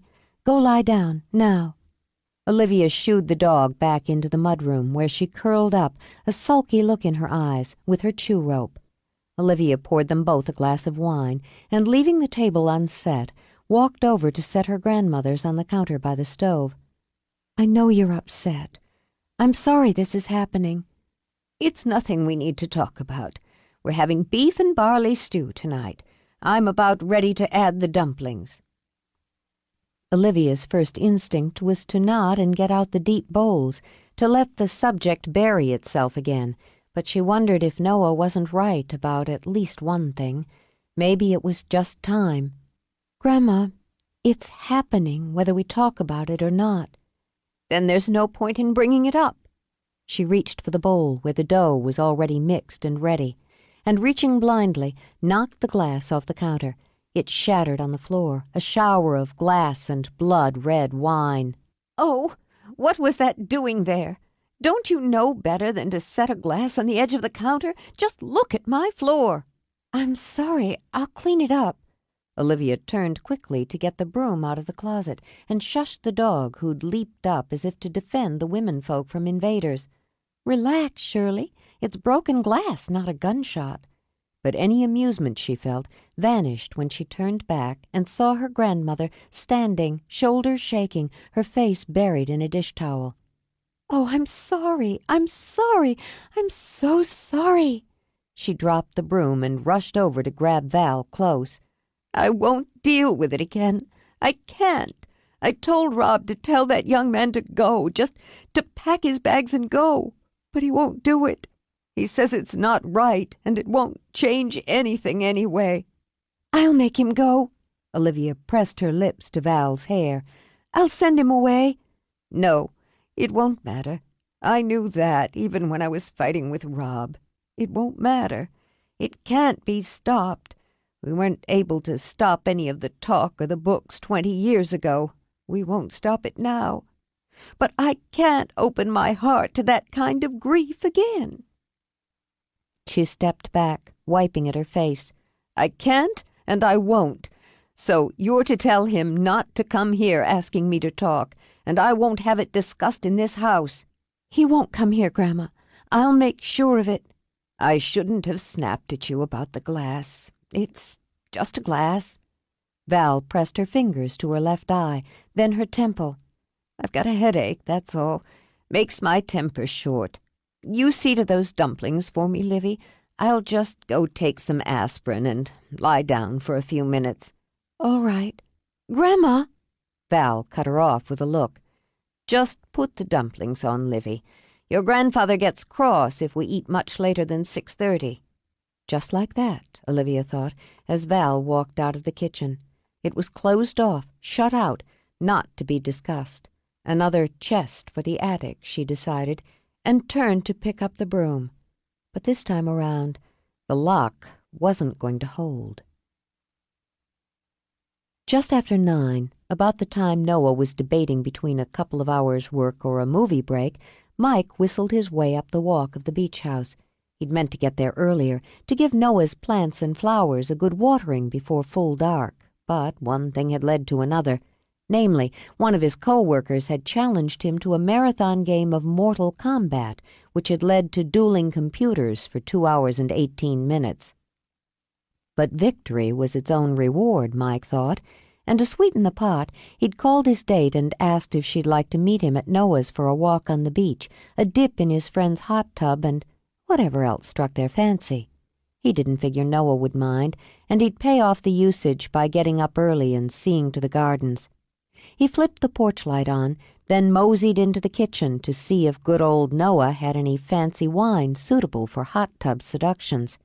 He studied labels, and trusting Noah's judgment on such details, chose one with a French-sounding name. He set it on the counter, wondering if it was supposed to breathe or not. Then, with a shrug, opened the refrigerator to see if Noah had any interesting food stocked. He was still whistling, cheerfully debating between a pack of brie and a plate of sad-looking fried chicken, when he caught a flash of movement out of the corner of his eye.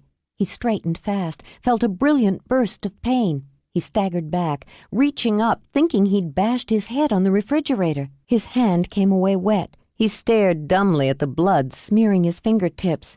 "Oh, shit!" he managed, before the second blow buckled his knees and sent him down into the dark. 19. It was still raining when Noah's alarm buzzed at 6. He slapped at it, opened his eyes to the gloom, and considered doing what any sensible man did on a rainy morning, sleeping through it. But a few hours' cozy oblivion didn't seem worth the smirk and snippy comments Olivia would lay on him. Maybe it was pride, maybe he had something to prove to both of them, but either way he rolled out of bed. He stumbled into the shower, which brought him up one level of consciousness, stumbled out again, then dressed for the day. He decided anyone planning on tromping around in the trees in the rain had to be crazy.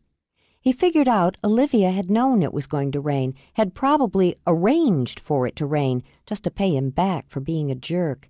He groused about it all the way down to the lobby, where he found several small groups of people suited up for the day and helping themselves to the complimentary coffee and donuts the inn provided for early hikers. Most of them, Noah noted with complete bafflement, looked happy to be there. At 7, riding on a caffeine and sugar high, he felt nearly human. He drummed up enough energy to flirt with the desk clerk, then snagged one last donut for the road and headed out. He spotted Olivia immediately. She stood in the gloom, rain pattering on her bush-style hat, fog twisting around her boots and ankles as she spoke to a quartet of guests about their planned route for the morning. The dog milled around, charming head scratches and handshakes out of the early risers. She acknowledged Noah with a nod, then watched the group head off. "You set?" Noah took another bite of his tractor wheel. "Yeah." "Let's see." She stood back, skimmed her measuring glance up, then down, then up again. "How long have those boots been out of the box, Ace?" Less than an hour, Noah thought, as he'd bought them in San Francisco. "So I haven't been hiking in a few years. Unless we're planning on climbing the Matterhorn, I'm up for it. I'm in shape." "Health club shape." She pressed a finger against his flat belly. "Fancy health club, too. This won't be like your Stairmaster. Where's your water bottle?" Already irritated with her, he held out a hand, cupped it, and let rain pool in his palm. Olivia only shook her head. "Hold on a minute." She turned on her heel and headed back to the lodge. "Is it just me?" Noah asked cheerily, "or does she browbeat everyone?" When the dog merely sat, shot the donut a hopeful look, Noah broke what was left in half, tossed it. Shirley caught it on the fly, gulped it whole, then belched cheerfully. Noah was still grinning when Olivia jogged back out with a plastic water bottle and belt loop. "You always take your own water," Olivia began, and to Noah's surprise, began to nimbly hook the bottle to his belt. "Thanks." "I had them charge it to your room." "No, I meant for the personal service, Mom." She nearly smiled. He caught the start of one in her eyes. Then she shrugged, snapped her fingers for the dog, who went instantly to heel. "Let's go." She intended to start him off on the basic nature trail, the mile loop recommended for inexperienced hikers and parents with small children, to lull him into complacency, she thought, with an inner smirk. Fog smoked along the ground, slid through the trees, tangled in the fronds of ferns. Rain pattered through it, a monotonous drum and plunk. The gloom thickened as they entered the forest, pressing down as if it had weight and turning the fog into a ghost river. God, what a place! He felt suddenly small, eerily defenseless. Can't you just see a clawed hand coming up out of the fog, grabbing your ankle and dragging you down? You'd have time for one short scream. Then the only sound would be slurping. "Oh, so you've heard about the forest feeder?" "Come on." "We lose an average of 15 hikers a year." She lifted a shoulder in dismissal. "We try to keep it quiet.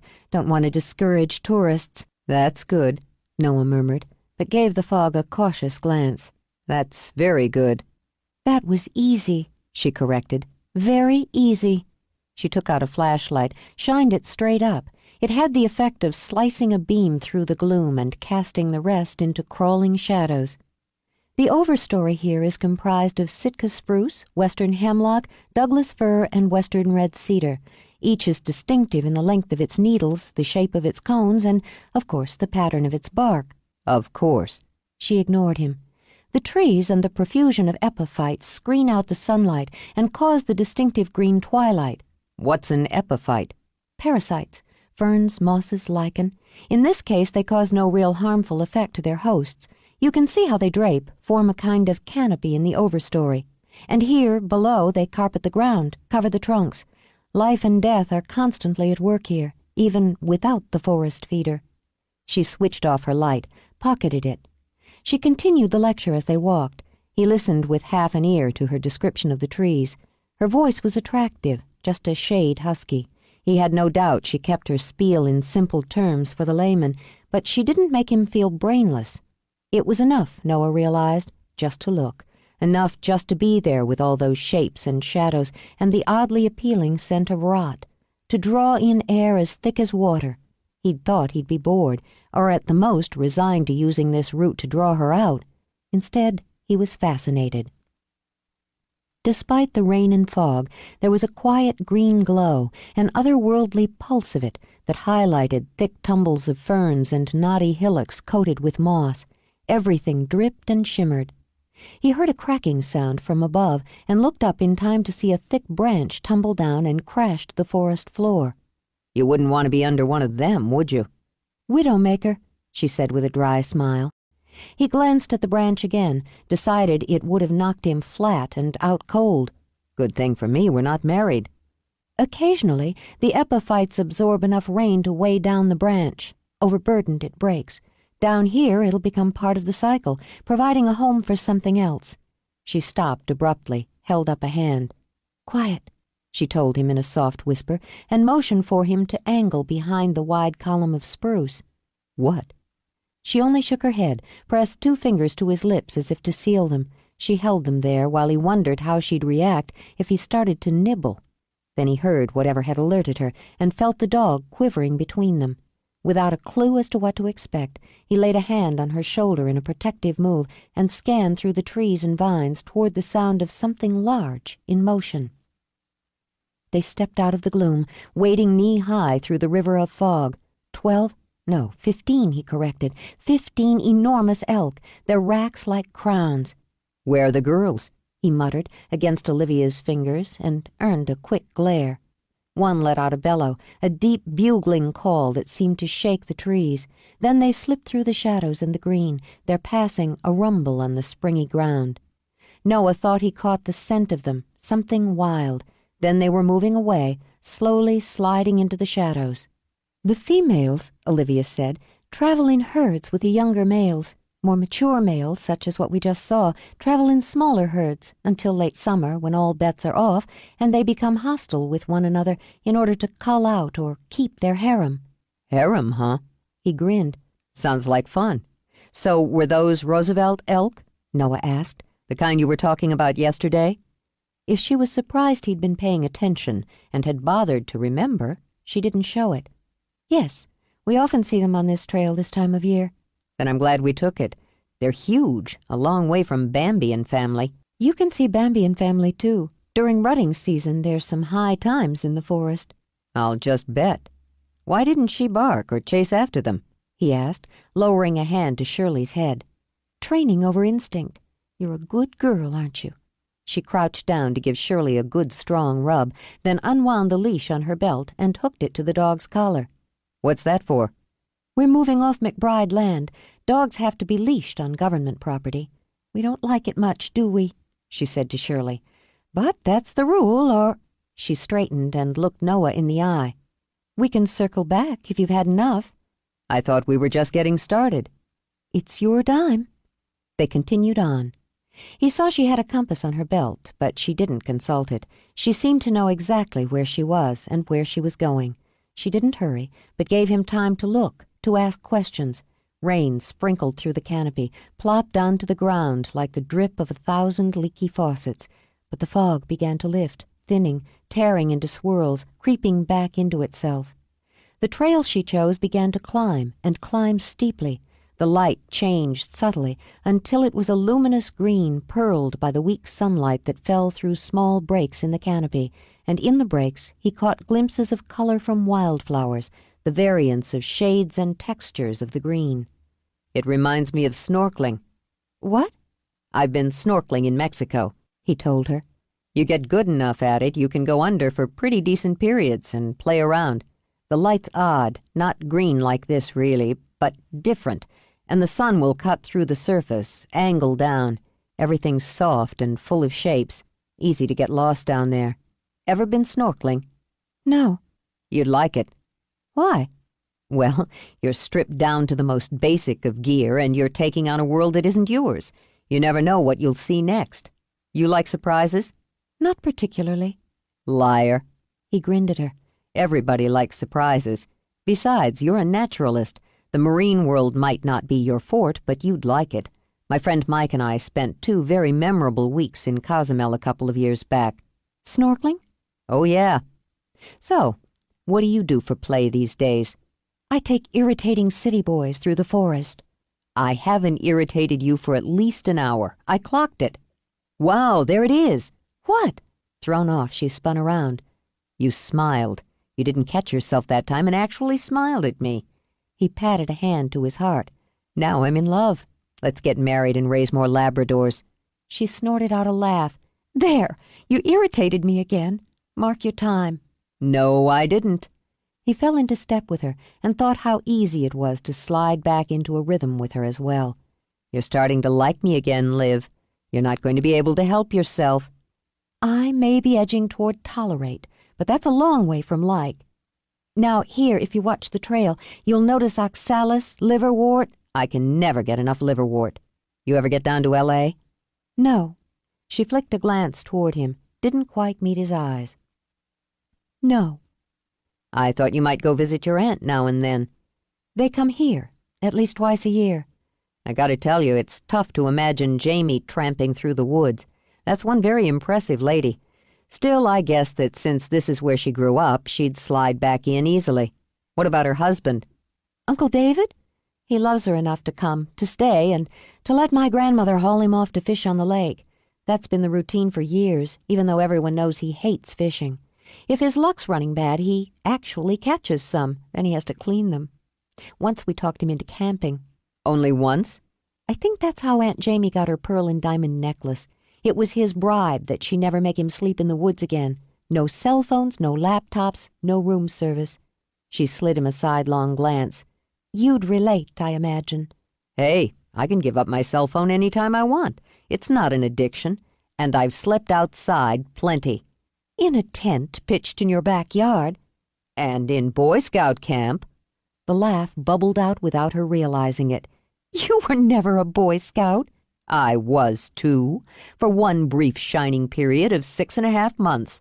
It was the uniforms that turned me away. I mean, come on, those hats are really lame. He was getting a little winded, but didn't want to break the flow now that he had her talking. You do the Girl Scout thing? No, I was never interested in joining groups. You just didn't want to wear that dumb beanie. It was a factor. How are the boots holding up? Fine. You can't miss with L.L. Bean. You're starting to chug, Ace. Want to stop? I'm not chugging. That's Shirley. How come I'm supposed to use your name, but you don't use mine? It keeps slipping my mind. She tapped a finger on the water bottle dangling from his belt. Take a drink. Keep your muscles oiled. You'll note here that the vine maples are taller, more tree-like than they are on the bottomland. You can see patches of soil through the mat. We've climbed about 500 feet. The world opened up again, with smoky peaks and green valleys, with a sky that was like burnished steel. The rain had stopped, but the ground beneath his feet was still moldering with it, and the air tasted as wet as the water he swallowed. What's this place? We switched over to 3 Lakes Trail. He could see how the river, the winding run of it, cut through forest and hill, the jagged islands of rock that pushed up through the stone-colored water like bunched fists. The wind flew into his face, roared through the tops of the trees at his back, and was swallowed up by the forest. Nothing gentle about it, is there? No. It's good to remember that. A lot of Sunday hikers don't, and they pay for it. Nature isn't kind. It's relentless. Funny. I would have said you prefer it to people. I do. Got your wind back? I hadn't lost my wind. Exactly. If we cross the bridge here, then follow the trail another 3.5 miles, we'll come to the lake area. Or we can turn back. I can do another 3.5 miles. All right, then. Big Creek Bridge spanned the water. He heard the rush of it as they crossed, felt the push and pull of the wind, and adjusted his body to brace against it. Olivia hiked ahead as if they'd been strolling down Wilshire Boulevard. He tried not to hate her for it. In less than a mile, his feet were killing him, and his quads were screaming. She hadn't bothered to mention the last leg was straight up. Noah gritted his teeth and kept pace.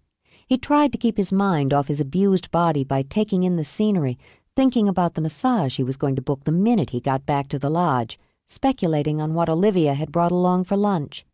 He caught a flash out of the corner of his eye, glanced up in time to see something spring through the thinning trees. What was that? Flying squirrel.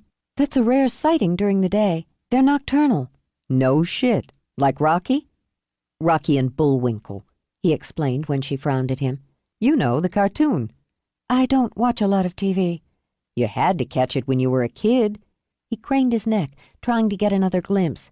It's not just a cartoon, it's an institution. What else is up here besides Rocky? We provide a list of wildlife at the center. She gestured to a tree where the bark had been stripped and the trunk scored with deep grooves. Bear. Those are bear scratchings. Yeah?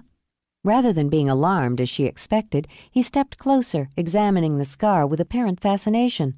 Are they still hibernating now, or could we run into one? Oh, they're up and about now, and hungry, she added, just for the hell of it. Well, he ran his fingers down one deep groove. As long as one doesn't come along for a midday snack and mistake me for a tree, it'd be interesting. He nearly forgot his aching muscles as they continued to climb. Chipmunks frolicked around the ground, up in the trees, chattering and scolding.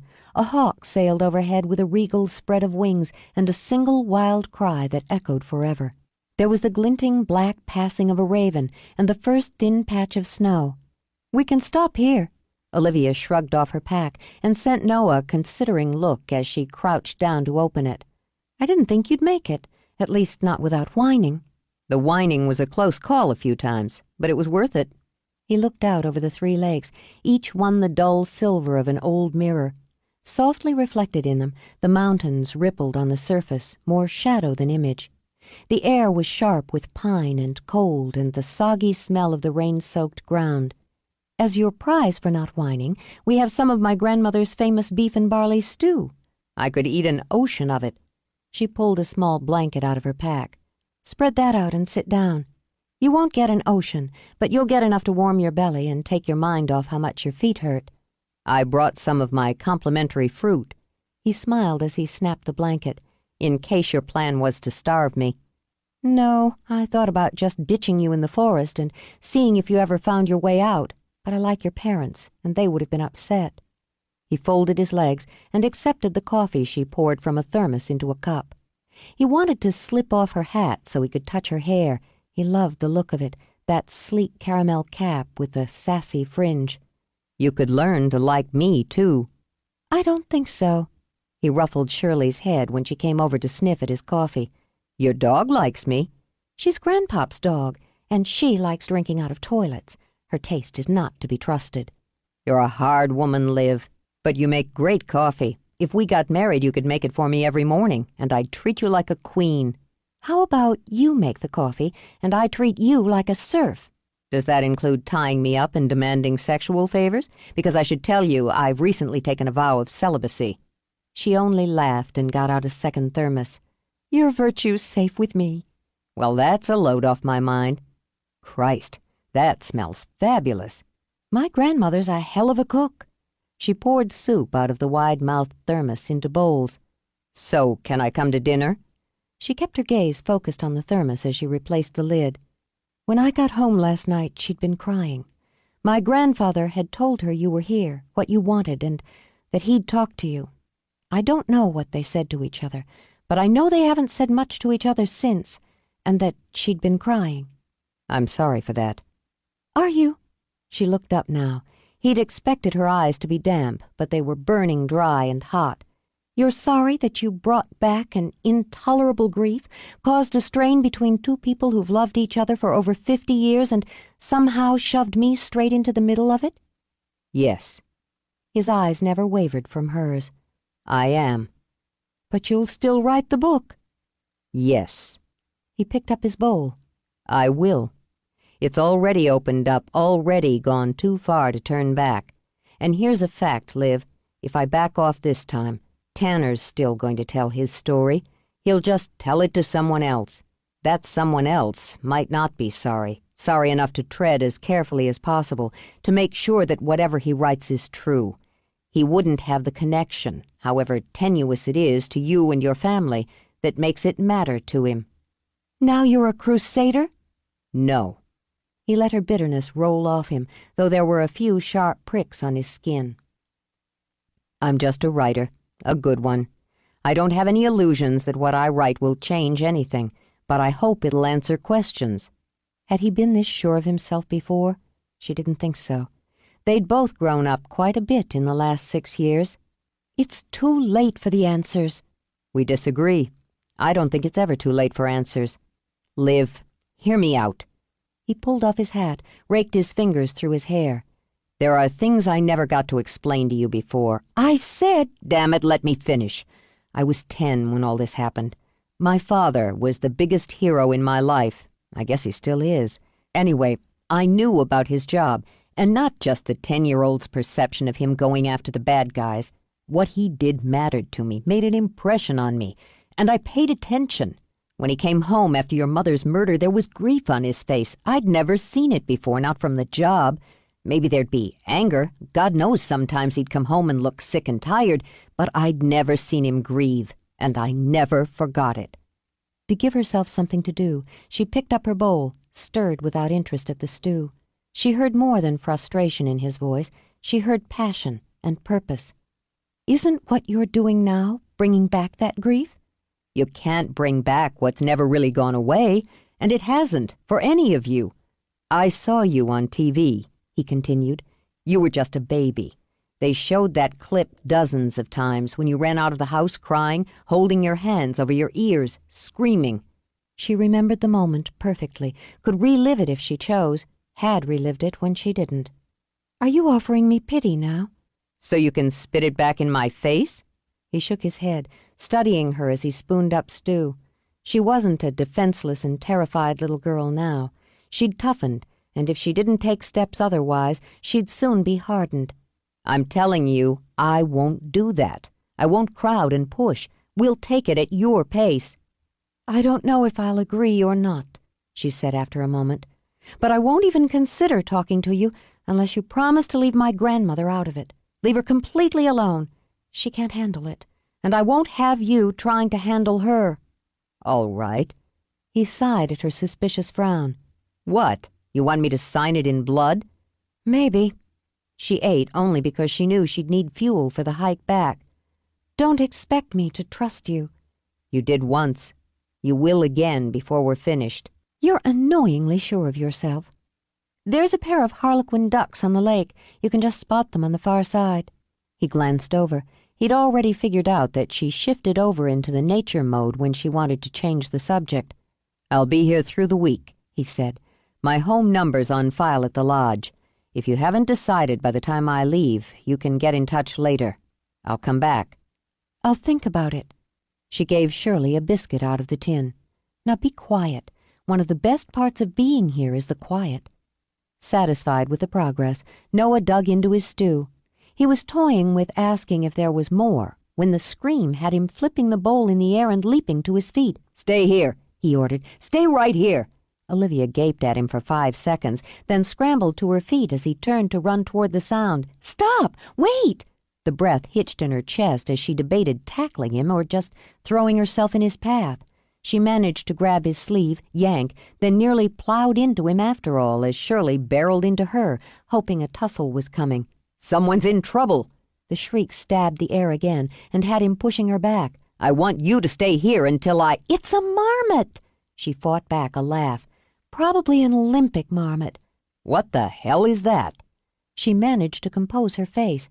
Also known as a rock chalk, whistle pig, or whistler, though the warning call it makes isn't a whistle, as it's made with the vocal cords. It isn't a damsel in distress, but a— There! With her hand still gripping his sleeve, she gestured. There were 2 of them with grizzled coats of gray-brown, their heavy bodies lumping along toward an outcrop of rocks. One of them stood up on its hind legs, sniffing the air, then eyeing dog and humans with a jaundiced eye. They're just out of hibernation, usually go into torpor in September, and don't surface until May. Most likely their burrow is close by. The, call is their early warning system as they're slower than any of their predators. Terrific. He turned his head, eyed Olivia narrowly. Well, you were really brave. I felt completely protected from any terrifying marauding marmots. Smart ass. He tapped his fist on her chin, then left it there. Her eyes were deep and gold with humor, her lips curved and soft. Color glowed in her cheeks, and the wind ruffled her hair. He saw the change in her eyes, the darkening of awareness as he'd seen it years before.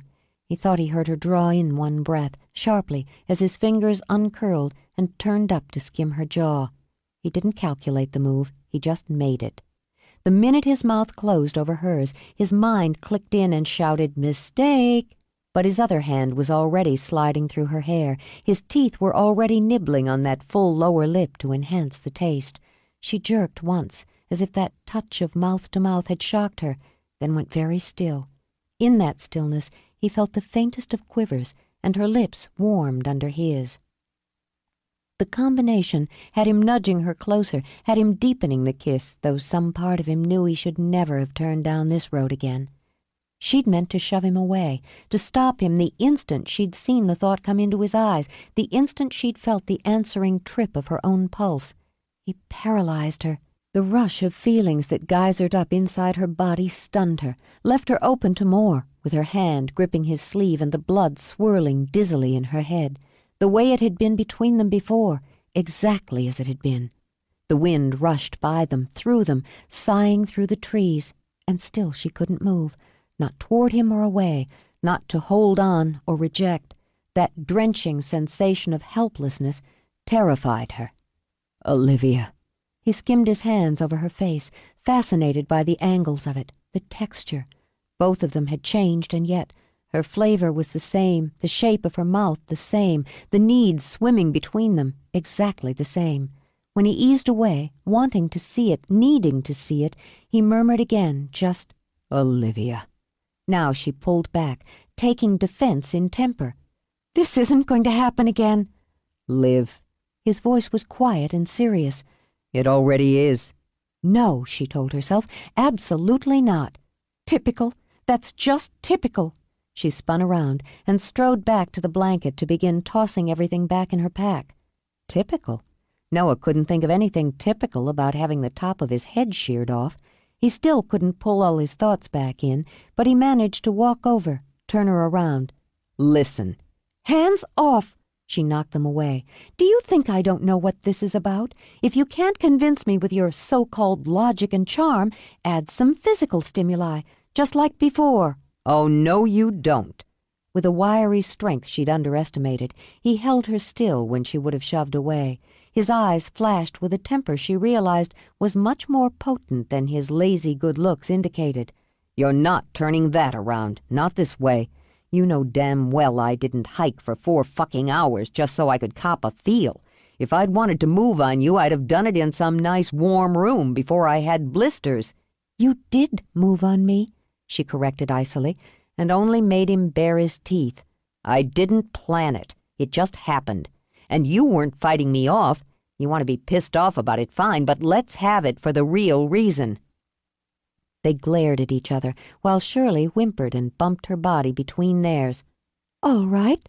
Olivia opted to retreat behind dignity. "I'll be pissed off because you took advantage of a momentary weakness." "There's not a weak bone in your body," he muttered and let her go. "How long are you going to make me pay for a mistake I made 6 years ago? How many ways do you want me to apologize for it?" "I don't want an apology. I want to forget it." "But you haven't. And neither have I. Do you want to know how many times I thought of you?" "No," she said it quickly, the single word a rush. "No, I don't. If we want to find a way to deal with each other on this, Noah, then we concentrate on where we are now, not where we were then." "Is that the McBride way? If it's tough to deal with, bury it?" He regretted it instantly, not only because it was out of line, but because of the unguarded flare of shock and misery in her eyes. "Liv, I'm sorry." He reached for her, swearing under his breath as she jerked away. "I'm sorry," he said again, and very precisely. "That was uncalled for. But you weren't the only one who was hurt. You sliced me in half that day. So maybe you're right. Maybe it's better to put it away and start now." They packed up in silence, taking scrupulous care not to touch in any way. When they were back in the forest, she became the impersonal guide, pointing out any plants of interest, identifying wildlife, and blocking any personal conversation. Noah decided she might as well have snugged that glass dome over herself. She was inside it now, and untouchable. That would make it simpler all around, he told himself. He didn't want to touch her again. Couldn't, for his own survival, risk it. He spent the last 2 hours of the hike dreaming about burning his boots and washing the lingering taste of her out of his mouth with a good stiff drink. 20. As the lodge came in sight, Noah's plan was simple. He was simple.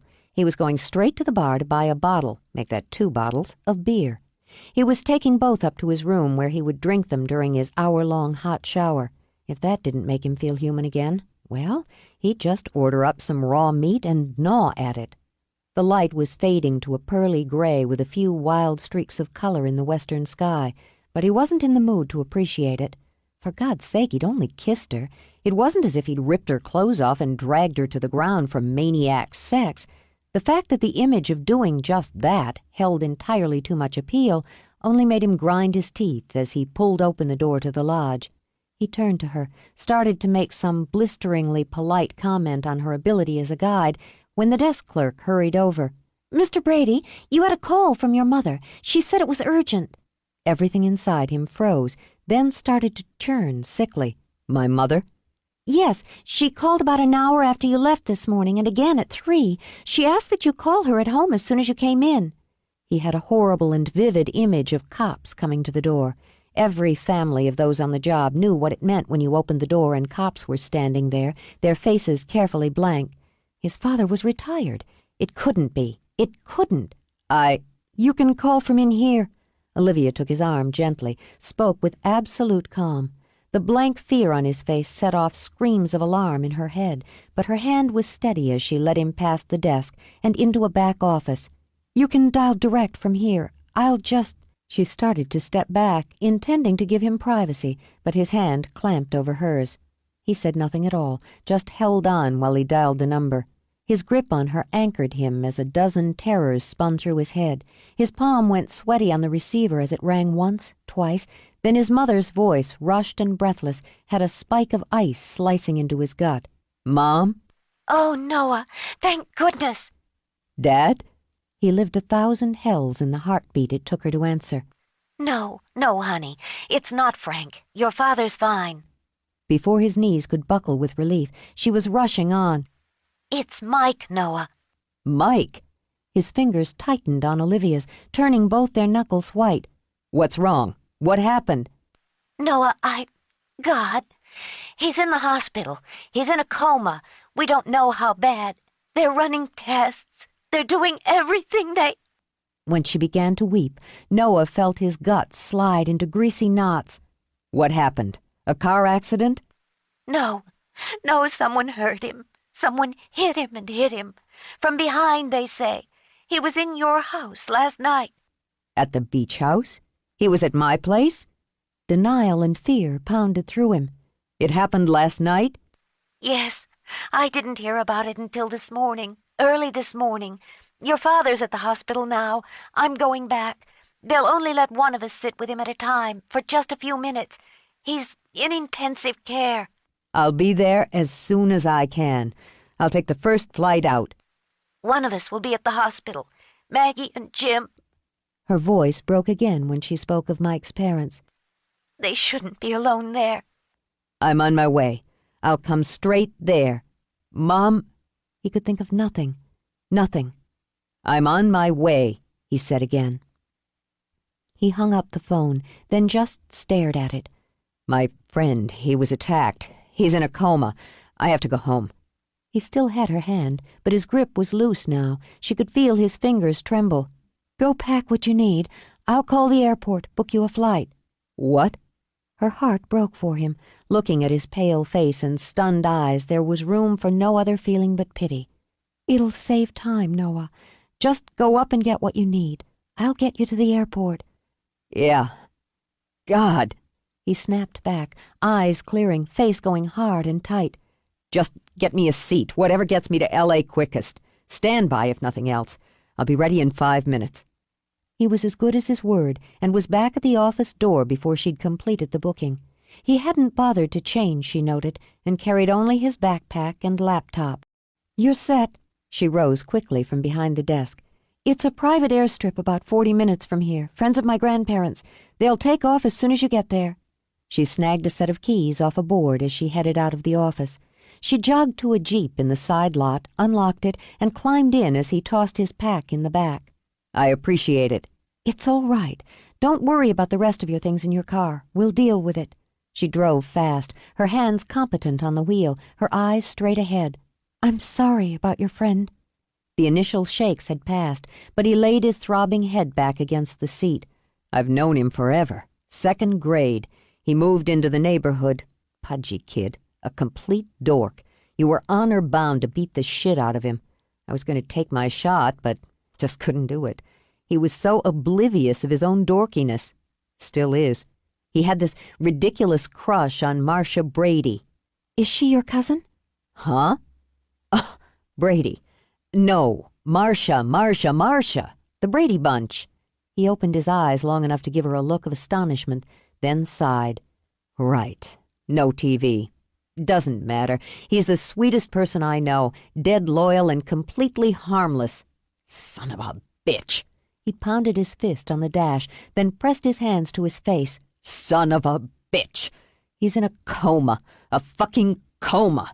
My mother was crying. She holds. She always holds. If she's breaking like that, it has to be bad. Really bad.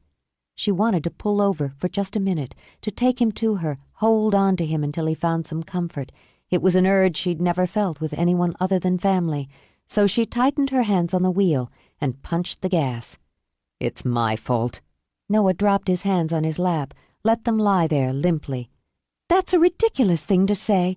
She kept her voice brisk, practical. Logic, she thought, was more productive than a comforting hug. You weren't even there. I didn't take it seriously enough. I didn't take her seriously enough. I sent him over there. What are the goddamn plants? What are the plants, Mike? And I knew she was half crazy. Who are you talking about? I was seeing this woman for a while. It wasn't serious on my end, but I should have seen it. I just sort of drifted along with it. Why the hell not? Good sex with a great body, a snappy-looking woman to hang out with. When it got complicated, I broke things off. Then it got nasty. There were some altercations, then the big one where she trashed my house while I was away. Trashed your house? Big time. I had to scoop up most of what was left with a shovel. That's horrible. Really? Why didn't you have her arrested? Couldn't prove it. Everybody knew she'd done it, just her style, but there wasn't much to be done about it. She tossed a few more threats in my face, made another scene. Then I go flying off and tell Mike to water my flowers while I'm gone.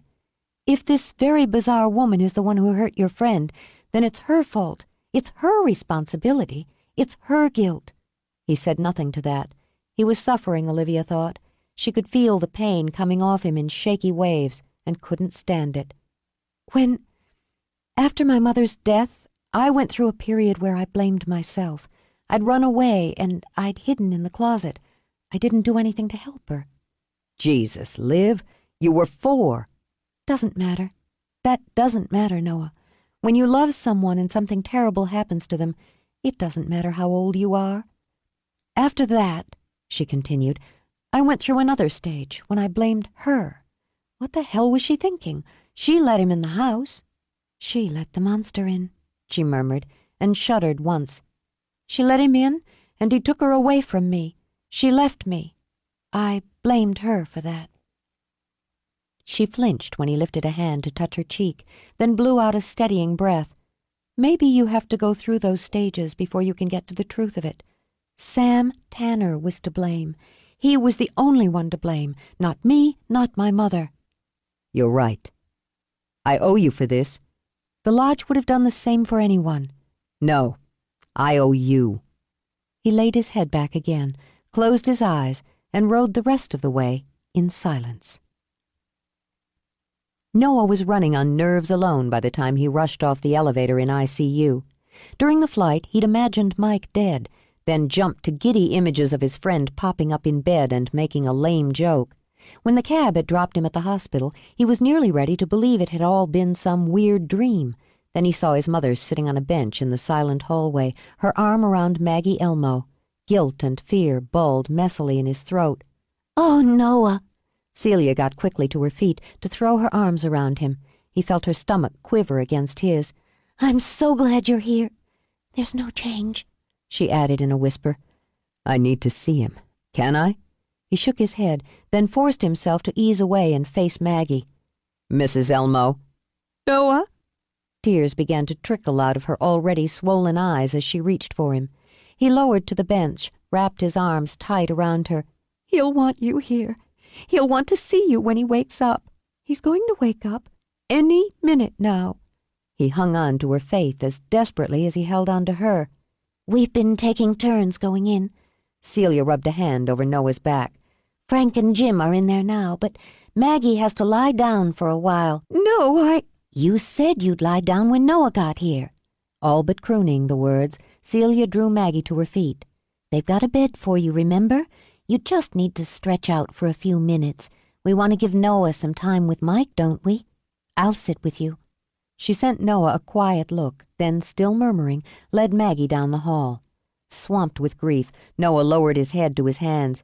He hadn't moved when Frank came through the double doors to the left and saw him. Saying nothing, Frank sat, laid an arm over Noah's shoulders. I don't know what to do, Noah said when he could speak again. You're doing it. You're here. I want to hurt her. I'm going to find a way to make her pay for this. That's not what you need to focus on now. You know she did this. Noah straightened, stared at Frank with burning eyes. You know she did. It's very possible. She'll be questioned as soon as they locate her, Noah. He gripped Noah's shoulder, cutting off the vicious stream of oaths. She can't be charged without evidence. She'll dance. God damn it, Dad, you know she'll dance around this. I'm not letting her get away with it. I don't know that, Frank said firmly. Neither do you. But I am telling you as your father and as a cop to stay away from her. If you follow through on what you're feeling right now, you'll only make matters worse. Let her box herself in, Noah, so we can put her away. If Mike died, Noah thought, they wouldn't be able to put her away deep enough. He stayed at the hospital until dawn, then went to his parents' house, collapsed face down on his childhood bed, and dropped into oblivion for 4 hours. When he'd showered off 24 hours of sweat and fatigue, he went into the kitchen. His mother was there, dressed in an ancient terry-cloth robe and breaking eggs into a bowl. Because love for her burst through him, he went to her, wrapped his arms around her, and hugged her back against him. Who are you, and what have you done with my mother? She managed a quiet laugh, lifting a hand up and around to pat his face. I threw out the house rules this morning. Real eggs, real coffee all around. It's going to be another long day. Yeah. He looked over the top of her head, through the kitchen window, into the yard beyond. Remember when Mike and I tried to build that fort out back? We got all this scrap wood together and these rusted nails. Of course, he stepped on one and had to get a tetanus shot. Screamed bloody murder when he stepped on the nail. I thought he'd cut off an arm. She let out a laughing sigh that ended perilously close to a sob. I love that boy, and I'm ashamed that after I heard what happened, my first thought was, thank God it wasn't Noah. Oh, poor Maggie. She eased away, picked up the bowl again, and began briskly beating eggs. We have to think positively. Think in healing white light. I read a lot of books on it. He had to smile a little. I bet you have. We're going to bring him out of this. She got out a skillet, and the look she sent Noah was fierce and strong. Believe it. He wanted to, but every time he went into the tiny room in the hospital and saw Mike still and pale, his head swathed in bandages, his eyes sunk in shadowed bruises, his faith faltered. As morning swam toward afternoon, he paced the corridor while rage built inside him. He couldn't let Karen get away with what she'd done. He couldn't do nothing but hope and pray and stand at his friend's bedside and talk nonsense just to block out the monotonous beep of machines. She'd wanted a shot at him, he thought. By Christ, he'd give it to her.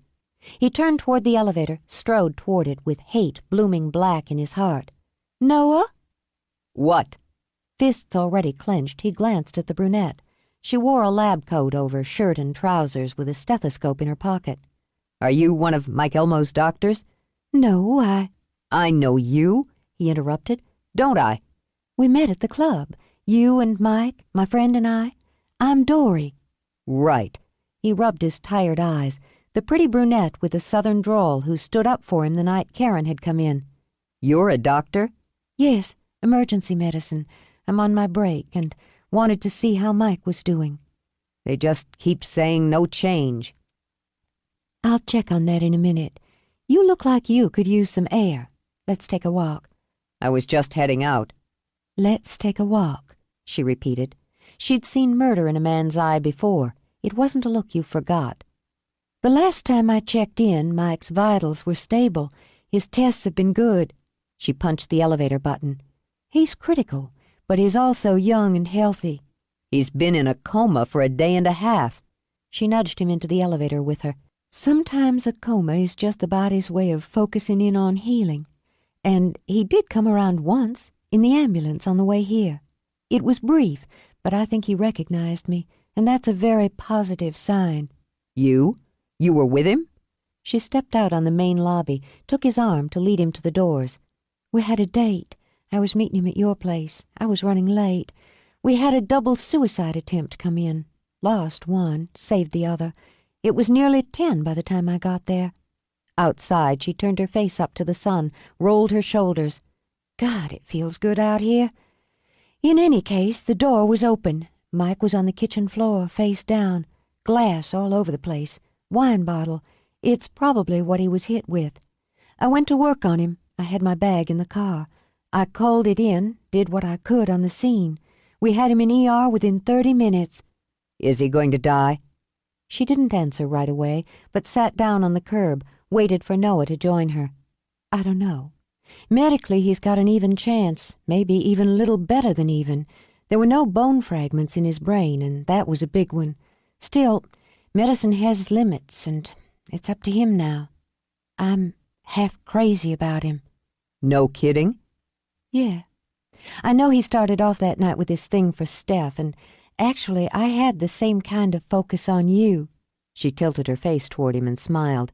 You were a little too distracted to notice, so I went back and sulked a little. Yeah? She had to smile. Just a little.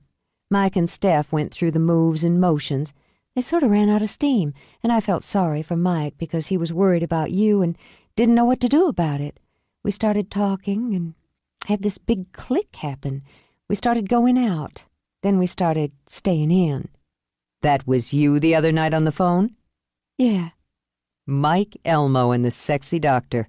Absurdly pleased, Noah shook his head. That's just terrific. He grabbed her face in his hand and kissed her noisily. That's just great. She laughed and gave him a friendly pat on the knee. He thinks you walk on water. I didn't say that to make you sad, she hurried on when the light went out of Noah's eyes. I said it because I think he's a pretty great guy, and he thinks you're a pretty great guy. So I figure he's right. And I figure that when I ran into you upstairs, you'd had about enough and were going to go find that lunatic Karen and... I was going to say do something you'd regret, but I don't think you'd regret it. Something that wouldn't help, that wouldn't solve anything, and that in the end would put you in the kind of jam Mike wouldn't like. She wanted to hurt me. She didn't give a damn about Mike. Noah, she did hurt you. She hurt you where it matters the most. Let's go back up. I only have a few more minutes left, and I want to see him. He nodded, got to his feet, then held down a hand for hers. I guess it's lucky I ran into you. Why don't you buy me a beer after shift? She grinned as they went back inside. You can tell me all kinds of embarrassing Mike stories. What kind of friend would that make me?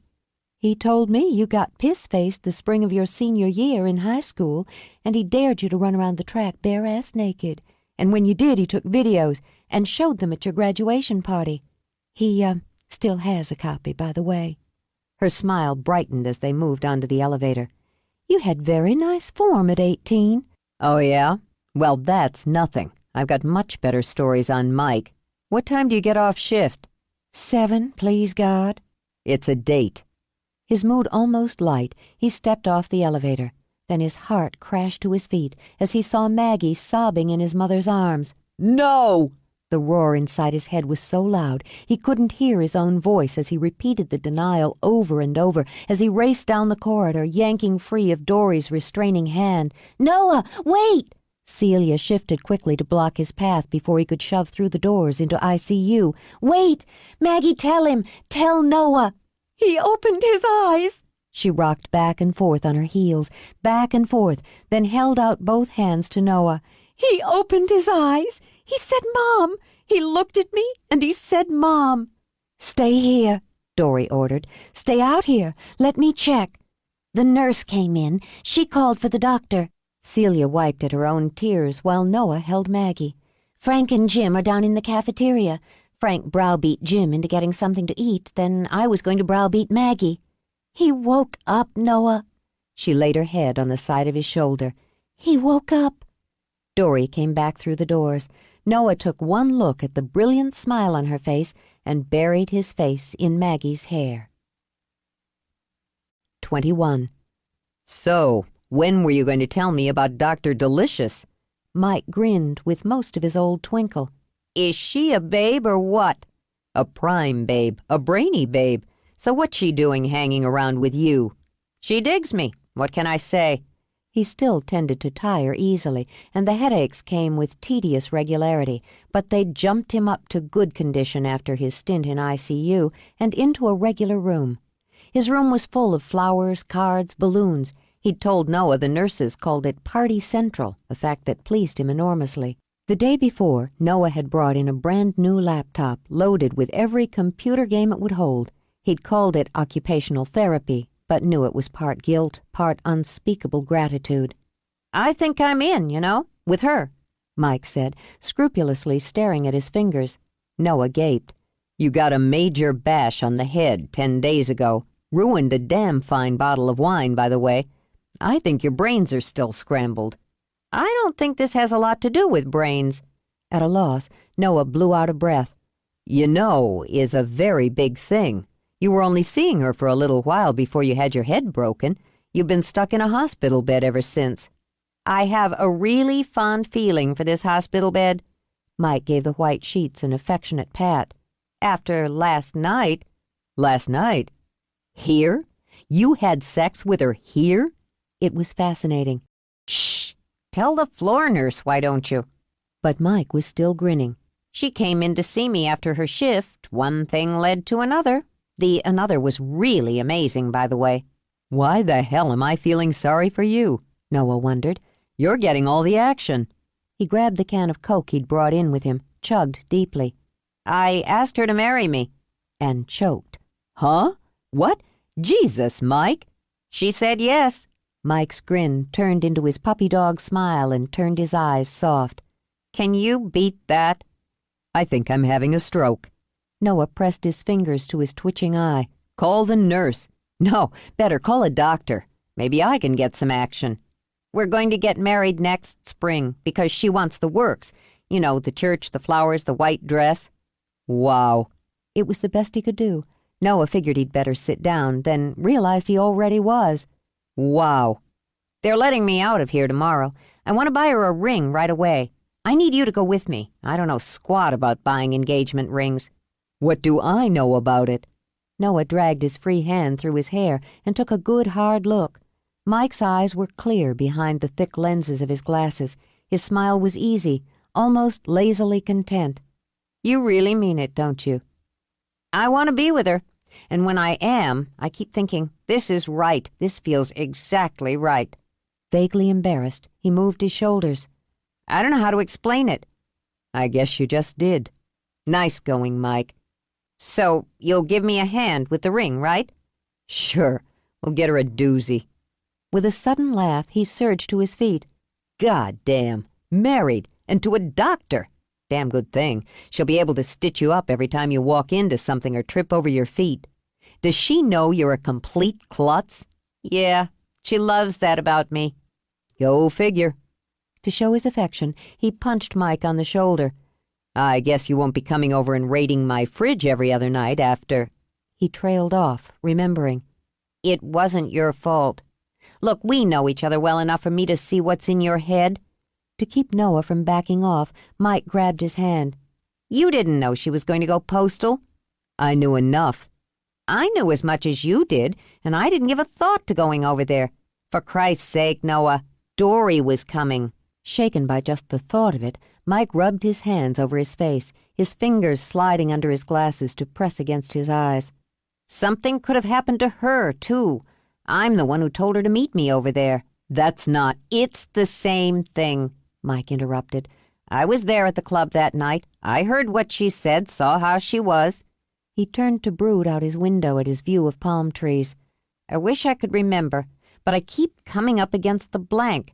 Nothing, not a fucking thing after the marathon after work. I remember kicking Pete Bester's ass at Mortal Kombat. Next thing I'm clear on is waking up and seeing Mom. All I know about the between is what people tell me. Maybe I saw her. If I could say I saw her, they'd lock her up. They'd have to find her first. She skipped, Noah added when Mike looked back at him. None of her friends know where she is, or they're not saying. She packed clothes, got a cash advance on her credit cards, and split. Can't they go after her for that, like the fugitive? Even a half laugh felt good. Richard Kimball was innocent. Yeah, but still. She wasn't charged. I guess if they come up with some evidence, they might take a look for her. Otherwise, he lifted his shoulders, let them fall. Anyway, I don't think she'll be hassling either one of us. Not for a while, at least. That's something.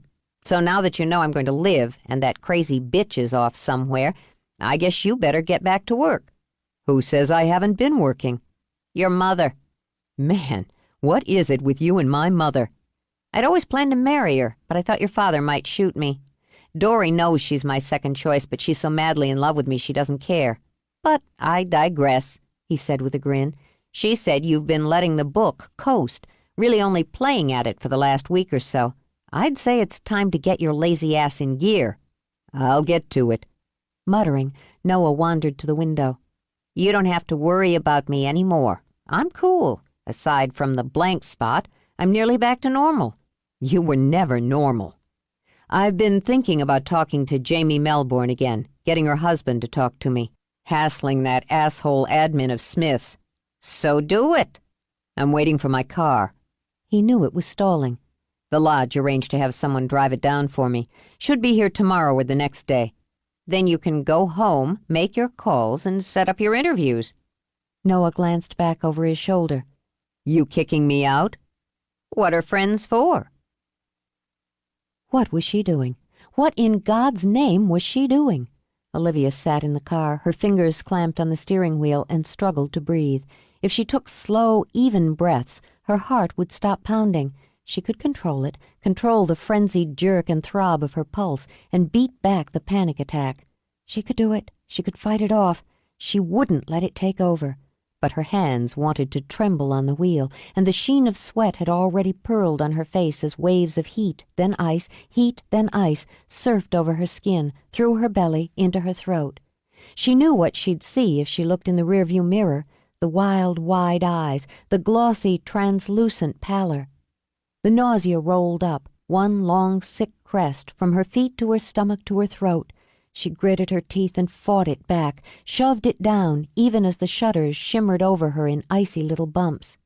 The scream wanted to rip out. It tore at her chest, clawing with sharpened demon claws, but all she released was a moan, a long, keening sound, drenched in despair, pressing her head back against the seat as she held on. 5 seconds, then 10, 20, until she willed herself, warred with her own mind, to snap clear. Her breath came fast as if she'd been running, but the sharpest edge of panic began to fade. Slowly, she ordered herself to relax, one muscle at a time. She opened her eyes, stared at her fingers, made them flex and release, flex and release. Control. She had control. She was not a victim, would never, never be a victim, not of circumstance or her own ill-buried fears. With one last shuddering breath, she leaned back again. Better. That was better, she thought. It was just that it had come on so fast, had taken her completely by surprise. It had been more than 2 years since she'd had a full-blown panic attack. 2 years ago, she remembered, when she'd made plans to come to Los Angeles and visit her aunt and uncle. Then she'd gotten as far as the airport when it had washed over her, the cold sweats, the shakes, the terrible need to get out, just get out and away from all the people. She'd beaten it back, but she hadn't been able to face the plane, hadn't been able to face where it was going. The shame of that failure had drowned her in depression for weeks. This time she'd gotten here, she reminded herself. She'd batted back the onslaught of the panic twice on the drive down, and had been so certain she'd won completely. She had won, she corrected. She was here. She was all right. She was back in control. She'd been right to follow her impulse, to take the chore of returning Noah's car herself. Even though it had caused difficulties with her grandparents, she'd done the right thing. Concentrating on the drive had gotten her where she'd wanted to go, where she hadn't been able to go for 20 years. Or nearly gotten her there, she corrected, and pushing the damp hair off her brow, studied Noah's house. It wasn't what she'd envisioned at all. It was pretty, almost feminine in the soft tones of the wood, the cheerful sweeps and spears of flowers. His garden wasn't some haphazard bachelor attempt to brighten up his real estate, but a careful, clever arrangement by someone who not only knew flowers, but appreciated them. She slipped out of the car, relieved that her legs were nearly steady. She intended to go straight to the door, knock, give him his keys, and a polite smile. She'd ask him to call a cab, and get out and on her way to her aunt's as quickly as possible. But she couldn't resist the flowers, the charm of verbena, the fresh, chipper colors of Gerber daisies, the bright trumpets of the reliable petunias. He hadn't stuck with the ordinary, she noted, and had used the small space available on either side of the walk very well. Experimenting, she noted, crowding specimen to specimen so that it all tangled together in a natural burst rather than an obviously planned design. It was clever and creative, and both the planting and maintaining must have involved a great deal of work. Still, he hadn't been quite as conscientious with the weeding as he might have been, and her gardener's heart had her crouching down to tug up the random invaders. Within a minute, she was humming and losing herself in a well-loved task. Noah was so happy to see his car sitting in its usual spot that he overtipped the driver and bolted out of the cab. "Oh, baby, welcome home," he murmured it, stroking a loving hand over the rear fender, and had nearly executed a snappy dance of joy when he spotted Olivia. The surprise came first, or he assumed the quick jerk in his stomach was surprise. Then came the warmth. She looked so damn pretty, kneeling by his flowers, a faded gray cap shading her eyes. He started toward her, then hooked his thumbs in his front pockets because his hands wanted to touch. "This is a surprise," he said, and watched her head snap up, watched her body freeze, like a doe in the crosshairs, Noah mused. "I wasn't expecting to see you weeding my gummy snaps." "They needed it." Furiously embarrassed, she got to her feet and brushed garden dirt off her hands. "If you're going to plant flowers, you should tend to them." "I haven't had a lot of time just recently." "What are you doing here, Liv?" "Returning your car. You were told to expect it." "I was also expecting some burly guy named Bob behind the wheel. Not that I'm complaining. Come on in." "I just need you to call me a cab." "Come on in," he repeated, and moved past her to the door. "At least I can give you a drink to pay for the weeding service." He unlocked the front door, glanced back to where she continued to stand. "Don't be a nitwit. You might as well. Damn it." Liv's eyes widened as he leaped inside the door. She could hear him cursing. Curiosity won and had her following him inside. He jabbed a code into a security panel just inside the door. "Just had this installed. I keep forgetting it's here. If I set off the alarm again, my neighbors are going to lynch me." "There." He blew out of breath when the signal light blinked on green. "Another small victory of man against machine. Have a seat." "I can't stay." "Uh-huh. I'll just get us a glass of wine while you think of the reason you can't sit down for 15 minutes after driving all the way down the coast." "My aunt and uncle are expecting me." "This minute?" he asked from the kitchen. "No, but—" "Well, then. You want some chips with this? I think I have some." "No, I'm fine." But since she was here, what harm would it do to have one civil glass of wine? She thought his living room was sparsely furnished, no frills male, but not unattractive. Then remembered he'd told her his home had been trashed. It certainly explained why everything looked showroom fresh and unused. "I'm glad to hear your friend's going to be okay." "It was touch and go the first couple of days." And the thought of it could still give him a raw sensation in the gut. "But, yeah, he's going to be okay. In fact, he's going to be great. He got his skull fractured, fell in love, and got engaged, not necessarily in that order, in just over a 2-week period. Good for him, on 2 out of 3 anyway. We just bought her a ring this morning. We? He needed guidance. Let's drink to Mike. Why not? She touched the rim of her glass to his, then sipped, then lifted her eyebrows. Poulet Foussé on a weekday evening? Very classy. His grin flashed. You know your wine. Must be the Italian from my grandmother's side. And can the McBride half build a Guinness? I imagine. It was just a little too comfortable being here, being with him. It smacked of old patterns. Well, if you'd call— Let's go out on the deck. He took her hand, pulled her to the sliding door. He wasn't about to let her shake him off that quickly. Too early for sunset, he continued, releasing her long enough to slide the door open. You'll have to come back. They can be pretty spectacular. I've seen sunsets before. Not from this spot. The breeze fluttered in off the ocean, whispered warm over her face. The water was bold and blue, chopping in against the shore, then rearing back for the next pass. The scent was of salt and heat, and the light undertone of sunscreen from the people sprinkled along the beach. Some backyard. I thought the same thing about yours when I saw your forest. He leaned against the rail, his back to the view, his eyes on her. Want to come and play in my backyard, Liv? No, thanks. You've got a nice hand with flowers. She flicked a finger over the soapwort, Johnny Jump-Ups, and Artesia, sharing space artistically in a stone tub. It shows my sensitive side.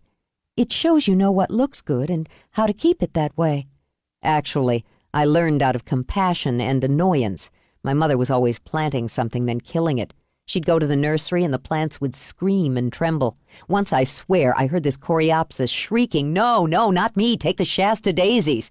I couldn't stand it, he continued when she laughed. I started having nightmares where all the plants she killed came back to life, brown, withered, broken, trailing dry dirt that crumbled from their roots as they formed an army of revenge. Zombie zinnias. Exactly.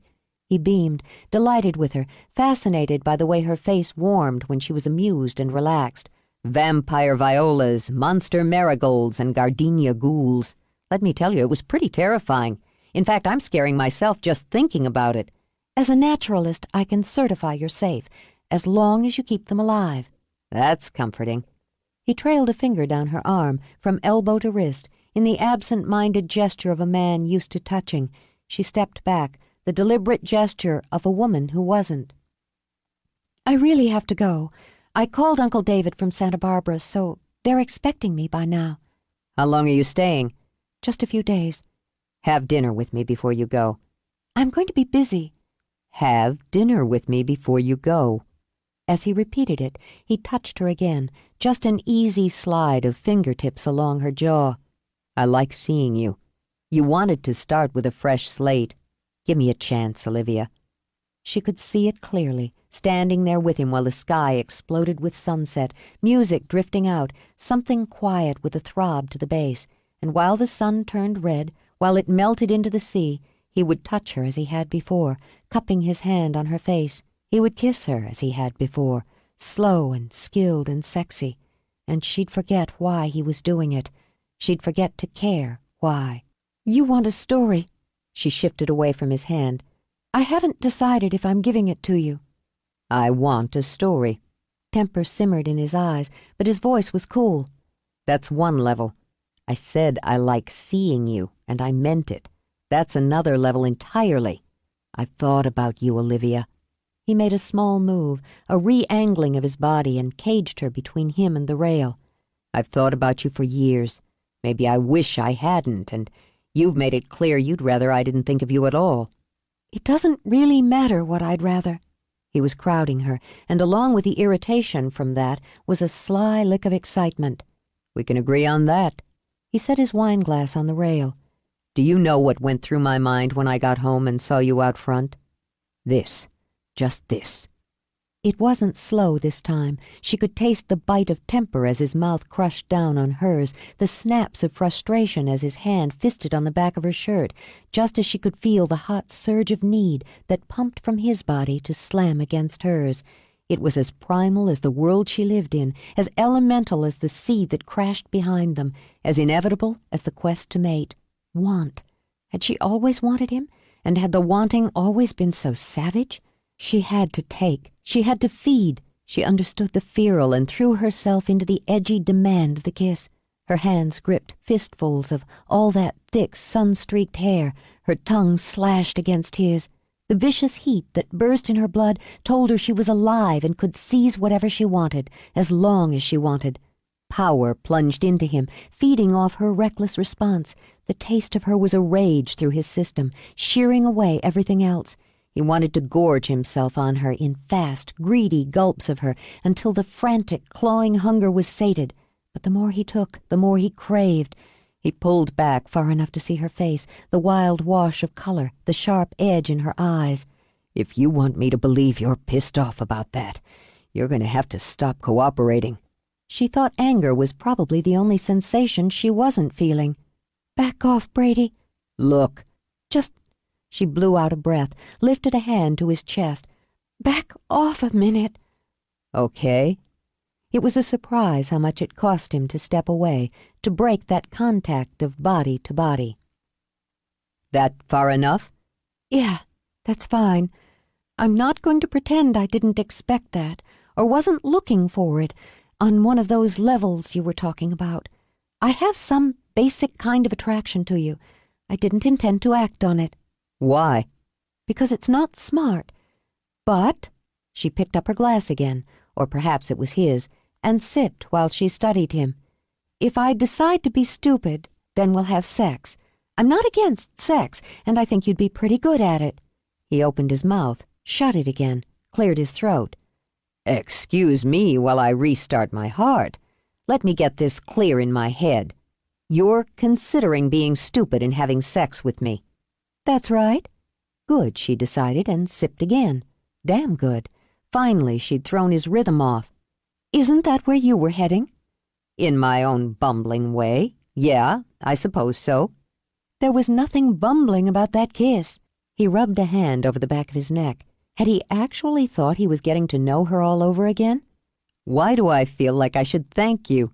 She laughed, shrugged a shoulder. Look, Noah, why clutter up healthy animal instincts with emotions and excuses?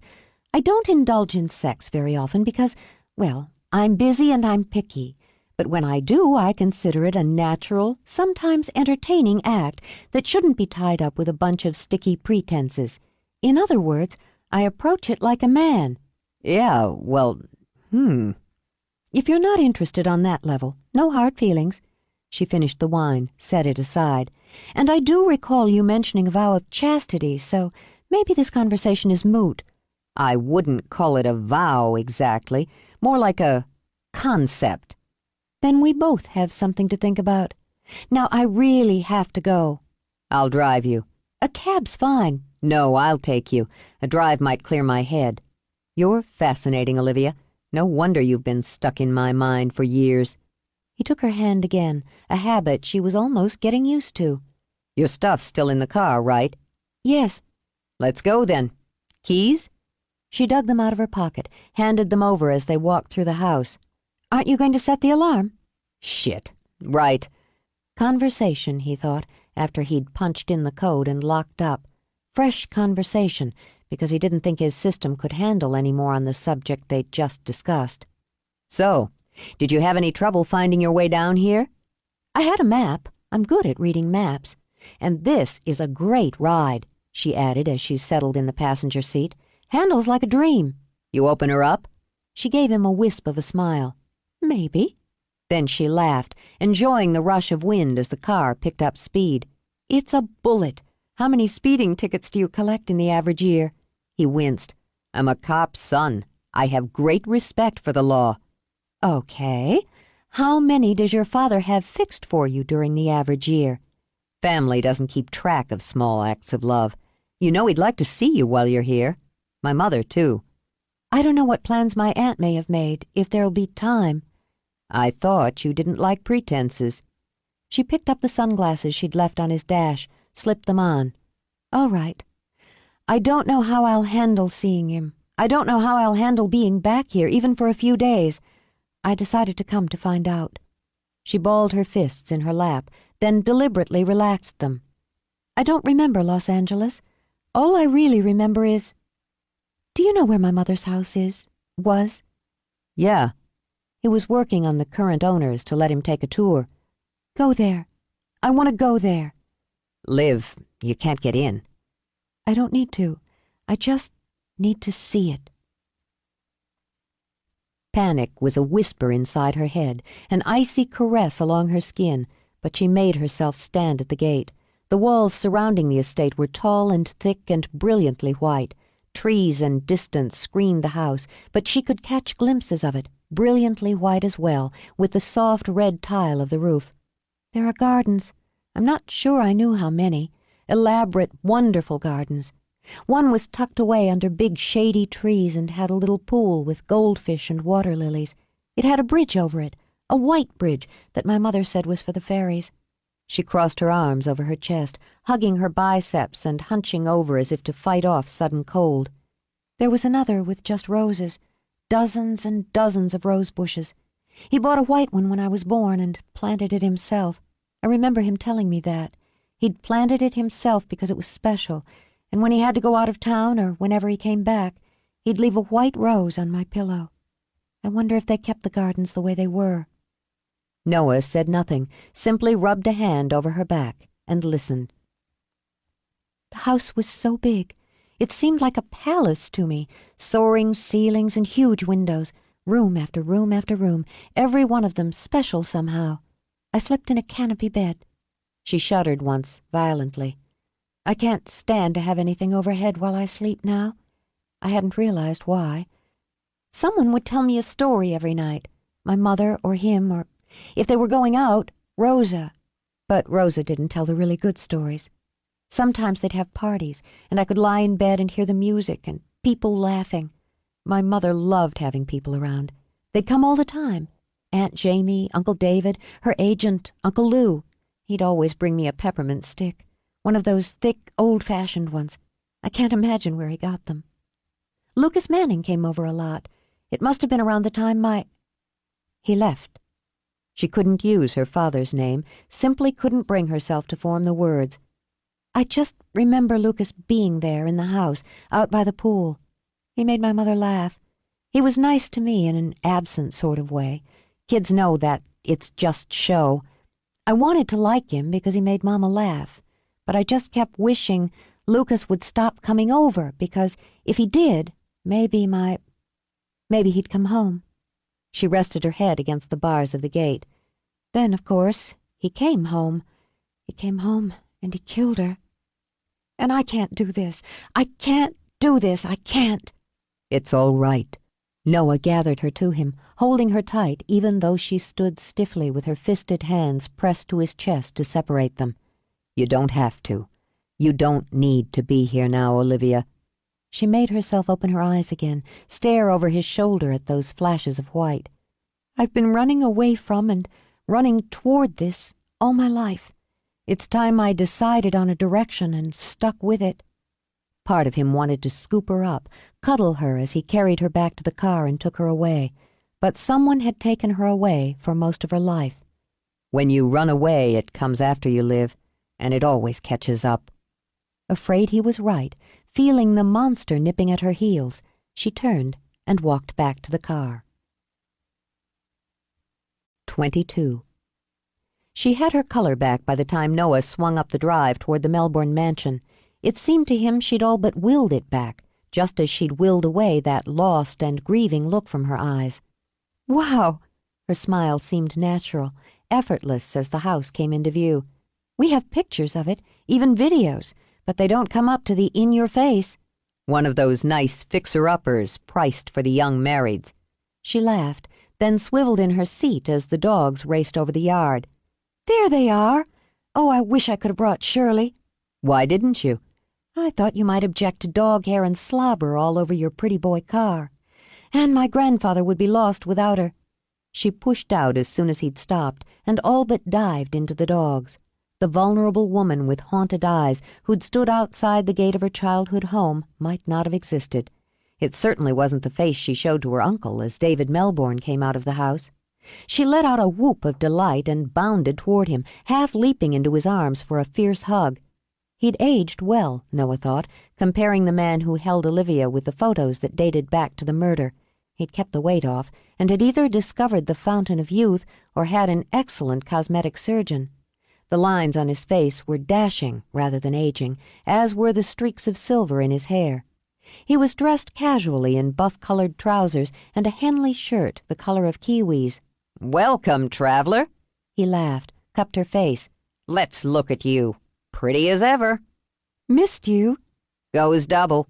He kissed her, then, hugging a protective arm around her shoulders, turned to Noah. The cooling of voice and eyes was subtle but unmistakable. "It was nice of you to deliver my girl." My pleasure. "Uncle David, this is Noah Brady." "Yes, I know." "I just need to get my things out of the trunk." I'll get them. Noah unlocked the trunk, took out the single suitcase. "That's it?" David wanted to know. "I'm only going to be here a couple of days." How about giving Jamie some tips on packing light while you're here? "You pack as much as she does, clothes horse." He winced, took the case from Noah. Jamie got caught on the phone. She should be off by now. Why don't you run in, Livy? Rosa's paced a rut in the foyer waiting for you to get here. "Aren't you coming?"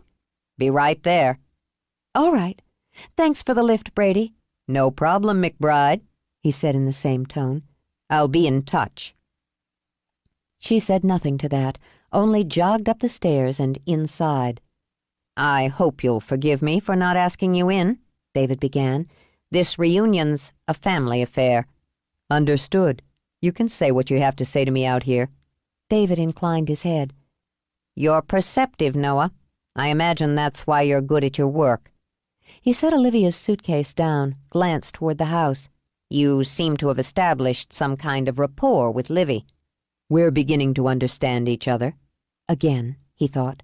Or maybe it was at last. "Is that a problem for you?" "I have no idea." In what might have been a gesture of peace, David spread his hands. "I don't know you." Mr. Melbourne, I was under the impression you were supportive of the book I'm writing. "I was." David sighed out a breath. "I thought enough time had passed, enough healing had been done, and I believed that a writer of your caliber could do justice to the tragedy." I appreciate that. What changed your mind? "I didn't realize how much this would upset Val." Concern clouded his eyes, and he slipped his hands into his pockets. "My mother-in-law. I feel partially responsible as I did support it, and that support certainly influenced Jamie into giving you her cooperation, and then encouraged Livy to do so. I lost my own mother when I was very young. Val's one of the most important people in my life. I don't want her hurt." Protection, Noah mused. The family was a puzzle made up of pieces of protection and defense. I've already given Liv my word that I won't contact her grandmother or ask her to talk to me. I'll keep her out of it as far as I'm able to. The book itself pulls her into it. He held up a hand before Noah could speak. I can't expect you to turn your back on your work because the ripple effect of that work will hurt people I love, but I want you to be aware of it, and I want you to consider that a man who murders would hardly flinch at lying. Sam Tanner isn't to be trusted, and my biggest regret is that he'll have time to die outside of prison, rather than in it. If you're worried he'll lie to me, if your feelings are that strong, you'd be smart to put them on record. David laughed, shook his head. "Noah, personally, I'd love to sit down with you and tell you exactly what I feel, what I remember. I'm going to do my best to ease my mother-in-law's feelings over it. Then, if I can, I'll talk to you. You'll have to excuse me now." He picked up the suitcase. "It's the first time Livy's come to visit. I don't want to miss any time with her." Olivia loved the house and everything they'd done with it. She loved it for them. It was so obviously perfect for them with its elegance and pastels and soaring ceilings, but she preferred the rambling style and rooms soaked in colors of her grandparents' home. She was glad she'd finally made herself come. By the time she crawled into bed, she was worn to the bone by the drive, the emotion, the elaborate dinner her aunt had arranged, and the non-stop conversation as they'd caught up with one another. Still, her last thought before sleep sucked her under. It was of Noah standing on the deck of his pretty house with his back to the sea. Olivia came to the conclusion very quickly that while Southern California suited Jamie down to her pedicure, it wasn't the town for Liv McBride. She was sure of it halfway between the shopping expedition her aunt insisted on and the lunch at some trendy restaurant with a name she immediately forgot. The lunch portions were stingy, the waitstaff glossy enough to glow in the dark, and the prices so remarkably outrageous she could do nothing but gasp. "I had my stylist pencil in appointments later this afternoon," Jamie began as she toyed with her field green and wild pepper salad. "Marco is a genius and an event in himself. We can squeeze in a manicure, maybe a paraffin treatment." "Aunt Jamie," Olivia sampled what had been billed as the Nouveau Club and was in reality 2 pieces of bark bread cut into tiny triangles and filled with mysterious vegetables. She wondered if anyone ate real food in L.A. "you're trying to make a girl out of me." "No, I'm not," Jamie pouted. "I'm just trying to give you just one girl day. You should have let me buy you that little black dress." "That little black dress was $4,000 and wouldn't hold up through one hike." "Every self-respecting female needs at least one killer black dress. I say we go back for it. And the lizard sandals, the Pradas. You put those together on that fabulous body of yours, men will start diving out of windows to fall at your feet." Olivia shook her head, laughed. "I don't want to be responsible for that. And I don't need the dress or the shoes or the warehouse full of other things you tried to talk me into." "How can we be related?" "Genetics are a tricky business." "I'm so glad you're here. I'm so glad you're not angry with me anymore." Tears flooded her eyes, and she reached over and gripped Olivia's hand. "I wasn't angry with you. Not you, not really. I'm sorry we argued." She turned her hand over, gripped Jamie's tight. "I was angry at Noah, which was just as useless. All those years ago, when you came up to visit and we went out into the forest that evening, you were honest with me. You let me be honest with you. Ever since, whenever I needed to talk about Mama, you listened. Whenever I had questions, you answered them." "Until you stopped asking," Jamie murmured. "I thought I should put it away. I thought I could. Someone who's smarter than I gave him credit for told me that whenever you run away from something, it chases after you, and it always catches up. I think I'm ready to change directions." "It won't be easy." "God, no. But I'll be honest with you again. I want to hear what he says about that night. I want to hear Sam Tanner's story." "So do I." "We loved her," Jamie said, squeezing Olivia's hand. "How could we not want to hear it for ourselves?" "Grandma has dealt with this in her own way, always. It doesn't make your way wrong, or your needs wrong." "No, it doesn't. I guess I'm going to get in touch with Noah before I go back." "He's a nice man." Jamie's smile changed texture, crept toward feline. "And a very attractive one." "I noticed. I've just about decided to sleep with him." The little sound that popped out of Jamie's mouth was something between a grunt and a squeak. Well then, listen, why don't we blow this joint, go get a pizza, and you can elaborate on that very interesting statement." "Great." With relief, Olivia pushed her plate aside. "I'm starved." Frank was sitting in his kitchen, enjoying the single pre-dinner light beer his wife allowed him. On a notepad, he drew circles, squiggles, X's as he toyed with a new play for the basketball team he coached. He'd have enjoyed some potato chips or Fritos with his beer, but Celia had come across his secret stash a few days before. He still couldn't figure out what the hell she'd been doing looking on the top shelf of the den closet, but he couldn't ask, as he'd denied knowing the sour cream and onion chips were there. He claimed Noah had probably left them.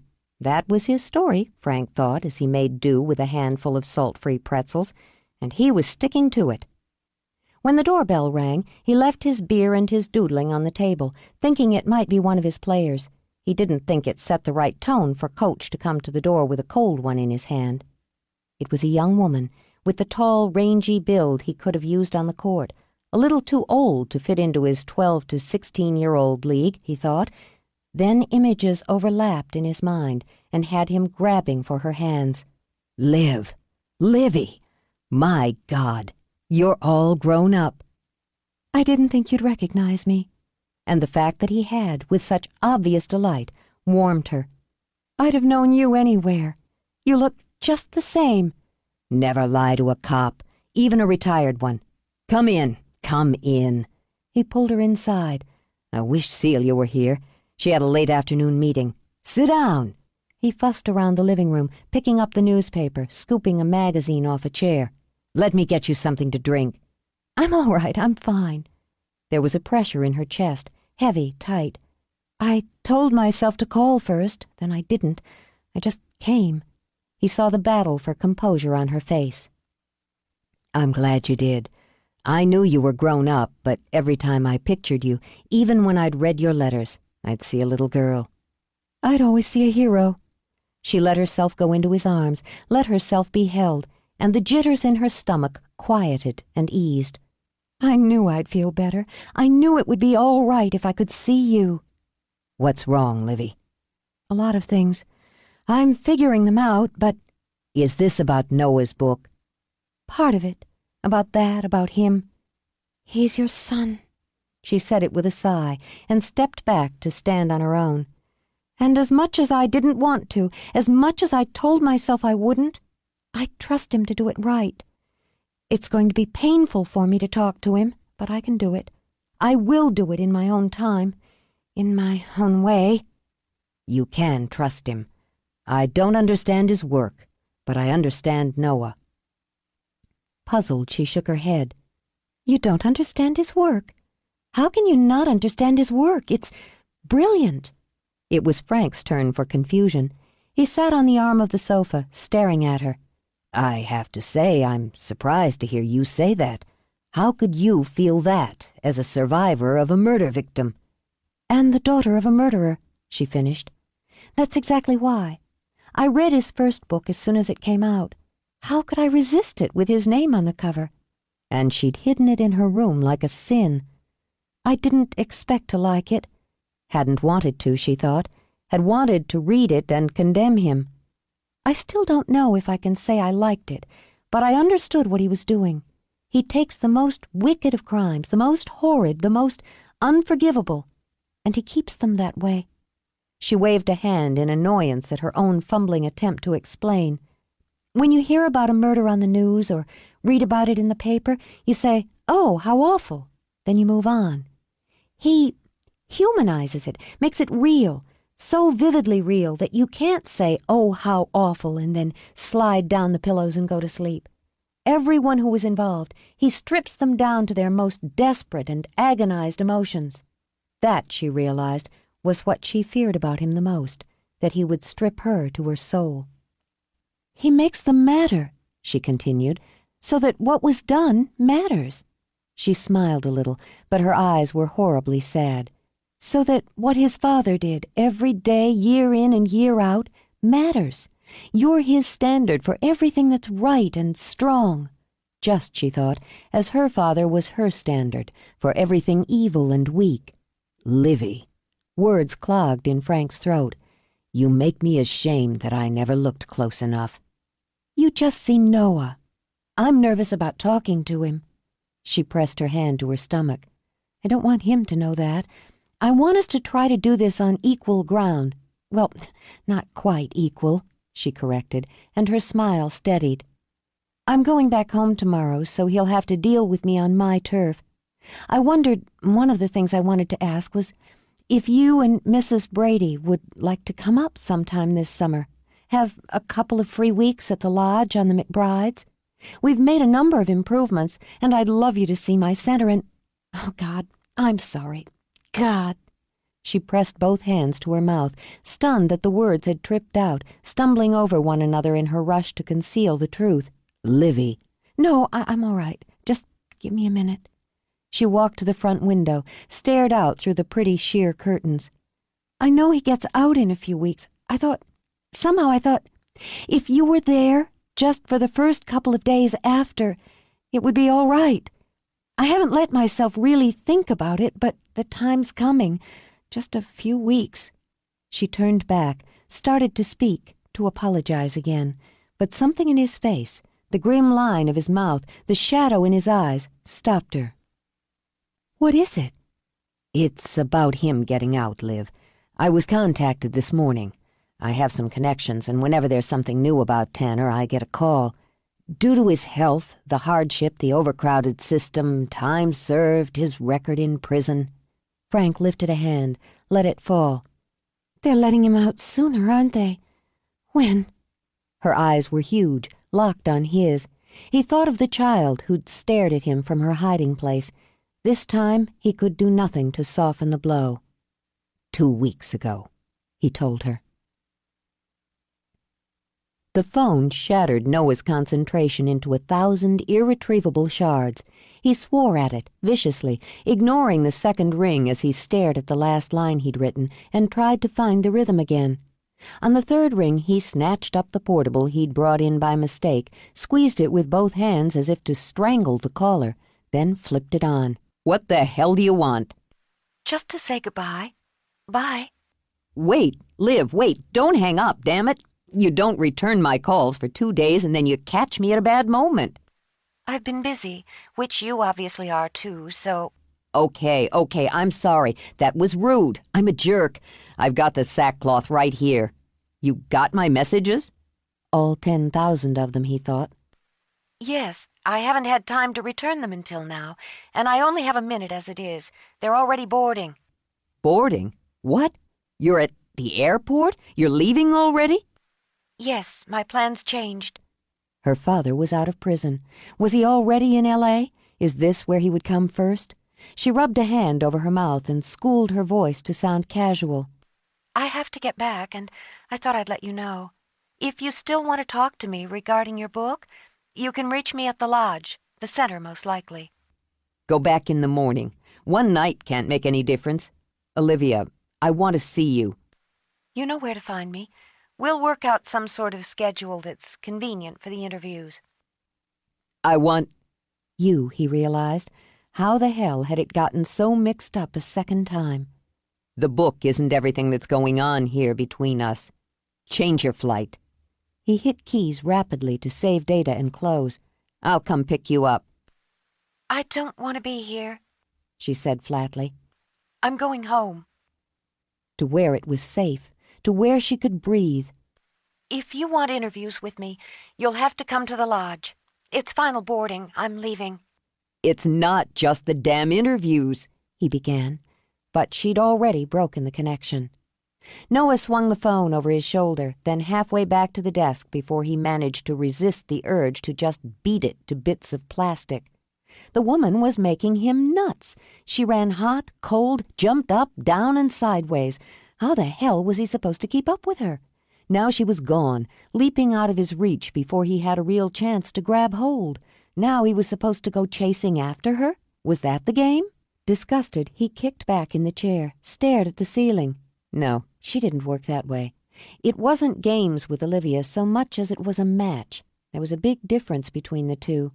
There were details he needed to deal with, more data he needed to work through.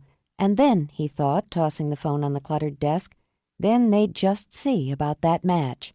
He was more than willing to go one-on-one. Olivia didn't relax until the plane was in the air and she could nudge her seat back, close her eyes. Below, Los Angeles was falling away, out of reach and soon out of sight. There was nothing there for her now, no need to go back. The house that had once been her own personal castle was locked behind iron gates and belonged to someone else, and the murder that had been done there long since scrubbed away. If and when Noah contacted her, she'd deal with it, and him. She'd proven to herself that she could get through that swarm of memories. Retelling them would only be words that couldn't hurt her now. The monster was loose. It seemed to whisper in her ear, a warning edged with a kind of jumping glee. It didn't matter. She wouldn't let it matter, whether or not they'd unlocked his cell, given him a suit of clothes and the money he'd earned over his years in a cage. He'd been dead to her for a long, long time. She hoped she'd been dead to him as well, that he didn't think of her. Or if he did, she prayed that every thought caused him pain. She turned her head away from the window and willed herself to sleep. Sleep didn't come easily to some. It was full of fear and sound and bloody images. The monster was loose, and it cavorted in dreams, shambled on thick legs into the heart, and poured out in bitter tears. The monster was loose, and knew there would be no end, no finish, without more death. Livy. The name was a silent sob trembling in a desperate mind. The love for her was as real as it had been from the moment she was born, and the fear of her was as real as it had been on the night blood had been spilled. She would only be sacrificed if there was no choice, and the loss of her would be forever an open wound in the heart. 23. Out? What do you mean he's out? He got out 2 weeks ago. His lawyer filed a hardship plea, and they bumped up his release date. Frank settled down on a deck chair where his son had taken advantage of an overcast day and a quiet beach to work outside. Son of a bitch! Noah pushed to his feet, paced from one end of the deck to the other. Son of a bitch! He must have known the last time I went to see him. He didn't tell me. I finally got a conference call scheduled with Smith this afternoon, and his assistant didn't mention it either. Well, where the hell did he go? I don't have that information. Actually, I thought you might. I wouldn't mind keeping tabs on Tanner. Frank thought of the shock and fear in Olivia's eyes. For old time's sake. He hasn't bothered to give me his fucking forwarding address. The book's dead without him. He stared down at his piles of papers anchored with bottles, a conch shell, whatever came most handily. Without him and Liv, it stops. The rest fans out from them. Early release? He looked back at Frank. Not parole, so he doesn't have to check in. He served his time. The state of California considers him rehabilitated. Do you? Which part of you is asking the question? My son or the writer? Noah's face closed up immediately, went blank. Never mind. I didn't mean I wouldn't answer, Noah. I was just curious. You're the one who compartmentalizes what I am and what I do. For me, they're in the same drawer. You're right. I've been giving that some thought recently. Frank sighed, laid his hands on his knees. I thought you'd be a cop. I guess I had that idea in my head for a long time. I had this image of you coming on the job while I was still on it. I know I disappointed you, but it's not what I am. The instinctive denial was on his tongue. Frank paused and gave his son the truth instead. I had no right to be disappointed, and I know it's not what you are, Noah, but some things die hard. You were always interested in what I did when you were a kid. You used to write up reports. He laughed a little. You'd ask me all these questions about a case and write it all up. I didn't see that for what it was. When you went into journalism, I thought, well, he'll snap out of that. But you didn't, and I was disappointed. That's my failure, not yours. I never wanted to close cases, Dad. I wanted to study them. I didn't want to hear that. Pride has 2 edges, Noah. When you started writing books, started digging into things that were over and done, I took it as a reflection on what I had done, as if you were saying that it wasn't enough to do the job, gather the evidence, make the arrest, get the conviction. That's not it. That was never it. No, but I let my pride get in the way of seeing what you were doing, why you were doing it, and what it meant to you. I want you to know I'm sorry for that. More sorry that I never gave you the respect you deserved for doing work you were meant to do, and doing it well. Well. Emotion slid through him, carrying out the tension in his shoulders he hadn't been aware of.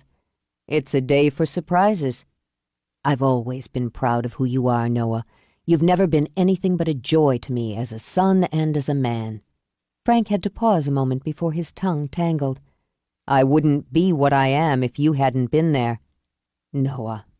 Love was a swollen river in his throat. I hope one day you have a grown child say that to you. It's the only way to know how much it means. He had to clear his throat before he embarrassed both of them. I'm going to give more consideration to what you do. Fair enough? Yeah, that's fair enough. I'll start by telling you I'll do that interview sort of thing when you have the time for it. I've got the time now. How about you?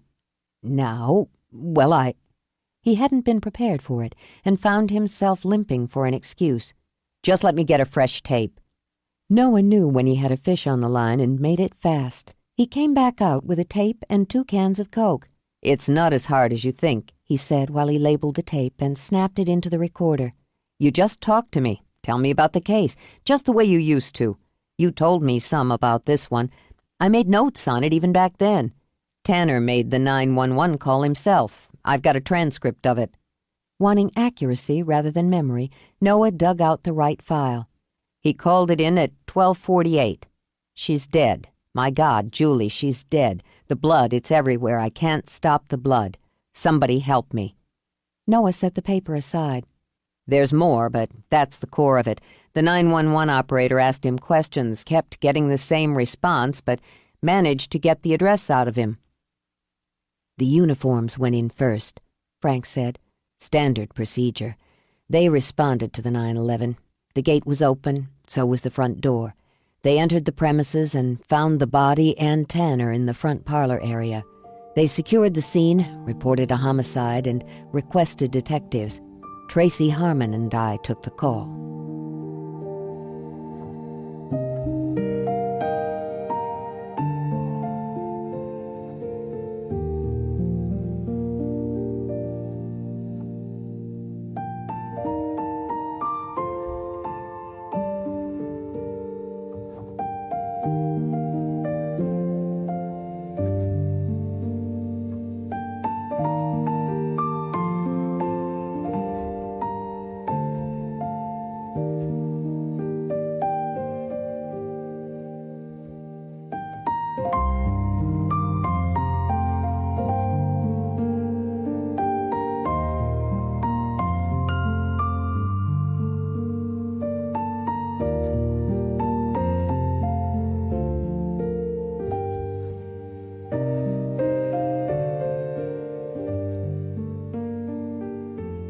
"24. For Noah, it was as if he'd walked in the house that night with his father. He felt the warm rustle of air that stirred the palm fronds and danced through gardens silvered in moonlight. The house stood white as a wish, with windows blazing gold with lights. Police cruisers were guard-dogging the front, one with its blue and red lights still spinning to shoot alarming color over the marble steps, the faces of cops, the crime scene van. More light poured out of the open doorway. A rookie, his uniform still academy fresh, vomited pitifully in the oleanders. Inside, the grand chandelier dripped its waterfall of light on virgin white floors and highlighted the dark stain of the blood trail. It smeared in all directions, across the foyer, down the wide hall, up the polished oak stairway that swept regally to the left. The smell of it was still ripe, the look of it still wet. He was used to death, the violence of it, the waste of it, but his first glimpse of what had been done to Julie McBride broke his heart. He remembered the sensations exactly, the sudden, almost audible snapping, the resulting churn of pity and horror in his gut, and the fast, overpowering flood of fury that burst into his head before he shut them away, locked them away, and did his job. At first glance it appeared to have been a vicious struggle, the broken glass, the overturned furniture, the great spewing patterns of blood. But there were patterns within patterns. The dead always left them. Her nails were unbroken and clean, the defensive wounds on her hands and arms shallow. He'd come at her from behind. Later, Frank would have this verified by the ME's findings, but as he crouched beside the body, he played the scene in his head. The first blow had gone deep into her back, just below the shoulder blades. She'd probably screamed, stumbled, tried to turn. There would have been shock along with the pain. Had she seen his face, seen what was in it? He'd come at her again. Had she lifted an arm to block the blow?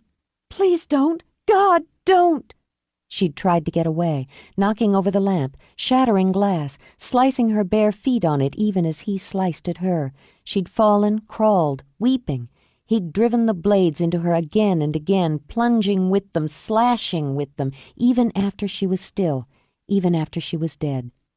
2 uniforms watched Sam in the adjoining room. As with his first glimpse of Julie, this image would implant itself on Frank's mind. He was pale and handsome. He smoked in quick jerks, his arm pistoning up and down as he brought the cigarette to his lips, drew in smoke, blew it out, drew it in again. His eyes were off, glassy and wheeling in his head. Shock and drugs. His wife's blood was all over him. Somebody killed her. Somebody killed Julie. He said it again and again. Tell me what happened, Mr. Tanner. She's dead. Julie's dead. I couldn't stop it. Couldn't stop what? The blood. Sam stared down at his hands, then began to weep. Sometime during that initial disjointed interview, Frank remembered there was a child and went to look for her. In his office, Noah typed up his notes from the interview with his father. It helped to write it down, to see the words. When his phone rang, he jolted and realized that he had been lost, working 4 hours. The first streaks of sunset were now staining the sky through his window. Noah pressed his fingers to his aching eyes and answered. It's Sam Tanner. Instinctively, Noah snatched up a pencil. Where are you? I'm watching the sun go down. I'm outside, and I'm watching the sun go down over the water. You didn't tell me they were letting you out early, Sam. No. Are you in San Francisco? I was in San Francisco long enough. It's cold and it's damp. I wanted to come home. Noah's pulse picked up. You're in L.A.? I got a room off of Sunset. It's not what it used to be, Brady. Give me the address. I'm not there now. Actually, I'm down the road from you, watching the sunset. He said almost dreamily. Outside a place that serves tacos and beer and salsa that makes your eyes sting.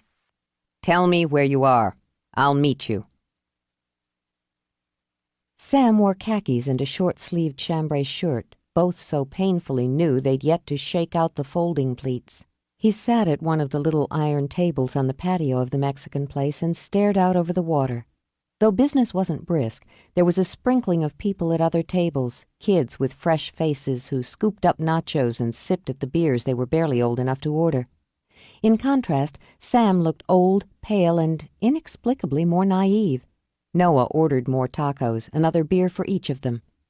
What does it feel like? With a kind of wonder, Sam watched a rollerblader skim by.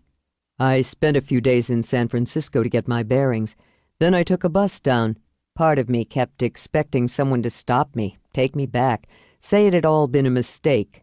Another part was waiting to be recognized, to hear someone call out, "Look, there's Sam Tanner," and run over for my autograph.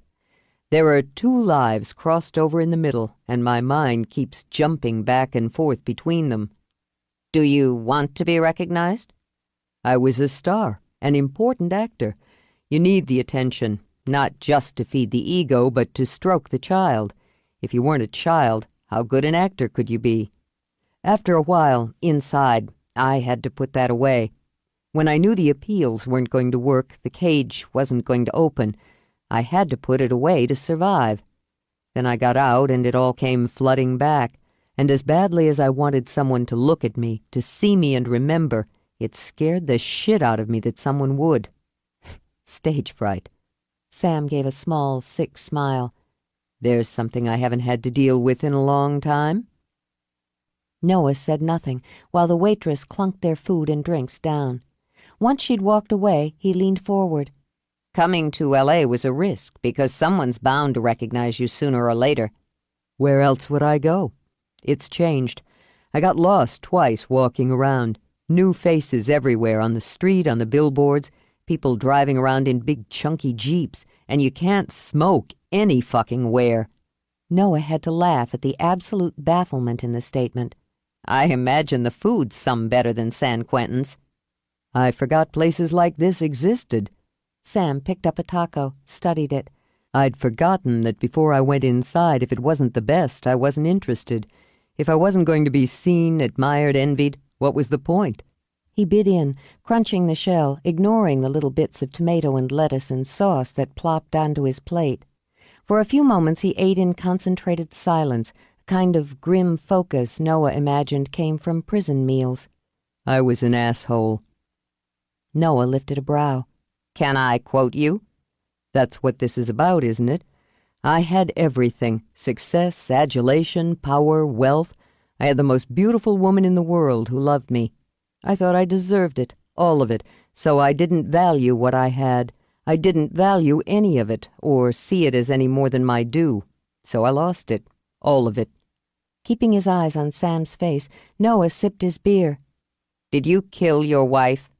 He didn't answer at first, only watched the last sliver of sun sink red into the sea. Yes. His gaze shifted, locked on Noah's.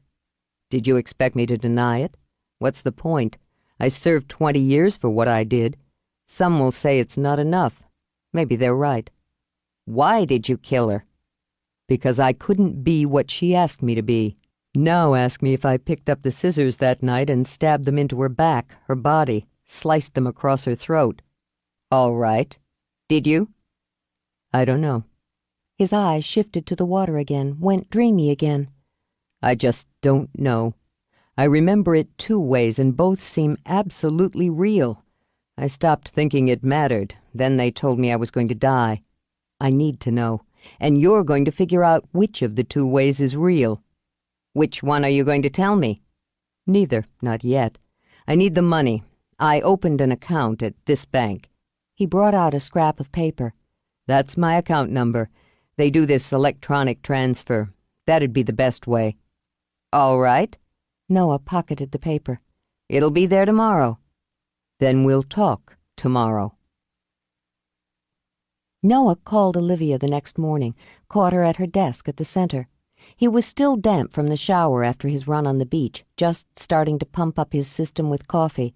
The sound of her voice, brisk, businesslike, husky around the edges, made him smile. Hello back, Miss McBride. Miss me? Not particularly. I don't believe it. You recognize my voice too easily. He heard her sigh, certain she'd wanted it audible and full of exasperation. Why wouldn't I? You talk more than any 3 people I know put together. And you don't talk enough, but I've got your voice in my head. I had a dream about you last night, all soft, watery colors and slow motion. We made love on the bank of the river, and the grass was cool and damp and wild with flowers. I woke up with the taste of you in my mouth. There was a moment of silence, a quiet catch of breath. That's very interesting. Is someone in your office? Momentarily. Thanks, Curtis. I'll take care of that. There was another pause. That riverbank is a public area. He laughed so hard he had to slide onto a stool. I'm becoming seriously crazy about you, Liv. Did you like the flowers? They're very nice and completely unnecessary. Sure they were. They make you think of me. I want you to keep me right in the front of your mind, Liv, so we can pick things up when I get there. When do you plan to make the trip? 1 or 2 weeks. Sooner if I can manage it. The lodge is booked well in advance this time of year. I'll think of something.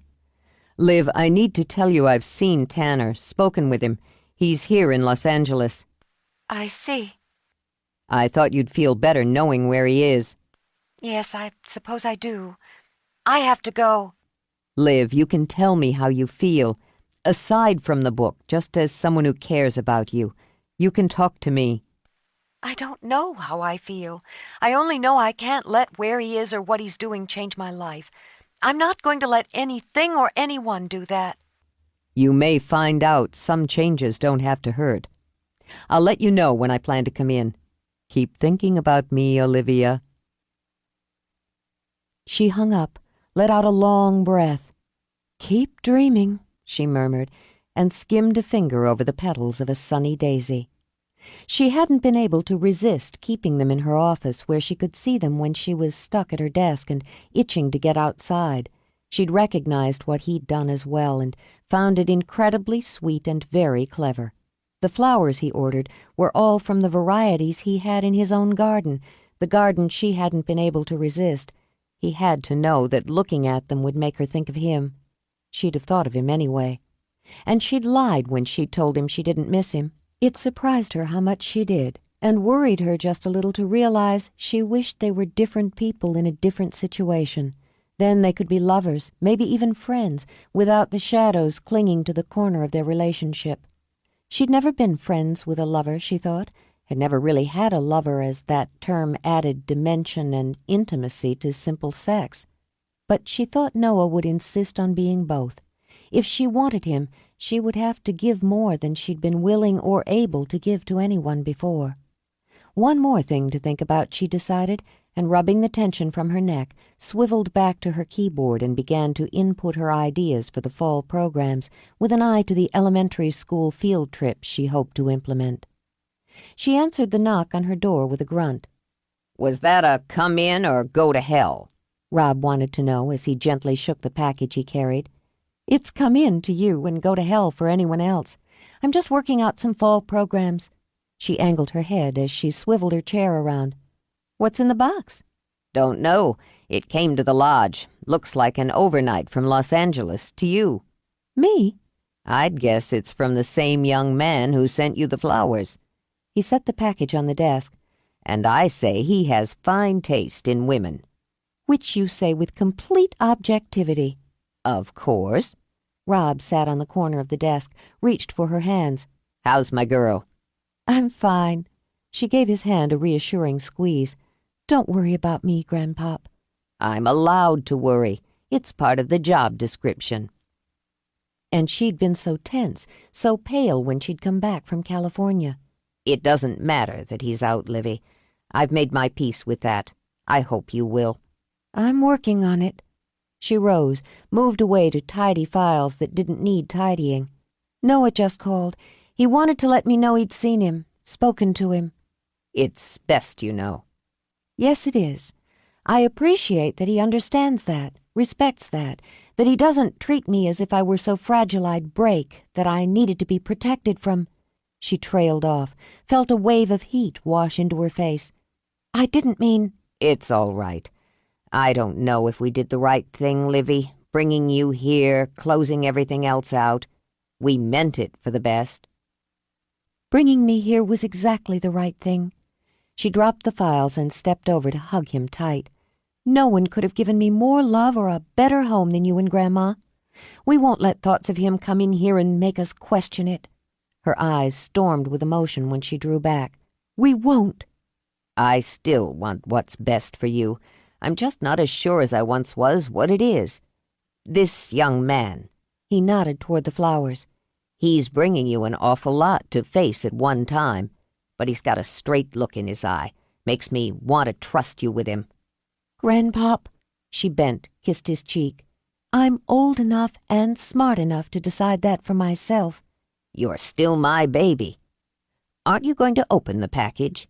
No, it'll only encourage him. She grinned. He's trying to charm me. Is he? I suppose he is, a little. He's planning on coming back soon. I'll decide just how charmed I am when I see him again. Now go to work, and let me do the same. He comes back around. I'm keeping an eye on him. Rob winked as he got up and headed for the door. Then he stopped, one hand on the knob, and glanced back. Did we keep you too close, Livy? Hold you too tight? He shook his head before she could answer. Yes or no, you grew your own way. Your mother'd be proud of you. When the door closed behind him, she sat down, struggled with the tears that were a hot mix of grief and joy. She hoped he was right, that her mother would be proud and not see her daughter as a woman who was too aloof, too hard, too afraid to open herself to anyone but the family who'd always been there. Would Julie, bright, beautiful Julie, ask her daughter, "Where are your friends? Where are the boys you pined for, the men you loved? Where are the people you've touched or made part of your life?" What would the answer be, Olivia wondered? There's no one. No one. It made her so suddenly, so unbearably sad the tears threatened again. Blinking them away, she stared at the package on her desk. Noah, she thought. He was trying to reach her. Wasn't it time she let him? She dug out the Leatherman knife from her pocket, used the slim blade to break the sealing tape. Then she paused, let herself feel the anticipation, the pleasure, let herself think of him as she lifted the lid. Hurrying now, she probed through the protective blizzard of styrofoam chips, spilling them out onto the desk as she worked the contents out. Glass or china, she thought, some sort of figurine. She wondered if he'd actually tracked down a statue of a marmot, was already laughing at the idea when she freed the figure. The laugh died in her throat, tumbled with the avalanche of icy panic that roared through her chest. Her own rapid breathing became a crashing scream in her head. She dropped the figurine as if it were a live snake poised to strike, and stared, trembling and swaying, at the benevolent and beautiful face of the blue fairy poised atop the music box. 25. I never wanted to be alone. Sam held the coffee Noah had given him and squinted against the sun. Being alone was like a punishment to me, a failure. Julie was good at it, often preferred it. She didn't need the spotlight the way I did. Did or do? Noah asked, and watched Sam smile. I've learned there are advantages to solitude. Julie always knew that. When we separated, when I bought the place in Malibu, the prospect of living there alone was nearly as terrifying as living without her. I don't remember much about the Malibu house. I guess it was similar to this. He glanced back at the house, the creamy wood, clear streams of glass, the splashes of flowers in stone tubs, then out to the ocean. The view wouldn't have been much different. You like it here, being alone? My kind of work requires big chunks of solitude. Sam only nodded and fell silent. Noah had debated the wisdom of conducting the interviews at his own place. In the end, it had seemed most practical. They'd have the privacy he required, and by setting up on the deck, give Sam his wish to be outside. He hadn't been able to come up with a good argument against it, as Sam already had his address. He waited while Sam lit another cigarette. Tell me about the night of August 28th. I didn't want to be alone, Sam said again. I wasn't working, had just fired my agent. I was pissed off at Julie. Who the hell did she think she was, kicking me out of the house when she was the one fucking around? I called Lydia. I wanted company. I wanted sympathy. She hated Julie, so I knew she'd say what I wanted to hear. I figured we'd get high and have sex, like old times. That'd teach Julie a lesson. His hand bunched into a fist on his knee, and he began to tap it there, rhythmically. She wasn't home. Her maid said she was out for the evening. So I was pissed off about that, too. Couldn't depend on anyone. No one was there when you needed them. Worked myself up pretty good. There were others I could have called, but I thought fuck them. I did a line to prime myself up, then got in the car and headed into L.A. He paused, rubbing lightly at his temple as if he had a headache brewing, then went back to tapping his fist on his knee. I don't know how many clubs I hit. It came out in the trial. Different people seeing me at different places that night, saying I was belligerent, looking for trouble. How did they know what I was looking for when I didn't? Witnesses stated you were looking for Lucas Manning. Got into a shoving match with security at one of the clubs. Knocked over a tray of drinks at another. Must have. Sam moved his shoulder casually, but his hand continued its hard, steady rhythm. It's a blur. Bright lights, bright colors, faces, bodies. I did another line in the car, maybe two before I drove to our house. I'd been drinking, too. I had all this energy and anger, and all I could think of was Julie. We'd settle this, goddammit, once and for all. He sat back, closed his eyes. His hand stilled, then began to claw at his knee. I remember the way the trees stood out against the sky like a painting, and the headlights of other cars were like suns burning against my eyes. I could hear the sound of my heartbeat in my head. Then it goes two ways. He opened his eyes, blue and intense, and stared into Noah's. The gate's locked.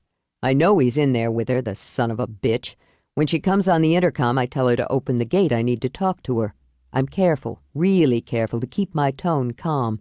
I know she won't let me in if she knows I've been using. She won't let me in if she knows I'm primed. She tells me it's late, but I persist, I persuade. She gives in. I drive back to the house. The moonlight's so bright it hurts my eyes, and she's standing in the door, the light behind her. She's wearing the white silk nightgown I'd bought her for our last anniversary. Her hair's down around her shoulders, her feet are bare. She's so beautiful. And cold. Her face is cold, like something carved out of marble. She tells me to make it quick. She's tired, and walks into the parlor. There's a glass of wine on the table, and the magazines, the scissors. They're silver and long-bladed, sitting on the glass top. She picks up her wine. She knows I'm high now, so she's angry. Why are you doing this to yourself, she asks me. Why are you doing this to me, to Livy? Sam lifted a hand to his lips, rubbed them back and forth, back and forth. I tell her it's her fault. Hers, because she let Manning put his hands on her, because she put her career ahead of our marriage. It's an old argument, old ground, but this time it takes a different turn. She says she's through with me. There's no chance for us, and she wants me out of her life. I make her sick. I disgust her. Still the actor, he punched the words, used pauses and passion. She doesn't raise her voice, but I can see the words coming out of her mouth. I see them as dark red smoke, and they choke me. She tells me she's never been happier since she kicked me out, and has no intention of weighing herself down with a has-been with a drug problem. Manning isn't just a better actor, he's a better lover, and I was right all along. She's tired of denying it. He gives her everything I can't. Noah watched Sam's eyes go glassy and narrowed his own. She turned away from me as if I was nothing, Sam muttered, then lifted his voice to a half-shout. As if everything we'd had together was nothing. The red smoke from her words is covering my face. It's burning in my throat. The scissors with the long silver blades are in my hands. I want to stab them through her, deep inside her. She screams. The glass flies out of her hand, shatters. Blood pours out of her back, like I'd pulled a cork out of a bottle of perfect red wine. She stumbles. There's a crash. I can't see through the smoke. Just keep hacking with the scissors. The blood's hot on my hands, on my face. We're on the floor. She's crawling. The scissors are like part of my hand. I can't stop them. I can't stop. His eyelids shuttered closed now, and the hands on his knees were bone-white fists. I see Livy in the doorway, staring at me with her mother's eyes. His hand shook as he picked up his coffee. He sipped, long and deep, like a man gulping for liquid after wandering the desert. That's one way I remember it. Can I have something cold now? Some water? All right. Noah switched off the recorder, rose, went inside to the kitchen. Then he laid his palms on the counter. Icy sweat shivered over his skin. The images of the murder were bad enough. He'd read the transcripts, studied the reports. He'd known what to expect. But it had been the perfect artistry of Sam's narrative that knotted his stomach. That and the thought of Olivia crawling out of her child's bed and into a nightmare. How many times had she relived it, he wondered. He poured 2 glasses of mineral water over ice, braced himself to go back out and continue. You're wondering if you can still be objective, Sam said when Noah stepped out again. You're wondering how you can stand to sit here with me and breathe the same air. No. Noah passed him the water, sat. That's part of my job. I'm wondering how you live with yourself, what you see when you look in the mirror every morning. They kept me on suicide watch for 2 years. They were right. But after a while you learn to go from one day to the next. I loved Julie, and that love was the best part of my life. It still wasn't enough to make me a man. And 20 years in prison did? 20 years in prison made me sorry I'd destroyed everything I'd been given. Cancer made me decide to take what was left. What's left, Sam? The truth, and facing it. He took another sip of water. I remember that night another way, too. It starts off the same, toking up, cruising, letting the drug feed the rage. But this time the gates are open when I get there. Boy, that pisses me off. What the hell is she thinking? We're going to have a little talk about that. If Manning's inside, I know damn well he's in there. I can see him pumping himself into my wife. I think about killing him with my bare hands while she watches. The door of the house is wide open, lights spilling out. This really gets me. I walk in looking for a fight. I start to go upstairs, sure I'll catch them in bed. But I hear the music from the parlor. They must be fucking in there with the music on, the door open, and my daughter upstairs. Then He stopped, took a long drink, then set the glass aside. There's blood everywhere. I didn't even recognize it for what it was at first. It's too much to be real. There's broken glass, smashed. The lamp we'd bought on our honeymoon is shattered on the floor. My head's buzzed from coke and vodka, but I'm thinking, Jesus, there's been a break-in. And I see her. Oh, God, I see her on the floor. His voice broke, wavered, quavered, just as perfectly delivered as the stream of violence in his first version. I'm kneeling beside her, saying her name, trying to pick her up. Blood. There's blood all over her. I know she's dead, but I tell her to wake up. She has to wake up. I pulled the scissors out of her back. If I took them out, they couldn't hurt her.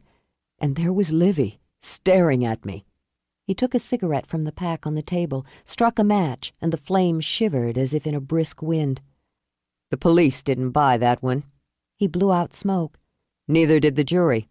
After a while, I stopped buying it too. I'm not here to buy anything, Sam. No. He nodded, but it was a sly look, a con's look. But you'll wonder, won't you? According to Manning, he and Julie never had an affair. Not for lack of trying on his part. He was up front about that. Noah stood with his father outside the youth center while a group of kids fought through a pickup game on the newly black-topped basketball court. He was in love with her, infatuated, spent a lot of time with her, but she considered him a friend. That's the way he played it during the investigation. Did you believe him? Frank sighed, shook his head as he watched one of his boys bobble a pass. He was convincing. The housekeeper's testimony backed him up. She swore no man had ever spent the night in that house but the man her mistress had been married to. She was fiercely loyal to Julie and could have been covering, but we never shook her on it. The only evidence to the contrary was Sam Tanner's belief and the usual gossip. As far as the case went, it didn't matter one way or the other. Tanner believed in the affair, so to him it was real and part of the motive. Don't you find it odd that Manning and Lydia Loring ended up as lovers, even for only a few months? That's why they call it Holly Weird, pal. Just hypothetically, if you hadn't had Tanner cold, where else would you have looked? We had him cold, and we still looked. We interviewed Manning, Lydia, the housekeeper, the agent, the family. Particularly the Melbournes, as they both worked for Julie. Actually, we took a long look at Jamie Melbourne. She inherited a considerable sum upon her sister's death. We went through Julie's fan mail, culled out the loonies, and took a look at them in case an obsessed fan had managed to get in through the security. The fact is, Tanner was there. His prints were all over the murder weapon. He had motive, means, and opportunity. And his own daughter saw him. Frank shifted. I had some trouble with the case during the first few days. It didn't hold as solid as I wanted it to. What do you mean it didn't hold? Just that the way Tanner behaved, the way he mixed up 2 different nights, 2 different altercations with Julie in his head, or pretended to, it didn't sit at first. Then he lawyered and went hard. I realized he'd been playing me. Don't let him play you, Noah. I'm not. But he jammed his hands into his pockets, paced away, paced back. Just hear me out. A few days ago, he told me 2 versions of that night. The first jibes with your findings, almost a perfect match. He's into the part when he's describing it. He could have been replaying a murder scene in a brutal movie. Then he tells me the other way, the way he got there and found her. His hands shake and he goes pale. His voice races up and down like a roller coaster. Which did you believe? Both. Frank nodded. And he told you last, the way that makes him innocent. Let that impression dig the deepest. Noah hissed out a breath. Yeah, I thought of that. Maybe he still wishes it was the second way. One thing I believed, Noah, is that after, he wished she hadn't opened the door that night. And you can't ever forget that one vital point, Frank added. He's an actor and knows how to sell himself. I'm not forgetting, Noah murmured. But he was wondering. He decided to swing by and see his mother. He'd planned on heading to Washington the following day. This time he'd fly up, then rent a car. He didn't want to waste time on the road. Celia was sitting on their little side deck, going through the mail and sipping a tall glass of herbal sun tea. She lifted her cheek for Noah to kiss, then wagged a form letter at him. Have you seen this? They're threatening to cut the funding for the preservation of the northern elephant seal. Must have missed that one. It's disgraceful. Congress votes itself a raise, spends millions of taxpayer dollars on studies to study studies of studies, but they'll sit back and let another of the species on our planet become extinct. Go get 'em, Mom. She huffed, put the letter aside, and opened another. Your father's at the youth center. I know, I was just there. I thought I'd come by and see you before I headed to Washington tomorrow. I'm glad you did. Why don't you stay for dinner? I've got a new recipe for artichoke bottoms I want to try out. Gee, that sounds tempting, but I have to pack. Liar, she said with a laugh. How long will you be gone? Depends. Is the book giving you trouble? Some. Nothing major. What then? I've got a little hang-up going. He picked up her tea, sipped, winced. She refused to add even a grain of sugar. A personal level hang-up. On Olivia McBride. Really? Celia drew out the word, giving it several syllables, and grinned like a contented cat.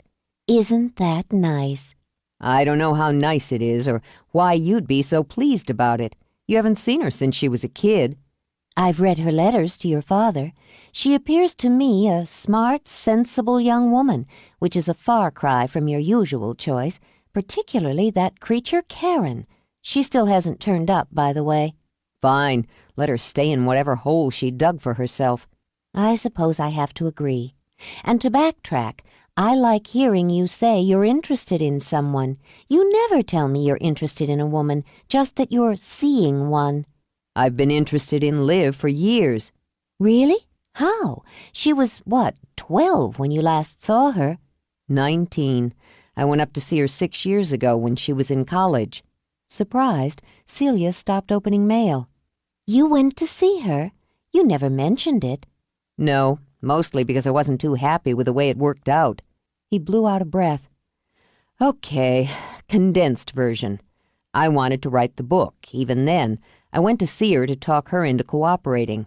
Then I saw her and, man, it just blasted through me. I couldn't think with all the stuff going on inside me just looking at her. I didn't think. Noah. Celia closed a hand over his. I had no idea you'd ever felt that way with anyone. I've felt that way with her, and I ruined it. When she found out why I was there, it hurt her. She wouldn't listen to apologies or explanations. She just closed the door. Has she opened it again? I think she's pulled back a couple of the locks. You weren't honest with her before, and it ended badly. That should tell you something. It does. But first I have to wear her down. Because he felt better having just said it all out loud, he smiled. She's a hell of a lot tougher than she was at 19. You'll think more of her if she makes you work. She patted his hand, then went back to the mail. I know you, Noah. When you want something, you go after it. Maybe not all at once, but you keep at it until you have it. Well, it feels like I've been going after Olivia McBride most of my life. Meanwhile... Mom? What is it? She'd gone deadly pale, had him leaping up, fearing a heart attack. Noah! Oh, God! She gripped the hand he'd pressed to her face. Look! Look! He pulled the paper out of her hand, ignoring it while he struggled to keep them both calm. Take it easy. Just sit still, catch your breath. I'll call the doctor. No! For God's sake, look! She took his wrist, yanked the paper he held back down. He saw it then. The photocopy was fuzzy, poorly reproduced, but he recognized the work of the police photographer documenting the body of Julie McBride at the scene of the murder. He had a copy of the picture in his own files, and though he'd looked at it countless times, the stark black and white was freshly appalling. No, not a photocopy, he realized, computer scanned, just as the bold letters beneath the picture were computer generated. It can happen again. It can happen to you. Rage, cold and controlled, coated him as he looked into his mother's horrified, baffled eyes. He flicked the wrong switch this time, Noah murmured. He waited until his father came racing home, but no amount of arguing or pleading could make him wait until the police arrived. The son of a bitch had played him all right and had nearly sucked him in. Now he'd threatened his family. Revenge, Noah supposed as he slammed out of his car and strode down Sunset. Revenge against the cop who'd helped lock him away. Go after the family, lure the son in, dangle the story, take the money, then terrorize the wife. Noah pushed through the front entrance of the apartment unit, flicked a glance at the elevator, and chose the stairs. The mighty had fallen here, he thought. The paint was peeling, the treads grimy, and he caught the sweet whiff of pot still clinging to the air. But he hadn't fallen far enough. The bastard liked women as his victims. Noah pounded a fist on the door of the second-floor apartment. Women and little girls. They'd just see how well he handled it when he had a man to deal with. He pounded again and seriously considered kicking the door in. The cold edge of his rage had flashed to a burn. If you're looking for the old man, he's split. Noah glanced around, saw the woman. Hell, the hooker, he corrected. Split where? Hey, I don't keep tabs on the neighbors, honey. You a cop? No, I've got business with him, that's all. Look a little like a cop, she decided, after an expert up-and-down survey. Parole officer? What makes you think he needs one? Shit, you think I can't spot a con? He did some long time. What'd he do? Kill somebody? I just want to talk to him. Well, he ain't here. She kept moving, giving Noah an unattractive whiff of cheap perfume and stale sex. Packed up his little bag and moved out yesterday. Long after the center had closed for the day, Olivia worked in her office. The paperwork had a nasty habit of building up on her during late spring and summer. She much preferred taking groups on the trail, giving lectures, heading a tour of the back country for a few days. She caught herself staring at the phone, again, and muttered curses under her breath. It was humiliating, absolutely mortifying, to realize that part of the reason she was working late again was the hope that Noah would call, which she hadn't done in 2 days, she reminded herself. Not that he was under any obligation to call her, of course. Not that she couldn't, if she wanted to, call him, which she wouldn't do because, damn it, it would look as if she was hoping he'd call. She was acting like a high school girl with a crush. At least, she thought she was. She'd never been a high school girl with a crush. Apparently, she'd had more sense at 16 than she had now. Now she daydreamed over the flowers he'd sent. She remembered the exact tone of his voice when he'd said her name, after he'd kissed her. The texture of his hands against her face, the little lurch of shock and pleasure in her own stomach, the way he talked and talked, she thought now, poking and prodding at her until she gave up and laughed. He'd been the first man she'd ever been attracted to who could make her laugh. He was certainly the only man she'd ever thought about after he was out of sight.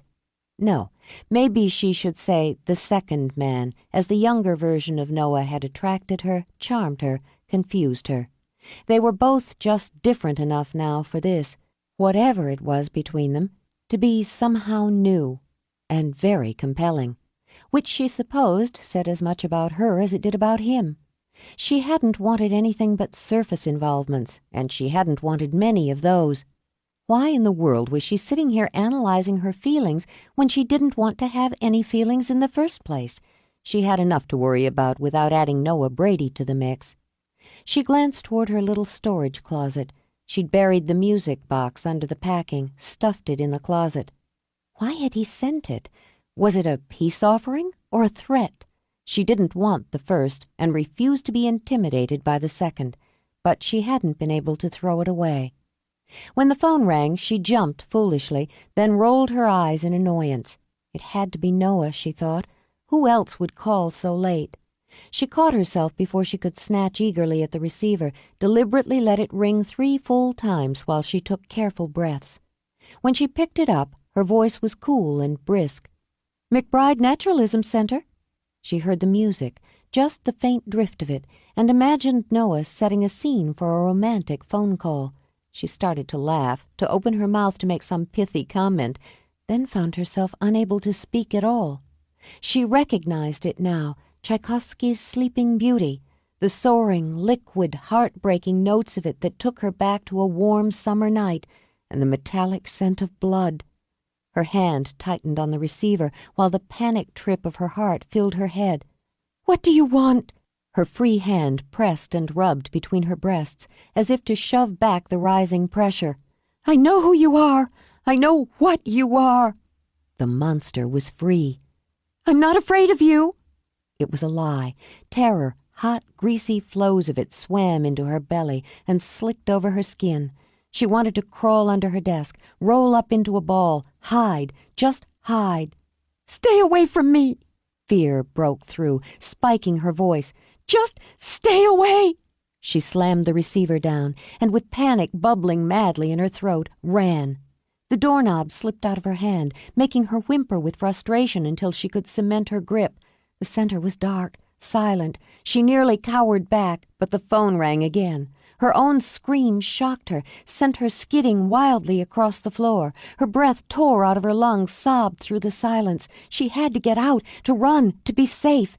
And as she reached for the door, the knob turned sharply. The door opened wide, and in its center was the shadow of a man. Her vision went gray and hazy. Dimly she heard someone call her name. Hands closed over her arms. She felt herself sway, then slide through them into the black. Hey, hey, hey! Come on! Come back! Her head reeled. She felt little pats on her face, the brush of lips over hers. It took her a moment to realize she was on the floor, being rocked like a baby in Noah's lap.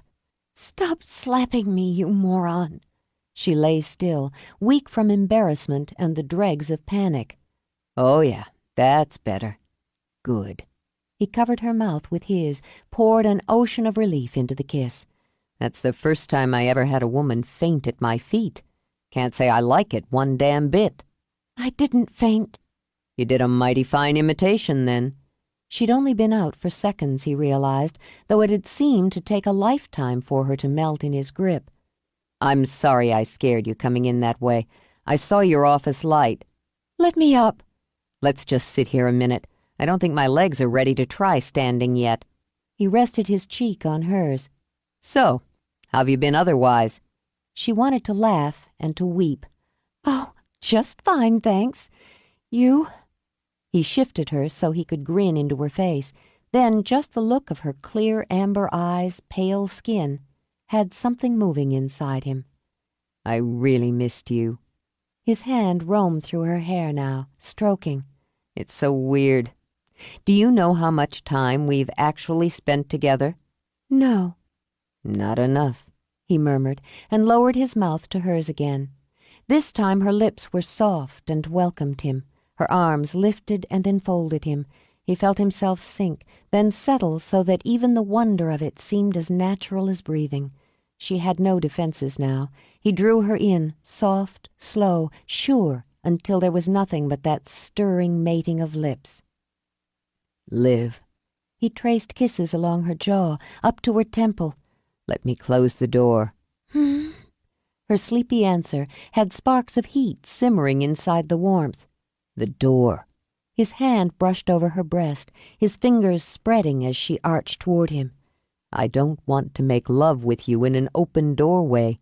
She made another humming sound, scraping her teeth over his bottom lip as she slapped at the door in an attempt to close it herself.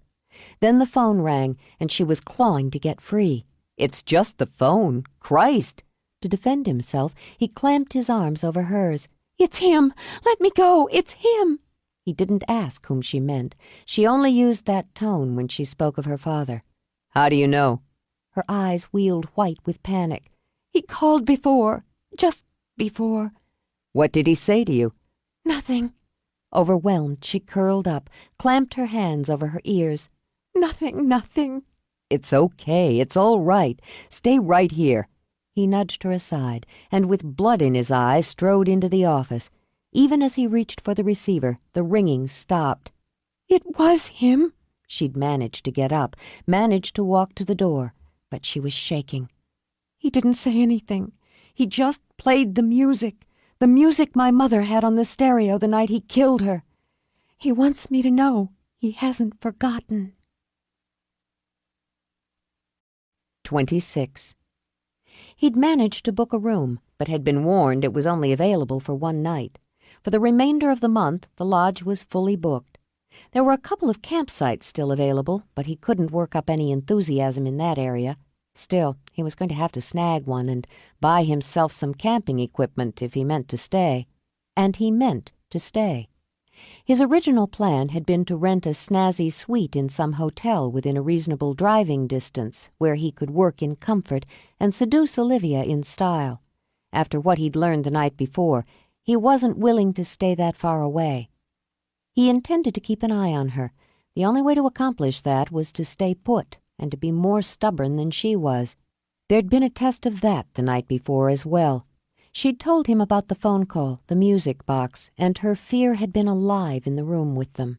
But the moment she'd gotten it out, she'd toughened up again, stepped back from him. He thought part of it had been an incredibly misplaced sense of embarrassment at showing a weakness, but on another level, he decided this was the way she'd shored up any holes in her defenses for years. She set it aside, closed it off, and refused to talk about it. She'd fired up when he'd said he was taking her home. She knew the way. He'd get lost on the way back. She didn't need a bodyguard, and wouldn't be taken anywhere by anyone. Noah stepped out on his tiny first-floor patio and scanned the deep green of the summer forest. He'd never actually dragged a woman to his car before, he thought now, never seriously wrestled with one in a personal match that didn't have the end goal of sex on the minds of both participants, and he'd never come quite so close to losing a girl. He rubbed his bruised ribs absently. He wondered if he should be ashamed of having enjoyed it quite so much, then decided against it. He'd gotten her home safely, had managed to block her last punch long enough to punctuate his victory with a very satisfying kiss, until she'd bitten him. God, he was crazy about her. And concerned enough to make him determined to deal with Sam Tanner, to keep Olivia safe and to give her some peace of mind. He went back inside and called his father. "How's Mom?" She's fine. I drove her into work today and browbeat a promise out of her that she wouldn't go anywhere alone. I'll be driving her to and from until... No word on Tanner? No. He withdrew $2,000 in cash from his bank account. He rented his room by the week and had paid up. The police are interested in questioning him about the picture, but there's not a lot they can do. I tugged some strings and had a couple of my buddies check the airports and train stations for reservations in his name. Nothing. He needs to be found. Hire a detective, the best you know. I can afford it. Noah. This is my party. I foot the bill. I'll arrange for you to leave messages for me here at the lodge. I'm going to be doing the tent thing for a while, so I won't be near a phone. I'll be checking in as often as I can. Noah, if he's decided it's payback, you're a target. He's dying. He's got nothing to lose. I grew up with a cop. I know how to handle myself. Take care of Mom. Frank waited a beat. I know how to take care of what's mine. Watch yourself, Noah. Same goes. He hung up, then paced the little room while he tried to juggle an idea out of his mind. When it came, it was so simple, so perfect, he grinned. "I know how to take care of what's mine, too," he murmured, and hoping she'd cooled off, he went to find Olivia. She hadn't cooled off. In fact, she was nursing her temper as a devoted mother would a fretful baby. She'd take spit-in-his-eye temper over the sick, shaky panic she felt every time her office phone rang. So she nurtured it, she used it, she all but wallowed in it. When Noah walked into her office, she got to her feet, slowly, her eyes cold, steady. Like a gunfighter, she shot fast and from the hip. "Get your sorry ass out of my office and off McBride property. If you're not checked out and gone inside of 10 minutes, I'm calling the cops and having you charged with assault." "You'll never make it stick," he said with a cheer he knew would infuriate her. "I'm the one with the bruises." "Don't swear," he added quickly, and shut the door at his back. "They're young, impressionable children out there. Now, I've got a deal for you." "A deal for me?" She bared her teeth in a snarl, then jerked back when the phone rang. Before she could move, Noah snatched it off the hook himself. Rivers End Naturalism Center, Ms. McBride's office. This is Raoul, her personal assistant. I'm sorry she's in a meeting. Would you like... "Idiot!" she hissed at him, and wrestled the phone out of his hand. "This is Olivia McBride." Noah shrugged, then wandered around the room as she dealt with business. When she ended the conversation, then said nothing, he checked the soil of a nicely blooming African violet. I've been thinking about taking a few days to get away from technology, he decided. To test myself. Man against nature, you know. He looked back. She was still standing, but she had her hands linked together now, The fire had gone out of her eyes, leaving them carefully blank. "I'd think less of you if you weren't afraid, because then I'd think you were stupid." He said it quietly, with just the slightest edge of annoyance. How could he see so much, she wondered, without even seeming to look? "I'm not a damsel in distress. I can take care of myself." "Good, because I'm hoping you'll be looking after me the next few days. I want to do some hiking and camping in the back country." Her laugh came fast and was none too flattering. "The hell you do!"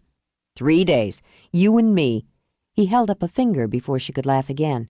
"We get away for a while. You do what you do best, and so do I.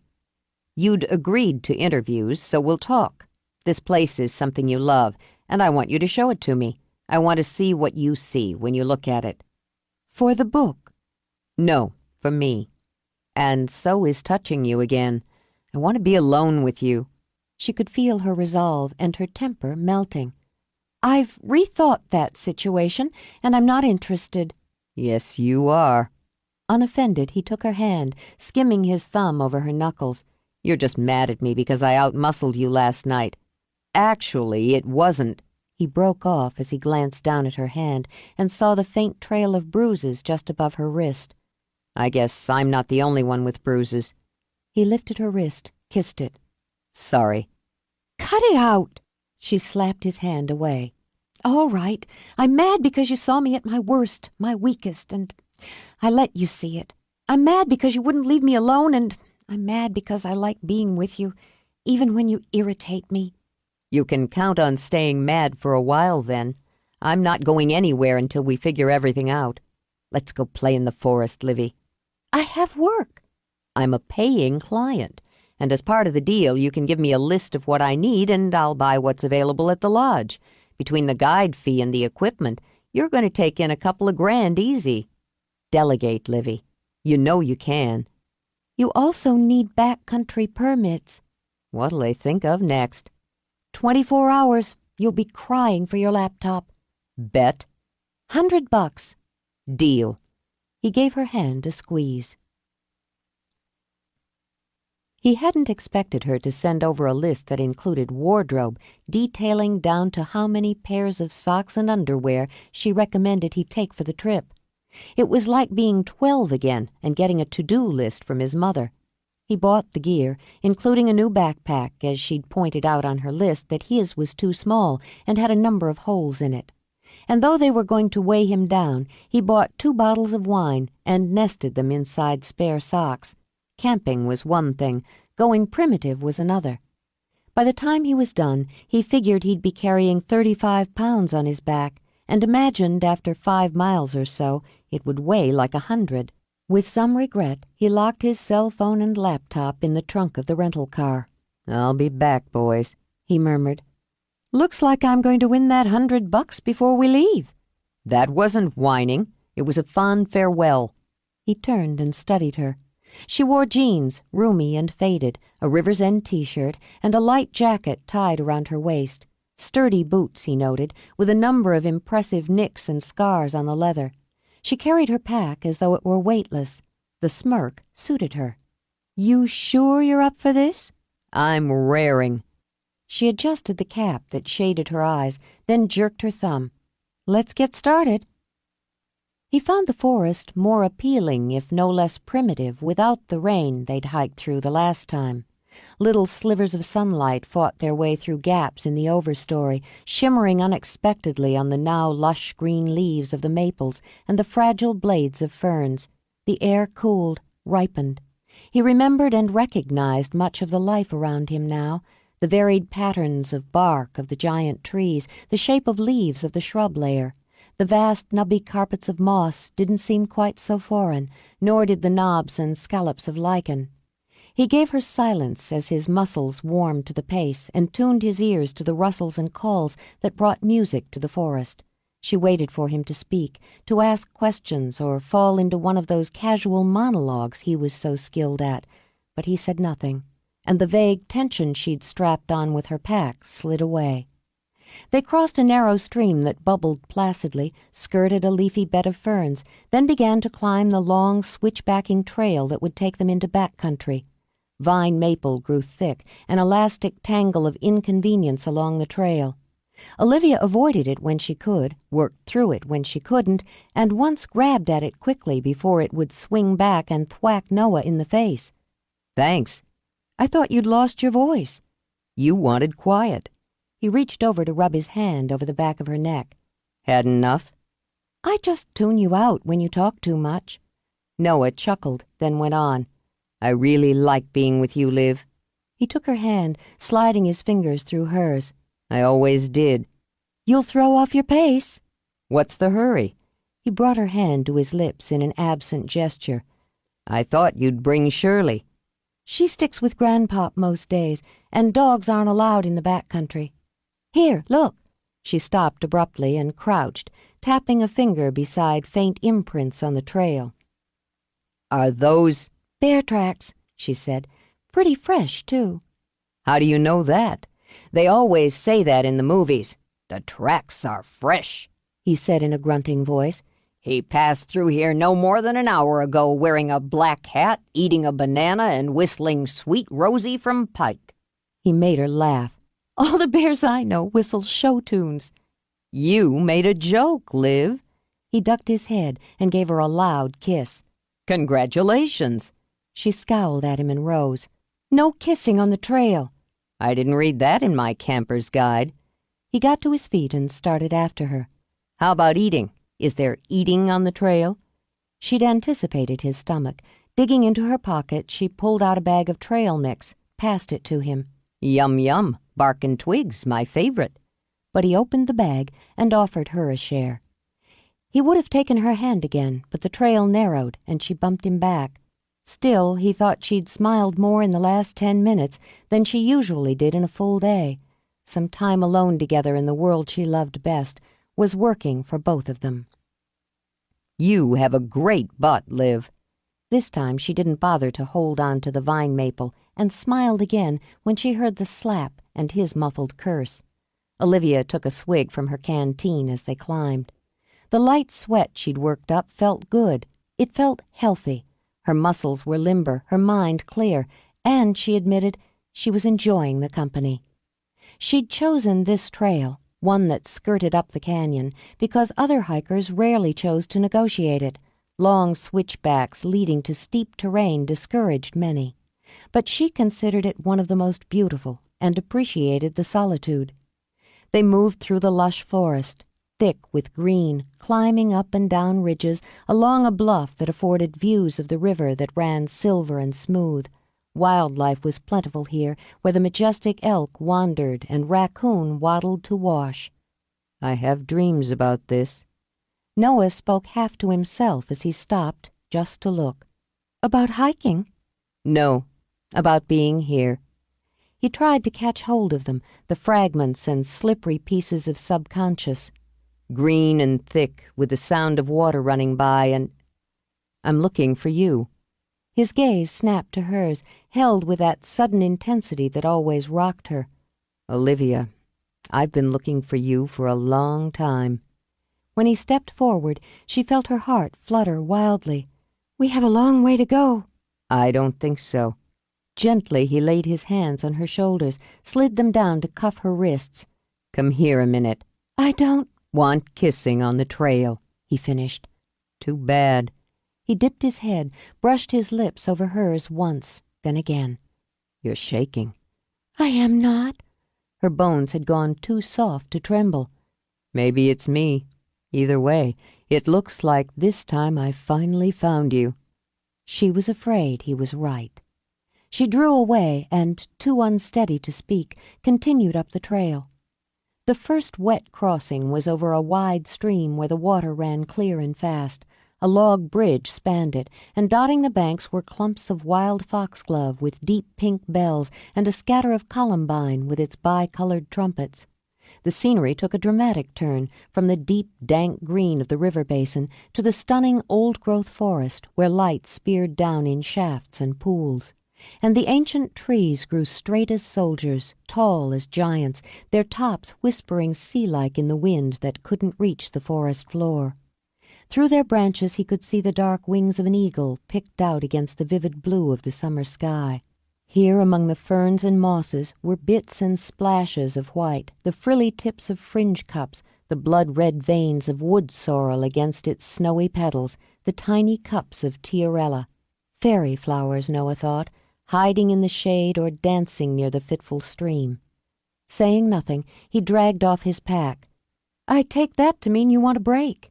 I just want to be here for a while. It's a great spot. "Then you don't want a sandwich?" His brows went up. Who says? Even as she reached up to release her pack, he was behind her, lifting it off.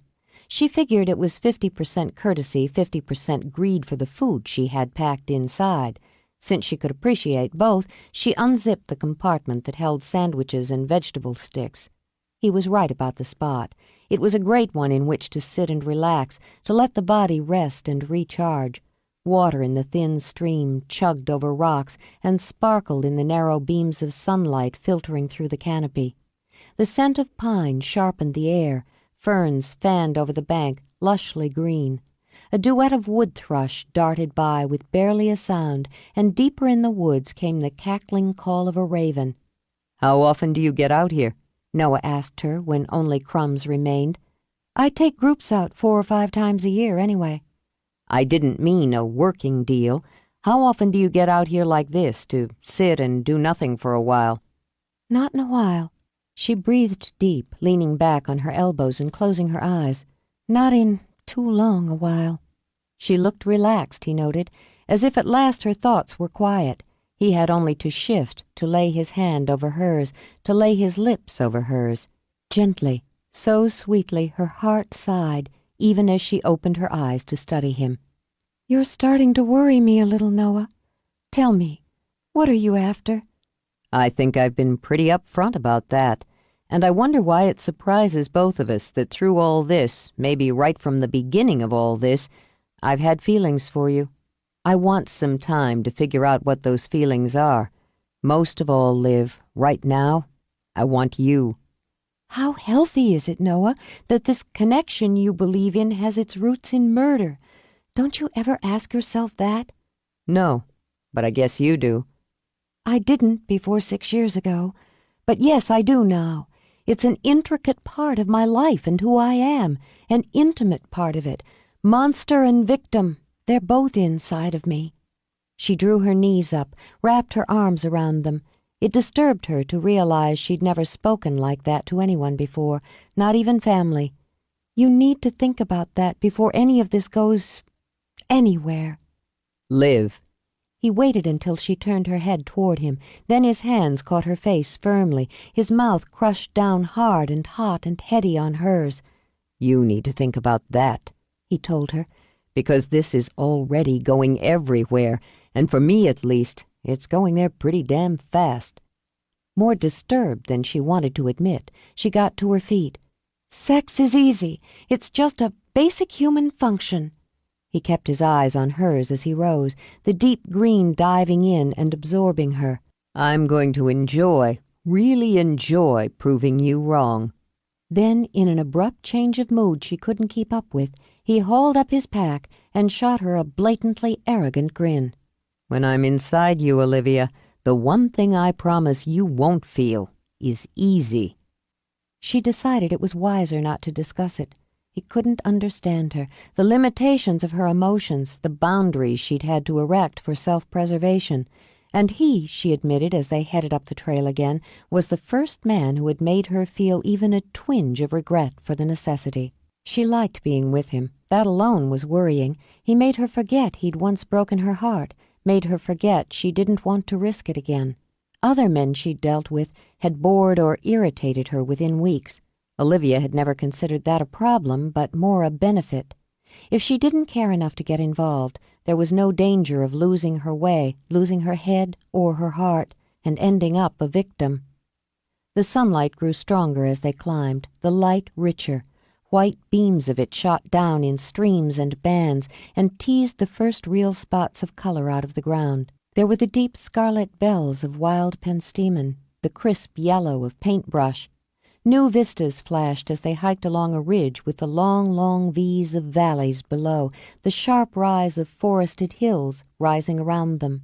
At the next wet crossing, the river was fast and rocky with a thundering waterfall tumbling down the face of the cliff.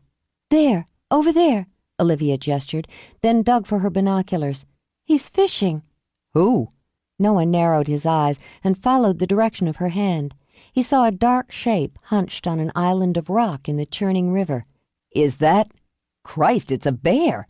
He snatched the binoculars Olivia offered and stared through them. The bear slammed into his field of vision, nearly made him jolt. He leaned forward on the rustic bridge and studied the bear as the bear studied the water. In a lightning move, one huge black paw swept into the stream, spewing up drops, and came out again, locked around a wriggling fish that flashed silver in the sun. Got one! Man, did you see that? Snagged it out of the water, first try. She hadn't seen. She'd been watching Noah, the surprise and excitement on his face, the utter fascination in it. Noah shook his head as the bear devoured his snack. Great fishing skills, lousy table manners. He lowered the binoculars, started to hand them back, and caught Olivia staring at him. Something wrong? No. Maybe everything, she thought, is either very wrong or very right. Nothing. We'd better go if we want to make camp before we lose the light. Got a specific place in mind? Yes, you'll like it. We'll follow the river now, about another hour. Another hour? He shifted his pack on his shoulders. Are we heading to Canada? You wanted back country, she reminded him. You get back country. She was right about one thing, Noah decided when they reached the site. He liked it. They were tucked among the giant trees with the river spilling over tumbled rocks. The light was gilded, the wind a whisk of air that smelled of pine and water. I'm going upstream to catch dinner. As she spoke, she took a retractable rod out of her pack. Very cool. If I get lucky, we eat like bears tonight. If I don't, we have some dehydrated food packs. Get lucky, Liv. Can you set up the tent while I'm fishing? Sure. You go hunt up food. I'll make the nest. I have no problem with role reversal whatsoever. Ha! If you want to wander, just stay in sight of the river. Check your compass. If you get lost... I won't. I'm not a moron. If you get lost, she repeated, sit down and wait for me to find you. He looked so insulted she patted his cheek. You've done just fine so far, city boy. He watched her go and promised himself he would do a whole lot better. 27. The tent didn't come with instructions, which Noah thought was a definite flaw in the system. By his calculation, setting up camp took him about triple the amount of time and energy it would have taken Olivia, but he decided he'd keep that little bit of information to himself.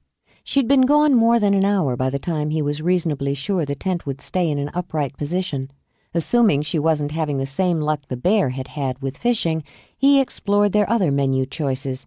Dry packs of fruit, dehydrated soup, and powdered eggs assured him that while they might not eat like kings, they wouldn't starve.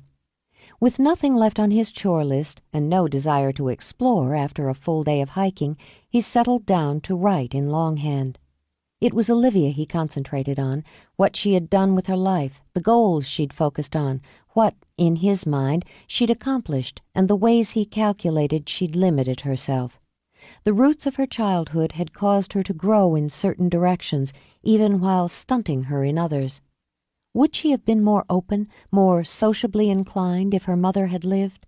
Would she have been less driven to stand on her own if she'd grown up the pampered, indulged child of a Hollywood star? How many men would have walked in and out of her life? Did she ever wonder? Would all that energy and intelligence have been channeled into the entertainment field, or would she still have gone back to her mother's roots and chosen the isolation? Considering it, considering her, he let his notebook rest on his knee and just looked.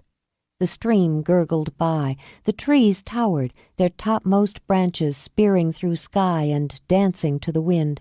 The stillness was broken by the music of the water, the call of birds that nested and fed in the forest around him. He saw a lone elk, its rack, crown regal, slip out of the trees and pause to drink downstream.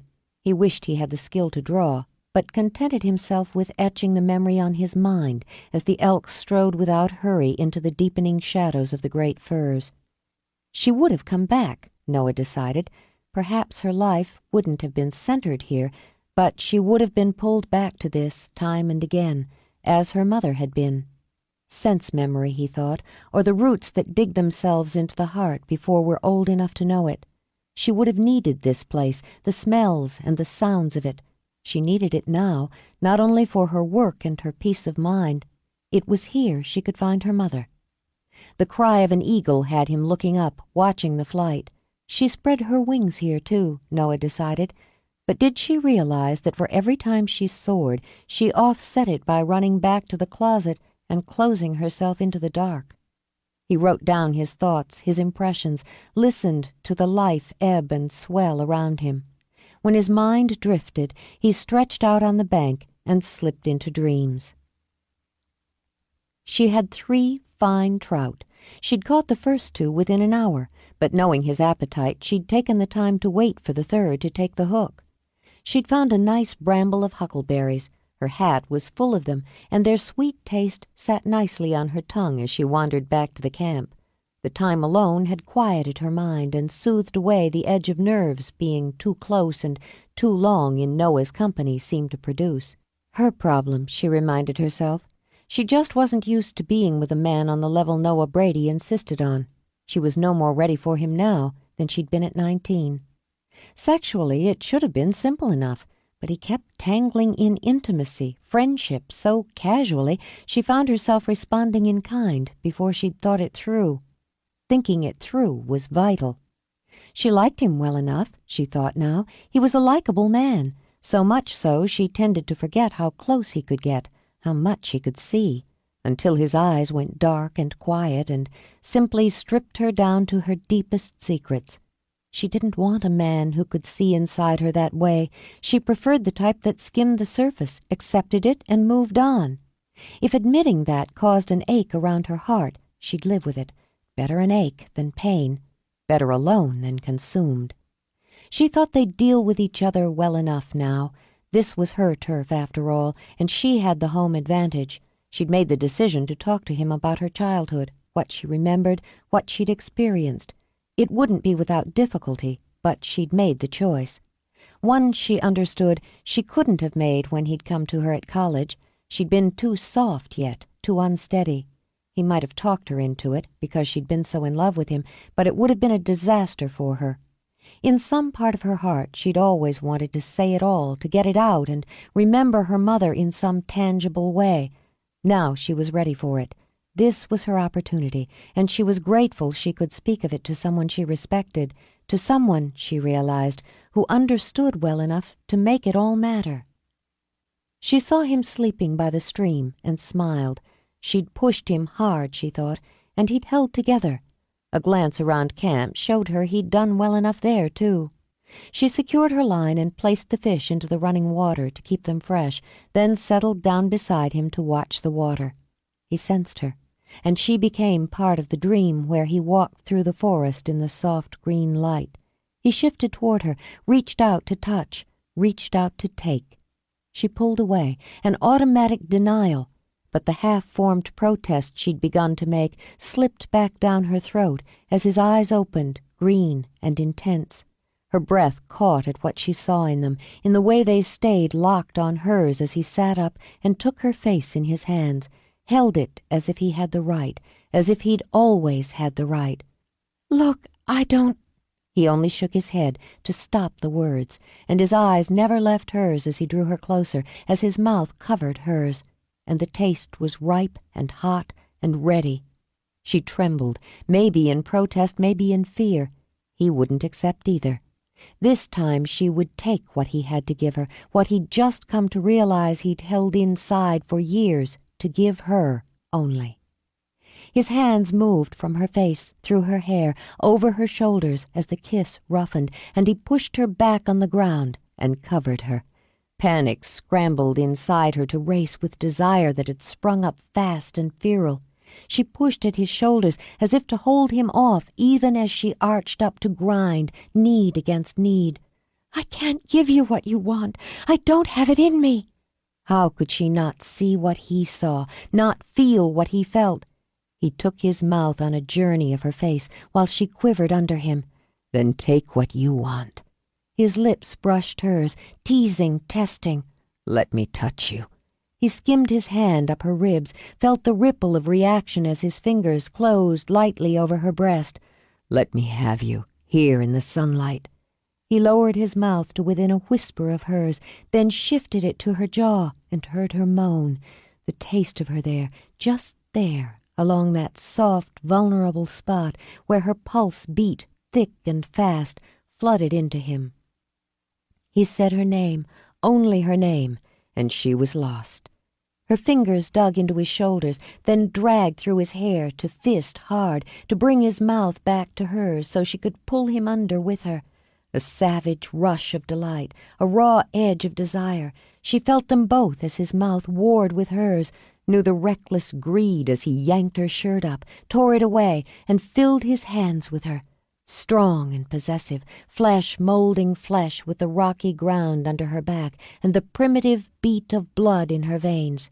For the first time, when a man's body pressed down on hers, she yielded, to him, to herself, as something inside her went silky, her mind went blissfully blank, then filled with him.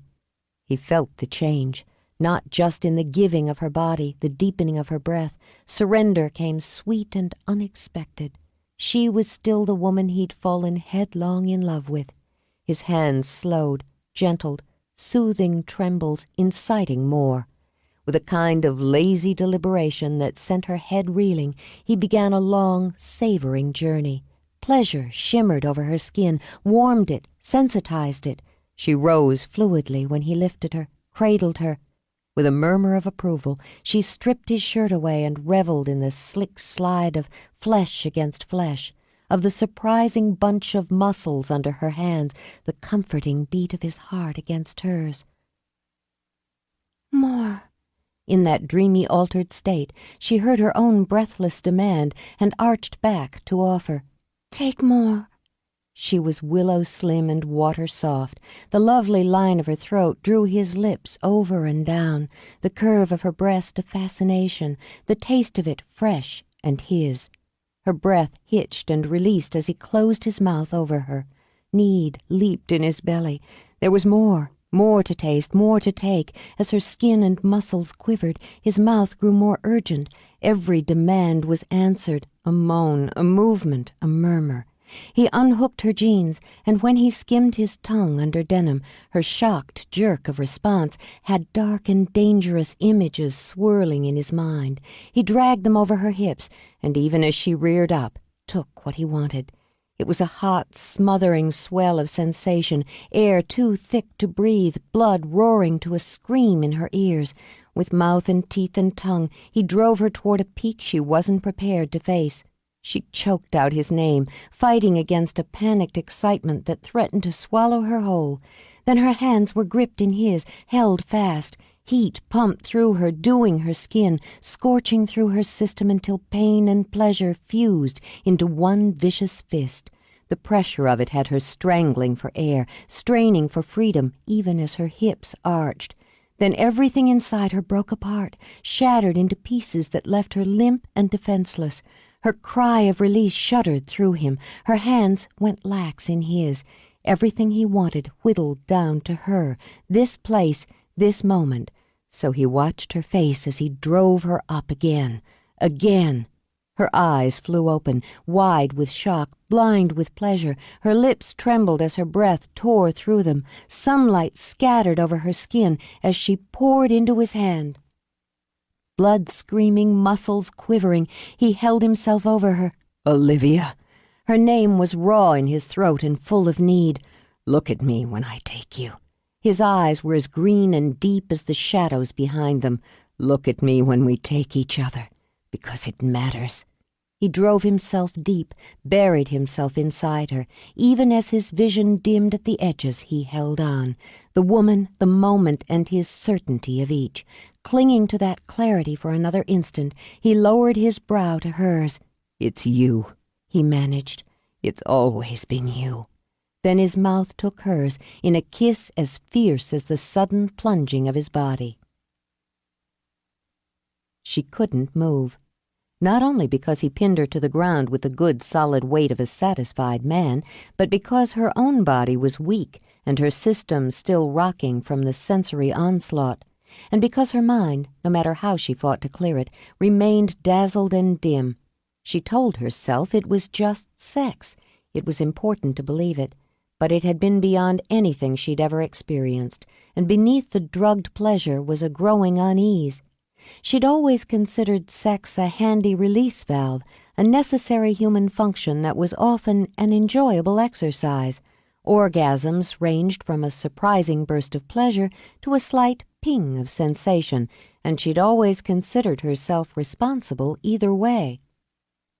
With Noah, she didn't feel she'd had a chance to be responsible.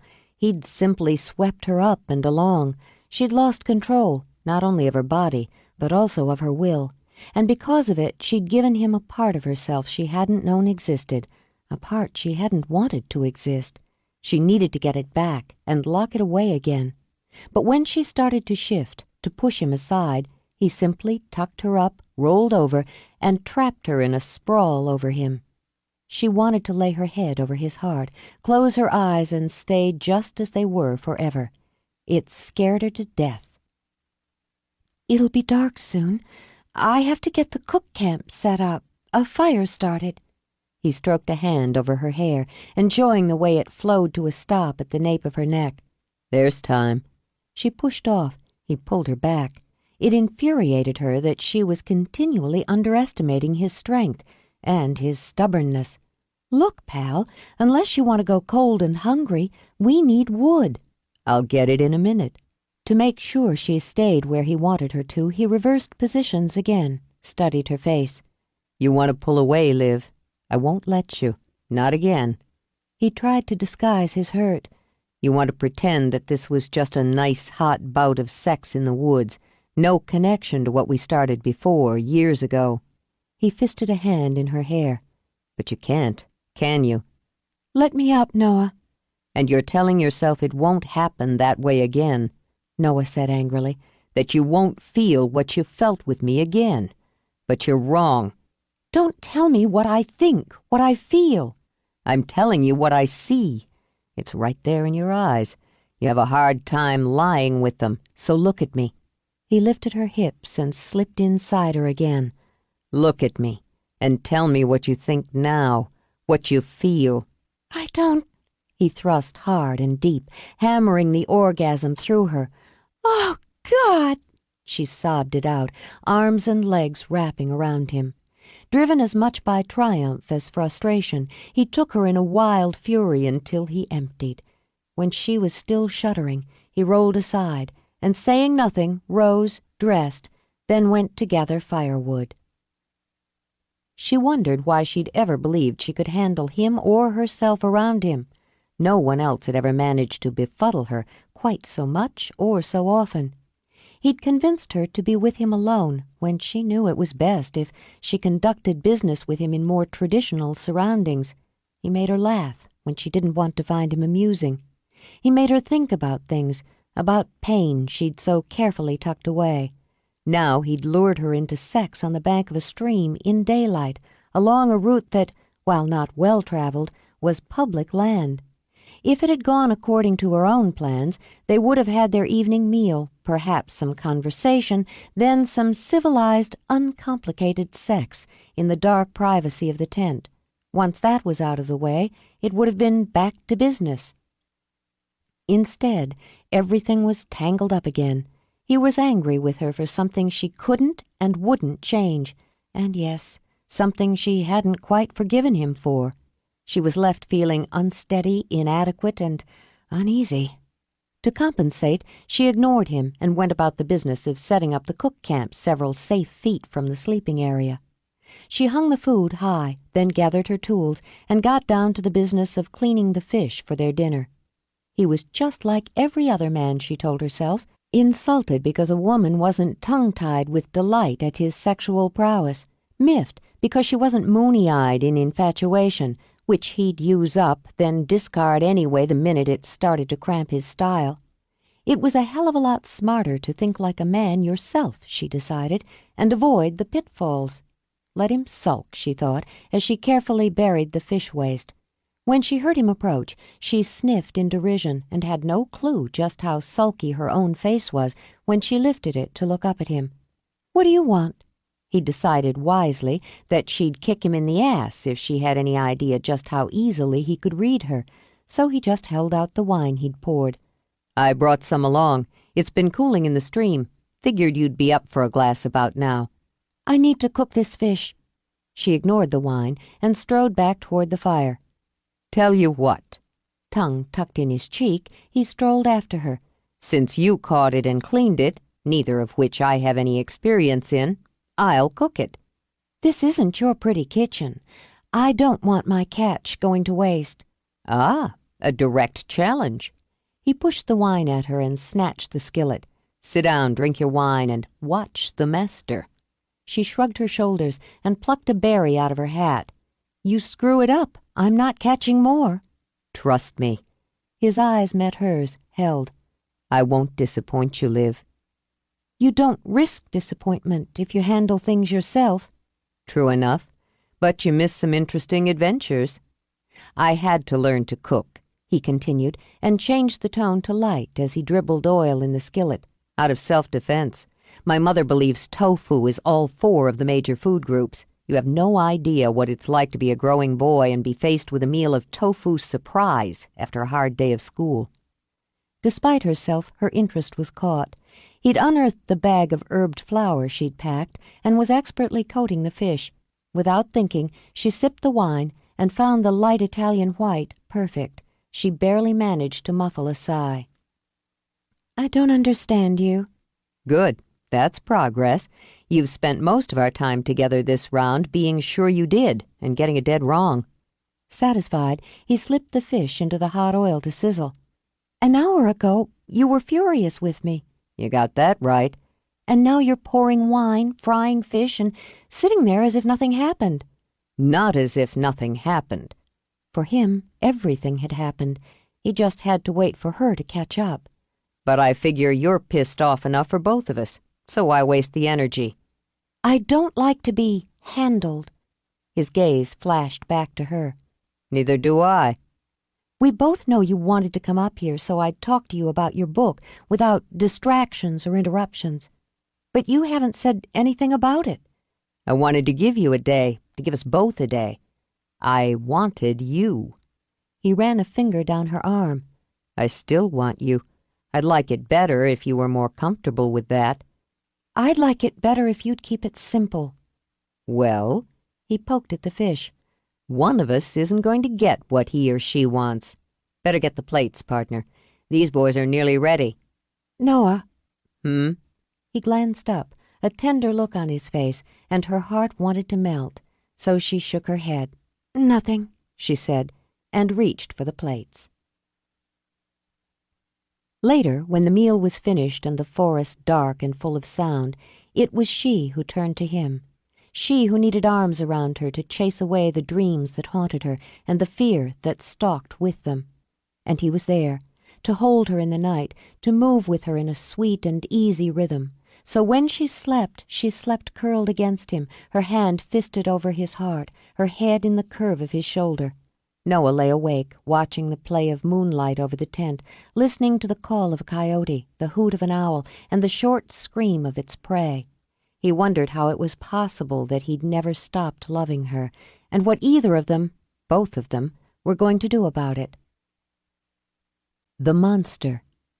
Deep into that darkness peering long, I stood there wondering, fearing, doubting, dreaming dreams no mortal ever dared to dream before.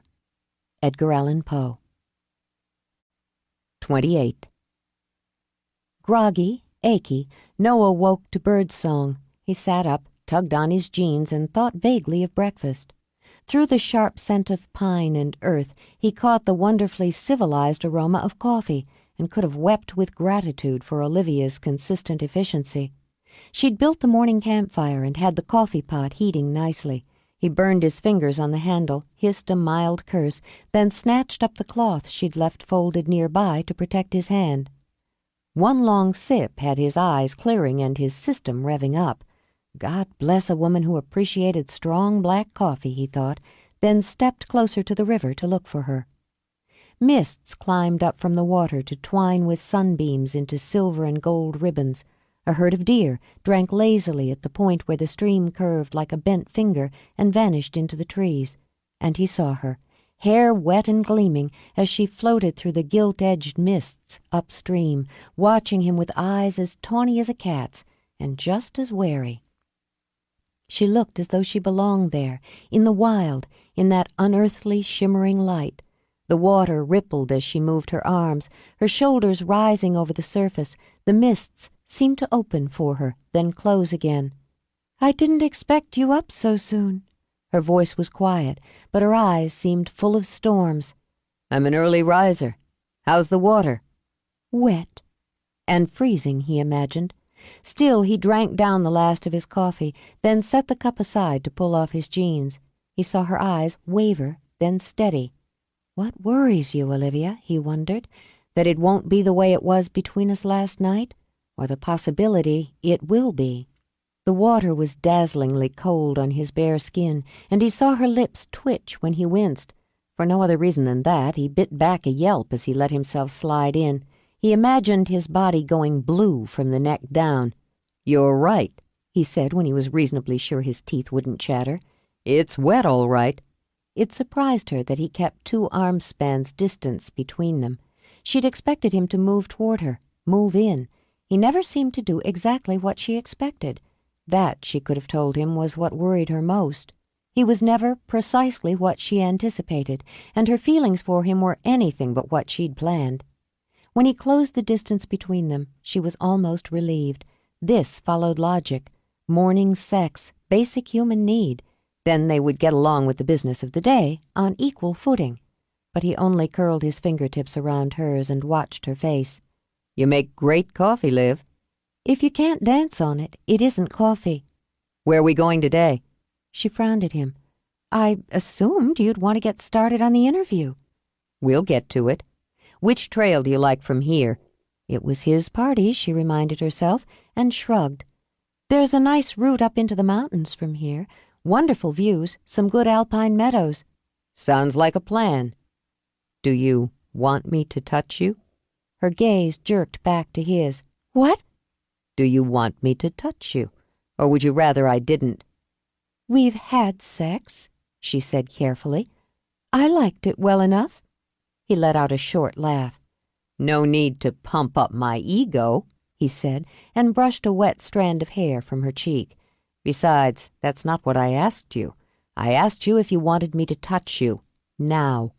With his eyes locked on hers, he skimmed his finger down her throat, over her shoulder. "To make love with you. Now." "You're already touching me."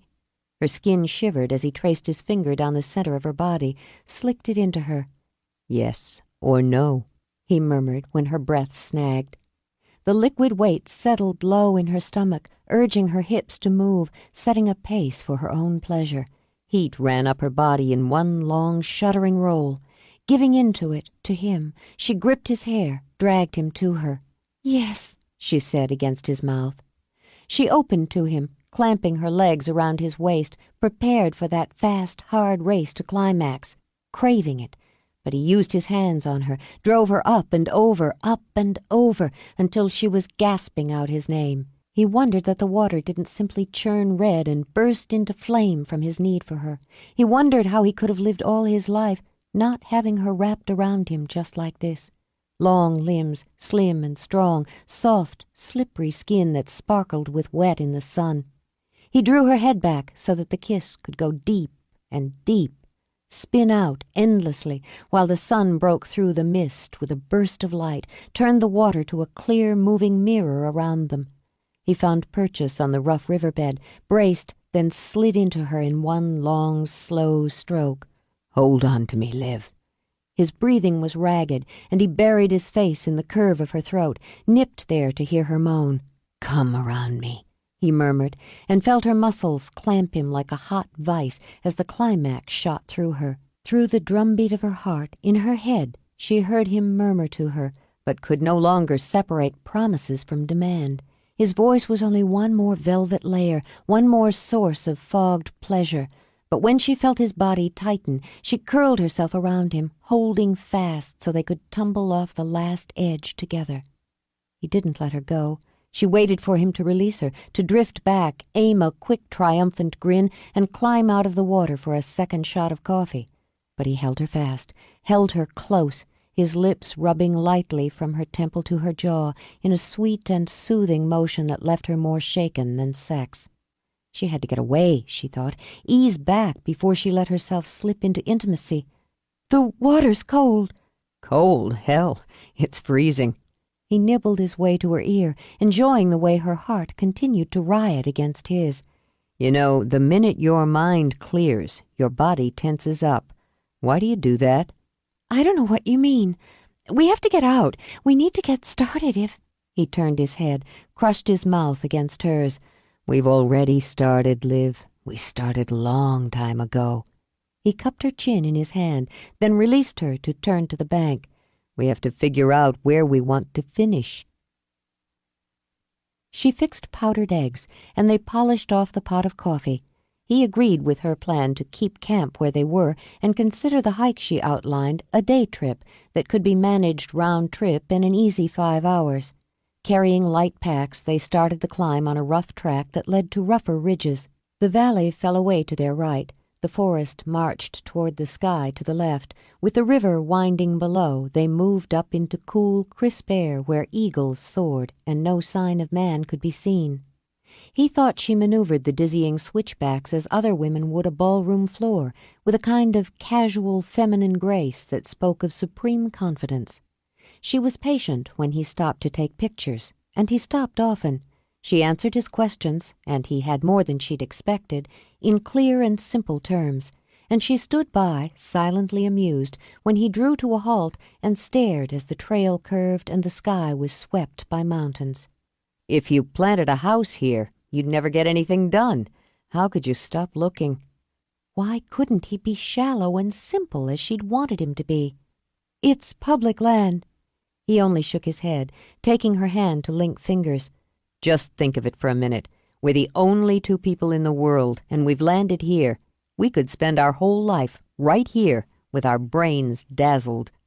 Blue, white, green, and silver, the world was made up of those strong colors and just the blurred smudges of more, peaks and valleys, and the rush of water, the feel of his hand warm in hers as if it was meant to be.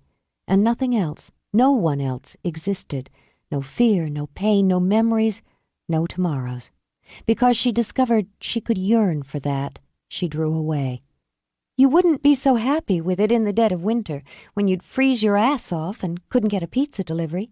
He looked at her, quiet, patient, and made her ashamed. What would you miss most if you could never go back? My family. No, not people. What thing would you miss most?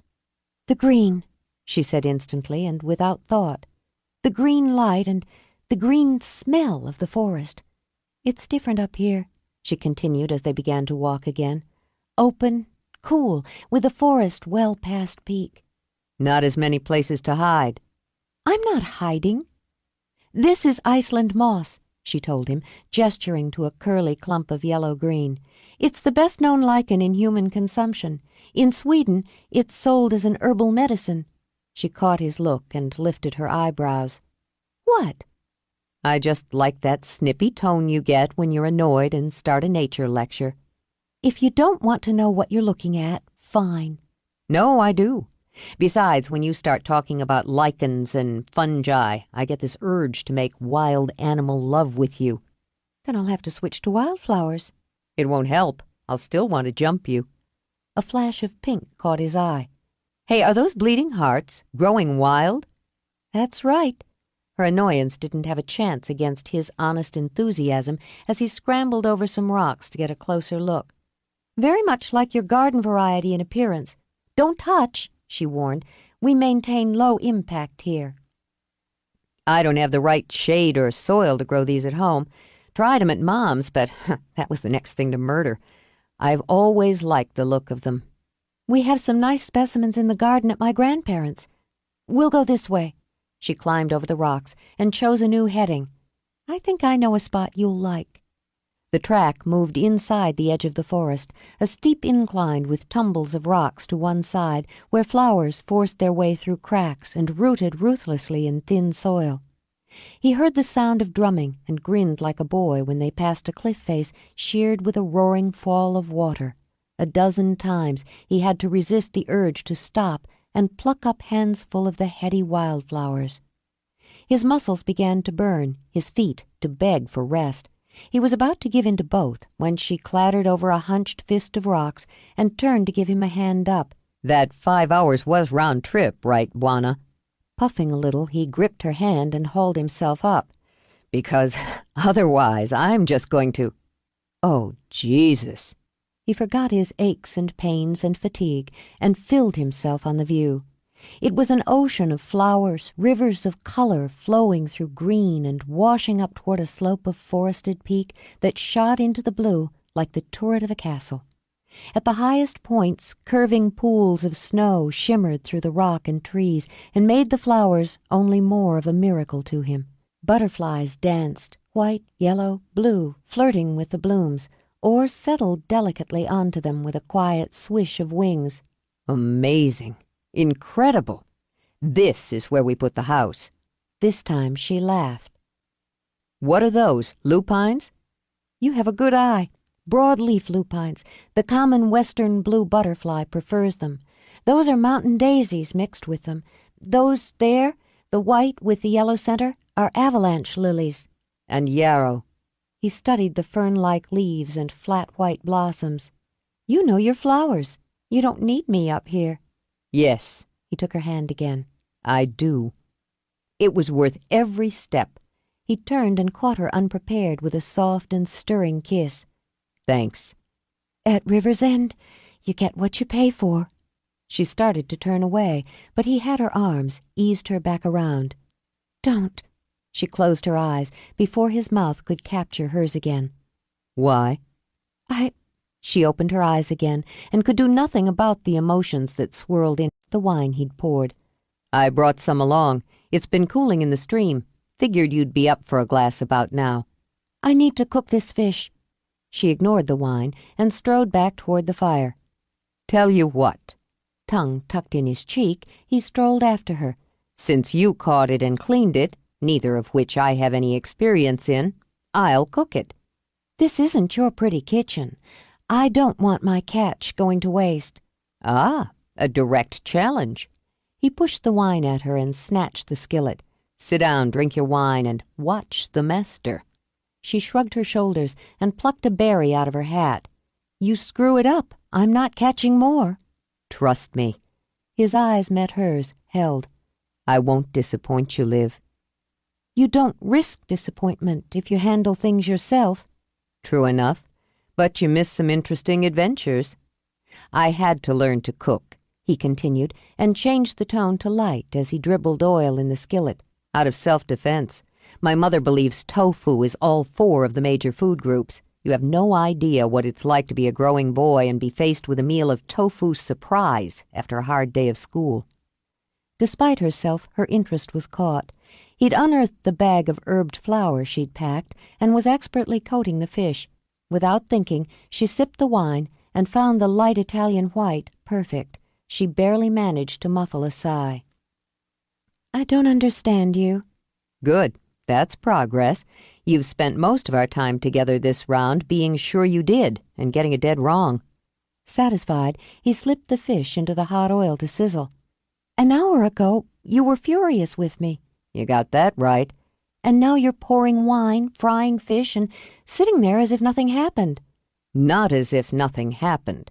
For him, everything had happened. He just had to wait for her to catch up. But I figure you're pissed off enough for both of us, so why waste the energy? I don't like to be handled. His gaze flashed back to her. Neither do I. We both know you wanted to come up here so I'd talk to you about your book without distractions or interruptions. But you haven't said anything about it. I wanted to give you a day, to give us both a day. I wanted you. He ran a finger down her arm. I still want you. I'd like it better if you were more comfortable with that. I'd like it better if you'd keep it simple. Well, he poked at the fish. One of us isn't going to get what he or she wants. Better get the plates, partner. These boys are nearly ready. Noah. He glanced up, a tender look on his face, and her heart wanted to melt. So she shook her head. Nothing, she said, and reached for the plates. Later, when the meal was finished and the forest dark and full of sound, it was she who turned to him. She who needed arms around her to chase away the dreams that haunted her and the fear that stalked with them.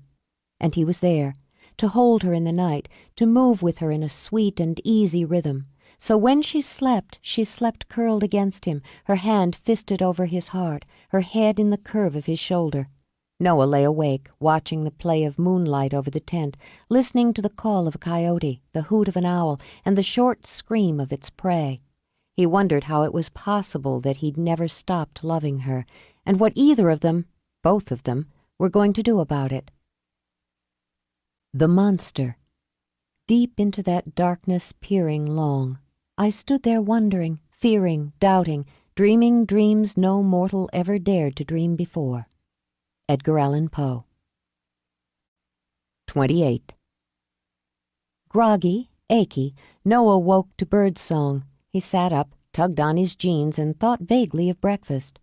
Through the sharp scent of pine and earth, he caught the wonderfully civilized aroma of coffee, and could have wept with gratitude for Olivia's consistent efficiency.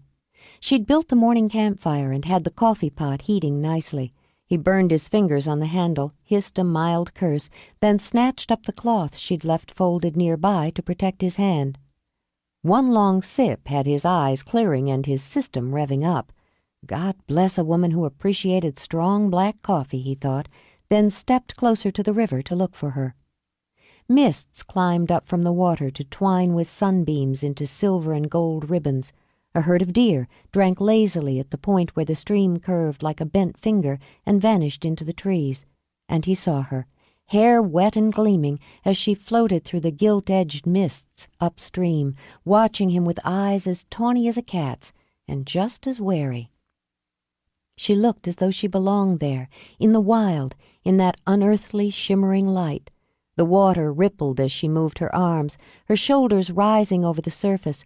The mists seemed to open for her, then close again. I didn't expect you up so soon. Her voice was quiet, but her eyes seemed full of storms. I'm an early riser. How's the water? Wet. And freezing, he imagined. Still, he drank down the last of his coffee, then set the cup aside to pull off his jeans. He saw her eyes waver, then steady. What worries you, Olivia? He wondered. That it won't be the way it was between us last night? Or the possibility it will be? The water was dazzlingly cold on his bare skin, and he saw her lips twitch when he winced. For no other reason than that, he bit back a yelp as he let himself slide in. He imagined his body going blue from the neck down. You're right, he said when he was reasonably sure his teeth wouldn't chatter. It's wet, all right. It surprised her that he kept 2 arm spans distance between them. She'd expected him to move toward her, move in. He never seemed to do exactly what she expected. That, she could have told him, was what worried her most. He was never precisely what she anticipated, and her feelings for him were anything but what she'd planned. When he closed the distance between them, she was almost relieved. This followed logic. Morning sex, basic human need. Then they would get along with the business of the day on equal footing. But he only curled his fingertips around hers and watched her face. You make great coffee, Liv. If you can't dance on it, it isn't coffee. Where are we going today? She frowned at him. I assumed you'd want to get started on the interview. We'll get to it. Which trail do you like from here? It was his party, she reminded herself, and shrugged. There's a nice route up into the mountains from here. Wonderful views, some good alpine meadows. Sounds like a plan. Do you Want me to touch you? Her gaze jerked back to his. What? Do you want me to touch you? Or would you rather I didn't? We've had sex, she said carefully. I liked it well enough. He let out a short laugh. No need to pump up my ego, he said, and brushed a wet strand of hair from her cheek. Besides, that's not what I asked you. I asked you if you wanted me to touch you. Now. With his eyes locked on hers, he skimmed his finger down her throat, over her shoulder. To make love with you. Now. You're already touching me. Her skin shivered as he traced his finger down the center of her body, slicked it into her.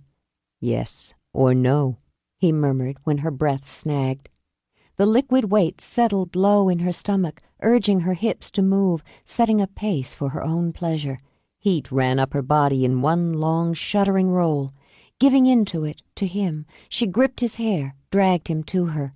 Yes, she said against his mouth. She opened to him, clamping her legs around his waist, prepared for that fast, hard race to climax, craving it. But he used his hands on her, drove her up and over, until she was gasping out his name. He wondered that the water didn't simply churn red and burst into flame from his need for her. He wondered how he could have lived all his life, not having her wrapped around him just like this. Long limbs, slim and strong, soft, slippery skin that sparkled with wet in the sun. He drew her head back so that the kiss could go deep and deep, spin out endlessly, while the sun broke through the mist with a burst of light, turned the water to a clear, moving mirror around them. He found purchase on the rough riverbed, braced, then slid into her in one long, slow stroke. Hold on to me, Liv. His breathing was ragged, and he buried his face in the curve of her throat, nipped there to hear her moan. Come around me, he murmured, and felt her muscles clamp him like a hot vice as the climax shot through her. Through the drumbeat of her heart, in her head, she heard him murmur to her, but could no longer separate promises from demand. His voice was only one more velvet layer, one more source of fogged pleasure. But when she felt his body tighten, she curled herself around him, holding fast so they could tumble off the last edge together. He didn't let her go. She waited for him to release her, to drift back, aim a quick triumphant grin, and climb out of the water for a second shot of coffee. But he held her fast, held her close, his lips rubbing lightly from her temple to her jaw in a sweet and soothing motion that left her more shaken than sex. She had to get away, she thought, ease back before she let herself slip into intimacy. The water's cold. Cold? Hell, it's freezing. He nibbled his way to her ear, enjoying the way her heart continued to riot against his. You know, the minute your mind clears, your body tenses up. Why do you do that? I don't know what you mean. We have to get out. We need to get started if... He turned his head, crushed his mouth against hers. We've already started, Liv. We started long time ago. He cupped her chin in his hand, then released her to turn to the bank. We have to figure out where we want to finish. She fixed powdered eggs, and they polished off the pot of coffee. He agreed with her plan to keep camp where they were and consider the hike she outlined a day trip that could be managed round trip in an easy 5 hours. Carrying light packs, they started the climb on a rough track that led to rougher ridges. The valley fell away to their right. The forest marched toward the sky to the left. With the river winding below, they moved up into cool, crisp air where eagles soared and no sign of man could be seen. He thought she maneuvered the dizzying switchbacks as other women would a ballroom floor, with a kind of casual feminine grace that spoke of supreme confidence. She was patient when he stopped to take pictures, and he stopped often. She answered his questions, and he had more than she'd expected, in clear and simple terms, and she stood by, silently amused, when he drew to a halt and stared as the trail curved and the sky was swept by mountains. If you planted a house here, you'd never get anything done. How could you stop looking? Why couldn't he be shallow and simple as she'd wanted him to be? It's public land. He only shook his head, taking her hand to link fingers. Just think of it for a minute. We're the only 2 people in the world, and we've landed here. We could spend our whole life right here with our brains dazzled. Blue, white, green, and silver. The world was made up of those strong colors, and just the blurred smudges of more. Peaks and valleys, and the rush of water, the feel of his hand warm in hers, as if it was meant to be. And nothing else, no one else existed. No fear, no pain, no memories, no tomorrows. Because she discovered she could yearn for that, she drew away. You wouldn't be so happy with it in the dead of winter, when you'd freeze your ass off and couldn't get a pizza delivery. He looked at her, quiet, patient, and made her ashamed. What would you miss most if you could never go back? My family. No, not people. What thing would you miss most? The green, she said instantly and without thought. The green light and the green smell of the forest. It's different up here, she continued as they began to walk again. Open, cool, with the forest well past peak. Not as many places to hide. I'm not hiding. This is Iceland moss, she told him, gesturing to a curly clump of yellow-green. It's the best-known lichen in human consumption. In Sweden, it's sold as an herbal medicine. She caught his look and lifted her eyebrows. What? I just like that snippy tone you get when you're annoyed and start a nature lecture. If you don't want to know what you're looking at, fine. No, I do. Besides, when you start talking about lichens and fungi, I get this urge to make wild animal love with you. Then I'll have to switch to wildflowers. It won't help. I'll still want to jump you. A flash of pink caught his eye. Hey, are those bleeding hearts growing wild? That's right. Her annoyance didn't have a chance against his honest enthusiasm as he scrambled over some rocks to get a closer look. Very much like your garden variety in appearance. Don't touch, she warned. We maintain low impact here. I don't have the right shade or soil to grow these at home. Tried 'em at Mom's, but that was the next thing to murder. I've always liked the look of them. We have some nice specimens in the garden at my grandparents'. We'll go this way. She climbed over the rocks and chose a new heading. I think I know a spot you'll like. The track moved inside the edge of the forest, a steep incline with tumbles of rocks to one side where flowers forced their way through cracks and rooted ruthlessly in thin soil. He heard the sound of drumming and grinned like a boy when they passed a cliff face sheared with a roaring fall of water. A dozen times he had to resist the urge to stop and pluck up handsful of the heady wildflowers. His muscles began to burn, his feet to beg for rest.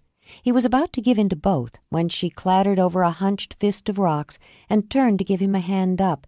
That 5 hours was round trip, right, Juana? Puffing a little, he gripped her hand and hauled himself up. Because otherwise I'm just going to... Oh, Jesus. He forgot his aches and pains and fatigue and filled himself on the view. It was an ocean of flowers, rivers of color flowing through green and washing up toward a slope of forested peak that shot into the blue like the turret of a castle. At the highest points, curving pools of snow shimmered through the rock and trees and made the flowers only more of a miracle to him. Butterflies danced, white, yellow, blue, flirting with the blooms, or settled delicately onto them with a quiet swish of wings. Amazing. Incredible. This is where we put the house. This time she laughed. What are those, lupines? You have a good eye. Broadleaf lupines. The common western blue butterfly prefers them. Those are mountain daisies mixed with them. Those there, the white with the yellow center, are avalanche lilies. And yarrow. He studied the fern-like leaves and flat white blossoms. You know your flowers. You don't need me up here. Yes. He took her hand again. I do. It was worth every step. He turned and caught her unprepared with a soft and stirring kiss. Thanks.